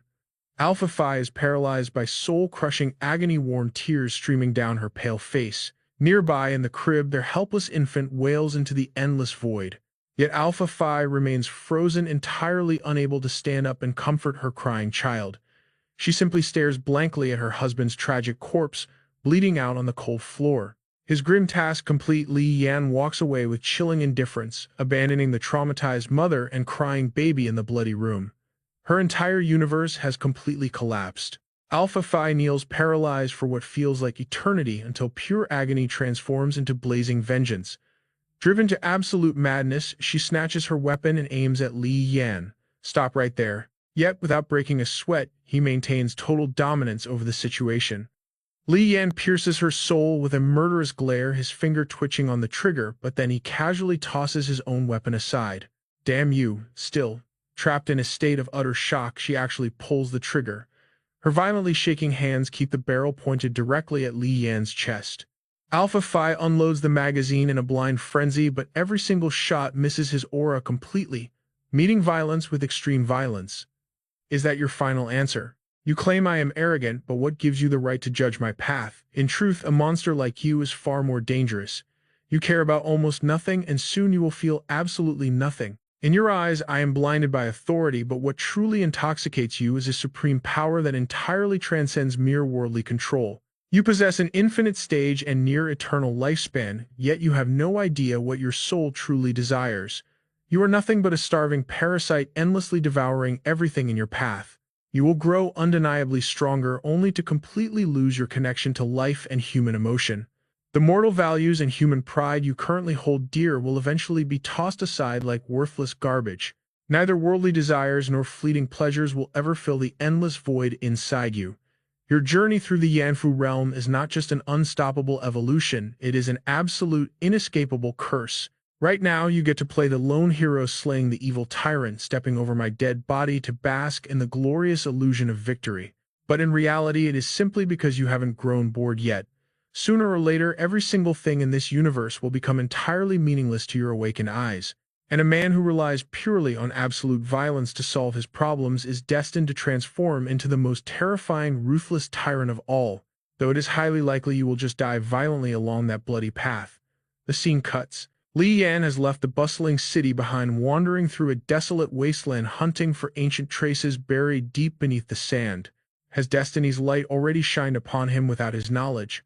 A fierce, unyielding fire still quietly burns within Li Yan's determined heart. The road ahead remains shrouded in absolute mystery, a path that has yet to reveal its true danger. But someday fate will ensure our paths cross at the very end of this chaotic journey. You all are the ones who taught me what I refuse to become and the exact lines I will never cross.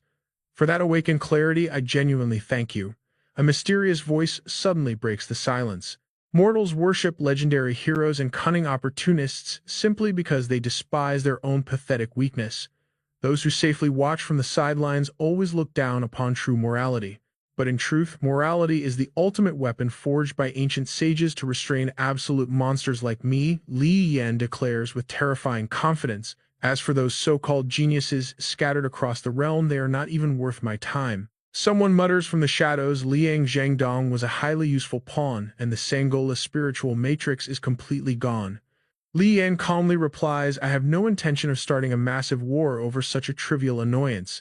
That master plan holds infinite potential.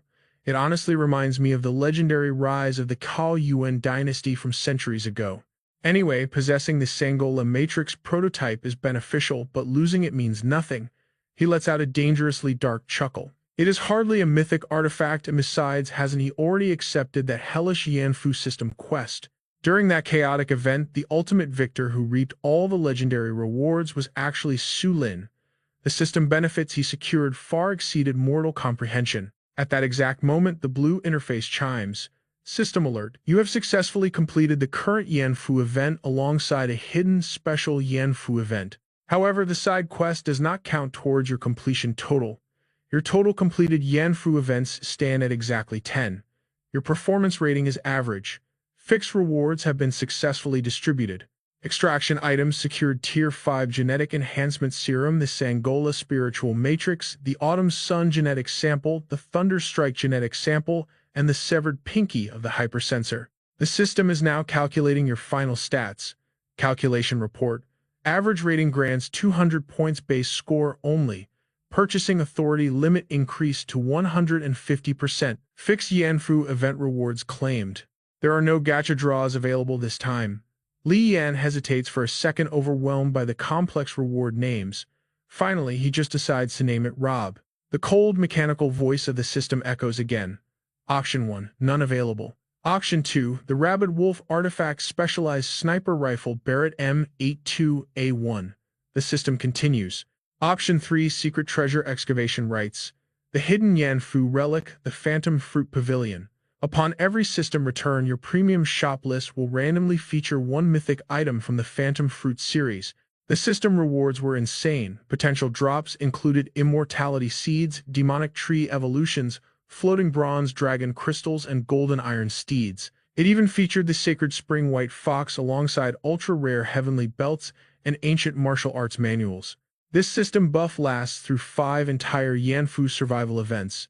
The glowing interface revealed the Sacred Spring White Fox. It was a legendary consumable item granting 80 extra years of lifespan and a massive 50% boost to awakening rates. Li Yan frantically scrolled through the glowing holographic system panel, his mind racing with infinite possibilities.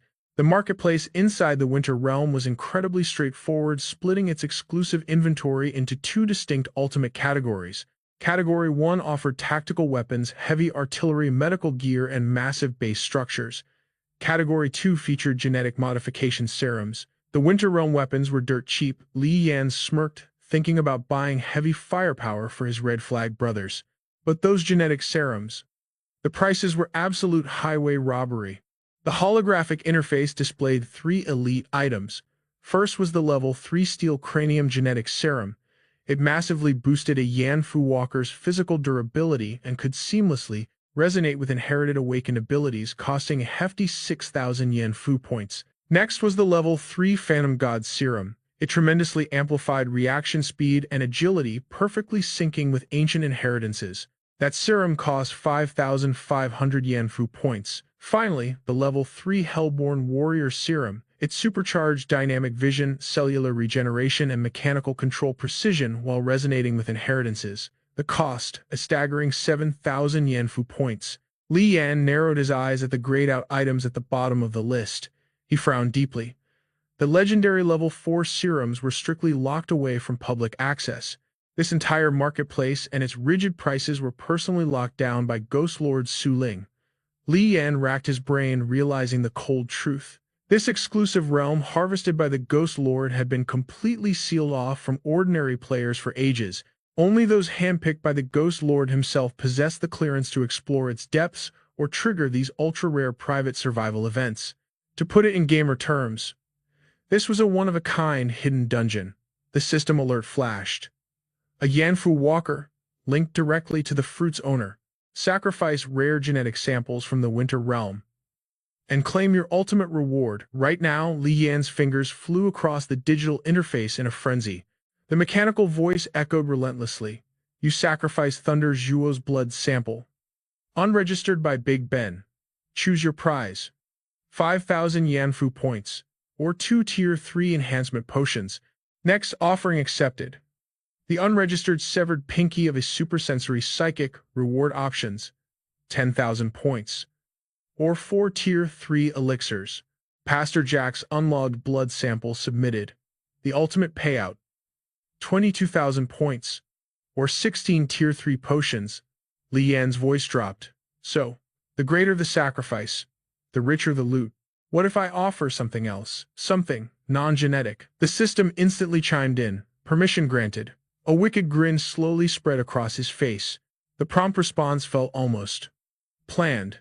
The system declared, "You offered the Tier 5 Linging Sangula formula reward, 22,000 points, plus all 16 Tier 3 enhancements, plus a custom Tier 4 elixir of choice, including the legendary 4 Seasons Awakening. Warning note. To claim true power, you must surrender everything." Li Yan rested his chin, his mind racing. This wasn't a choice anymore. He was taking it all. The terms were fair, but hardly a charity handout. Downing the Sangula formula directly guaranteed a 90% chance of awakening a Tier 4 genetic skill. The alternative, 22,000 points in genetic customization. He gritted his teeth in frustration. A solid deal, but the Ghost Lord was clearly ripping him off. Li Yan scanned the digital text again. The most intriguing detail, that cryptic warning. Hadn't he sacrificed enough already? A complicated storm brewed in his eyes. The holographic panel flashed. Barrett M82, a once sniper rifle sacrificed. Current payout, 22,000 Yenfu points. And the stabilized 4 Seasons formula. The stabilized 4 Seasons Awakening elixir. Item type: consumable. Rarity: absolutely legendary. A pinnacle Tier 5 genetic enhancement. Effect 1. The Heaven's Mandate state awakens total physical evolution, granting overwhelming supernatural dominance that easily devours any weaker auras. Effect 2. Based on your unique bloodline legacy, instantly unlock a devastating Tier 4 skill, directly amplifying your treasure's power. Effect 3. Through life or death battles, trauma, and enlightenment, slowly unlock your awakening map until reaching the absolute zenith of Tier 5. System note: the Medicine Buddha calls this peak state Lingying Sangula. You can call it a divine elixir, Kryptonian power, Heaven's Mandate, or, simply, the ultimate Tier 5. Reading this, a cocky smirk crossed Li Yan's face. This was exactly what the old man wanted. He remembered the details. The Ghost Lord ruled the Winter Realm. Normally only elite VIPs could enter. Restricting Yanfu walkers here came down to 2 brutal factors.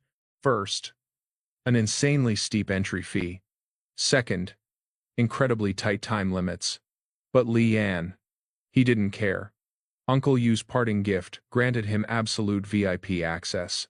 With unlimited time on his hands, shaking down major factions for Tier 4 elixirs would be a walk in the park.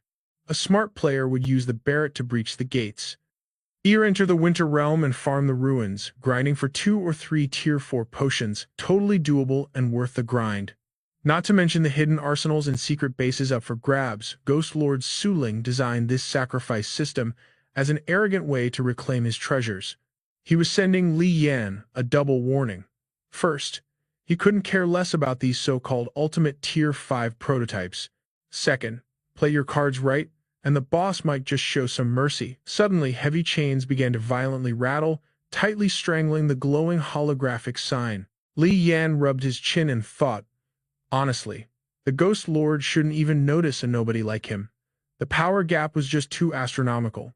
Realm Lord Chen Yuejin, Domain Lord Cao Yuan Chao, they only wanted him for his disaster aura. Master Zhao Jianzhong. He was probably the only heavyweight who actually gave a damn about him. Pushing those heavy thoughts aside, his fingers danced across the system interface. Right now, he needed serious firepower and med kits for the Black Star Battle Chariot. Toss the busted D-rank axe and the tactical spider into the auction house for repairs. That left him with over 20,000 points, the 4 Seasons elixir, and the White Fox Holy Spring. Time to crack open that mystery jar he had been saving. A blinding flash of light erupted. When it faded, Li Yan was holding something incredibly strange. A tiny lantern spirit jumped up on his palm, squeaking arrogantly, "Bow before your grandma," but then it froze. It looked up at Li Yan's terrifying death glare. The tiny spirit instantly gulped. "Yes, Grandpa." The Lantern Monk, a rare grade summon, pulled straight from ancient folklore legends. It could shrink to a finger size, or grow into a full human, a bald Snow White troublemaker, known for its cheeky telepathic powers that could make any icy beauty blush crimson in an instant. Suddenly, the The tiny spirit tumbled from a string of ancient copper coins, screaming its absolute lungs out. It frantically tried to squeeze its chubby body through the coin hole. Before plummeting down, Li Yan just facepalmed and muttered, "Hey, ask Old White if he wants a snack. Let him eat it." He rubbed his temples in pure exhaustion. Whether Old White was actually hungry or not, this annoying little mascot wasn't escaping anytime soon. And if Old White rejected it, well, the next time a starving mountain demon blocked his path, he would just chuck this little guy as a distraction. He adjusted his signature Smith trench coat, still the best gear he owned. Without hesitation, he grabbed the White Fox Holy Spring and downed it in one gulp instantly. A blazing aura erupted around his entire body. The system interface exploded with alerts. "Please, distribute your ignorance prayer awakening stats, boosting your current base power by a massive 50%. The disaster level ignorance prayer was now at 39%, plus a 35% bonus. He was finally ready for his very first peak breakthrough. Total chaotic wave reserves, 390 tons. Li Yan stared at his dripping hands in absolute awe. His hydro manipulation had evolved into a terrifying new realm. The liquid armor seamlessly merged with his skin and gear, transforming into an unbreakable shield and a lethal weapon. Sure, the heavy armor slightly debuffed his raw speed and focus, but unless a master-tier combatant faced him head-on, they would never find a single blind spot to exploit. With a triumphant smile, Li Yan cracked open the massive metallic briefcase. Inside, an entire arsenal of fully stabilized, 4 Seasons Awakening elixirs, glowing with infinite potential. A thrilling, dangerous grin stretched across his face, but suddenly, the scene violently shifted to the brutal Nanyang wastelands out of nowhere. A blood-curdling scream shattered the dead silence. Li Yan's face twisted in agony as he injected the Zac serum into his veins. A second later, the syringe slipped from his trembling grip, shattering completely on the cold ground. Terrifying bloodshot veins exploded across his eyes. Li Yan of Li Yan had awakened. Shattered Zac vials littered the floor. Li Yan's bulging, vein-popping hands gripped the glass shards. He unleashed a series of agonizing, heaven-shaking roars as his pupils bizarrely rolled entirely white. Boom! Li Yan pulverized the stone wall with his bare fist, sending jagged debris blasting through the air. Overhead, deafening thunder cracked the pitch-black sky, while furious ocean waves aggressively smashed against the cliffs. 5 days flashed by. The sky was now a tranquil, crystal-clear blue. Leaning on his staff, Li Yan stood directly on the water. His enhanced vision could spot microscopic plankton deep below. Gracefully, he lifted his foot and glided across the ocean's surface. Right now, even with shredded internal organs, as long as my basic form remains, my monstrous body will completely regenerate in just a few hours. Gripping his staff, Li Yan raised it high. "Let us test this pure physical power." He leaped and viciously drove the staff into the water, instantly erupting a ferocious, towering tidal wave. Water blasted everywhere, tearing open a massive, violent whirlpool. Ascend the 9 heavens to pluck the moon. Dive into 5 oceans to hunt dragons. This is the Zac destiny. Surfing the roaring waves, Li Yan assessed his status. Former skills like underwater breathing, evil warding, and bullet resistance were completely gone. The Zac destiny had entirely devoured them. The system's mechanical voice chimed in. Permanent status confirmed. Zac destiny. Spring Wolf Sea Ghost. Invulnerable to weapons and completely immune to both water and fire. In rivers and lakes, my power violently doubles, and when immersed in the roaring ocean, neither divine fire nor apocalyptic tornadoes can even scratch me. The Zac destiny unlocks limitless extraordinary abilities, pushing physical limits to absolute godhood. First Tier 4 ability acquired, the Liberator. The Liberator gene shattered Guhuo 8-meter limit for stealth and flash step skills. Now, as long as she remains in Li Yan's line of sight, he can instantly swap positions with her. However, just like his Blood Claw and Disaster Water arts, teleporting over vast distances rapidly drains his stamina. A sleek, shadowy silhouette danced gracefully beneath the azure whirlpool. With an explosive burst of power, Li Yan leaped from the depths onto the rocky shore. Scanning his 200-meter domain, he realized he could swap places dozens of times without breaking a sweat. Li Yan then shifted his intense gaze to the staff in his hand. The Green Dragon and Green Phoenix swords were destroyed and lost. I need a legendary weapon fast. Investigating the blacksmith at the Serpent's Nest must become my top priority. Li Yan's expression turned terrifyingly serious. The Black Flag ghosts suffered devastating damage this time. 5 days passed with zero recovery. I can no longer ignore this looming threat. Once the dragon and tiger aura fully accumulates by month's end, I will trigger Guhuo Yao's second legacy breakthrough. Maxing out Wujiki's breakthrough requires another 35% awakening. But with the Holy Spring White Fox, I have the absolute power to evolve at any given moment. Li Yan suddenly gazed up at the vast sky. Dan Niang's beautiful image seemingly materialized in the clouds. A soft sigh escaped his lips. I should just head home first. Scene shift. A smartphone vibrated aggressively on a desk. A half-asleep Xiao Dao groggily picked up. Hello, Li Yan's urgent voice cut through. When are you coming back? He replied exhaustedly. I finished my mission days before you. It is almost 2 in the morning. Let us talk tomorrow. But Li Yan dropped a bombshell. Come outside with me. I caused a massive disaster. Hearing this, Xiao Dao instantly jumped out of bed. How bad is it? Where are you? Li Yan commanded. Just get here. I am sending the coordinates now. Xiao Dao dragged his sandals down the empty street. Seeing Li Yan radiating a blinding, overwhelming aura, he could not help but tease. Looks like you scored some legendary loot this time. A terrifying crimson-purple threat level, Xiao Dao thought. He has widened our massive power gap once again. I thought my solo jackpot would finally let me catch up to him. Sitting down, Xiao Dao smirked. Let me guess. Did you get tangled with that powerful woman from the prophecy again? Met with dead silence, Xiao Dao leaned in, his tension instantly spiking. He was met with Li Yan's devastatingly pale, troubled face. I am completely homeless now. Li Yan lowered his head, unleashing a heavy, soul-crushing sigh.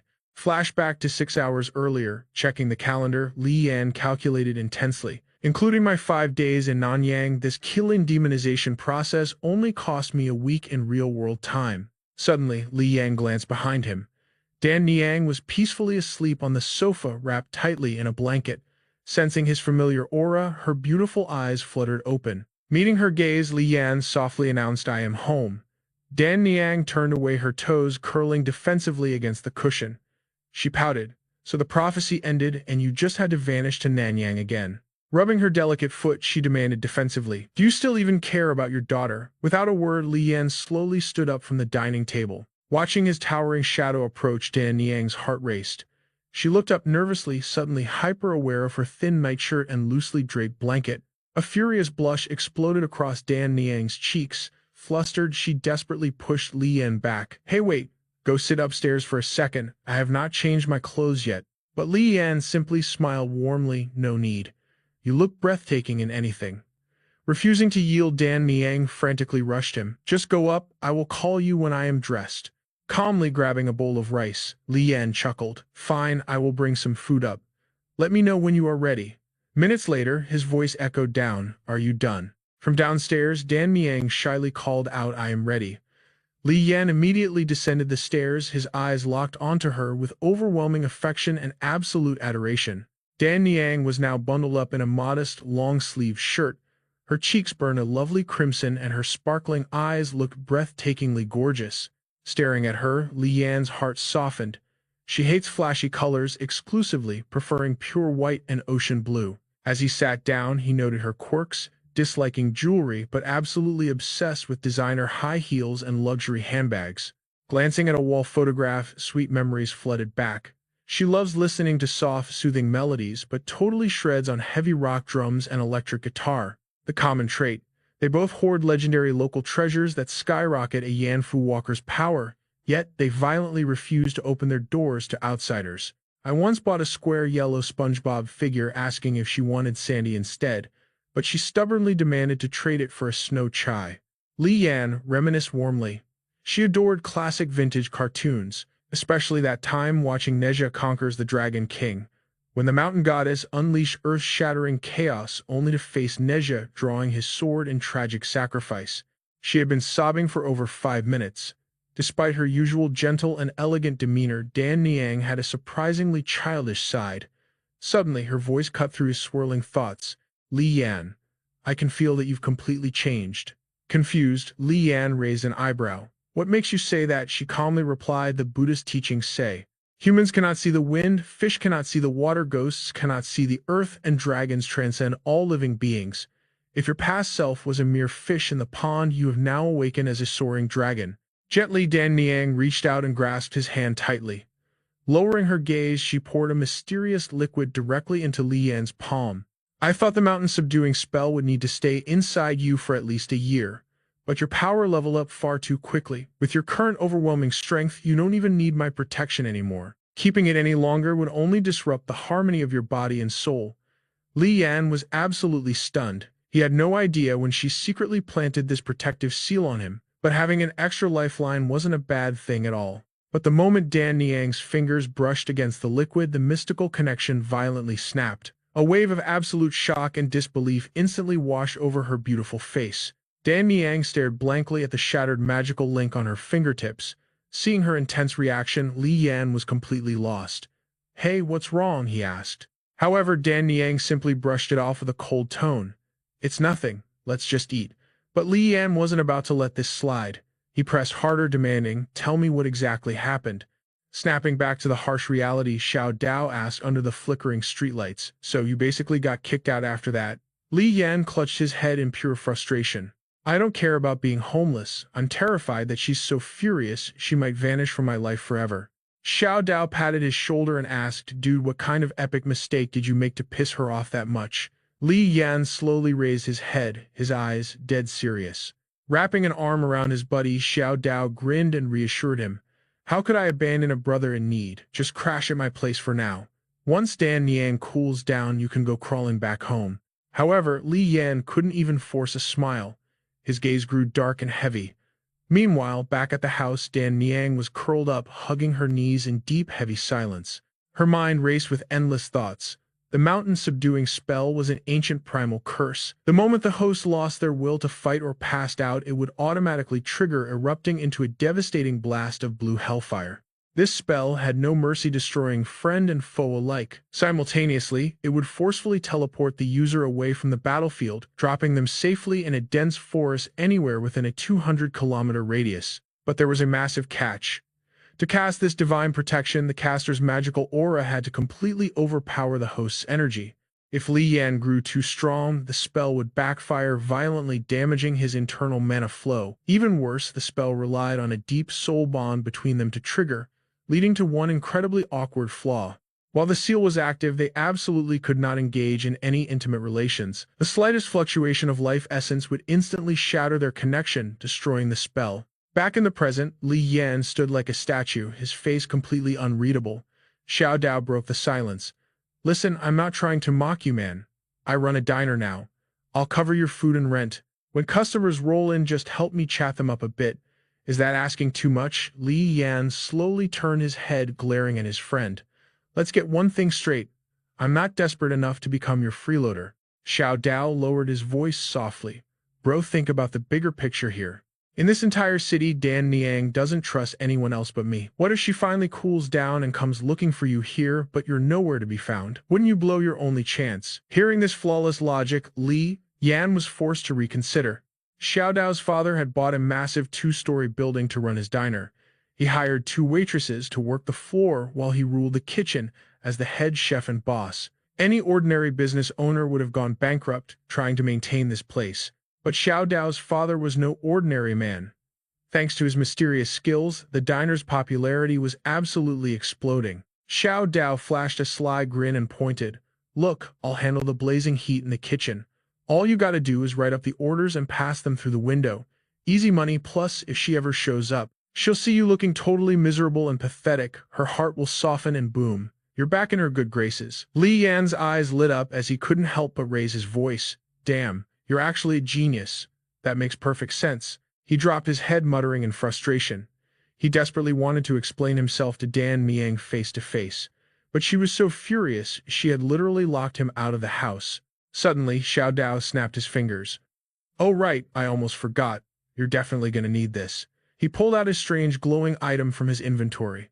"I managed to snatch this up during a random system event." Li Yan's eyes widened in instant recognition. It was the legendary black-headed blood-spotted silver, an incredibly rare abnormal forging material. This special grade item was the absolute dream of any master blacksmith. When forged in extreme heat, it emitted a blinding mythical aura, irresistible to anyone seeking to forge a god-tier weapon. Without hesitation, Xiao Dao tossed it straight to him. Haven't you been looking for a way to use your annihilation mud? Use this as a core catalyst and you might craft something insane. Catching the precious metal mid-air, Li Yan immediately asked, "How many Yanfu points do you have left?" "Just under 4,000, Xiao Dao replied, confused. "Why transfer them all to me right now?" Li Yan urged. "I'm going to score you an overpowered upgrade." A few seconds later, the system dinged. "Done. It's all yours." Hearing the system prompt, Li Yan shot up from his seat. "Give me a second." He dragged over his sleek suitcase, his mind running rapid calculations. With his current wealth, buying a rare serum for Xiao Dao was child's play. But he hadn't just bought any ordinary potion. Slowly, he flipped the latches and popped the case open, revealing its jaw-dropping contents to his friend. He could have easily covered the missing points as a free handout, but gifting an item worth over 7,000 Yanfu points outright, that was terrible for true brotherhood. Too much charity would only twist their dynamic and breed secret resentment. "Unless your dad can magically make Dan Niang forgive me, I'll pass." Staring at the glowing vials, Xiao Dao gasped. "Wait, you actually know the Ghost Lord Su Ling?" Resting in his palms was the legendary level 3 Hell Soldier genetic serum. Li Yan smirked coolly. "Don't ask about its origins, but judging by your massive freakout, I'm guessing this stuff is incredibly famous." At that moment, Xiao Dao's expression turned incredibly grave. Famous is an understatement. This genetic serum comes straight from one of the 4 great eclipses, the Ghost of Winterfall.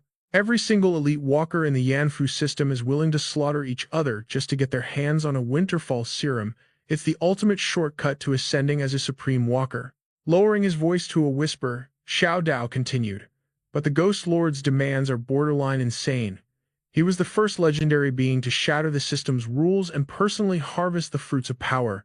Any walker desperate enough to enter his harvested zones needs an exclusive recommendation from a 10 master level VIP, and if that wasn't crazy enough, you have to burn 5,000 Yanfu points just for the entrance fee. You only get 20 days to survive. The purchase rights are totally rigged and the prices will bankrupt you instantly." Hearing this massive world-building lore, Li Yan's eyes sharpened like blades. These 4 great eclipses.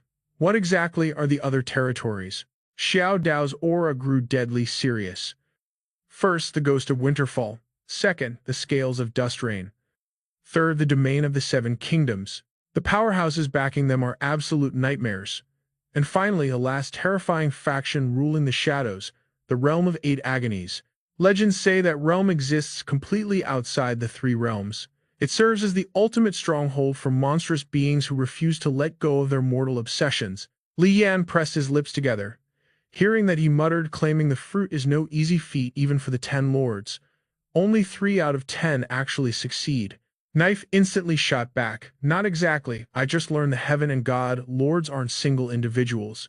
They are shared titles for dozens of powerhouses, splitting the ultimate authority. These enforcers in the Walker realm aren't even the strongest around. But holding fragments of the Heaven and God Lord's authority gives them an absolute untouchable status." He slowly explained further. "Besides, the Spear Lord's throne has sat empty for years. Only 7 truly stand at the absolute peak of Yanfu. When claiming the fruit, some use brute strength, while others weave cunning schemes, so holding the 4 eclipses doesn't automatically make you the strongest lord. The exact details remain a mystery." Gripping the potion bottle tightly, Knife finally patted his shoulder. "Regardless of what happens, thanks for this." Leaning back into his chair, Li Yan rubbed his face coldly. "Hold your thanks. Just pack me some vegetarian dishes in a thermos." The scene shifts to a dimly lit bar where a cheerful worker called out. "You made it," the woman simply replied, "Good afternoon," before silently heading upstairs. The moment she reached the top, the female boss snapped, "Why are you so late today?" Dan Niang lowered her voice. "I am sorry, Wu Jian. I haven't been feeling well lately. My mind is a complete mess." The woman scolding her was Wu Jian, the bar owner. Wu Jian suddenly raised her voice. "Your boyfriend dropped by this noon to bring you food. He even packed a portion for little Zheng downstairs." Her probing gaze felt like daggers. "Is he cheating on you?" Dan Niang stared silently at her handbag. After a heavy pause, she choked out, "No, I do not think so." Slowly pulling off her hat, Dan Niang sighed. "Honestly, we are not exactly in that kind of relationship." Looking up, she asked Wu Jian, "Did he say anything to you?" Wu Jian answered calmly, "Not a single word. But I am not blind, I can read the room." Her next brutal truth made Dan Niang's eyes flash with conflict. Three-legged toads might be rare, but two-legged men are absolutely everywhere. Just break up with him. Dan Niang stared at the neat lunchbox on the table, swallowing her words completely. Flashing back to earlier, 3 food containers were ruthlessly slammed onto a table. Nike smirked confidently.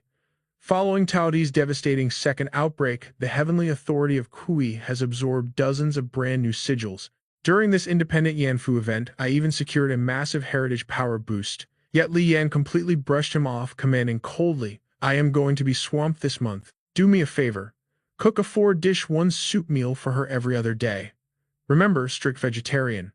With that, he spun around and walked away, a terrifying aura of pure menace practically rolling off his body. Nike's lips parted as a chilling thought crossed his mind. This monster. He got even stronger. Fast forward 1 month later on the shores of the Great Ear Island in the South Seas. Li Yan stood completely drenched to the bone. A glowing system prompt materialized. You have chosen to consume 35% awakening mastery to trigger the first breakthrough of Wu Ziqi's blood. Current success rate stands at 100%. Warning, heritage breakthrough paths are deeply bound to your core proficiencies. Please ensure your base expertise exceeds 75% before proceeding. The higher your proficiency, the stronger your awakened heritage skills. He lowered his head as the system chimed again.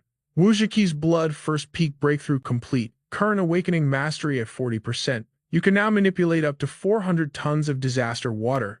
Hydrokinetic abilities have drastically evolved. You have successfully consumed 35% of your maximum awakening potential for this monumental breakthrough. Evaluation rating, Ultimate Fortune. Your highest proficiency is currently Ancient Martial Arts at an astonishing 98%. Finally, the system heavily emphasized. You have awakened a brand new heritage skill. Skill 1 Disaster Class. Grants you the terrifying authority to dominate and command aquatic creatures to a significant degree.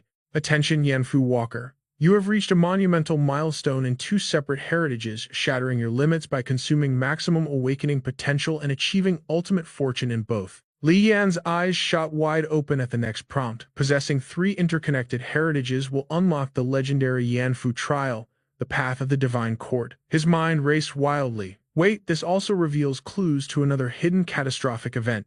Li Yan muttered to himself, "It must be one of my expansion skills." The Killing Intent Wave issued a system quest requiring me to shatter 100 weapons of exquisite grade or higher. Even the armored vehicles and combat drones I annihilated during the Winter War actually counted. To think I am already this close to hitting the impossible quota. Throwing his hand up, a blinding surge of light instantly materialized. Even though the Annihilation Heritage has zero connection to the Shu Pantheon, past experience tells me the rewards for these legendary events are absolutely astronomical. Out of nowhere, a majestic snow leopard materialized right before Li Yan's bewildered eyes. The system relentlessly chimed. Guhuo Awakening Mastery currently at 75%, attack speed and explosive burst power increased by 750%. You consume 30 grams of Dragon Tiger Aura for this breakthrough evaluation. Ultimate Fortune, a new heritage skill, has successfully awakened. Skill 2 Demonic Sanctuary. Passive effect. Severely drastically stamina consumption while in the hidden flight state. Upon taking fatal damage, a lotus pedestal will automatically extinguish to block the lethal blow. You currently possess 9 lotus pedestals. Warning: these pedestals cannot be regenerated. Every time a lotus extinguishes to save your life, the evolutionary potential of your Guhuo heritage takes a massive hit. If all 9 pedestals extinguish this bloodline, heritage will permanently lose its ability to evolve. Li Yan's lips curled into a wicked smirk. My hidden flight state can now be maintained for 24 hours straight. Only excessive skill spamming in combat will drain that timer. I am no longer that weakling who could only sustain explosive power for a fleeting second. My stamina pool is absolutely terrifying now. His mind calculated the raw scaling.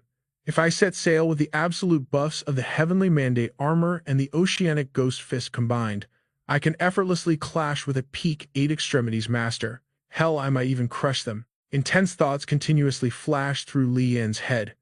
As a Yanfu walker daring to tread the legendary path of the Divine Court, a treacherous route that most outright abandon, I am destined to face catastrophic trials infinitely more devastating than ordinary awakeners. Until I forge an overwhelmingly powerful faction, I lack the absolute authority to act as Heaven's executioner, the true mark of a great walker. If I refuse to abandon this unforgiving path, I will remain permanently trapped at this bottleneck, acting as a mere gatekeeper of the eight extremities for ages. Suddenly, Knife's mocking voice echoed in his memory. Well, look who it is. Isn't this my buddy Li Yan, the crazy bastard who said life and death are fated if you are not happy, throw hands? Have you eaten yet? Your timing is actually perfect. I just spotted a kid with terrifying potential and plan to drag him into Yanfu. Thought I would recruit you into the squad while I am at it. Oh wait, I totally forgot. You still have not ranked up to a great walker, yet have you? Li Yan grinded his teeth fiercely. There is no way in hell I am swallowing this insult. The system violently glitched back into view. To push the demonic slaughter skill to its absolute limit, you must burn 1,000 Yanfu points. It also requires 46 forbidden dark arts extracted from the Scroll of Great Peace, such as the 6 crimson hexes, the Weeping, Daylight, the heaven-shattering Earth Annihilation, and the Night Parade of 100 demons. Once demonic slaughter is fully enhanced, you can manually detonate the purple lotus pedestals simultaneously, unleashing all 46 forbidden dark arts in a catastrophic wave of destruction that will obliterate both friend and foe alike. However, if a lotus is consumed as a life-saving shield against a fatal blow, you can no longer trigger this apocalyptic skill. Furthermore, the remaining dark arts within the Scroll of Great Peace cannot be utilized to enhance disaster class abilities. Li Yan gritted his teeth. The disaster faction was completely locked from leveling. Neither Dao's gluttony nor the ape demon synced with his typing system scroll. On the flip side, the Nightbird inheritance, that dark omen of the midnight sky, was the perfect catalyst for this scroll's power. Memories flashed through his mind. For the past month, he had hunted down bizarre artifacts, pumping pure yin energy into his 6-line golden coin. A white cricket surviving 11 harsh winters, corpse jade buried under a dead tongue for 5 centuries, dark imp totems, crested serpents, and a black demon that still needed time to hatch before the next Li Yan event. A smirk crossed his face. Reforging the Yan Zhan battle axe was going smoother than expected. He even bought a bullet lathe for that beast of a revolver. But survival meant being smart. He wasn't some desperate rookie anymore. Blowing all his system points on instant upgrades was a fool's game. Missing out on a godly item during the final reward settlement just because he was broke, that would be a massive joke. His grip tightened around the hilt before him. He had commissioned Chao Yi from the southern region to forge a massive 1-meter broadsword. Forged from deep-sea golden mother iron, personally delivered by the Blue Flag Gang's elite. Right then Dao casually strolled into the room. New toy, looks deadly, Dao smirked. Li Yan's eyes flashed cold. Step up, let's test it. Dao instantly flicked his cigarette away, summoning his dual blades in a flash of light. I'll show you, I'm no training dummy, Dao roared. But Li Yan was already moving. He launched himself forward, hoisting the giant blade like a terrifying beast. Dao cursed under his breath as pressure crushed him. Boom. A massive cloud of white dust exploded across the entire training floor. The peaceful aura was shattered by raw shockwaves. A single trembling hand pushed off the ground. Has his power reached this level? Dao gasped, staring up at Li Yan's overwhelming mountain-like presence. Suddenly, Li Yan reached out and firmly grabbed Dao's arm to pull him up. Dao swallowed hard, thinking to himself, fighting this monster again is basically a death wish. Meanwhile, at the underground bar, Dan Niang sat poised behind a drum set. Boss Wu watched with an impressed smirk. You've got the aura of a pro.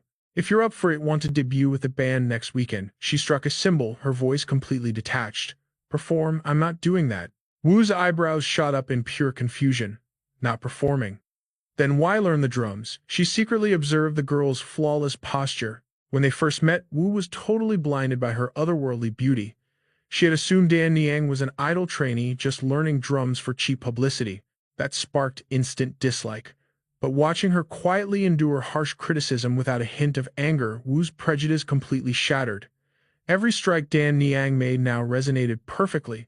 Barely 5 months in, yet her drumming had developed a soul of its own. It was raw, magnetic talent. With her divine looks and icy aura, the media would crown her the nation's top drummer overnight. Add some elite backing and legendary fame was absolutely guaranteed. Wu sighed in absolute defeat. Seeing her stubborn refusal and that rare flash of annoyance in her eyes, she knew pushing further was useless. Oh right, Wu suddenly remembered. Your boyfriend stopped by today. Said he's off on a mission tomorrow. Told you to take care. A chaotic storm of emotions flickered in Dan Niang's eyes. Cut to the roaring subway station. Am I really going to forgive him when he returns? She drifted like a ghost through the rushing crowd. Am I? Rushing fate. Suddenly, her chilling gaze darted to the side. Deep inside the station's mirror, a shadowy figure was glaring right back at her. It was Su Tu, a twisted, sinister smile stretched across her face. Dan Yang's memory flared. Back at the Fire Cauldron village, that couple's souls were completely obliterated. So it was her surviving all along, she deduced instantly. Dan Niang walked toward the mirror, her aura freezing over. Su Tu smirked arrogantly, whispering, "Oh, how tragic." But before the villain could finish her monologue, Dan Niang slammed her palm against the glass. The illusion shattered into nothingness. Her expression remained as cold as a frozen tomb. Trapped in the void, Su Tu froze in terror. Damn it. I severely underestimated her. She watched bitterly as Dan Niang faded into the mortal crowd. Scene shift. Li Yan gripped the doorknob, his mind racing. Boss Wu had just called in a panic. Dan Niang was fine yesterday, but completely vanished from her lessons today. In the past, her defensive magic would teleport him 2 kilometers away instantly, but today, he walked right up to her front door without a single spark of resistance. He pushed the door open, a dreadful silence greeting him. Inside the closet, only his gray shirts hung alone. On the sofa, her white blanket was folded with chilling perfection. Next to a still-warm bento box, a neatly written note lay waiting. "I have personal matters to settle. Do not come looking for me." Reading those words, Li Yan bit his lip hard. Damn it, she possesses the Grand Duke inheritance. Just like a Li Yan walker, she can tear through reality fruits at will. Standing in the pitch-black apartment, absolute dread washed over him. If she's determined to leave, no mortal barrier can hold her. Outside, the neon city raged on. Li Yan instantly dialed Dao. "Dao, gear up. We're moving target, the 24th Dingyu year." The Ming Dynasty's Wanli era. Dao answered lazily over the receiver. Whoa, slow down. What happened? Dan Niang is gone. Li Yan's voice was deadly serious. "I'm bringing her back." His mind was already calculating the system rules. A Li Yan event triggers every 2 months in real time, and they can stack. In plain terms, if someone cleared 6 reality fruits in one brutal day, they could literally sleep through the entire next year.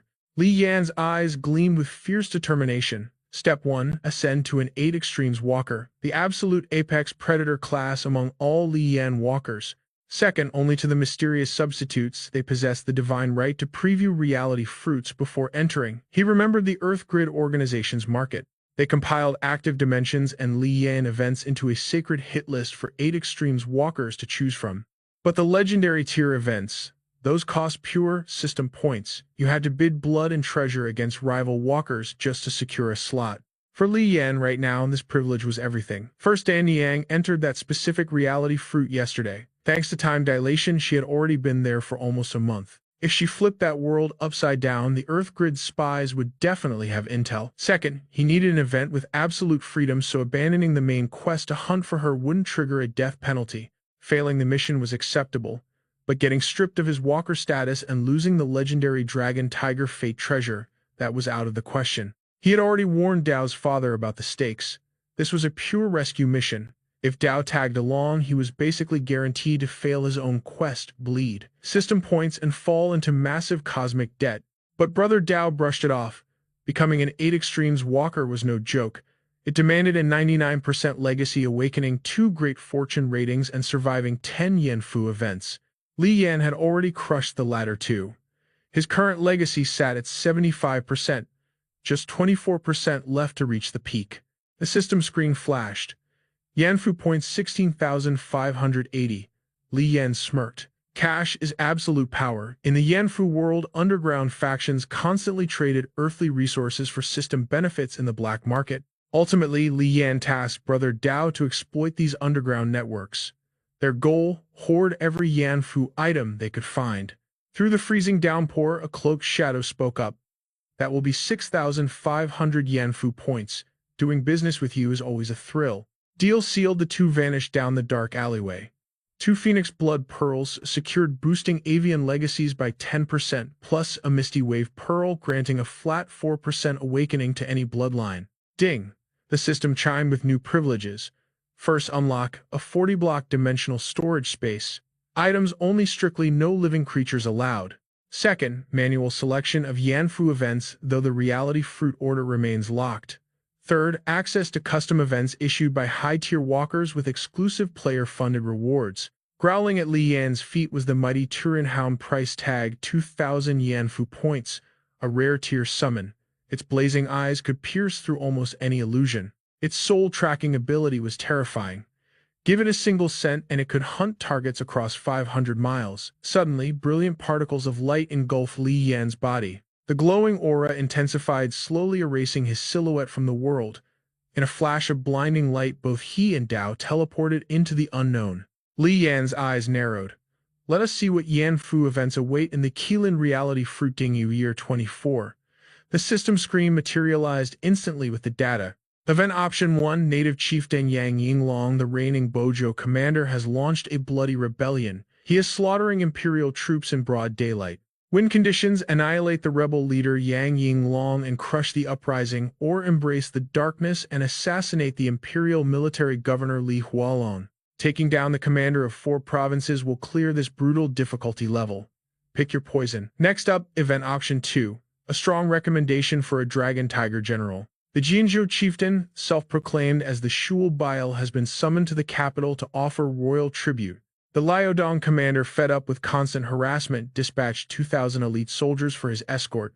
System note: your past identity from the Yushu fruit grants a massive advantage for this mission. Win condition: safely escort the chieftain to the capital walls. Moving on to the final choice, Event Option 3, the infamous White Lotus cult leader in Qingyang.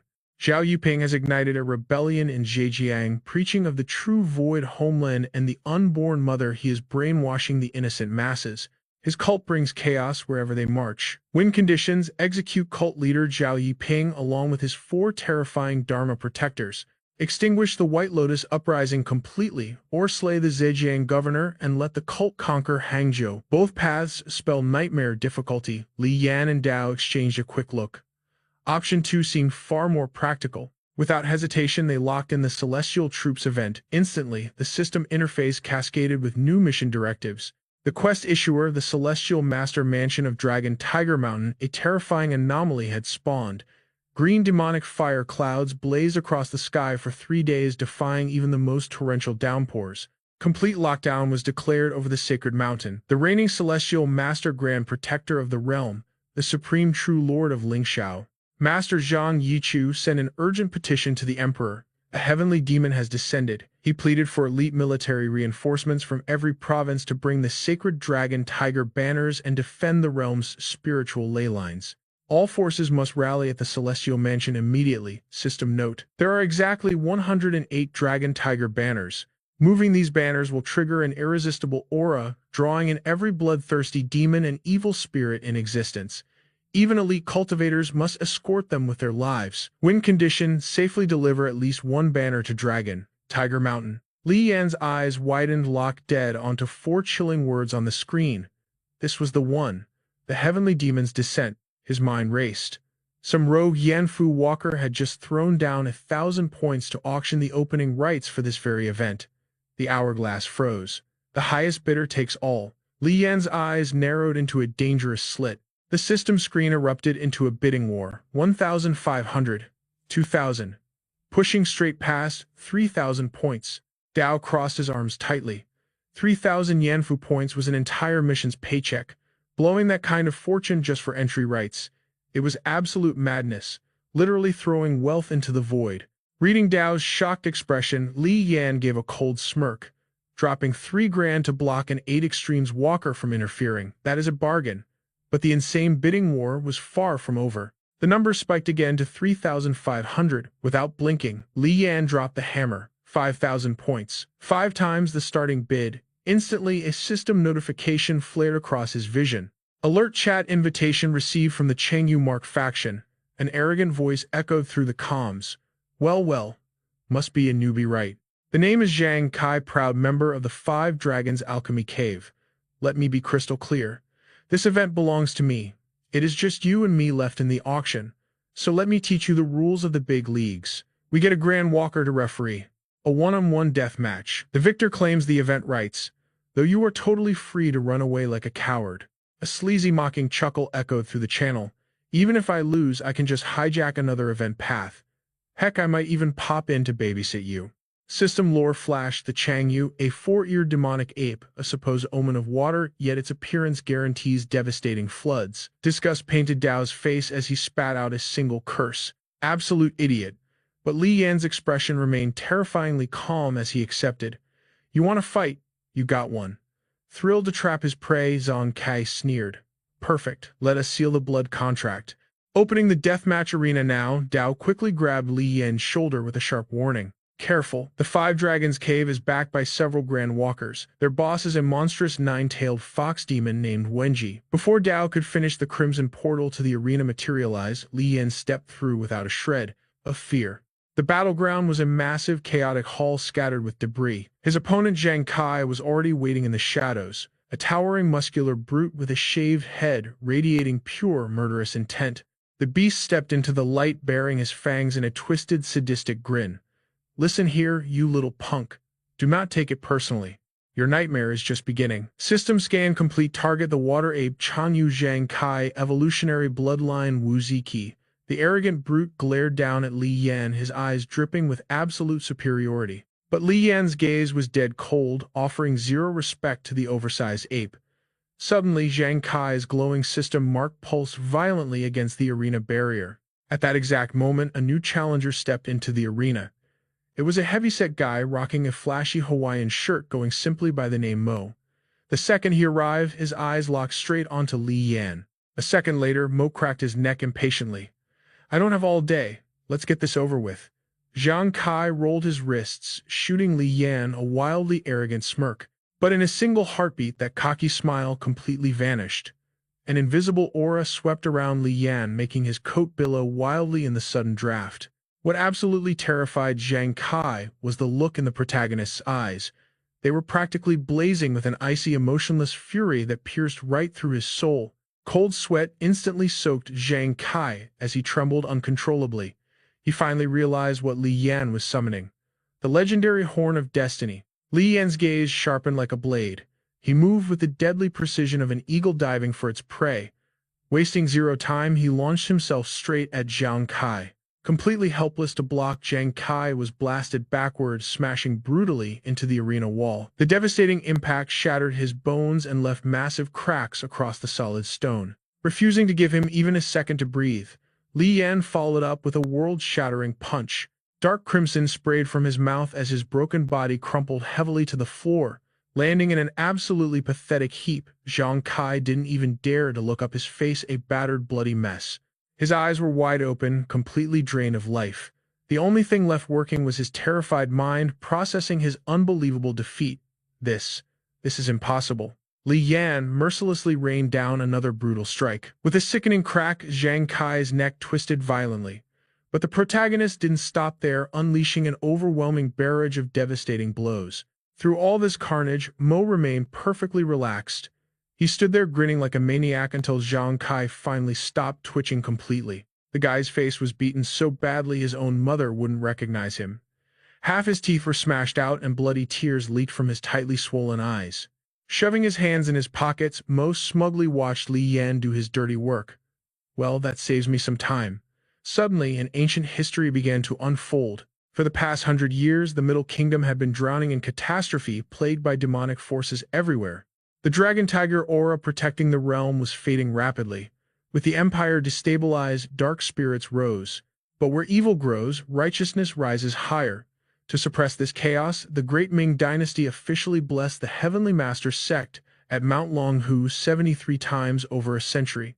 Averaging almost one royal decree a year, the Taoist order flourished immensely under the absolute protection of the state. In the third year of Jiajing, Mount Longhu deployed 108 magical flags, locking down both capitals and 13 provinces. Evil was utterly purged, and the fading of the realm's aura finally slowed down. By Jiajing Year 5, the legendary Imperial Brocade Guards were reformed into the Dragon Tiger Cavalry.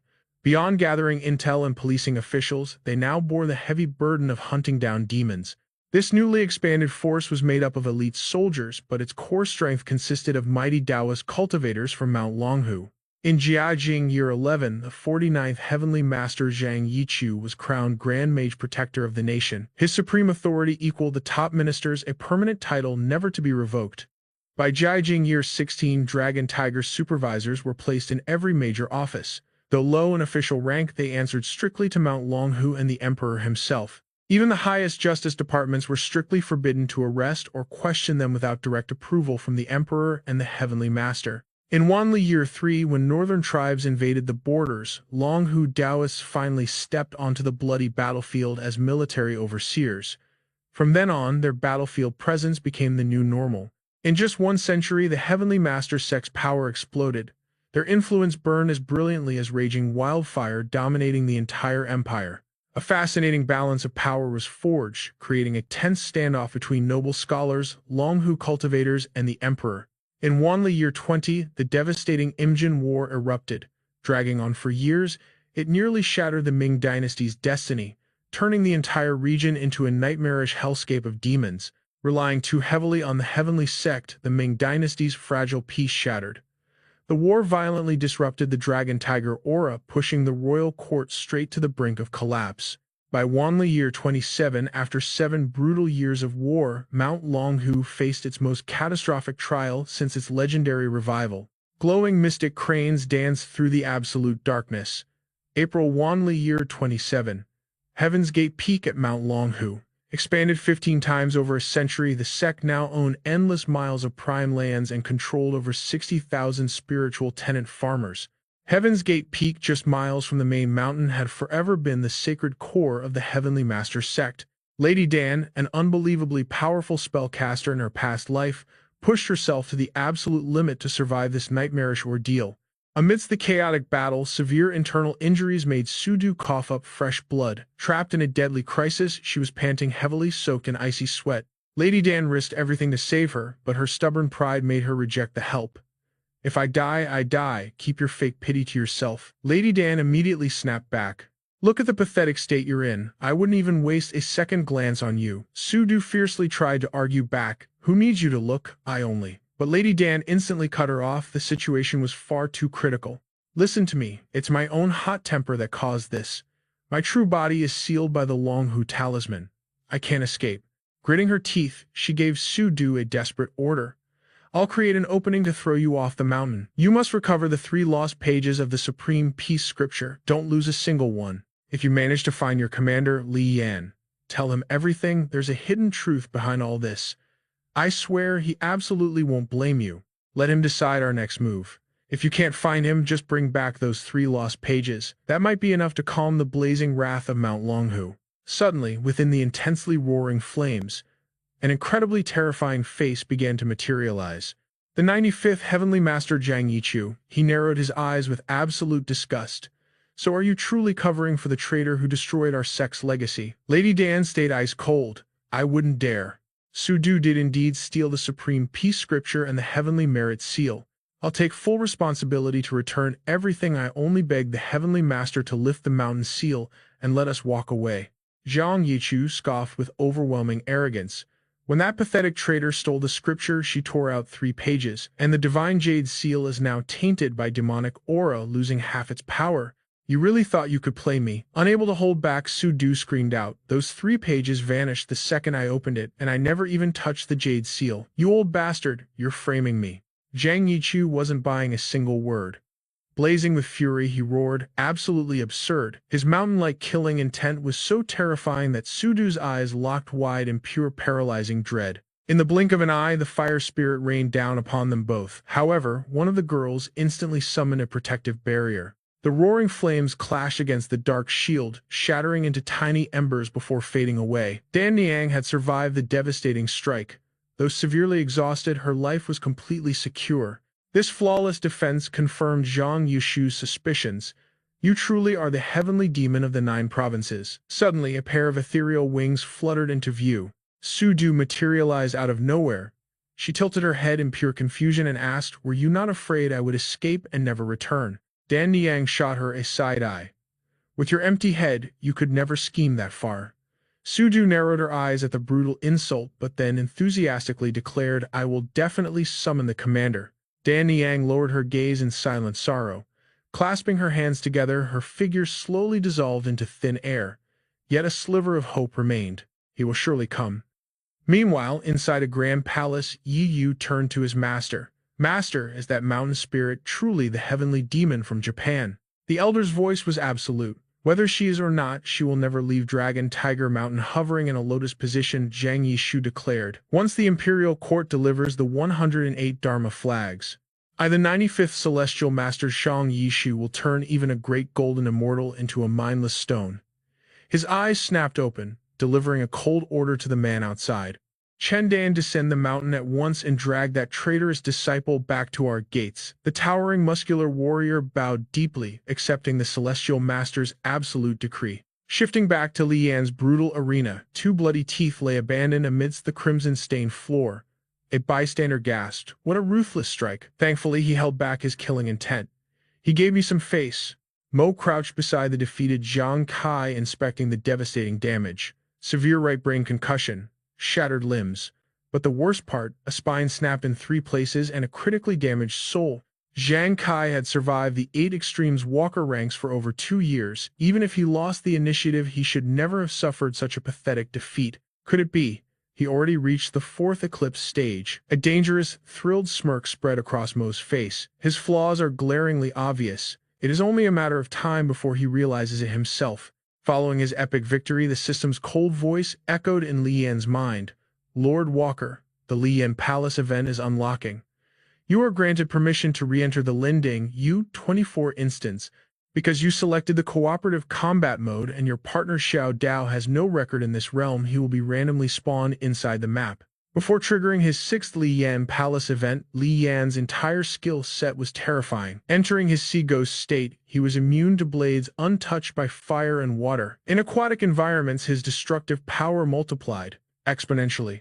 Amidst the raging ocean waves, not even divine storms or hellfire could move him.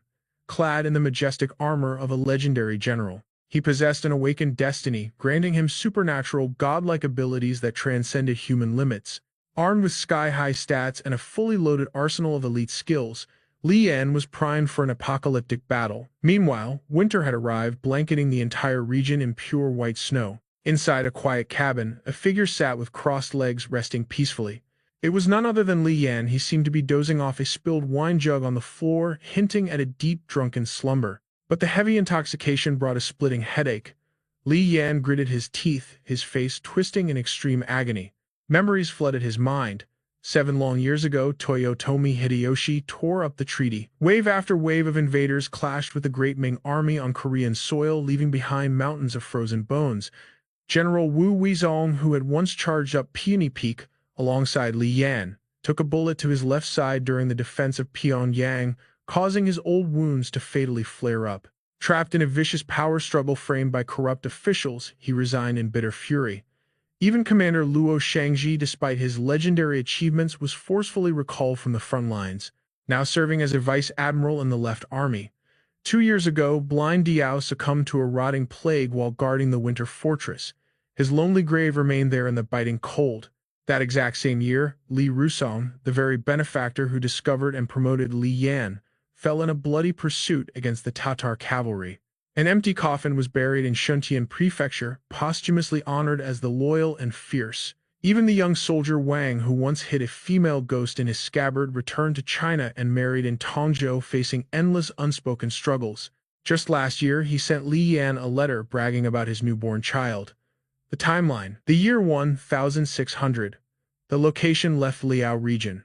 A night filled with letters, lanterns, swords, monks, ghosts, and foxes. The system's current mission: rush to Guangning Prefecture on Imperial orders, seize the Dragon Tiger Command flag, and safely escort it to Dragon Tiger Mountain in Jiangxi. While Li Yan was lost in this tragic nostalgia, a subordinate rushed in panicking.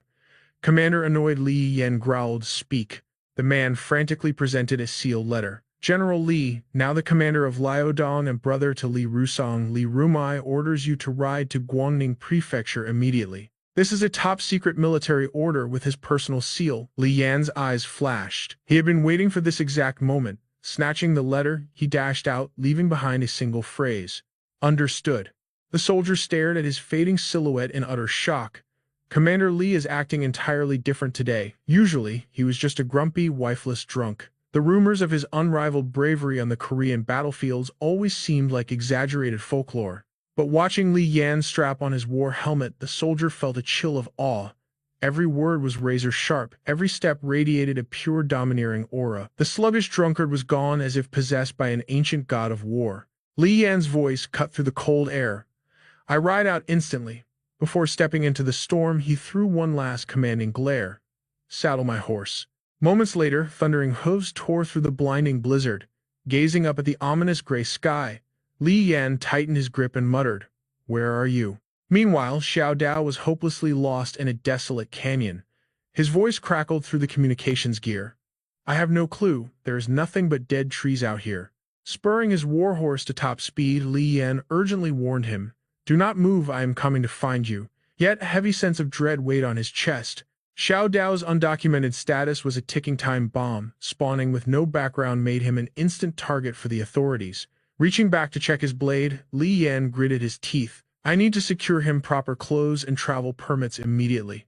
He rode through the frozen wasteland for ages, but his partner was nowhere to be seen. At that exact moment elsewhere, a man weighed a gold ingot in his hand, clicking his tongue in sheer disappointment. "Is this pathetic scrap all you have?" A bald bandit with a brutal scar across his scalp tossed the gold effortlessly, sneering with absolute disgust. "You bunch of filthy beggars." His nervous lackey tugged at his sleeve.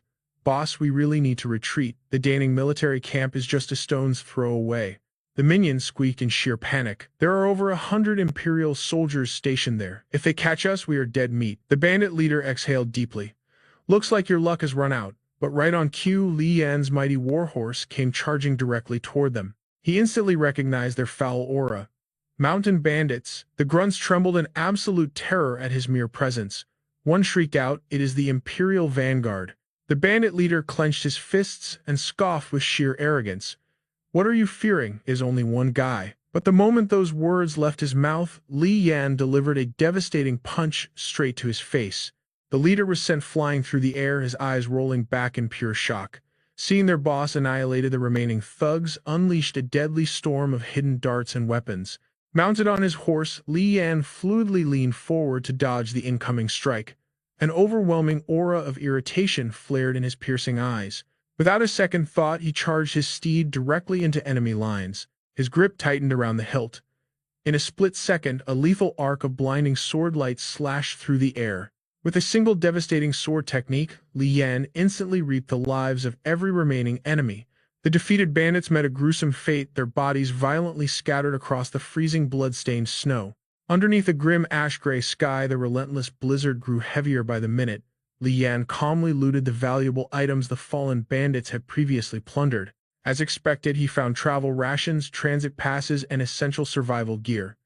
Just as he turned to leave, his sharp gaze caught a corpse slumped against a tree. Oddly, the dead man's physique heavily resembled Little Knife. Driven by deep suspicion, he approached the body to verify its true identity. But the moment Li Yan shoved the lifeless corpse aside, he discovered a young boy desperately hiding behind the dead man. The trembling kid clutched his sharp dagger in absolute panic. Realizing he had been exposed, the boy stared in wide-eyed terror, entirely paralyzed by the overwhelming blood-chilling killing intent radiating from Li Yan's gaze. The boy frantically tossed the weapon aside. Dropping to his knees, he bowed furiously and begged, "Please, spare my life, General." Li Yan was not a ruthless tyrant who treated lives like trash. He calmly asked, "Where is your hometown and what is your trade?" The trembling kid kept his head down. "My name is Yongchang. My family runs a merchant business in Tongzhou, and I followed my uncle to collect debts." Li Yan effortlessly yanked the dead man up, shoving him forward. "So this corpse here is your dear uncle?" Yongchang nodded vigorously. "Yes, that is correct." But Li Yan instantly shattered his lie. "Wrong. He is not your blood." Yet surprisingly, he decided to take the cunning kid along. "I will personally take you to meet your real uncle." Nearby, Little Knife stared intently at the situation, his expression twisting with obvious discomfort. He glared at Yongchang before questioning Li Yan's bizarre choice.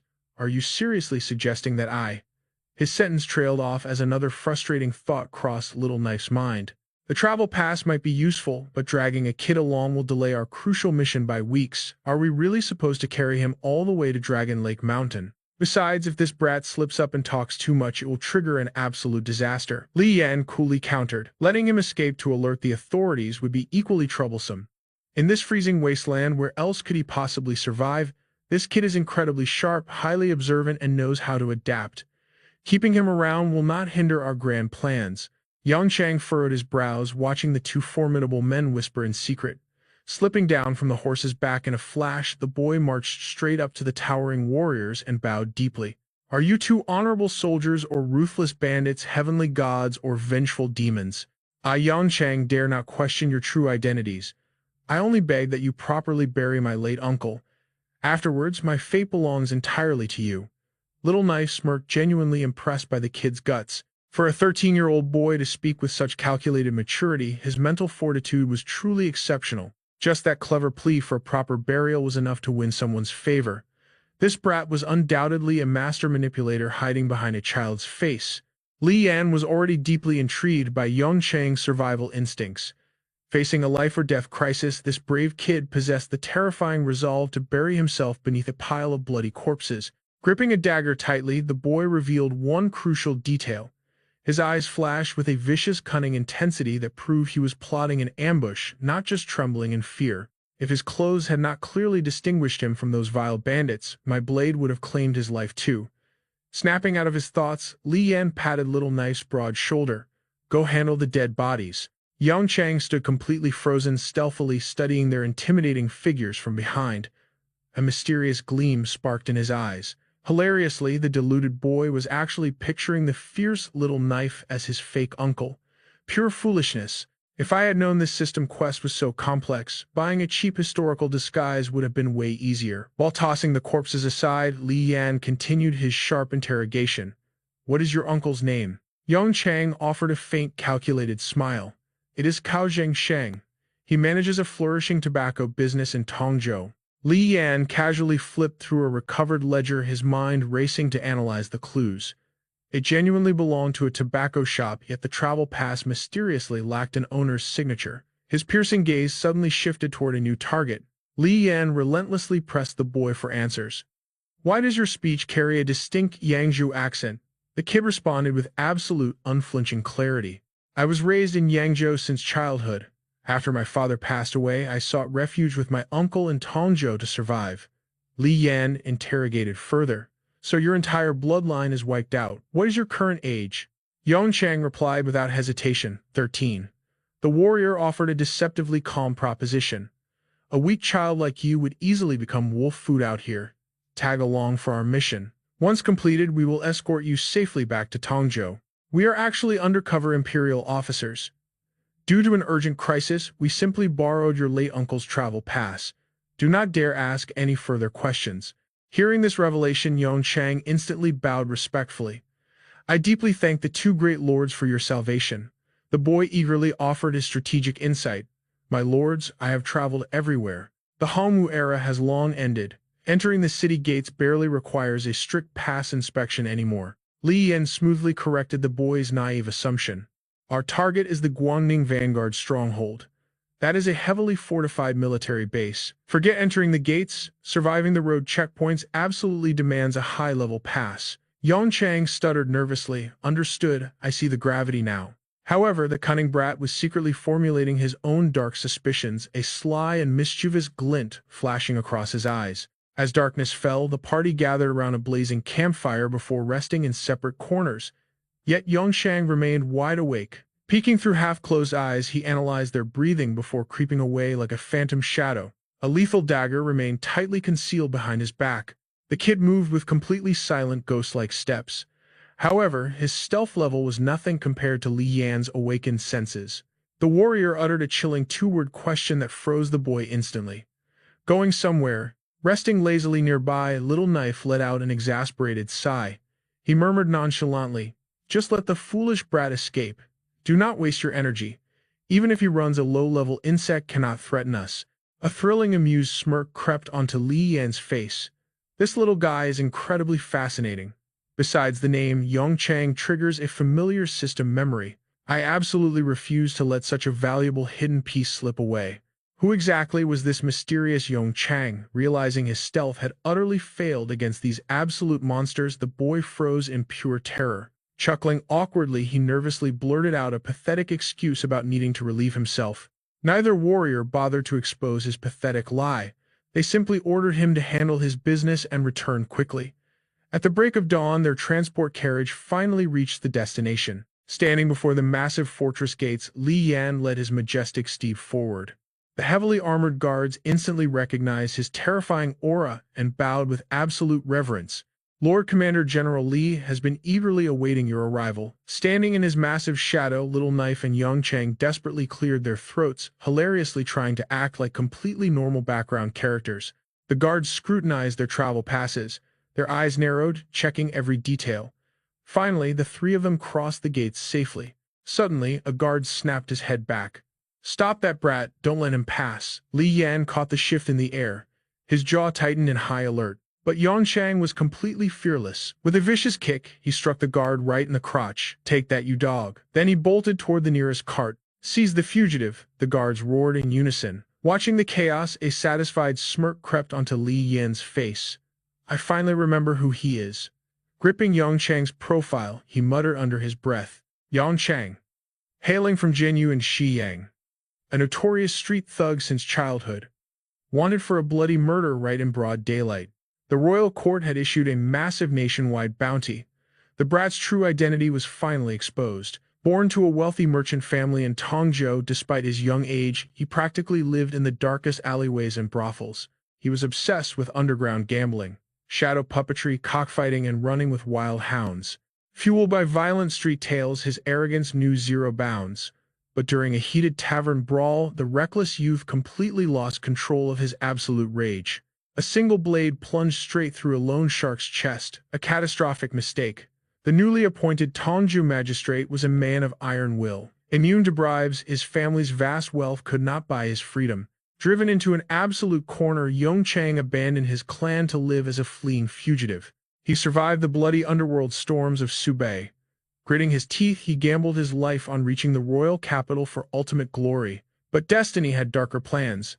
The moment he stepped into Zili, ruthless bandits ambushed him, leading to his fated collision with Li Yan.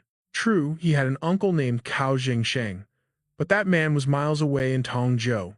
That fool, claiming to be his uncle, just a random loudmouth from the carriage. Before they even traveled 10 miles, the idiot blabbed his entire life story. Yongchang brilliantly weaponized that information to forge a flawless disguise. Yongchang foolishly believed that half a year was enough. Far from his hometown, he assumed the border guards would be completely blind to his bloody past. He fatally underestimated the Liaodong garrison. These hardened veterans sniffed out northern and southern spies daily.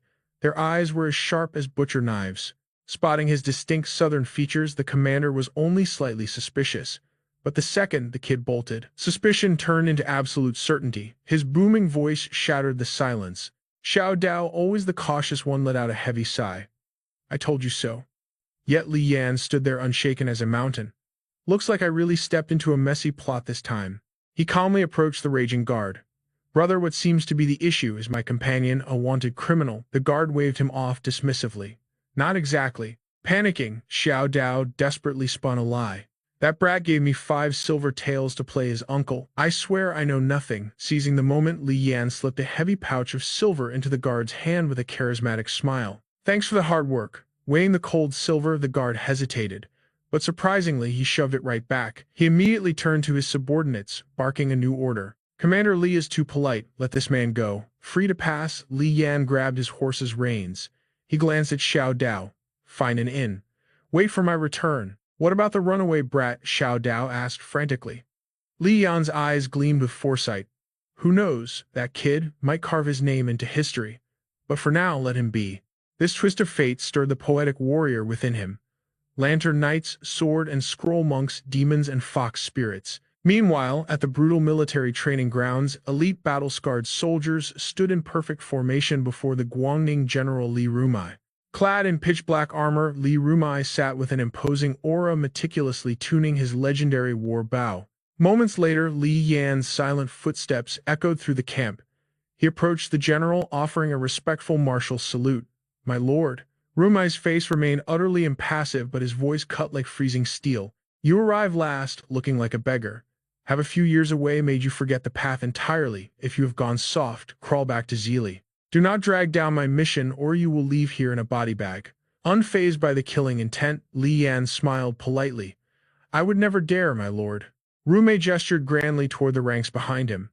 Look closely. I handpicked these border generals from the 25 Liaodong guards, veterans of countless bloodbaths. Each one possesses the terrifying might to slaughter 100 men. Li Yan analyzed the general's subtle micro-expressions, his mind calculating rapidly. This blatant show of force, it was Rumai's twisted way of testing his worth. Sweeping his gaze across the ferocious troops, Li Yan grasped a hidden dynamic. Arriving late, holding a low rank, and looking completely average, there was zero chance these bloodthirsty elites would submit to him willingly. Wrapping his insult in polite words, Li Yan struck back. My lord must be joking. I see no warriors capable of taking on 100 men here. All I see are glorified arrow carriers. Gai Tongshan erupted like a triggered volcano. You arrogant little punk. Throwing military discipline to the wind, he unleashed a brutal barrage of fists straight at Li Yan. But the system wielder did not even flinch. Realizing Li Yan was standing perfectly still like an unmovable mountain, Tongshan's fury morphed into deep confusion. Intimidated by that monstrous composure, the brawler swallowed his pride and backed away. Rumai's voice boomed with a hidden warning. You talk far too much. Ignoring the tension, Li Yan completely shifted the focus. Tell me, my lord, is this upcoming journey truly a suicide mission? The general's eyes darkened as he replied. The path ahead is plagued by unimaginable horrors. Without an apex predator leading the vanguard, even an army of thousands would be utterly butchered. More numbers will only feed the slaughter. A confident smirk danced on Li Yan's lips. In that case, dismiss these weaklings. Let me handle the bloodbath alone. The entire regiment practically exploded with killing intent. A seasoned veteran stepped forward. General, this Commander Li talks like a supreme master, but empty arrogance cannot kill our enemies. Let him prove his might in a real clash before we trust him with the vanguard. Li Yan simply bowed his head. I boldly request to borrow your personal war bow, my lord. Intrigued, Rumai signaled his trusted aide to hand over the legendary weapon. Li Yan gripped the massive bow, shifting into a flawless archer's stance. As his muscles flexed, a mechanical system prompt echoed in his mind. Rare grade acquired. Power surged through his veins as he drew the immense string back to his ear. His eagle-like gaze locked onto the target. With a sharp exhale, he released the shot. The arrow exploded from the bowstring like a thunderbolt. Ripping through the air at supersonic speed, it left a massive shockwave of dust in its wake. The elites watched in absolute jaw-dropping horror. Rumai stroked his chin, a sinister grin spreading across his face. Magnificent. Cold sweat dripped down the soldiers' faces as they whispered. Is he trying to challenge our archery? Drawing a 5-stone war bow and shattering the target is definitely terrifying. But drawing a 5-stone bow is daily practice for us. Shattering a target, General Gai Tongshan of the Jinju Guard does that before breakfast. If that is his only trick, he is dead meat. Suddenly, a sharp-eyed soldier gasped in pure terror. He is not wearing an archer's thumb ring. The absolute truth hit them like a physical blow. Li Yan had fired the monstrous weapon barehanded. That single godlike display planted a seed of primal fear into their arrogant souls. Pulling a 5-stone string with his bare flesh, are his fingers forged from divine steel. The guard stationed by the stone target frantically rushed over to deliver the shocking results. General Commander Li's arrow pierced the garden boulder 2 feet deep. My pathetic strength couldn't even budge it. Rumei stood up, eyes gleaming with intrigue. Lead the way. The surrounding guards, completely captivated by the spectacle, trailed closely behind him. Just as reported, the arrow was flawlessly embedded into the solid stone, spiderwebbing the massive boulder with devastating cracks. Rumei erupted into roaring laughter. Magnificent. The legendary Li Guang's shooting tigers is merely a myth on paper, but your display today has truly opened my eyes to real power. Turning around, the general declared with absolute certainty, for the Dragon Tiger Banner escort, you are the only man for the job. Li Yan crisply cupped his hands together, the armor clashing sharply. This subordinate will never betray your trust. After expressing his deep gratitude, Li Yan offered the massive bow back to Rumei. The general simply smiled. Consider it a gift. Without questioning the profound gesture, Li Yan gladly accepted. Thank you, General. Rumei then waved his hand commandingly. Everyone dismissed. I need a private word with Commander Li. Stepping into the quiet study, Ru Mei took a seat, his aura shifting to dead serious. I witnessed your absolute martial dominance back in Korea, but my next words might displease you. Even within those elite ranks, there were hidden masters fully capable of overpowering you. Monsters like Luo Shangji who returned to the capital or Song Yi who faked illness to retire. However, your breathtaking display today revealed far too much of your true terrifying might. Such arrogance invites ruin. The treacherous political battlefield of the royal court makes even supreme martial arts look like a mere child's game. Bowing his head with utmost humility, Li Yan replied, I will engrave your wise teachings into my very bones. Ru Mei raised a hand, shifting focus. But I digress. You are here to escort the legendary dragon tiger banner. He imparted his solemn wisdom with sincerity. These banners are divine national treasures forged by Heavenly Master Dao. In the third year of Jiajing Mount, Longhu birthed 108 talismans to suppress evil across the great Ming Empire despite the ignorant mockery of court officials. His heavy voice dripped with deep unspoken anxieties. The undeniable truth is, since these sacred relics were distributed, catastrophic plagues vanished and our lands have been blessed with endless bountiful harvests. For 80 years, devastating droughts and locust swarms dropped by 70%. I am merely a blunt warrior who ignores ghost stories, but this era of unprecedented peace and the Heavenly Master's rising glory are no coincidence. Ru Mei's brow furrowed into a deep scowl. Yet, just last month, His Majesty issued a shocking decree.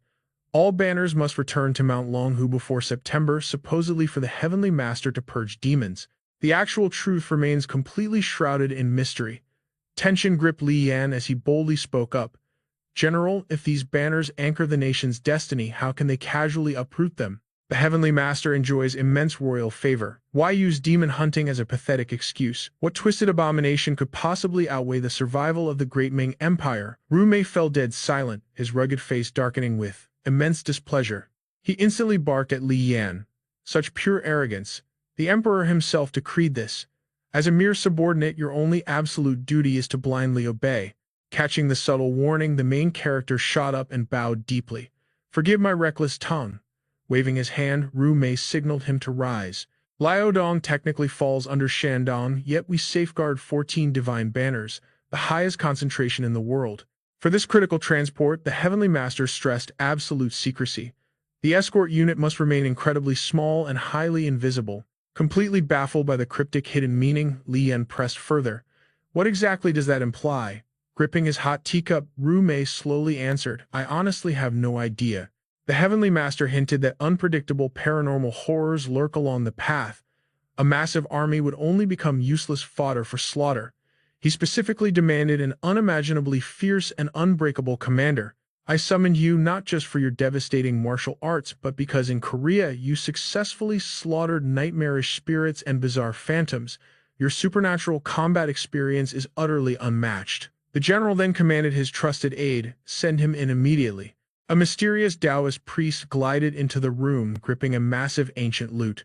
His lips curled into a chillingly polite smile, instantly radiating the dangerous aura of a deeply calculating schemer. He bowed with flawless etiquette. Greetings, Supreme Commander. Ru Mei gestured toward the room. This is the unmatched warrior I've handpicked to safeguard the divine banners. The priest's sharp gaze immediately locked onto the quietly seated Li Yan.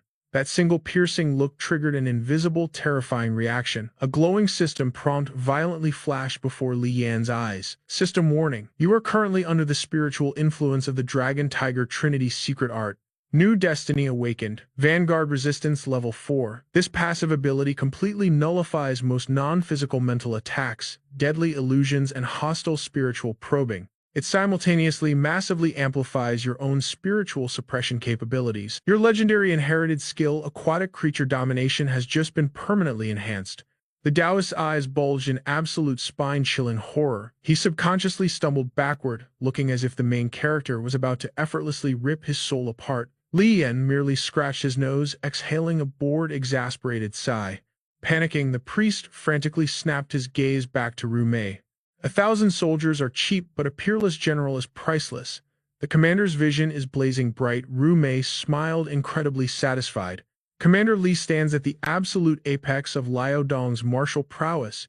He will perfectly satisfy the Heavenly Master's extreme standards. Regaining his composure, the Taoist raised a mystical wooden plaque to explain the grim situation. Commander Li, this sealed casket contains 14 divine dragon tiger banners.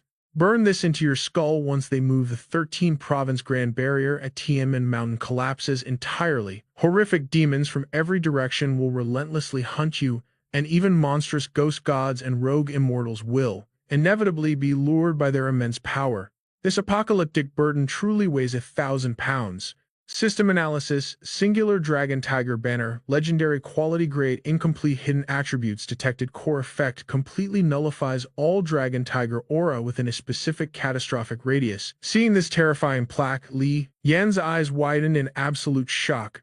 He slightly lowered his face, perfectly masking the cunning, dangerously scheming glint in his eyes. He realized the natives here possessed incredibly basic physical limits. Even after mastering supreme martial arts, they were barely stronger than ordinary ancient warriors back on Earth. After a long calculating thought, it clicked. The Imperial Army's primitive spears, swords, and cannons were entirely useless against true supernatural nightmares. These elite generals and soldiers could only slaughter demonic entities by heavily relying on the mystical dragon tiger, aura. Even the Heavenly Master's profound magic desperately needed this exact divine aura to function. Therefore, for this nightmarish escort, the panicked officials could only completely rely on overwhelmingly fierce, peerless martial monsters. Li Yan meticulously analyzed the mystical dragon-shaped artifacts, radiating a suffocating energy identical to the legendary dragon tiger banners. If there were 108 of these divine relics in existence, and every single one possessed a terrifying legendary tier quality, then did this world hide unimaginable divine treasures that shattered even the legendary limit. Carefully handing the dangerous plaque to Li Yan, the Taoist grimly explained, "Each banner is forged from condensing hundreds of thousands of divine auras. They were sacred anchors meant to obliterate heresy and connect with heaven's will, but the heavenly path itself has tragically become entirely corrupted. These 108 talismans have suppressed unimaginable darkness for over 60 years, accumulating an unpurified, suffocating demonic resentment. The absolute second they shift positions, nightmarish horrors across the entire empire will violently awaken." He added with a chillingly sincere warning, "Commander Li, if you require more cannon fodder on this death march, the master in Guangning can dispatch some lowly acolytes to blindly follow you. Even if they lack raw power, they can at least cook meals and scrub the blood away. Perhaps against bizarre supernatural phenomena, they might surprisingly prove useful." Li Yan erupted into booming laughter. "You must be joking. I'm fiercely escorting the Empire's fate, not vacationing. Keep your useless servants." The priest handed Li Yan a heavy token. "Dragon Tiger Mountain forged this," he warned. "It commands local militias along your path. Tread carefully, Commander." Li Yan gripped the cold metal. "My deepest thanks, priest." The messenger bowed and vanished into the shadows. Li Rumai turned to his warrior. "When do you depart? A grand farewell would only draw unwanted eyes." A faint smile crossed Li Yan's face. "At dawn, my lord. But first I must visit my old brothers in arms. They've guarded Guangning for years." Rumai chuckled at his own forgetfulness. "Of course, go to them. But before you leave, I have 2 gifts for your journey. Follow me." They entered the royal stables. Rumai gestured toward a towering black beast, the Flying Thunder Steed, a mutant bloodline with snow-white hooves radiating a fiercely intelligent battle aura. "It rejects grain and grass," Rumai boasted. "This beast feasts solely on raw hearts and blood. You two share a destiny forged during the ancient war's bloodiest anomalies." The Lord's eyes gleamed with absolute admiration.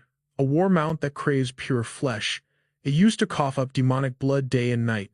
Thinking it, rabid fools tried to slaughter it. Instead, the monstrous beast demolished the camp. It crushed several guards before a storm of arrows finally brought it down." He turned to Li Yan with intense gravity. "Thunder runs through its very veins. They call this coat the Dark Cloud Snow Stepper. The legendary conqueror Xiang Yu rode this exact breed. I have kept it here for you." Li Yan stepped forward, understanding the weight of this gift. He locked gazes with the Thunder Steed, his warrior spirit reaching out to the beast. "Take this monster to Dragon Tiger Mountain." Yet responding to Li Yan's aura, the demonic horse simply threw its head back and sneered. Li Yan's patience instantly vanished. He shot the arrogant beast a death glare, scanning its stats. Unbothered, the steed just lowered its head to feed, completely ignoring the system host. Rumai signaled his guards to bring a heavy quiver. "My second gift." The Jianzhou warlords sent these honoring my archery skills. Handle with extreme caution, they are laced with fatal venom. Demonic arrows forged by the 5 immortal clans coated in 100-step venom. A single scratch meant instant death. Li Yan analyzed the lethal weapon, then respectfully bowed to decline. My lord, this treasure is too divine. I cannot accept. But his mind raced, running the calculations. Along with a horned bow, this gear was worth a fortune. Rumai's generosity was staggering. Rumai just laughed heartily. You brought immense glory to my name today. I haven't felt this thrilled in years. Do not reject my reward. The very destiny of our empire rests on your shoulders.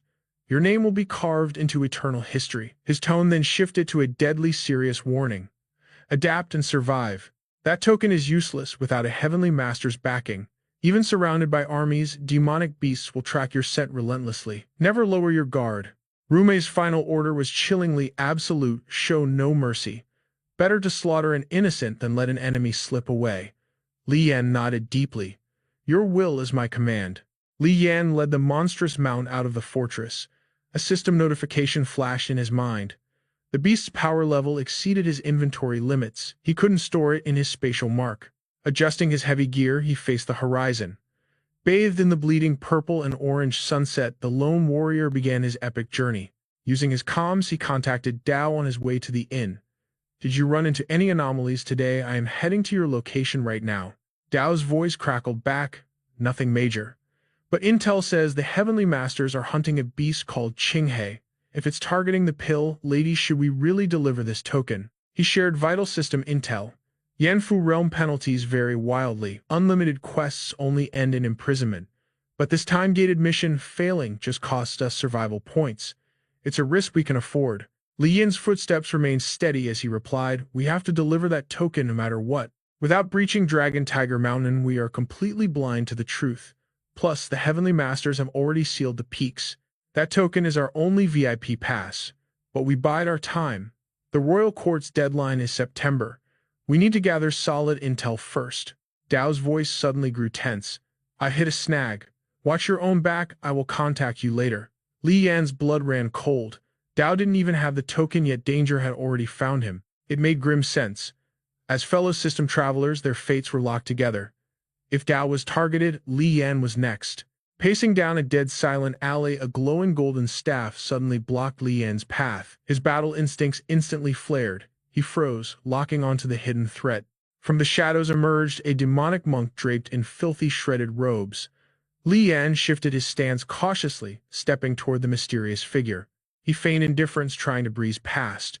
But the monk looked like a walking corpse, rotting lips, sickly purple skin, and eyes burning with unholy light.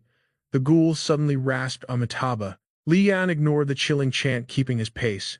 Yet his peripheral vision stayed locked onto the zombie monk, ready to counterattack in a split second. Soon he created a safe distance. The monster didn't pursue, just stood there, its milky white eyes twitching eerily. Li Yan finally reached the inn, an ominous poem echoing in his mind. Dawn offers no shelter, where will you run at dusk? Meanwhile, inside the dim inn room, Dao sat under the flickering glow of an oil lamp. Suddenly, a sickeningly sweet aroma seeped through the cracks.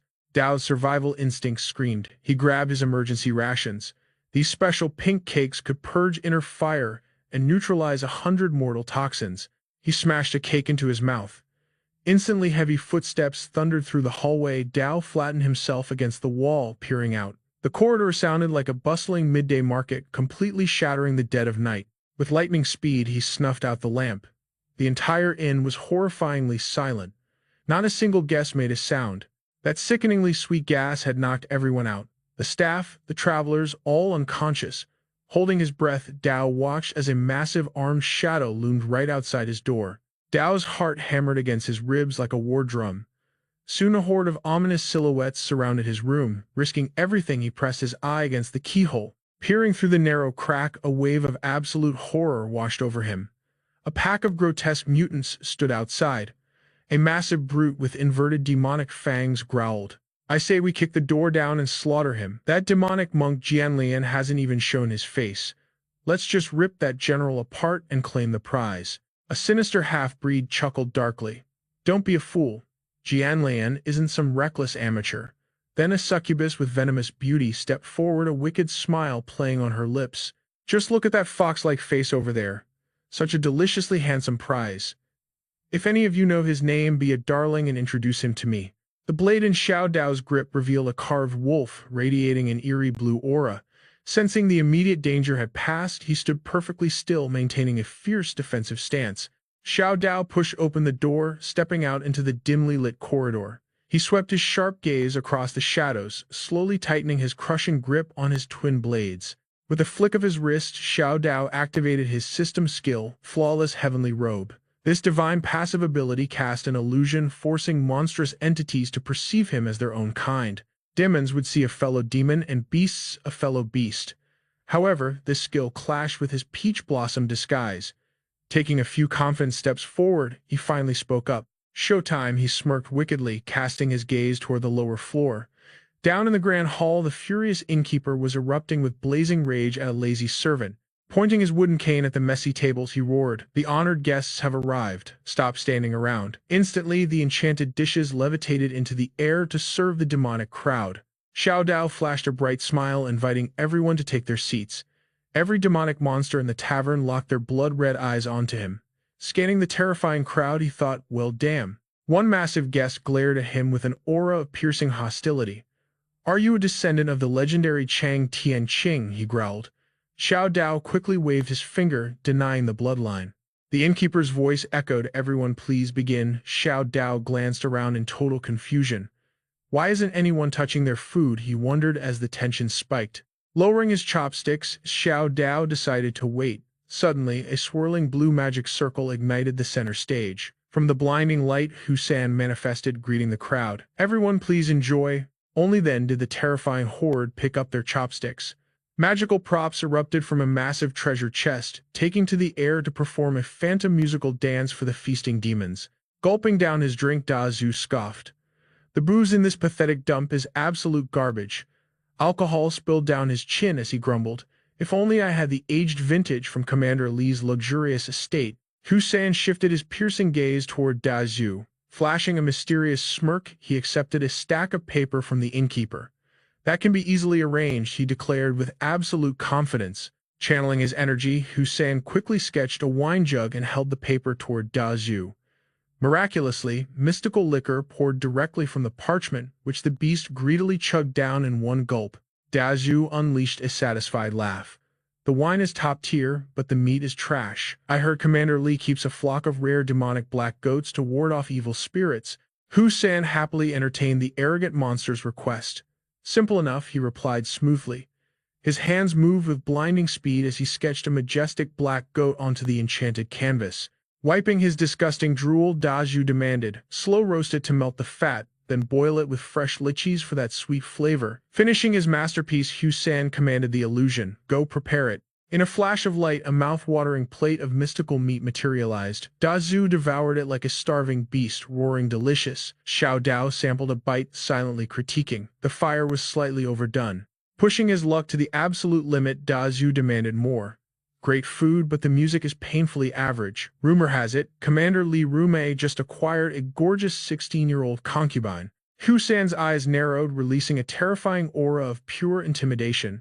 Da Zhu violently shivered, shrinking his neck in fear as he returned to his meal. Suddenly, a nearby undead mummy broke the silence. "Mr. Husan, the feast is over. Now tell us, what was your true purpose in summoning all 48 foreign sects from beyond the Great Border Pass to this single location?" "It is simply for the Dragon Tiger banner and the legendary general guarding it," Husan casually replied. Suddenly, his killing intent spiked. "Wait, I smell a human." Meanwhile, Xiao Dao kept calmly enjoying his delicious meal. "I have been feasting here all day," Xiao Dao thought with absolute confidence. "If my system disguise was flawed, that arrogant fox would have noticed me ages ago." Husan's friendly facade completely shattered. Gathering blazing mystical fire in his palms, he unleashed a devastating attack that instantly obliterated the second floor, leaving a hiding servant trembling in absolute terror.